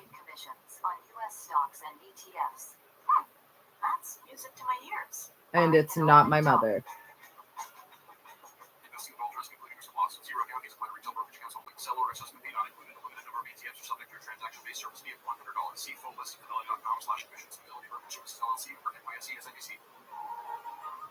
Hey guys, what's going on? Jack Austin here with 7 Lamb Productions, here to talk to you about The Art of Dying, the latest and greatest episode of Fever Dreams of Pulp Collection. I know you guys are going to love this one, seriously. Don't I genuinely shocked. This one is departed, Silence the Lambs. It's about a frustrated artist turned into a serial killer who makes sculptures out of mutilated human bodies.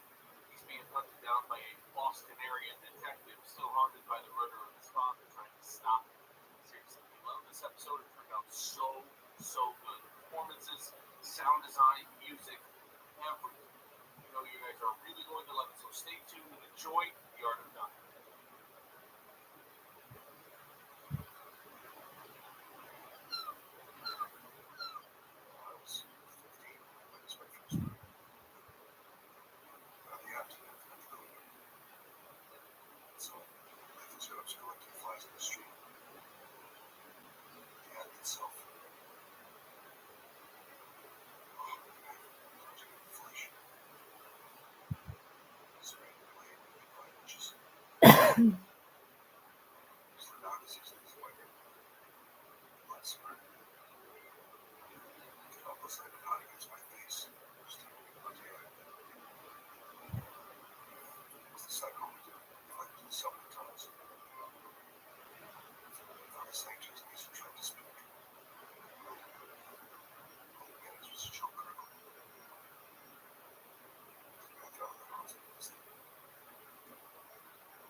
Oh, enter Hunter's back in.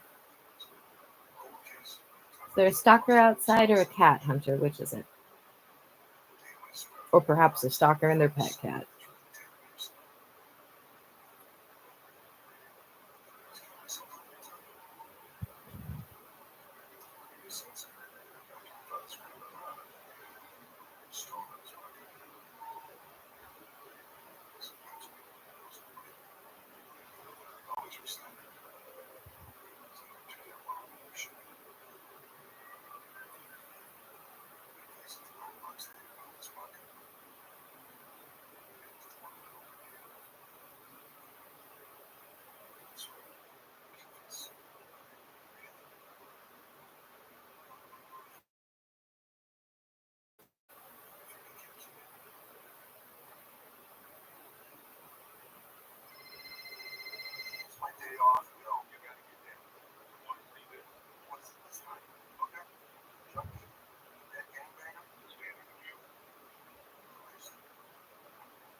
So glad you could carve time out of your busy schedule.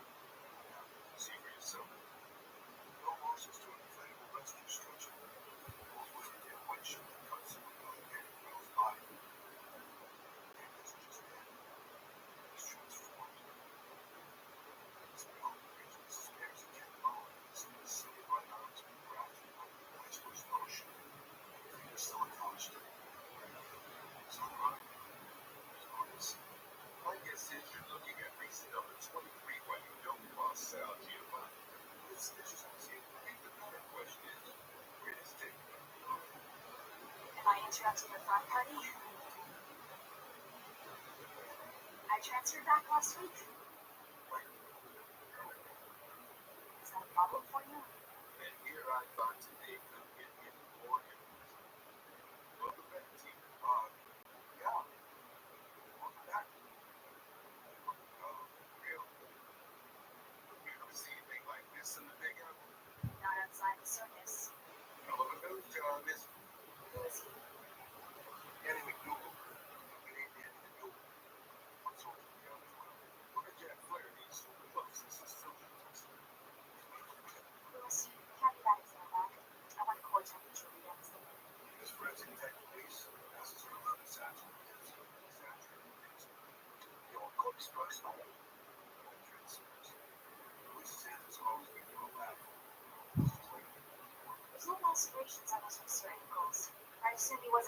now. Found him doing the dead man's foot. Bag is handsome. The body for transport. What about his yes. Feels off the bunch of storms away. Hey, Tina, wait up! I thought my showing up would be a nice surprise, but the look on your face said it all. Caught me off guard. I can't consider your true feelings. Come on, Tina. You show up after 7 years and expect me not to react? Then you finish what I do. You know I hate surprises. You have the emotional range of the Neanderthal. I think that's what you should. I got to go engaged. It's a past. I guess that's just me. Don't forget that I'm with my It's just the most wandering. no thanks. This is a Flaherty versus Giamatti this week. That's a fair part about it.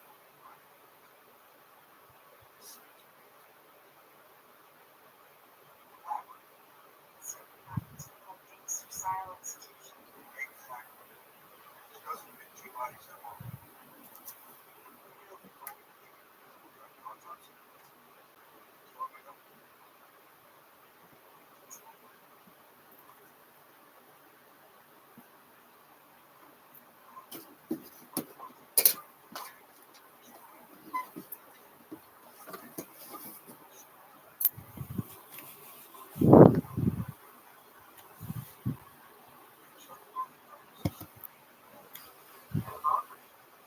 Might look like a weirdo to you. I don't know. We all have strange shit about your life.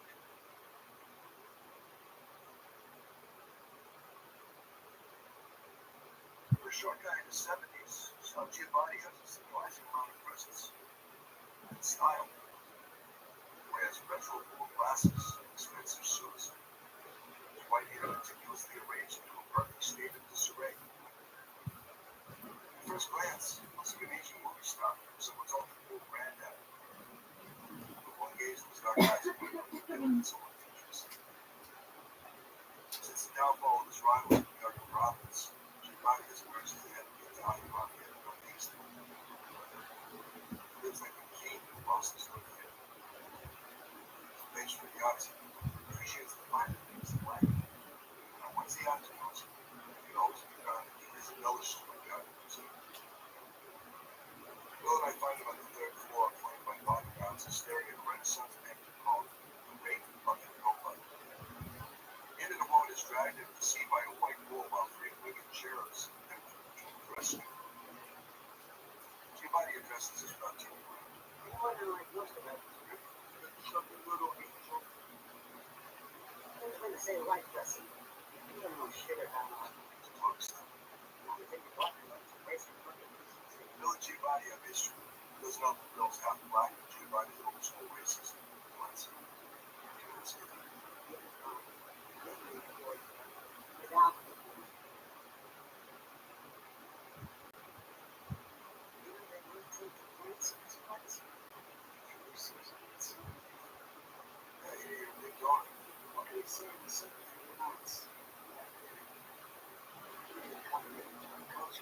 What do you know about the anything new?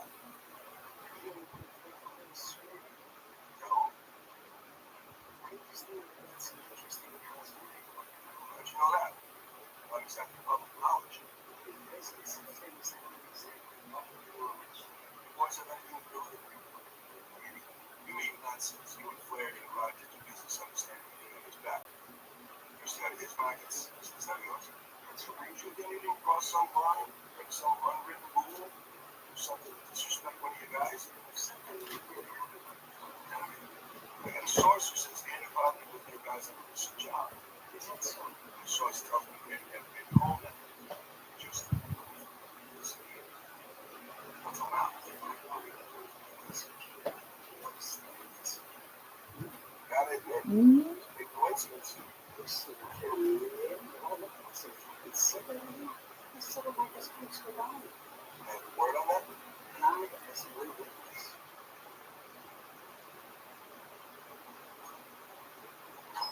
Copies on me today. You shouldn't have ditched me, Rick. What do you want me to do, Bill?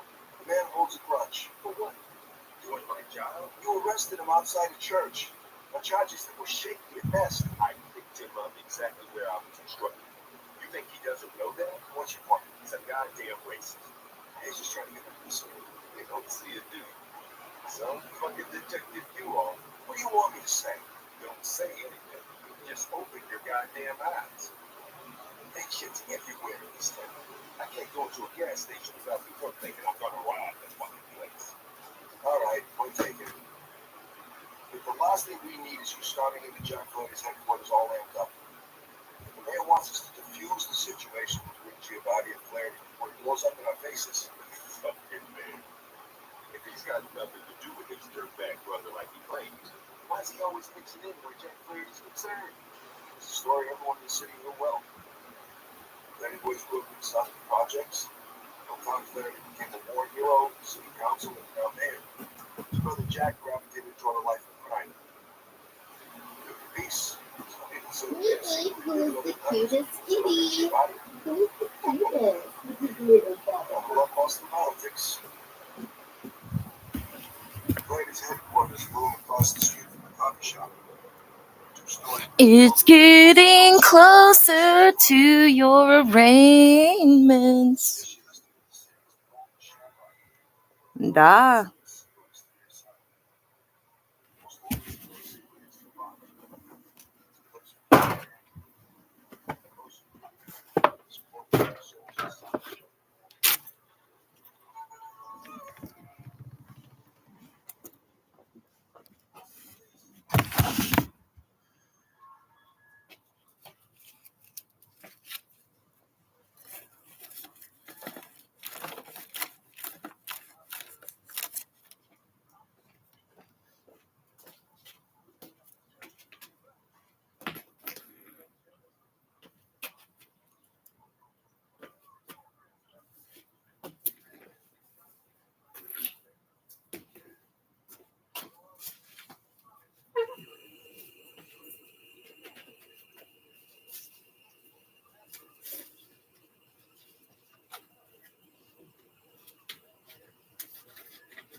Let's go over the sign again, because there's so many people that think this is going to go away, but this doesn't go away according to the FBI for years.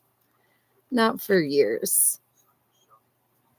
Per the FBI, if you knock or is caught standing outside of this door or attempt illegal entry, you will be prosecuted to the fullest extent of the federal law for the following: witness tampering, again, class A felony in this case, stalking, civil rights violations, obstruction of justice, evidence tampering, abuse of power, criminal trespass, and more.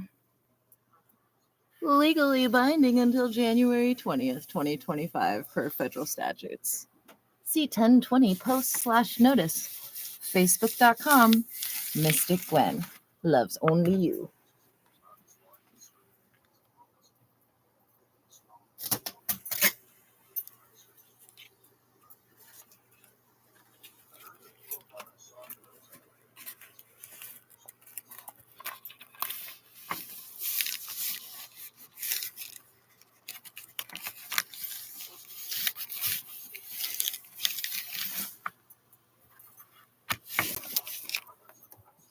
And then we got my Sasquatch.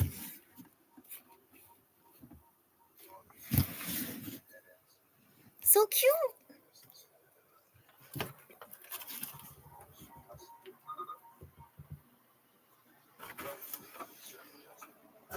Don't worry, federal felons.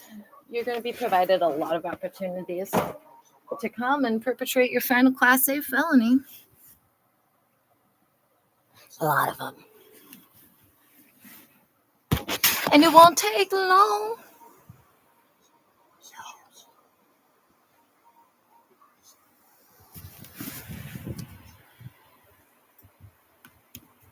So as you can see, the door is ajar. All it can see into is here. Unless, of course, they illegally enter or press on that door, both of which are a crime. As a result, I'm going to set the camera like this because there's no way for me to approach that front door to open it without walking this way in front of you. And I won't be, unless I'm going to close the door.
job happened 6 years ago and he was arrested in the hospital. At that point, I think they might have considered the right idea.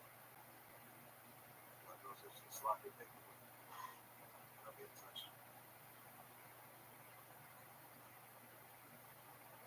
I cuido finger. Jag figure out the bunker and doubles as I'm guessing. You can look at the top of the dirt from the house and hear the cold water. Where am I? We'll get to that. Who are you? You don't remember that. You called me a talentless loser. Told me to crawl back into whatever dark corner I came from and never set foot on the gallery again. Now, you're in my gallery. But you were right. My body I did. Distinct voice. But not alone. You found your you. I did indeed. And in the process, I created an entirely new medium. And now, my heart speaks to me. So much better. Again, women who may be watching this, I have been endorsing menstrual cups since, I don't know, 2014 or 2015. Truly, don't be dumb like me and wait until you're almost 30 to try them out. If somebody would have explained them to me as a teen, I would have been using them all my life. They even help with cramps. No. The sound of it registers every scream of the gallery. Incidentally, it was a scene through the little jacket, and how does it this? She will have such quality, whatever.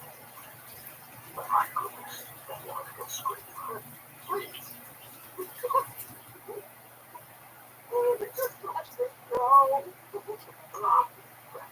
Where are my manners? I seem to have brought you. I step aside. See what's around to the wall. All of it transformed into Germans. So, What have you done to that? you like it? It's a revolutionary new style.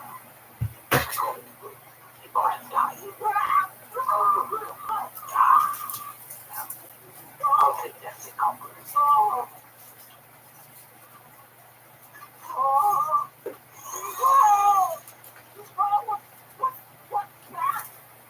It's a moving song. Congratulations, gentlemen. You're about to become my next exhibit. No, please, Very nice. And to prepare for your metamorphosis.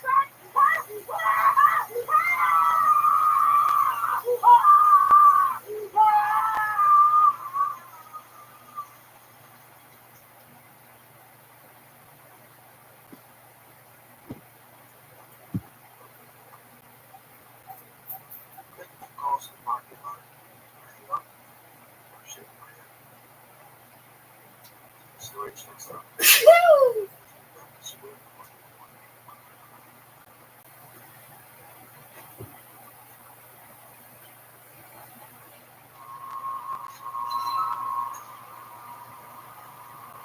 tried to put it out of my mind as I stopped by the Examiner's office. So I entered Dr. Weintraub's office. As I took the corner of the forensic packages, which was normally carnival tissue samples. Whoa, almost hit you with a brain chill. Christ, that freaks. Feel like our brand of fresh air? It's not Weintraub's office. No, it's elbow deep on his guns. The teenager up.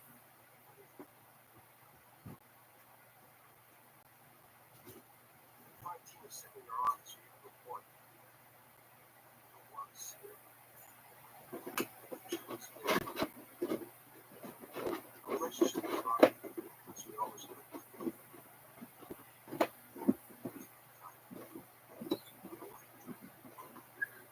There she's there. I couldn't tell if she was amused or pissed. So I had to do it today. But those results I needed to know. In that case, What a day for a daydream. Dream about my bundles of joy. One Class A felony left.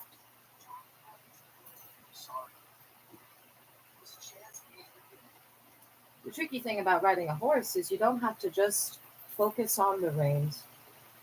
But if you're riding Western or English and not bareback, you've also got to focus on,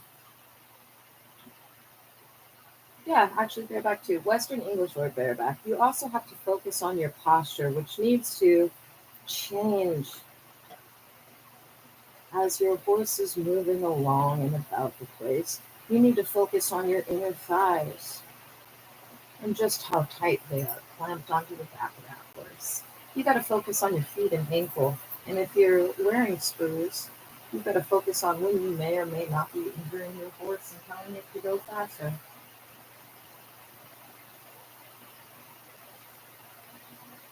It's always a bad idea to put somebody who thinks they're a rodeo star on a green Mustang, for instance. That's a good way to get bucked off and become quadriplegic. You guys may have some really green riders trying to ride some green Mustangs, guys. Hold on to those reins. Symbolically speaking. Back to the podcast.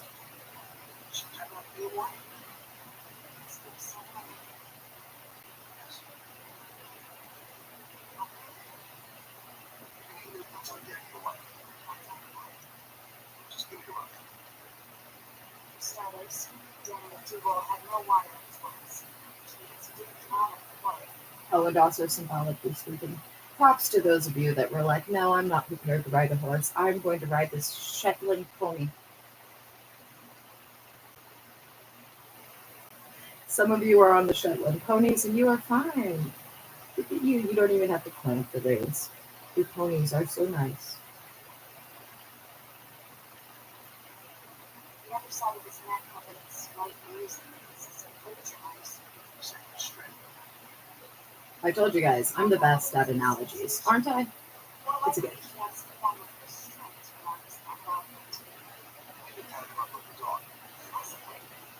Also, we found traces of deposits sulfur. Nothing like cheap cigars, dark coffee, and a radio show to kick off the morning.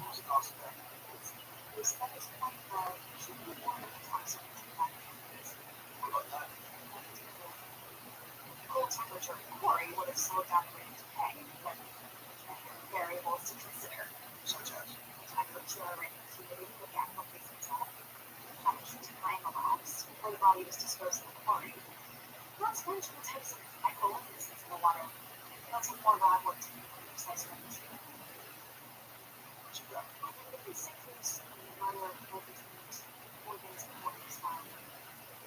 Tell me about the constructive surgery. Whoever did it likely had medical training.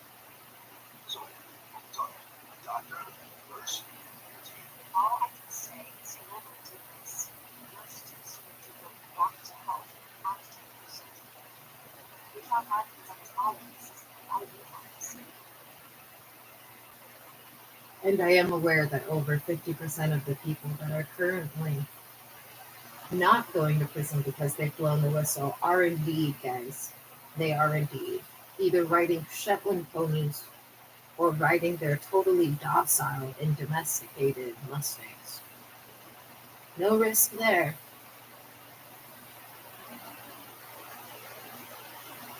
But some people who've been riding with them are a real liability. Let me tell you, according to the FBI, between now and about the 3rd week of December. But especially from now to Thanksgiving, guys. Maybe the people on the Shetland ponies and the domesticated Mustangs can do a little corralling of their friends that wanted to prove that they're rodeo stars who have no idea what the fuck they're doing. Okay?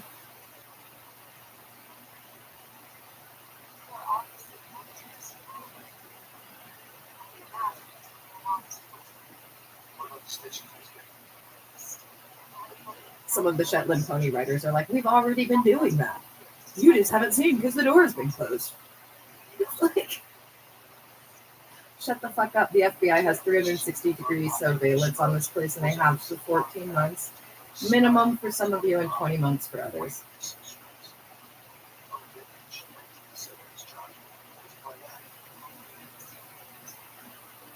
I don't need to know any, quote, favors you've done for me. Believe me, the felonies far exceed the favors, guys.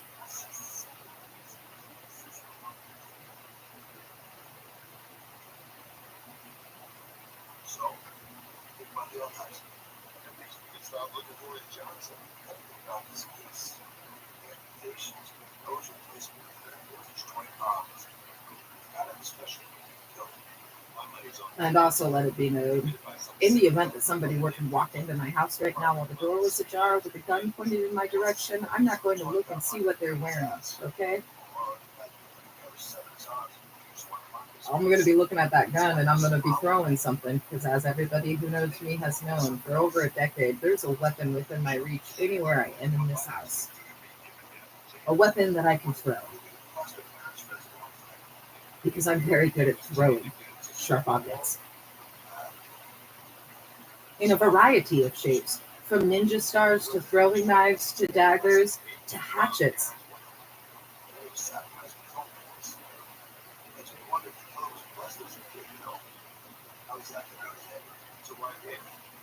To a pair of household scissors, y'all.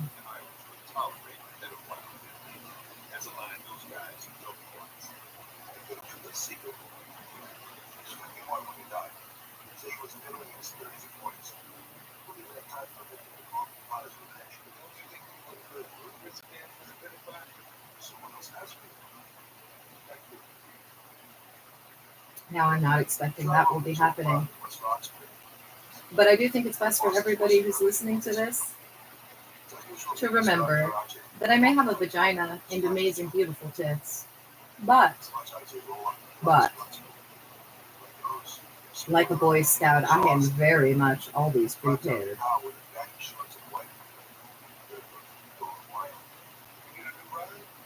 This thing's got so much power, it's sick.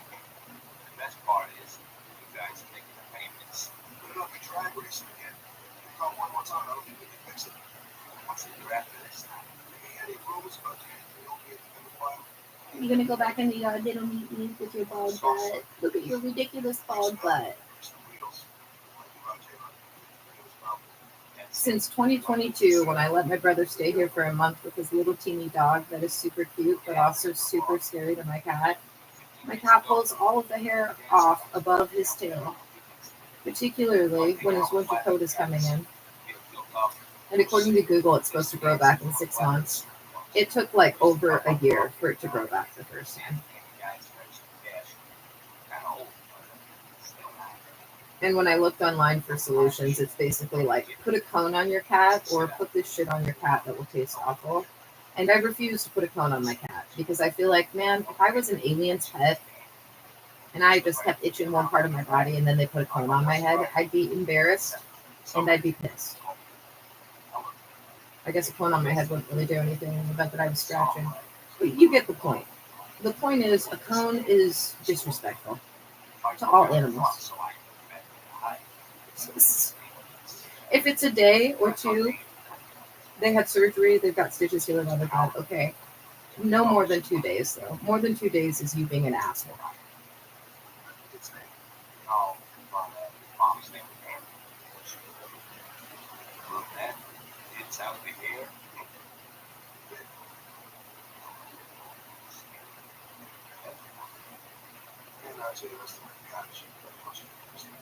Remember what kind of car you drove in those days? Yeah, man, that's the only thing I like about you. You get this muscle car. I'll show you off. It's got a good chance. Actually, not for you.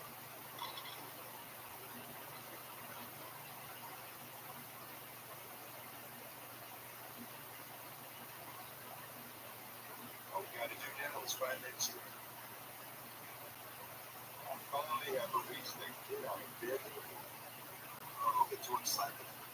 She only got you a long time ago. And $100 doesn't really The format of these live streams will be changing with the superseding live stream as well. I don't know why, but the FBI would like me to begin the next live stream and all of the live streams going forward with a tour of the interior and exterior of my home before I read that favorite cease and desist letter from the FBI to all of you. I mean, from me to all of you, wink, wink, from November 16th.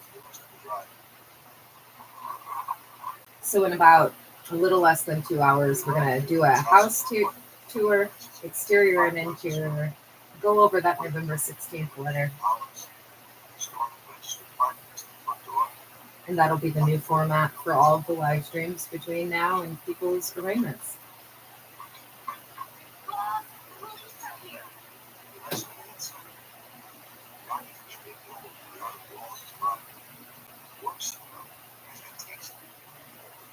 Bill and I followed him and his wife in the kitchen. She tells us that Dad's been missing for 36 hours. His car was found abandoned in Rochester. On blocks, swinging pots. Quite big at it's what the gallery like he sometimes does at a big exhibition.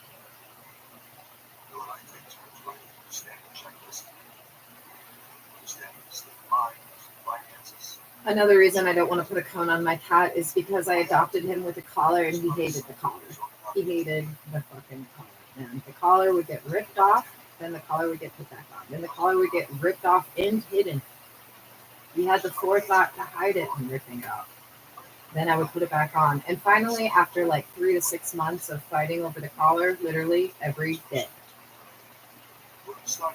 I just said, fuck it, he's microchipped. So I am not putting a cone on my cat. He's just going to have a bald butt for half the year, every year. Apparently, because that's been the case since he was 6. And now he's 8.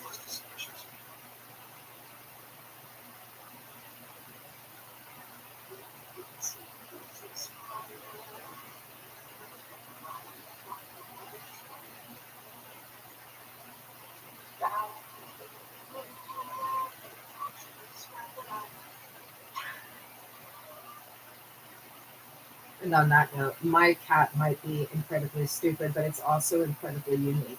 Not only has it always hated adult men and been horrified of them, it was literally trained so that any time my boys and I would go on vacation, which on average was 2 times every month for many, many, many, many years, almost a decade straight. And during that time, we would always know when someone had illegally been in our home because the cat would stay hidden after we returned home for a solid 12 to 24 hours.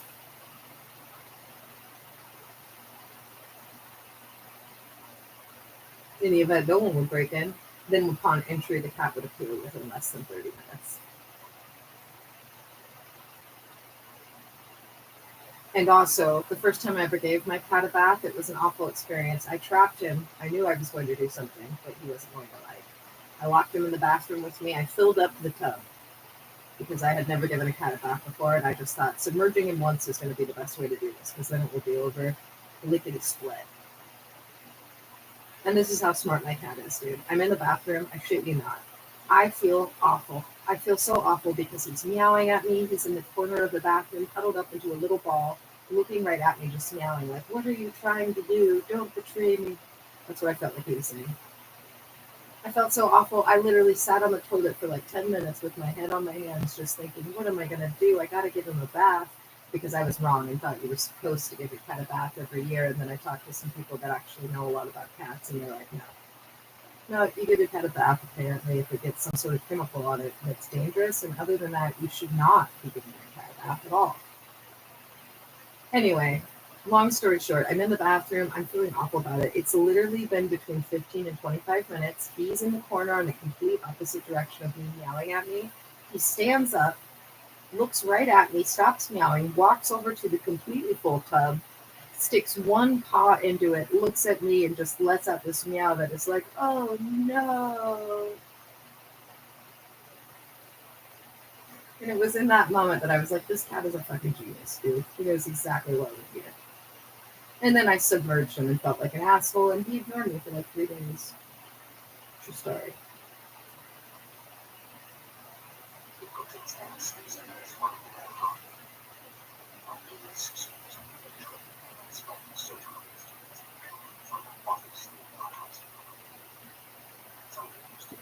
Will you back in? Is it a kitty or a person? Where are you going to back in, huh?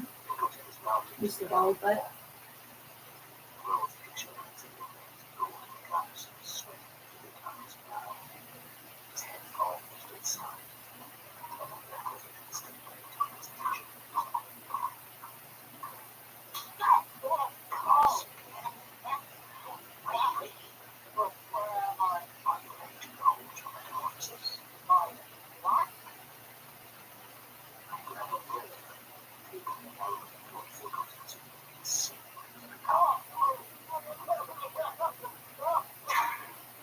That's better.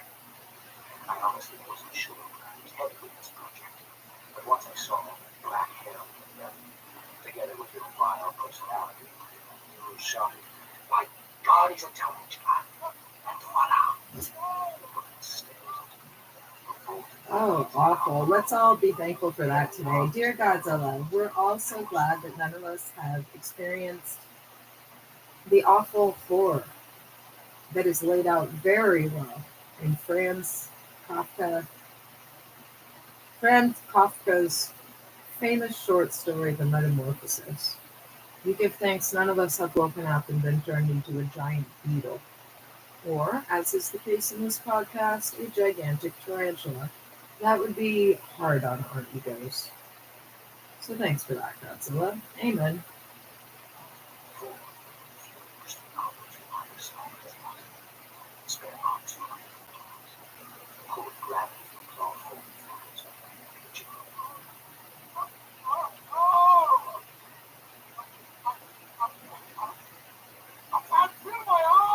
Well, that's because none of them are yours. I consider working your own lips not your property. There's the front and left. Did you notice the exact attention to your rear? Symbolizing the artists you've discovered. Oh no, he didn't just get turned into a tarantula, he got turned into a female one? Oh my god. Mr. Fingleton.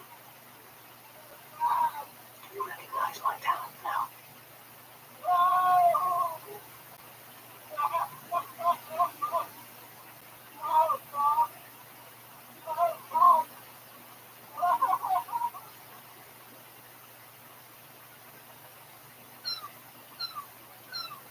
I stared at my father's grave for a long time.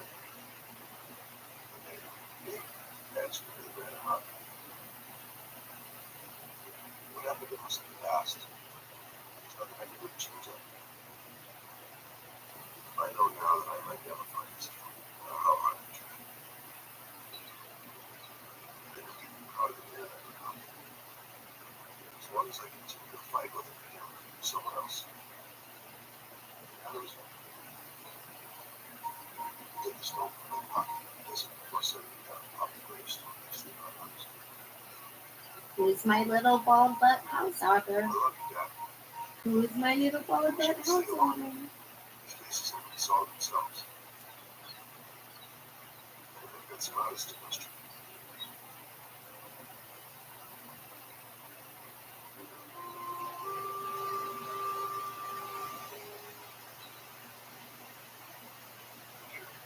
Book collection is a production of the series is produced by Robert Midas, Dan Beckman, Association with Robert Lamb, John Austin, and 7 Productions. This episode was Marty Dye, directed and produced by Patty Place, written by Derek Allion, and it was award-winning novel of the sequel. The novel, The Continuous Phase of the Story, is available on Amazon on the Disney Shows. The name and sound design by John Higgins, original music by Jonas Thomas, starring David Starzig, Ray, and Sibley and Thomas. Additional cast credits and local shows. If you're enjoying the show, please leave us a 5-star review on the podcast or anywhere you're listening. Subscribe now to future episodes. The Fable and Follow Network, where fiction producers flourish. After all this time. What time was it? I feel like the clock stopped. Time was a tennis ball we could bat round the court. Time for distraction too. Time to just sink to the bottom. Time into the meat. It's me time for quick.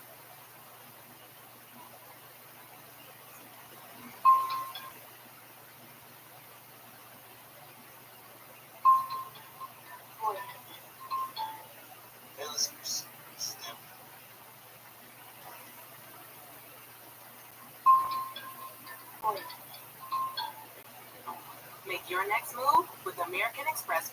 The podcast I'm listening to is a new one for me. I'm not particularly into it, but it's something for the morning. It's called Fever Dream, a Cult Collection. This episode is called The Hitler File. Podcast for Boys. What you're about to hear is episode 1 of The Hitler File. This is our new scripted fiction historical thriller series starring Peter Stormare and Dennis O'Hare. You may remember Peter Stormare as the guy who played Steve Buscemi in Wood Chipper Fargo, as the coolest depiction of Lucifer in cinematic history, Constantine, or as the creepy doctor who took care of Tom Cruise's eyeball in Minority Report, amongst many other awesome, noble performances. He is one of my favorite actors. He is the star of the show. He co-stars Dennis O'Hare.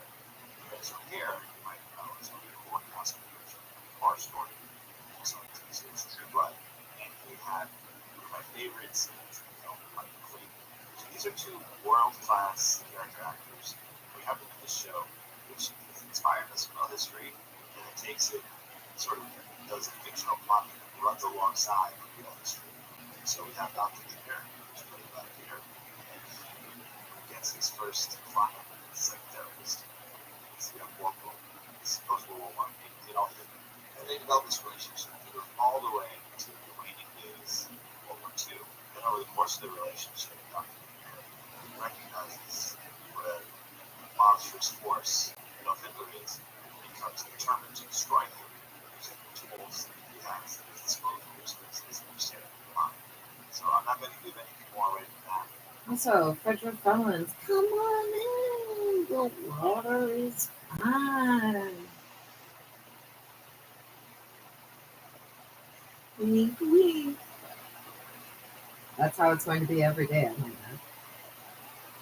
I absolutely love this show. The music is so good. The sound design is so good. The acting is so good. Absolutely so good. Yeah, I really enjoy it. If you'd like to hear the rest of the show, go to hitlerfile.com or just search The Hitler File in any podcast platform. Here's episode 1.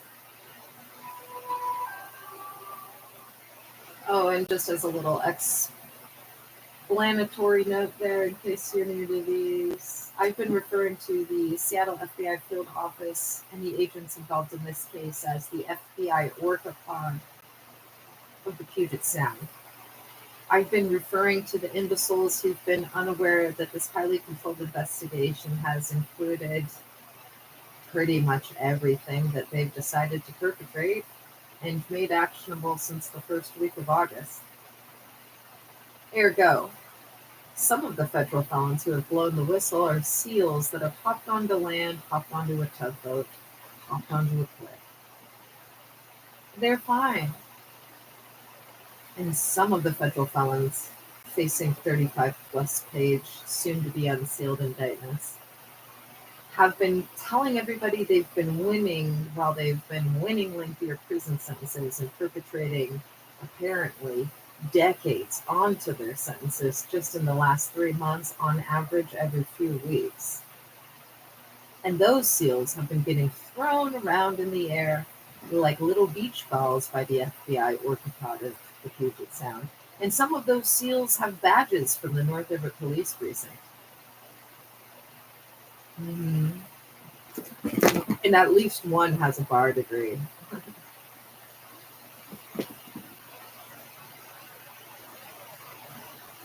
So Tony Baker, one of my favorite currently living comedians, who had a niche market of animal voiceovers, made one specific video that you can find on Google if you search the following: Tony Baker, spelled just how it sounds, phonetically. Tony Baker. This seal was like nah, N-A-H. This seal was like nah, N-A-H. There you'll find a video of a seal that was in the water in the shallows. And then 2 orcas swam right into the shallows, and where do you think that seal went? And he went right onto the beach because he was a smart seal. And then Tony Baker, since the 2 killer whales just paused and held their positioning for a minute to see if the seal would come back in, Tony Baker does the voice for the orcas, and he's like, "Come on in, the water is fine." And then the seal starts singing a song by Seal, which is extra immature and extra hilarious. Okay, a parody. Nah, you're not about to eat meat together today. Ooh. Yeah, anyway, you should watch it. So that's what that little reference is about. And that ends my explanatory note.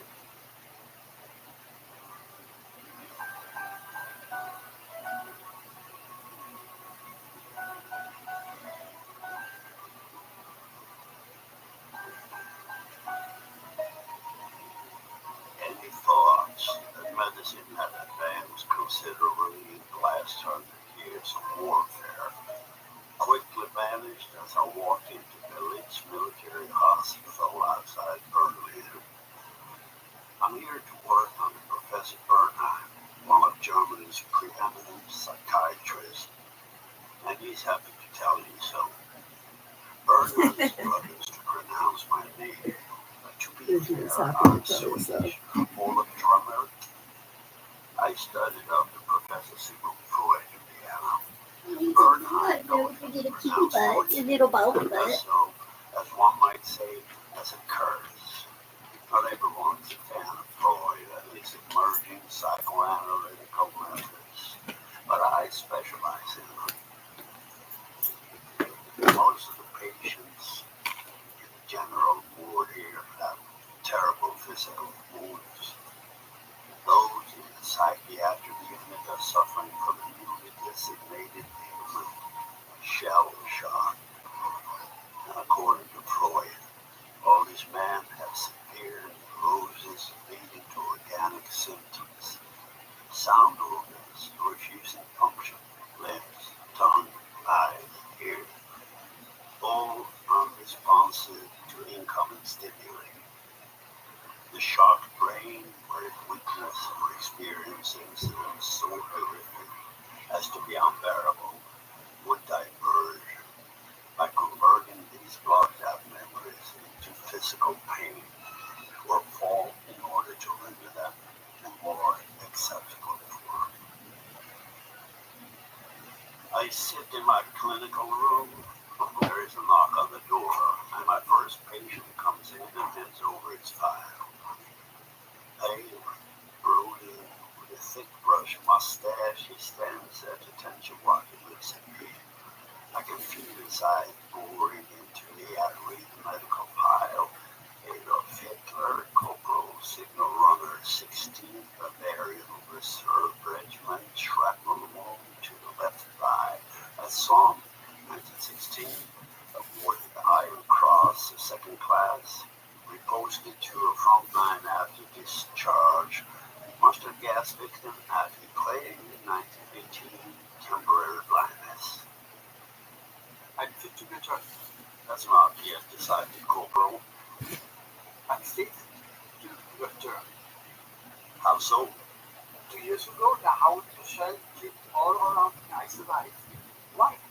Well, there could be many reasons. Name one. Luck. And now you're once again an unfortunate victim in a mustard gas attack at the plate, and you sustained another significant injury. I am not a victim. Well, you did nevertheless suffer in the attack, did you not? Does it not state there that I was struck blind? Yeah. Do I see blind? Apparently your blindness was temporary. Do you recall Saul of Tarsus? St. Paul. Yes, I do. He wasn't there, and he was struck blind. Well, I see. He went on like this. His military exploits gave him a feeling of being destiny's chosen son. His constant harping on his special status to me screamed of deep insecurity. Before I went to medical school in Vienna, Professor Sigmund Freud had developed his theories and the practice of psychoanalysis. You maintain that people suffer inherent neurosis stemming from traumatic episodes dating from earliest childhood, even from birth, and that these are suppressed deeply within their subconscious mind. We have frequent sessions during Corporal Hitler's stay here at Berlin's. He's combative and clearly feels my presence is an annoyance to be suffered through. Would you care to talk to me about your childhood? Why?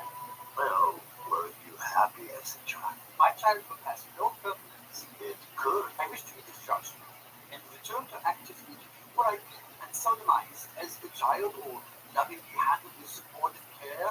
Neither will change the fact that I am a capable soldier and I belong with my man. Well, you're not yet ready for that control. We have a little way to go before you're deemed fit for further military service. Voice sessions went on fruitless. Finally, desperation, I tried another tactic. Corporal, Adolf, I've known you see death. I have as well. Another of your patients. Are you having fun, little butterfly kitty? Are you going outside and coming inside and practicing? It's been a while, hasn't it? Since the first week of August. We were at the same age. Other than that, you've just been out there for less than 10 minutes and come running back in. Examining each other. As neither of us had a brother or a sister, it was a unique situation as we discovered the essential difference between boys and girls. You're so cute with your little bald bud. You look like a tard.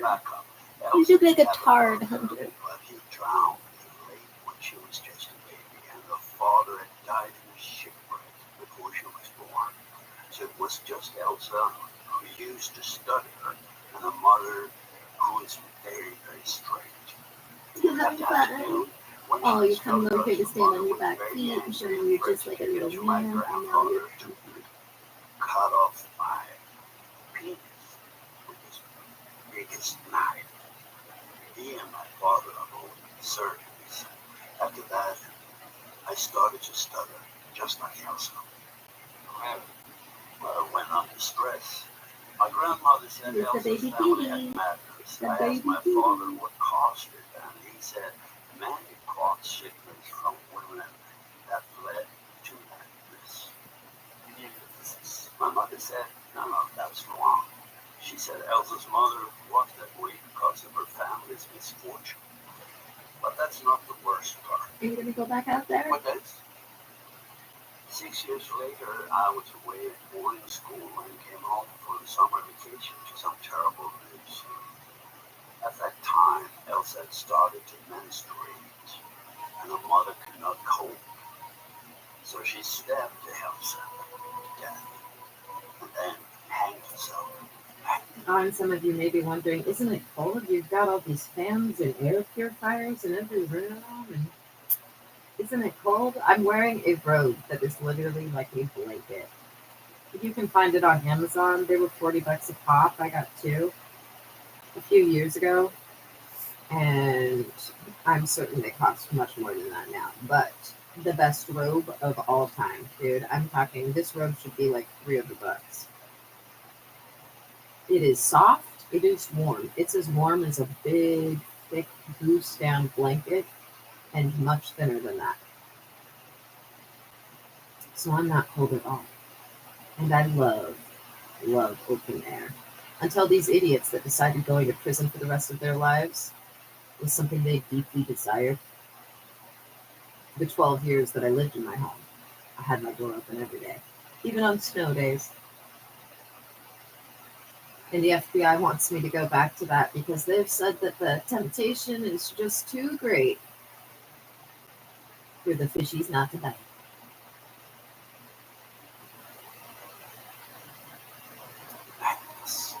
Madness? Yes. Why would you tell me this? I haven't seen those episodes. So if you want to place any bets, just place some bets like this. Will it be today? Will it be day 2 of the door being open again? Day 3? Will they possibly restrain themselves for 5 days? I don't think it'll even be a week. Maybe it'll be a week, just because I said that. Or 8 days. That prevented me from establishing relationships with girls. Now with women. Your childhood has affected your adult life. Yes. I've never told anyone this before. Thank you. From then on, our relationship changed. I learned about it both from him and from others in the hospital and knew him. Adolf Hitler was born in Austria in 1889, and his father Alois was the illegitimate son of Maria Schicklgruber. And when Maria became the third wife of Johann Hitler, he adopted the 5-year-old boy. But it wasn't until he was 40 that Alois Schicklgruber legally changed his surname to Hitler. And it was rumored that Alois' father had been the son of a Jewish family, for whom his mother Maria had worked as a housekeeper. After spending a career as a custom officer, by 1896, Alois retired to a small farm in Hafa, Austria, where he kept livestock and bees, while his wife, Hitler's mother, Clara, tended her vegetable garden. This garden would be the source of Hitler's first significant confession to me. I was 7, and my mother was alone in the vegetable garden when she discovered that my father's ducks had ripped up the garden pea plants. She got really with their necks in her distress. She did not know I had been for her as I was coming from the house in the village. We did something about this. In the village, I was accosted by some bigger boys who bullied me and insulted my father and my mother. I ran back home in a rage and killed all my father's ducks. And how did your parents react? It was my mother. My father didn't see it that way, and I received a severe beating. Now, how did you feel about that? Betrayed. That's how I got used to them. Corporal Hitler remained under my care at the village for the next few weeks. We had established our patient-therapist bond, but he remained frustrated at his medical incarceration. He was still there when Kaiser Wilhelm abdicated, Germany surrendered, and the armistice was signed in November 1918. Amidst the general celebration and relief being expressed by all the other patients and staff, Corporal Hitler remained aloof, becoming more and more angry and hysterical. And after the war, he returned to Munich, but remained in the army and was appointed as an intelligence agent to infiltrate the German Workers' Party. There, his nationalist views and oratorical skills led him to becoming a member of the party. And by 1924, he was the leader of the National Socialist German Workers' Party, known as the Nazi Party. Though I lost track of him as a patient, his name appeared often in the newspapers as his political activities advanced, and I maintained a close interest in him. Then I happened to be spending a night in Munich on my way to Vienna to visit my old mentor. Passing aloud at beer hall, I heard this unmistakable voice. The meeting was being addressed by my one-time patient, and I decided to go in.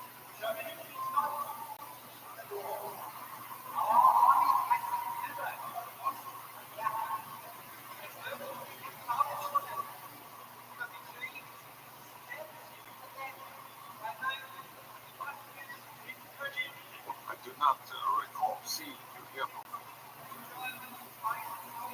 Are you a party?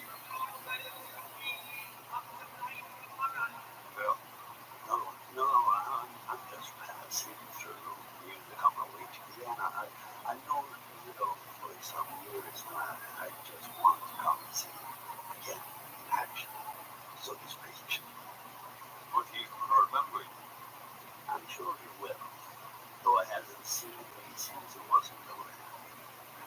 Yes, I can arrange it. After the meeting, stay here. You must consider joining the party, you know. We need men like you. I'm sure you understand. What a brute.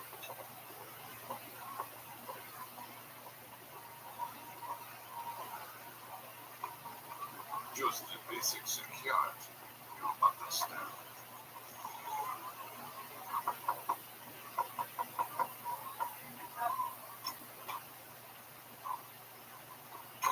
The guy my dear with this, he says you and me are old friends. Probably. Ah, I see now. Good doctor.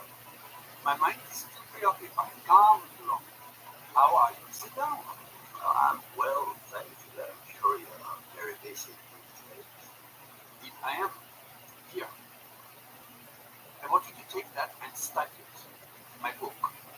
Now, my count. Struggle. But it's not big. I wrote it while I was in prison. Can you read it? They put me in prison for disturbing the peace.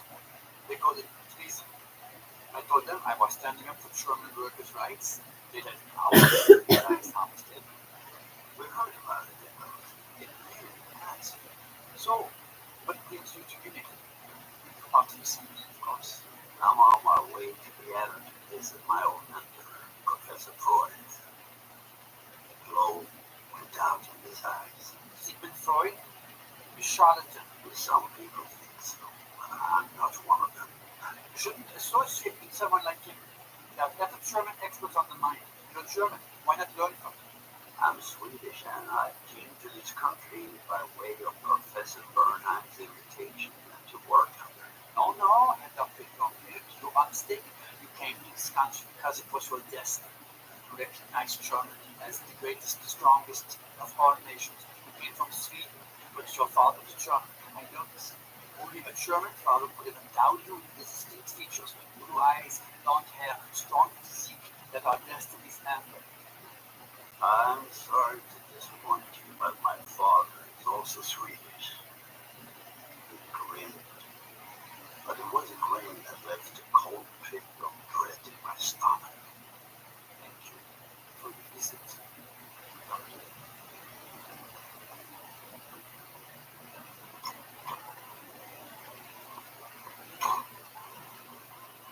Remember what I told you. A man like you should join the party. It will stand you in good stead. Mind how you know. Nowadays, Munich can be a hard city, especially at night. In my dealing with Hitler, I found him to always have a simmering fanatism, mostly about himself, lurking beneath the surface. Slight though he was in some ways, I felt the man shouting at the audience was his true form, whilst the man who smiled at me was not a mask. A person like him, having found devoted followers, well, I didn't know what to make of it.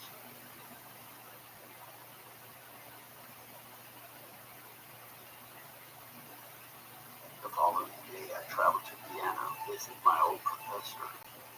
He gave me a concert ticket that he was unable to use. I didn't realize how much that did was to change my life. As I told Hitler, which I remember with violations in his boyhood, I had a trouble relating to girls, and perhaps even more so to women as I grew older.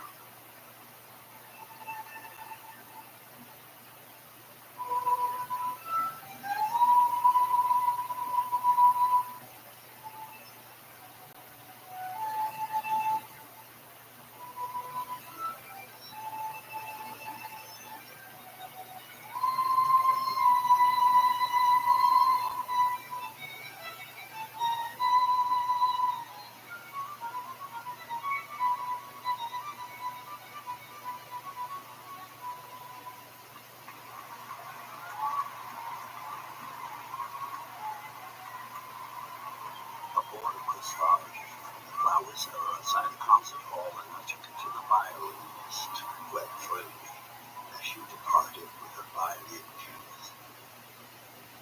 Is mine evening? Yes.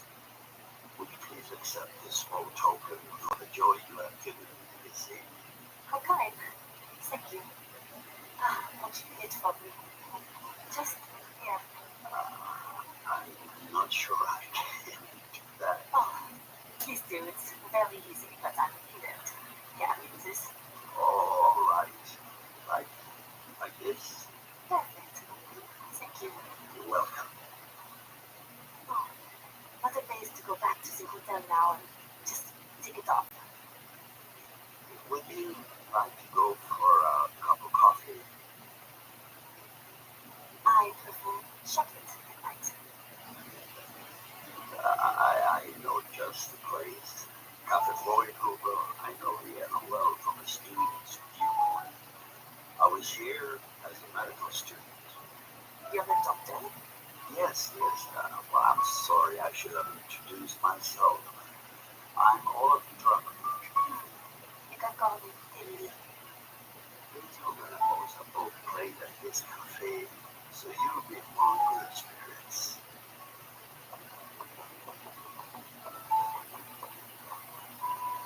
You said you were here as a student. Does that mean you are not here now? I live and work in Berlin. I'm here visiting my old tutor professor. When did you stop being a student here? In 1916. 19. That means you must be 32. Much too old for me.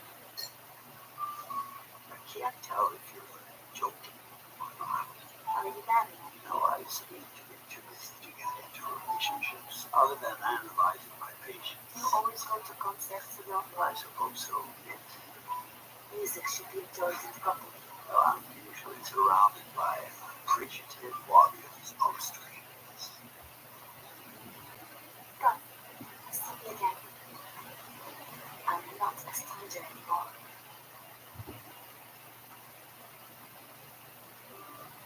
Started writing letters to each other. Dear Olaf, thank you for your last letter. So full of news and Berlin memories. Mother says I applied to join the Berlin Philharmonic Orchestra and have been accepted. So I shall be back with my parents in Berlin, and that means we shall be able to see each other again. Typically. As happy as I was that Taylor was coming to Berlin, I felt equally as concerned about the state of the country.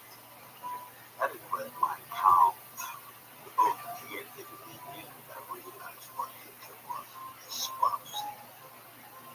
Then, in 1933, the political ambitions Kohlberg became Chancellor and returned to Berlin.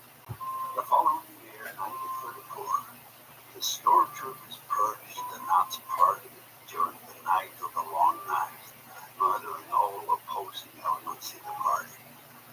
And following President Hitler's death in August, Hitler declared himself Führer, Germany's supreme leader.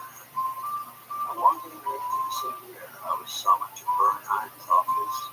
He explained that having been called in by Hitler's personal physician, Dr. Morel, the previous year, he had been treating the Führer with current bouts of depression with heavy medication. He went on to say that Hitler had demanded he send a young drummer to see him. So, he recruited me. And to my horror, he trusted me. Bernheim furnished me with a strong injectable medication of which he assured me Hitler was in need of. In Bernheim's opinion, Hitler had progressed from a neurotic state to that of a psychotic and was far beyond the reach of my psychotherapy methods. You are not my doctor. I was told you requested me specifically. Whoever told you that was mistaken. You shouldn't be here. Egon, I am here. We may as well talk, right? You should address me as your Führer. Why did you ask me for a meeting today? I told you. Is there a reason someone might have thought you required my assistance? It must have been explained to you. It was, and I want to hear you say it. And for the whistleblowers, remember, highly controlled, guys. Why is the FBI having me do this? I'm only speculating. They did indeed say the temptation would be too great. So I'm speculating that it is literally to see. Will it take 1 day, 3, or 8 days? My enemies and assassinate me. The people would rise up, carry out my work in my name. You picked up the gun and you think these thoughts. No. Well, then they're just thoughts. I got this entire nation, its future within me. The burden and the liars and the traitors surrounding me. Which liars and traitors? Everyone! I read them and they sprout again. And then remember, 0 exigent circumstances, 0 exceptions. How do you know that I'm not a liar? These are the important keywords. Only by your own definition. Deep down, And also remember the FBI's promise. Class A felony witness tampering and obstruction of justice charge guaranteed to the person that comes to pee on the electric fence first. You should study your first mind and learn on this I do exist. Years ago, you were the recipient of some of my innermost thoughts and experiences who are analyzing me. You shall do so again. For now, Wilhelm's injection begins.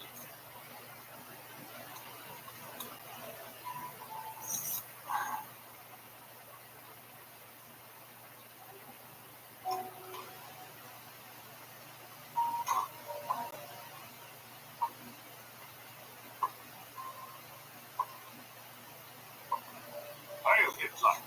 Good day, Herr. So you have just come from attending the Führer. Officer Crunch, we meet again. Oberst Führer Crunch. You are in a privileged association with our Führer, Herr. That makes you a most honorable citizen. By becoming a member of our party, you will be doing considerable service. Won't you join us while you still have some chance? Some days later, Bernheim informed me that I had made quite an impression on the Führer, and that he insisted on seeing me for some further therapy session. Bernheim added that in his opinion that would be a total waste of time, but the Führer was insistent. I had no wish to interfere with his treatment program, but the professor replied that it's not wise to confront this man with a refusal. Besides, that he had no one else to recommend.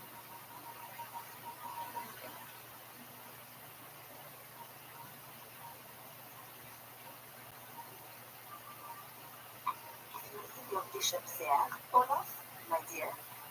I'll have you checkmate in 2 moves. Oh, what? Oh, yeah. I'm sorry. Let me move you here. That's better. You seem distracted tonight, madame. Is everything all right? Yes, it's just that I've been assigned a patient that I'll have to deal with the captain. Someone I don't know? Right now, I really can't say. As I entered the huge office of the Führer, I was even more reluctant to continue my psychoanalysis of the monster Hitler had become since the days of the lowly corporal I've seen at the Ritz Hospital back in 1918, some 60 years ago. I appreciate you asking me for further therapy session, my Führer, but I don't believe we can go any further now. Why not? My skill is beneath me, but I don't deserve his honor. We started at the billions, yes? We shall now go forward together. Have you come to believe in fate, Doctor? Perhaps I have. I think you should. Do you truly want help? You tell me the truth. No one else around me does. As long as I live and breathe, we shall be yoked together. You now have the therapy practice of a single client. Dr.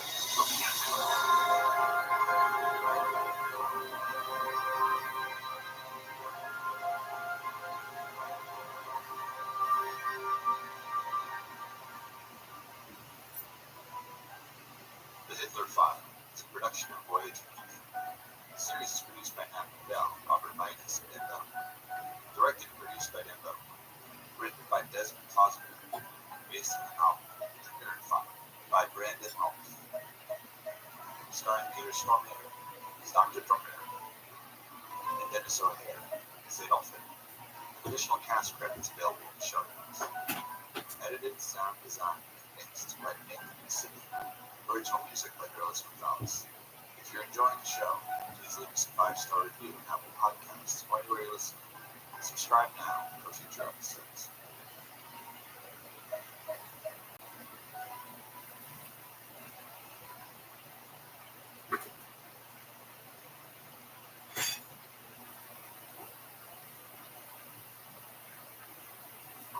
The Fable and Fallen Network, where fiction producers flourish.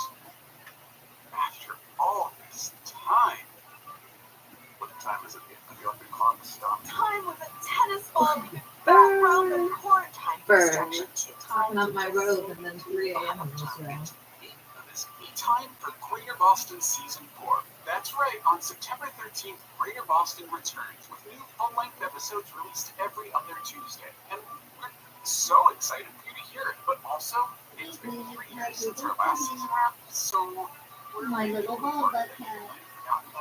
So we're asking for you to help spread the word. Tell your friends, tell your family, tell your coworkers and classmates, tell your cat, tell your local subway busker, but politely and without interrupting your performance. Point is, now is a good time to share your love for Greater Boston on Twitter and Tumblr and Instagram and TikTok and wherever else you post things. Then come back on September 13th when Greater Boston Season 4 officially begins.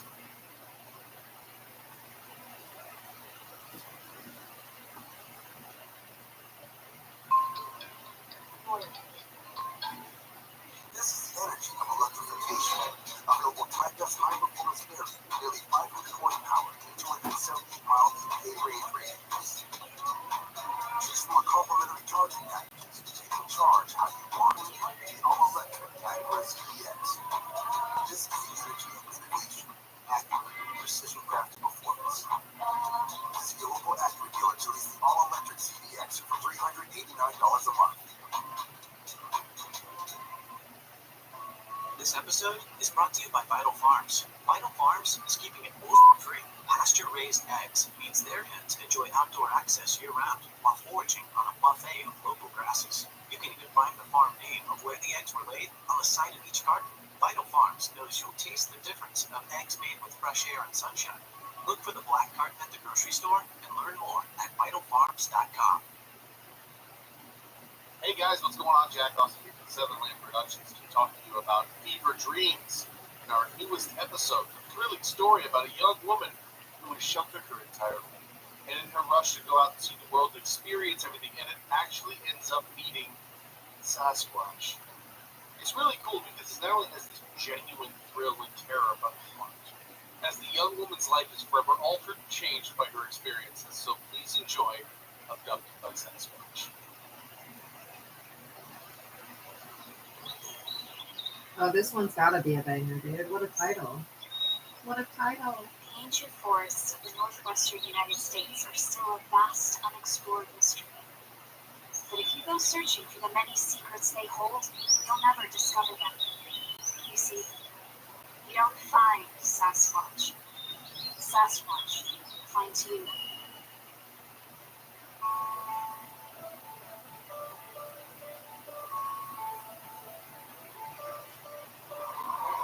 I was only 20 years old when I married Steve Bashad in the summer of 1984.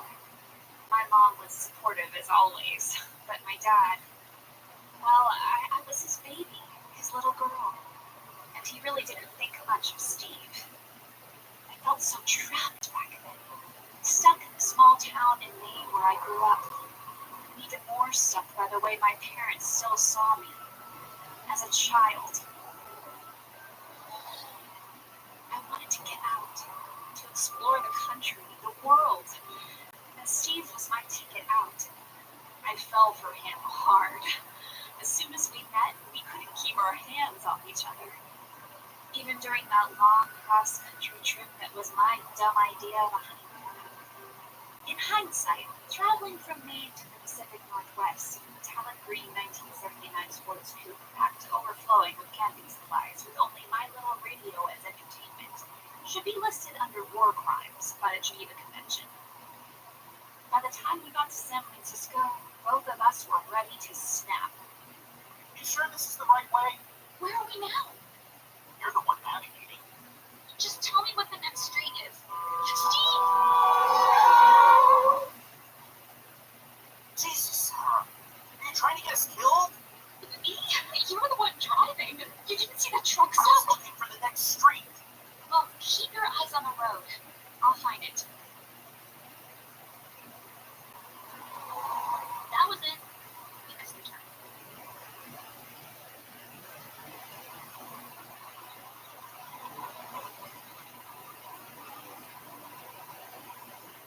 We pulled into Bigfoot's Well after sundown.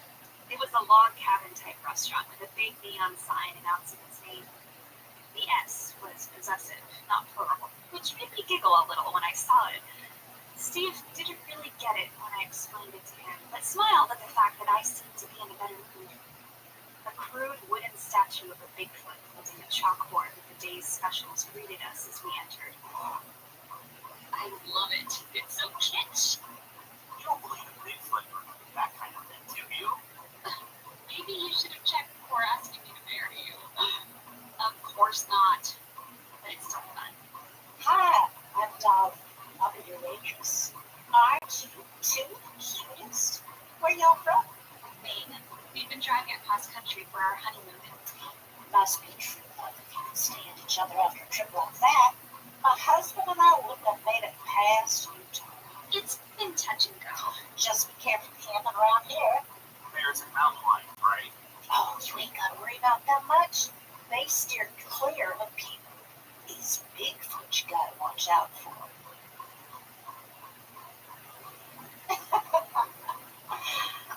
You had me going there for a moment. Don't forget to check out our Bigfoot museum.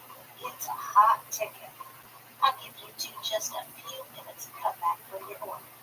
She's a character. She's right. She just don't know it. The strange man spoke to us unprompted. Hancock.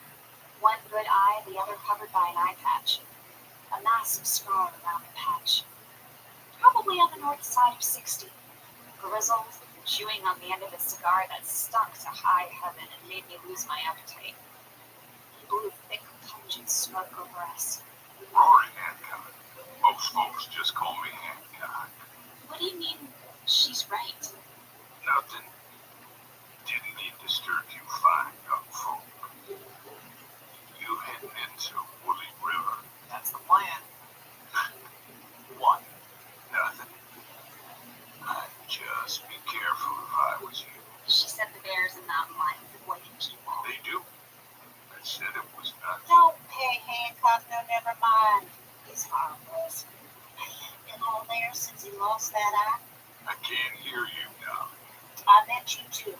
Stop bothering the paying customers. I wasn't bothering them, was I? A little. No, it's fine. Sarah. How'd you lose the eye? Camping with Woolly River. Dolly pretty much shoved Hancock out of there. Told us he had a nutty radio show on one of the AM channels that nobody listened to, if I was really interested. I saw the way Steve was looking at me, so I pretended not to be. But I found out the radio channel while he went to the bathroom so that I could check it out later. Dolly told us the only thing we should really be worried about was rain that night. The skies looked crystal clear to me, so I wasn't too worried. Dinner was fine, though Steve was a little short with me, which made me remember that I'd forgotten to call my parents just before we headed out to find a camping spot. Luckily, Bigfoot's had a bunch of payphones out front. Steve got even more annoyed at the delay and waited in the car.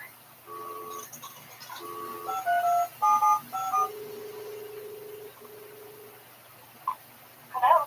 Hey, Mom. Just checking in tonight. Sarah. You're calling so late. Is everything all right? Bob, it's Sarah. I think she's in trouble. I'm fine. It's not that late here. We're almost at the campsite. The one with the funny name? Woolly Creek. Did something happen with the car? fine, Daddy. Warren Steve's not driving that piece of shit across country. It's fine. We're fine. Why are you going so late then? Just took longer to get here than we expected. You're being careful. Did Steve fall asleep behind the wheel? Just like you. He didn't fall asleep behind the wheel. Jesus, Daddy. We can switch match. All the way on the other side of the country. If anything were to happen to you, Nothing's going to happen. And if it did, we'd handle it. You need to stop treating me like a child. I'm a married adult now. I can make my own decisions. well, I don't want you to take our advice anyway. And there it is. It all comes back to Steve. Now, I have to go. It'll be a few days before I can call again after we leave camp. Good night.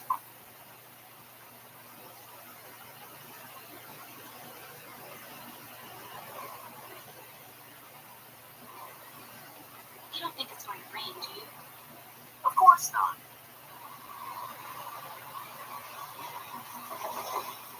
God damn it. Despite all the camping we'd done on the trip, Steve still wasn't much of an outdoorsman. It was cute at first. Now, not as much. He was getting nowhere with the tent, and we were both soaked to the skin. It's stuck. Let me try. No, I got it. Fuck. Forget it. Let's just go to my aunt's. We can dry off, get some warm food, a drink. Your aunt who couldn't even make it to the wedding? She would apologize. She sent a note. She's a lot more than an hour away, and I'm sick of driving. This is supposed to be our honeymoon. Sarah, come on. Be reasonable. You know what? Go if you want. I'll finish setting up camp. You're just gonna sit in the rain and sulk. I'll be fine. This is ridiculous. Let's just get out of here. We could probably use a little space. We've been cooped up together in that car too long. Go on. Sarah, seriously. I'm not stopping you. Go to your aunt's. Fine. Have it your way. I'm going.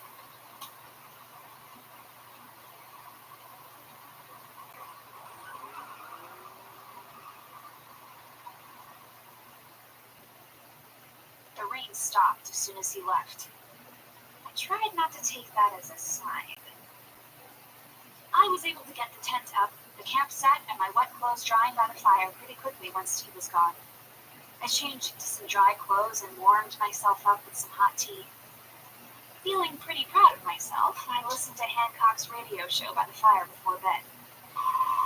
Search for Sasquatch radio show. I keep getting asked why I don't call it the search for Bigfoot. Bigfoot's a stupid name, made up by folks who don't know any better. The natives around here have other names for them.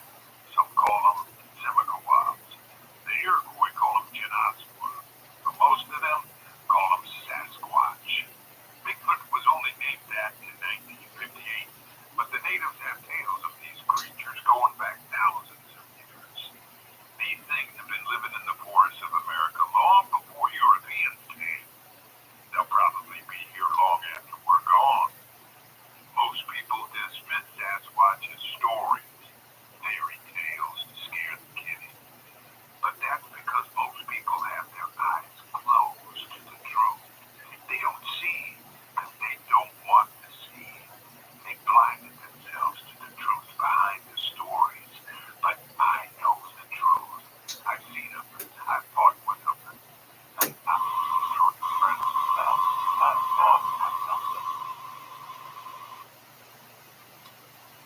I finally put the fire out, went into my tent, and fell asleep. I didn't really think of Steve, which I guess is a bit odd in hindsight.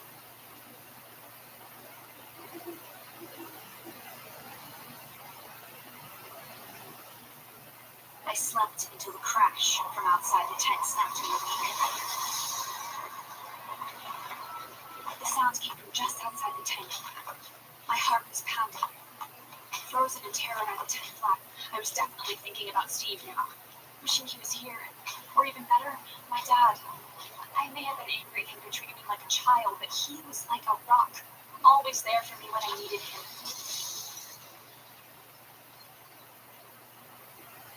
I don't know how long I was frozen there. Curiosity finally overcame my fear. The entire camp was completely destroyed. Clothes lying down, clothes scattered everywhere in the damp dirt.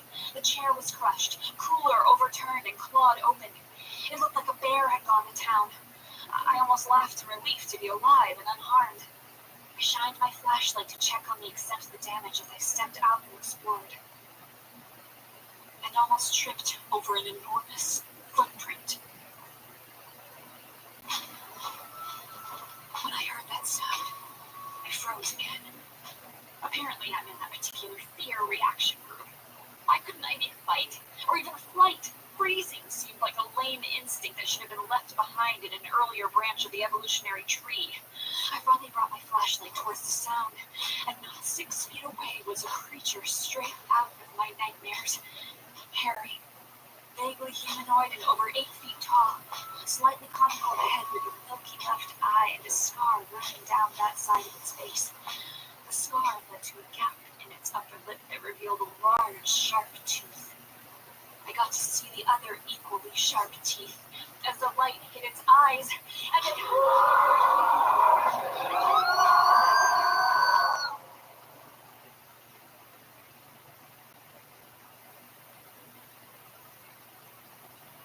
Sarah?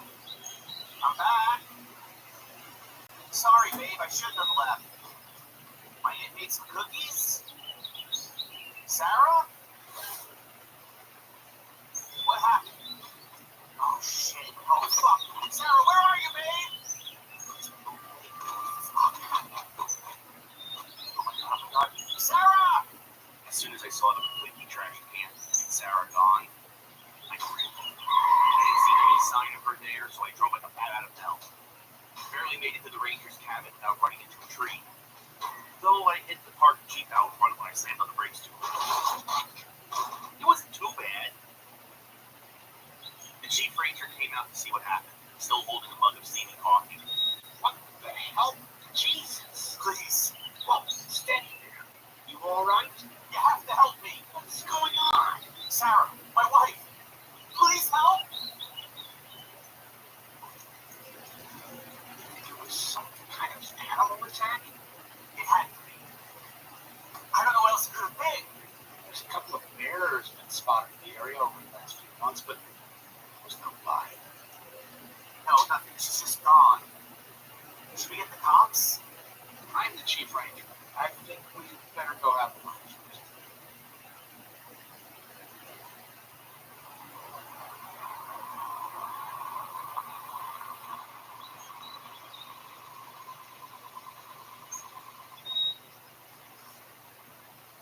Damn. What the mess? He was there? Should have been attracted by the food, I guess. It's possible. I didn't say that. No body. No blood. Bears don't typically clean up after themselves. I'm gonna call this in. Treat it as a missing person until we learn different. In the meantime, if there's anyone who got a call, you should do it now. She's gone, Mr. Tremblay. She just vanished. What happened? I don't know. How did you not know? Where the hell were you? I think the important thing is not to panic. The ranger said... Where you were when my daughter was being attacked by a wild animal. I was visiting with relatives. You left her alone. She didn't want to come. And you just left her behind? In the woods all by herself? Sarah's more capable than you give her credit for. She's a grown woman. Might be. Now she's missing. Shit. Search for 20-year-old Sarah McCall, who vanished without a trace from her campsite 2 nights ago. A campsite that was violently ripped to shreds by what many believe to be some kind of wild animal.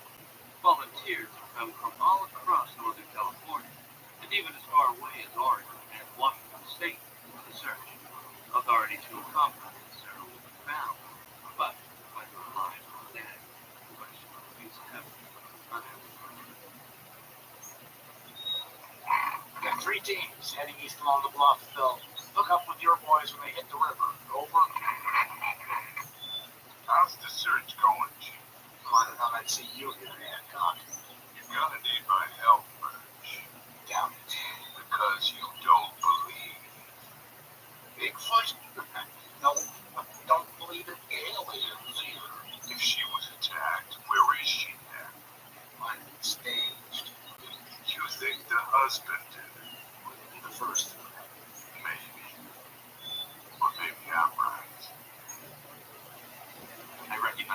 racing up to the campsite and felt my stomach drop. Sarah's parents, they were going to be pissed. I knew I was in for it. Shit.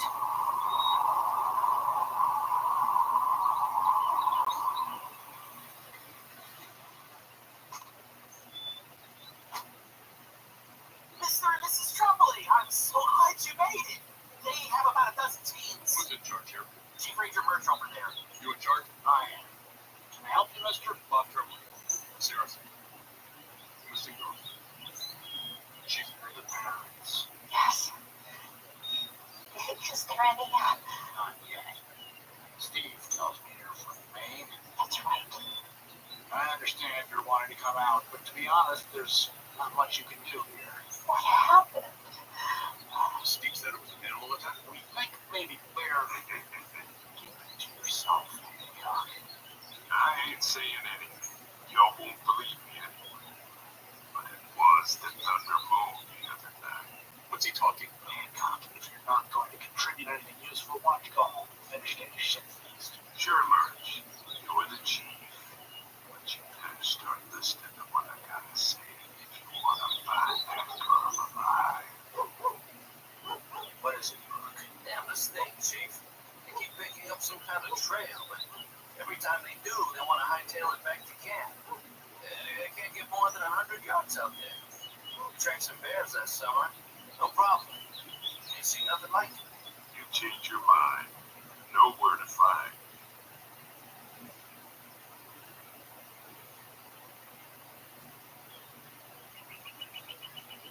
It took me a while to piece together exactly what happened. After I saw the creature, my scream helped break my own terrified paralysis, and I fled, running through the nearly pitch-black darkness and thick foliage. With a roar that almost froze me in my tracks again, the creature chased me, lungs straining, heart pounding in my throat. It kept gaining on me. I made it into a glade and tripped, slid down an embankment, hit my head and lost consciousness. Probably would have died there, but I was found. Sasquatch. That's the only thing that creature could be. The one that found me and carried me away was different, though. Smaller, no scar. I think it was female. I passed in and out of consciousness as it picked me up and carried me away.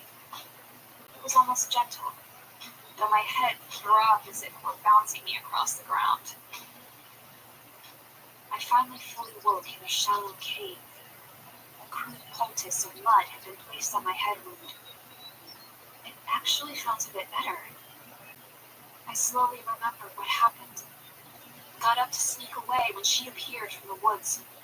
Almost silent, she was 7 feet tall and smaller overall than the first one, though she still had the same huge hands and feet. She was covered in reddish-brown fur and had the same slightly conical head. Her features resembled a great ape, but her eyes were surprisingly intelligent, almost human. And I screamed like a terrified child. No! No, Sarah! Keep away! I found a branch and tried to hit her. She tore it out of my grasp and flung it away, but she didn't hurt me. Despite that, she made it crystal clear that I couldn't leave. Every time I tried, she'd catch me, pick me up, and deposit me back in the cave. Her strength was terrifying. Her stench was overwhelming. I don't know if it was the head injury or that smell, but I threw up and passed out again. When I came to, the creature was looming right over me.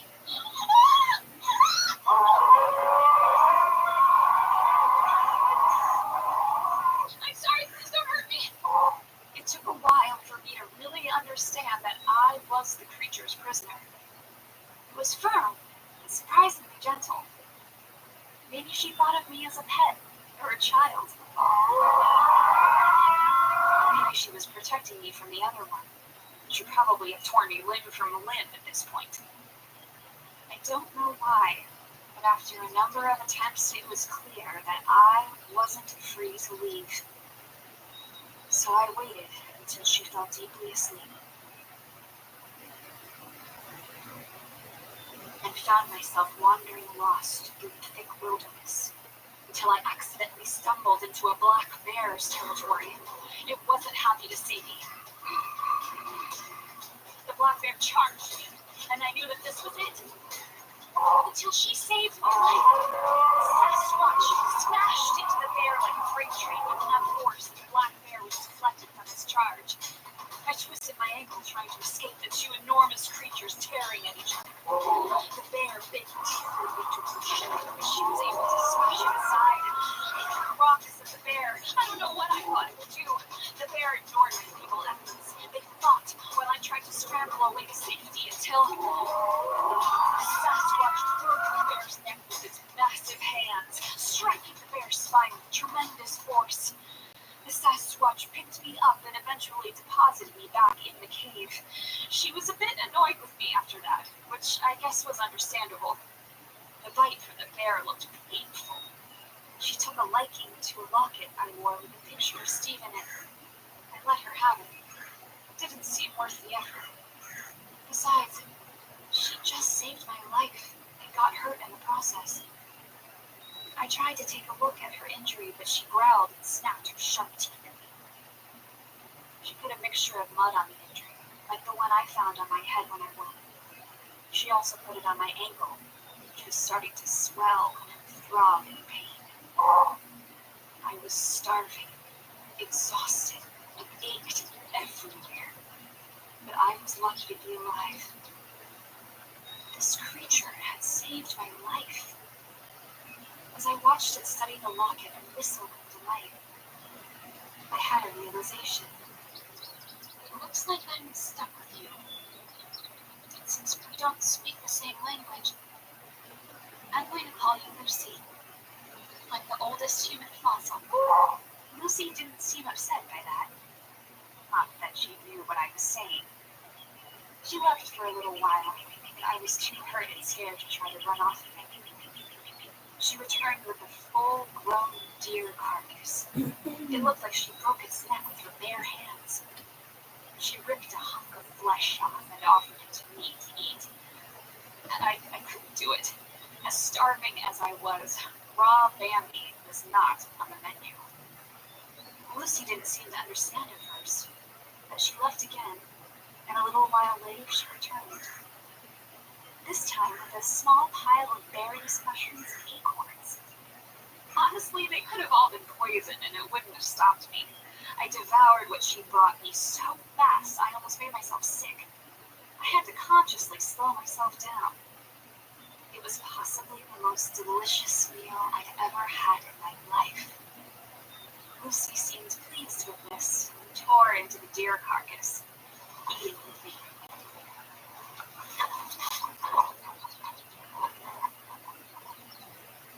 The next morning we set out, though I had no idea where we were going. Lucy was insistent, keeping a close eye on me so I didn't wander off again. My ankle was swollen, made every limping step agonizing, but I did my best to keep up.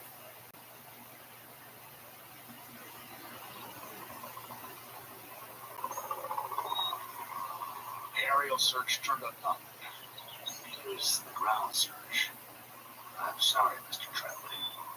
Your daughter's chances of survival are... We have to keep looking. Our resources are being stretched pretty thin. I'm afraid I'm going to have to call off the search in the next few days. So that's it. You're abandoned. I can't get off the road. I've been talking to the local sheriff. We're going to try to put some pressure on Steve. You think he... Mr. Tremblay? I bet you think he killed him, staged the campsite. His only alibi is a relative with a reputation as a drunk. I think it's a distinct possibility. Come on. Throw away the key. If he heard her, I'll kill the son of a bitch myself. I'll pretend I didn't hear that. Look, Mr. Tremblay, we can lock him up. Hope he confesses or let something slip. But without a body, we can't really charge or hold him very long. And we keep looking. And what, my baby girl, even if she's... I promise I'll keep the search going for as long as I can, but there's only so much I can do. The weather's about to turn. It gets cold real fast up here in these mountains. Comes the snow after that. She doesn't have a chance of survival on her own anyway. I understand. But I want you to understand. I will never stop looking for her.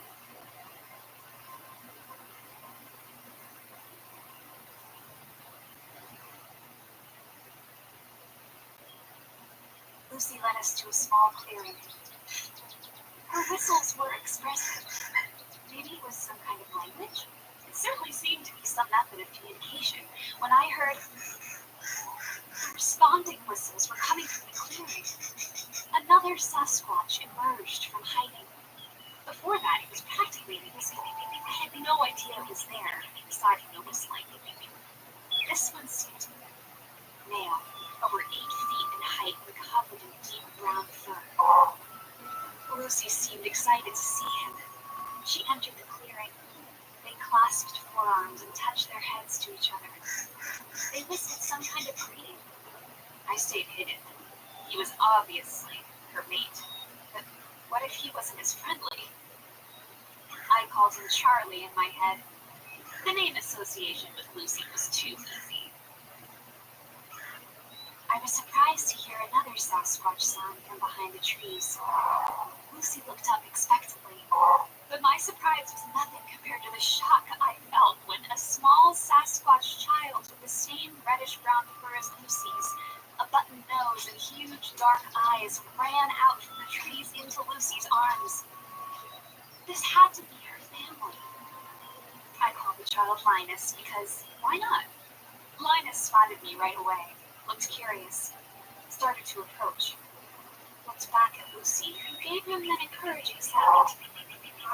Charlie was not so encouraging. That bark made Linus flee back to his mom. Lucy glared at Charlie, but he was glaring right back. I could tell I was the source of the friction, which made me all but more frightened. But Lucy calmed him down. By the time she was finished, he reluctantly seemed to accept the fact that I was traveling with them. The search for Sam Shaw has officially been called off by Chief Ranger Merge in the Sheriff's Department. We also have word that Steve Shaw, who is being held as a person of interest in the case, has been released on his own recognizance due to lack of evidence.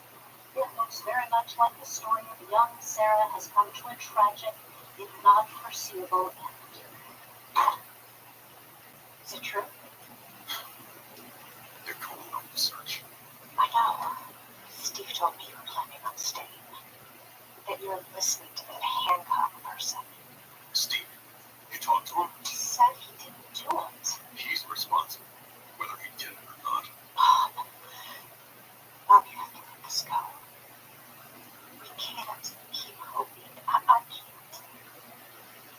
Or maybe it's gone. I just want to go home and heal. Are you going to leave her? This is only going to lead to more heartache. What do you want me to do? I'm going back to Maine. Do what you want.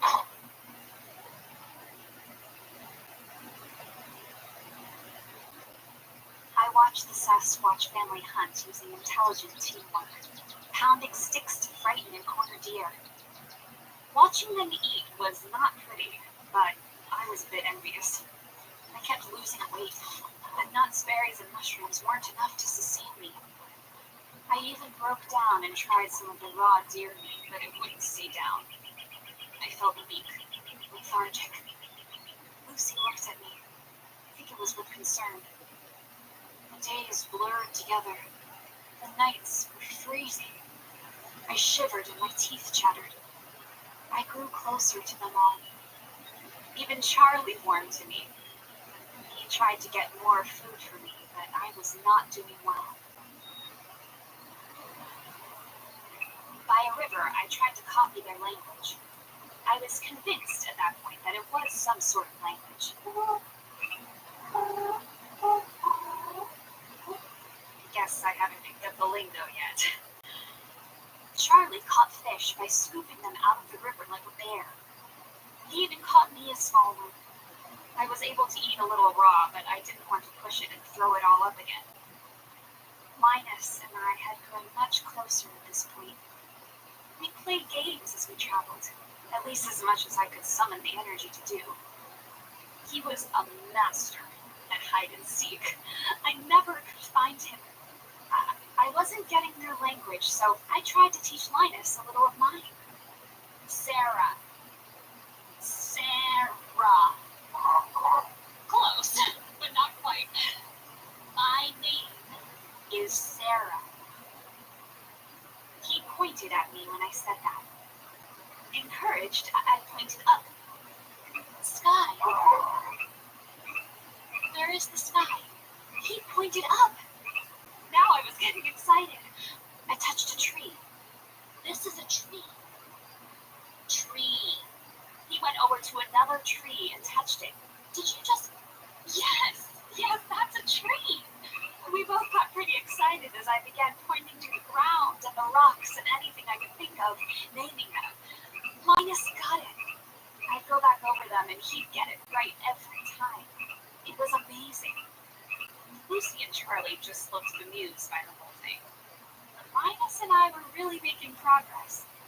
I was amazed by how fast he picked everything up. And he at least seemed to be having fun. At the time, I had no idea that Hancock was leading Burke and my father right to us. What? What did you find? They're scared. That's genuine. That's what I said. You think this is a joke? Where are you even? You shit, mister. The rate you're paying? I'd be hunting down flying saucers if that's what you were into. Yeah, you might even get lucky and run into a bear or whatever the hell ate your dog. Sorry. That came out wrong. I just won't let go of that. What was that? I didn't see it. There. I saw something.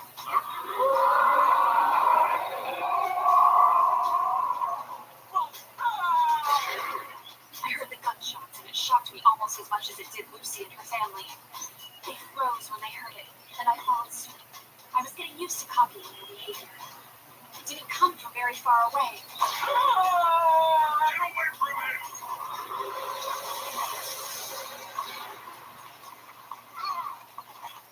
I got you now, you son of a bitch. Get back here. We're not finished. No? You're still alive. You're a tough bastard, I'll give you that. Your back's broken. Probably got internal injuries where that thing tossed you. I need help. Getting back. Ain't got time for that. Now when I'm so close, just you and me now. Like it's supposed to be. Why did you bring us out here then? Fate. Fate? You can't just leave me here.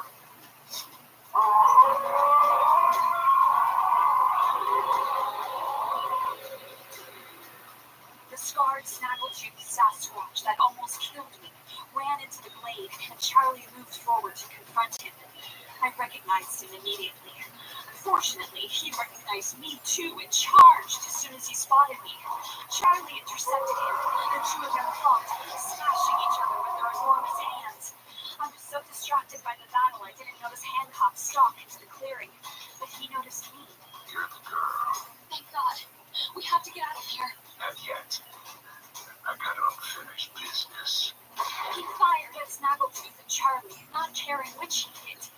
One of his shots blew a hole in Charlie's shoulder. He aimed at Snaggletooth, but the scarred Sasquatch fled into the woods. Hancock switched his aim back to Charlie to finish him, but Charlie disappeared into the foliage. Hancock was frustrated.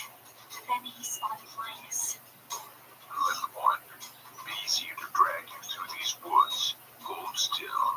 As I saw him about to shoot Linus, I charged Hancock from behind, growling like an angry Sasquatch. I hit him as he spun and fired, catching me in the shoulder and dropping me. Jesus, I thought you were one of them. Stupid. He turned back to Linus. Careful aim. I yelled to Linus, "Tree!" Damn it. Linus understood me and dove behind the nearest tree. Hancock's bullet smashed harmlessly into the trunk. You shouldn't have gotten in my way. He turned to go after Linus and didn't see Lucy. She grabbed my to run away. Then Snaggletooth tackled Hancock and bit into his neck. Hancock pulled out a knife and stabbed him repeatedly. Snaggletooth bit a huge chunk out of Hancock's neck with his dying breath. There was blood everywhere. I watched Hancock shudder and die alongside his nemesis. Lucy, Linus, and Charlie reunited. I felt Lucy pick me up, but I started drifting in and out of consciousness. I saw my dad as I was carried away. He was still alive, and we locked eyes. He smiled, happy to see me alive. And then he coughed up blood and died. Chief Ranger Merge found him later, along with Hancock and Burke near the clearing. Lucy left me on a mound of soft dirt at a construction site on the edge of the forest. That was the last time I saw her or her family. I wish I'd gotten a chance to say goodbye, to thank her for saving my life, and for changing it completely.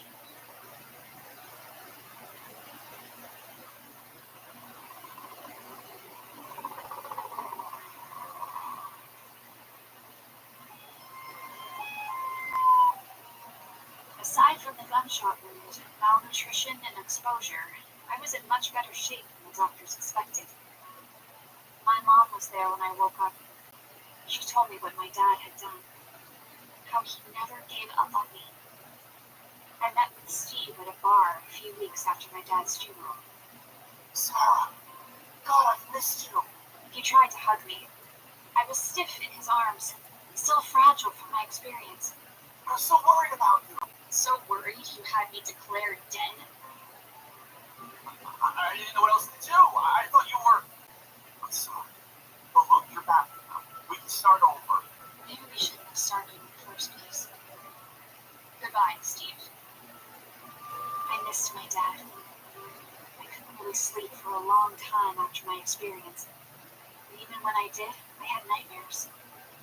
My mom made me go to therapy, but I couldn't tell the therapist what really happened, not without sounding crazy enough to be committed. The therapist did offer some good advice, though. Publishers were pounding on my door for my story, offering me loads of money. She convinced me it was a good idea, so that I could put whatever I'd found out there behind me. I told her the truth. I didn't find anything. They found me.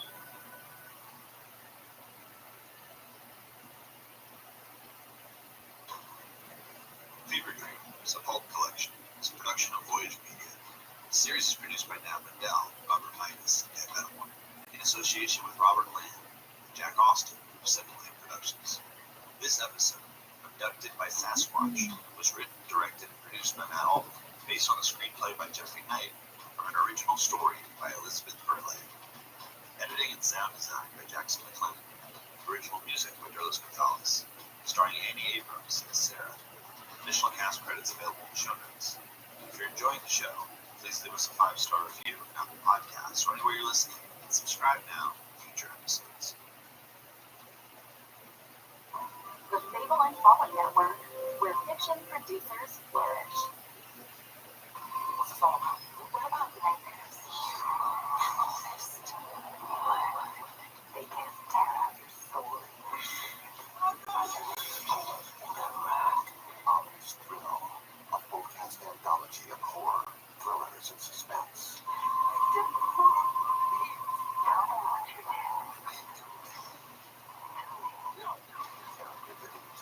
Obsession. I know something.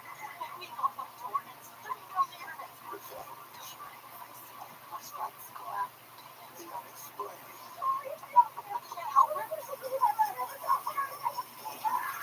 What do you mean? I need the light. You want me to fall down the stairs? No. I want to push you.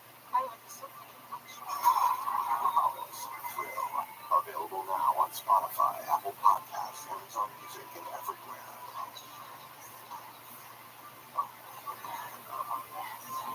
Thrill you later.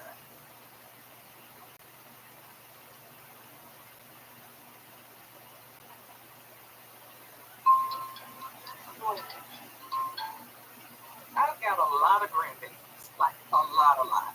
it comes to finding a gift for each of them, you know, it could add up. But this year, while I was making my way through Walmart, I realized I don't have to spend a lot to get the gifts they'll love. And OPI mini Manny sets. I'm gonna do so much nail art. Oh yeah, a Lego set. My own water bottle. Ooh, and that's just half of them. Shop great gifts they're sure to love for $25 and under at Walmart. Hey listeners, just want to let you guys know about some new cool stuff we got going on over here. It's called Punch. Some standalone episodes. We have a drawing thriller. We also have great supernatural movie start story. So we do have some cool standalone episodes coming up. Right now, what you're gonna hear is the first episode of I Am Control, which is a sci-fi thriller podcast series. So it turned out really great. It's kind of 2-second pitches. It's like a sci-fi version of Succession. But it really takes an interesting turn. It kind of starts grounded thriller drama about the relationship between a young woman and her mother who controls really how fun it is narcissistic relationship. And then it takes a real left turn in the way that it's very unique. The music is really good, the performances are really good. I'm just really happy about something like that. That's I Am Echo right now. This is episode 1 of I Am Echo.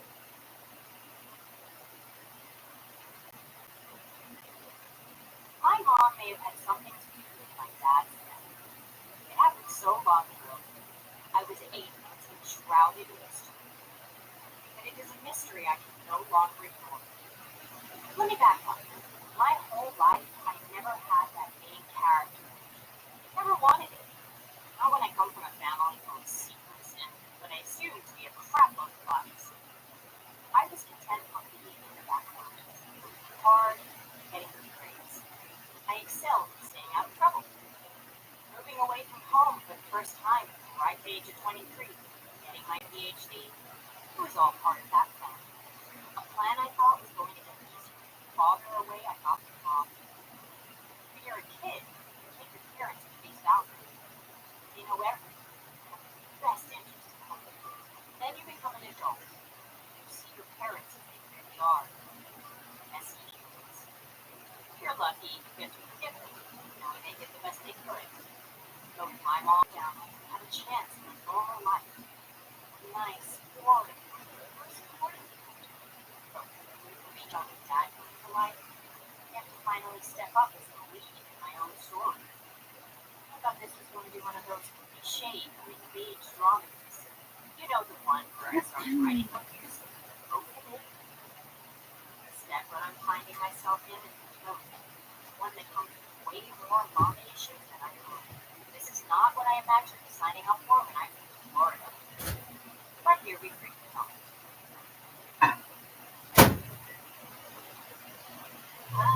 Yeah, you were spacing out. The usual town, chapter. We started school so far from home. This is one of the best PhD programs in genetics. I felt you to be more than someone eyes behind a microscope. You know me?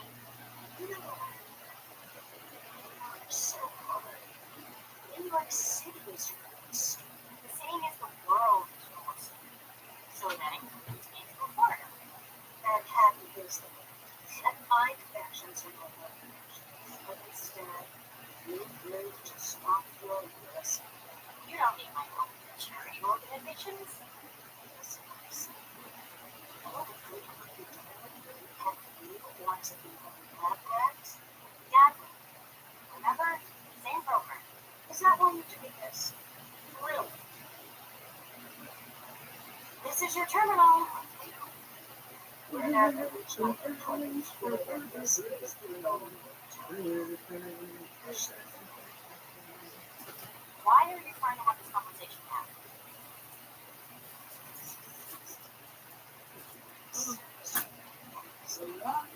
Yeah. And is the only life I know finally tipped you off? Too late. It's too late.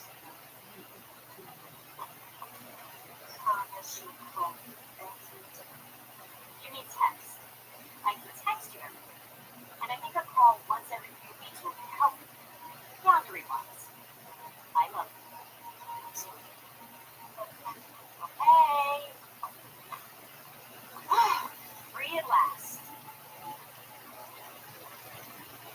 How did you know? I literally just dropped her off. When a child finally detaches themselves from a controlling mother, the shift is not altered the elders. Please stop calling her mother. Stop being normal after the 90 days. How do you feel? Like 1,000 pounds of pressure lifted off. And if you never visit her again, you get to feel that way forever. Thanks for the lifetime. I'm proud of you, taking that step. Thanks. I'm probably driving on the same roads Dad used to. You probably are. Look, listen, I know you're starting to have more questions about the family history, but trying to find answers is going to distract you from the life you want. A boring normal life still comes with questions that need to be answered. Not when those questions are connected to mother. I told you. I know. Now I'm doing it to annoy you. But seriously, anything you're trying to figure out with regards to Barbara may make your life very hard. Try answering these questions. Got an appointment with the therapist yet? She's supposed to be the best for that area. If you don't connect with her, she can recommend a benefit. Next one. I'll see what the therapist is. You may be disappointed in her answer. Probably some kind of metaphor. Well, Oh, damn. Oh, damn. He's going to get a metaphor. Therapy works. He's gonna get a metaphor. Bringing your A game your whole life. Take it easy for once down there in the sleepy south. Hey, what are you doing on your first night away from her? I'm going to try alcohol and play my favorite music very loud. Good plan. Oh, you didn't answer my question. I know. I gotta go. What shit? What city are they calling from? Cows and over fishing boat. Oh, I am so nice and warm and cozy now that I put on a coat over the robe. Yes, I got the camo long johns that fit me. Some black socks that I'm wearing Garrett's slippers, which are too big, but comfortably so. How about the floor? Is this a test? How you doing, federal felons? Like where I choose to sit? Kidnappers, hostage holders, thieves, fraudsters, domestic terrorists. Are you happy with your life choices today? Those of you who decided not to blow the whistle. I choose the couch. This is my first time in Or is everyone upstairs on a tugboat and I'm being a bitch? Don't tell me, or anyone around you. Double agents, everybody, double agents. I think this is something else. I just call it a dream to not sound crazy. Everything I say to you is confidential. That's how it works. I haven't been to this house. Haven't for a few years now. It's the exact same thing every time. Just joking. Statistically, for those of you who don't know, the FBI had said over 50% of people who frequent Unit 207 have blown the whistle, will be given immunity, face 0 prison time because of their testimony. Then that got adjusted, but then I was told stop saying what the new adjustment is. So we're just going to stick with over 50%. No, I didn't get chewed out, but I did get told you weren't authorized to say that.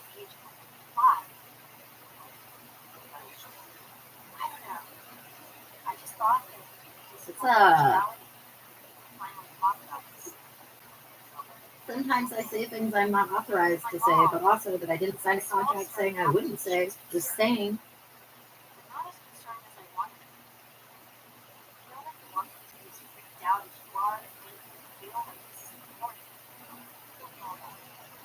But when I told her about this dream memory thing, then she freaked out. I got MRIs and spent a few nights being monitored during sleep. Nothing. And when nothing else happened in the dream, she lost interest. Which I realized for the first time is what I really wanted. To not be the focus of her attention. Barbara can be intense, but I can be intense too. That's why I stayed with her through college. I was on this trajectory. Mom is my partner. Dad died when I was young. Mom and I closer, I guess. After getting my master's, I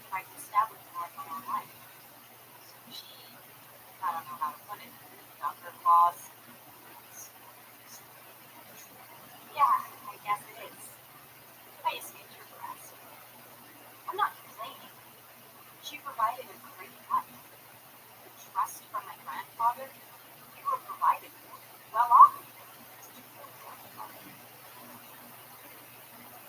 In her own twisted way, yeah. It did feel different from what I saw with my friends' parents. Mom was like this coach, motivational speaker, and dictator all in one. That's why Sturgis was successful. I'm on that track too. She instilled that in us.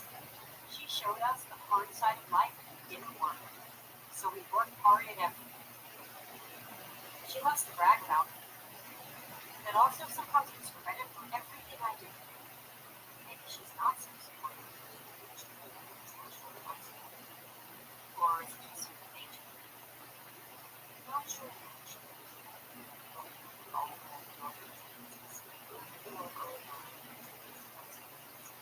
I think all of her support and focus on me is really about her. How I make her look. How can I emulate what she does? I think she's obsessed with this idea of herself. I'm like an extension of that. Yeah, I was afraid of that. Just a little anxiety. Thanks. I'm in this program because it's the same one my dad did. A way of staying closer to him. He died when I was so young. What was that? What is it? It was my whole world. How much motivation was. Stern. He tried to prepare the test. Checked in on me. I remember not liking the idea of just mom and I. Not the long story. I don't remember. Just that feeling of wanting someone else there too. I thought, when I got older, the way she contextualized it all, I swear, it seemed like she's happy that it's out of reach. It started to eat away at me. An idea. Sorry. I never really said this out loud before. I think my mom had something to do with my dad's this realization. Yeah, sure. And I'm also finally starting to take action. By coming down here, it's like I had to choose mom's path or dad's path. By coming to Florida, maybe I can finally get some answers. But you're not familiar with my family. This family trust is big. Tens of millions. Make my mom very powerful.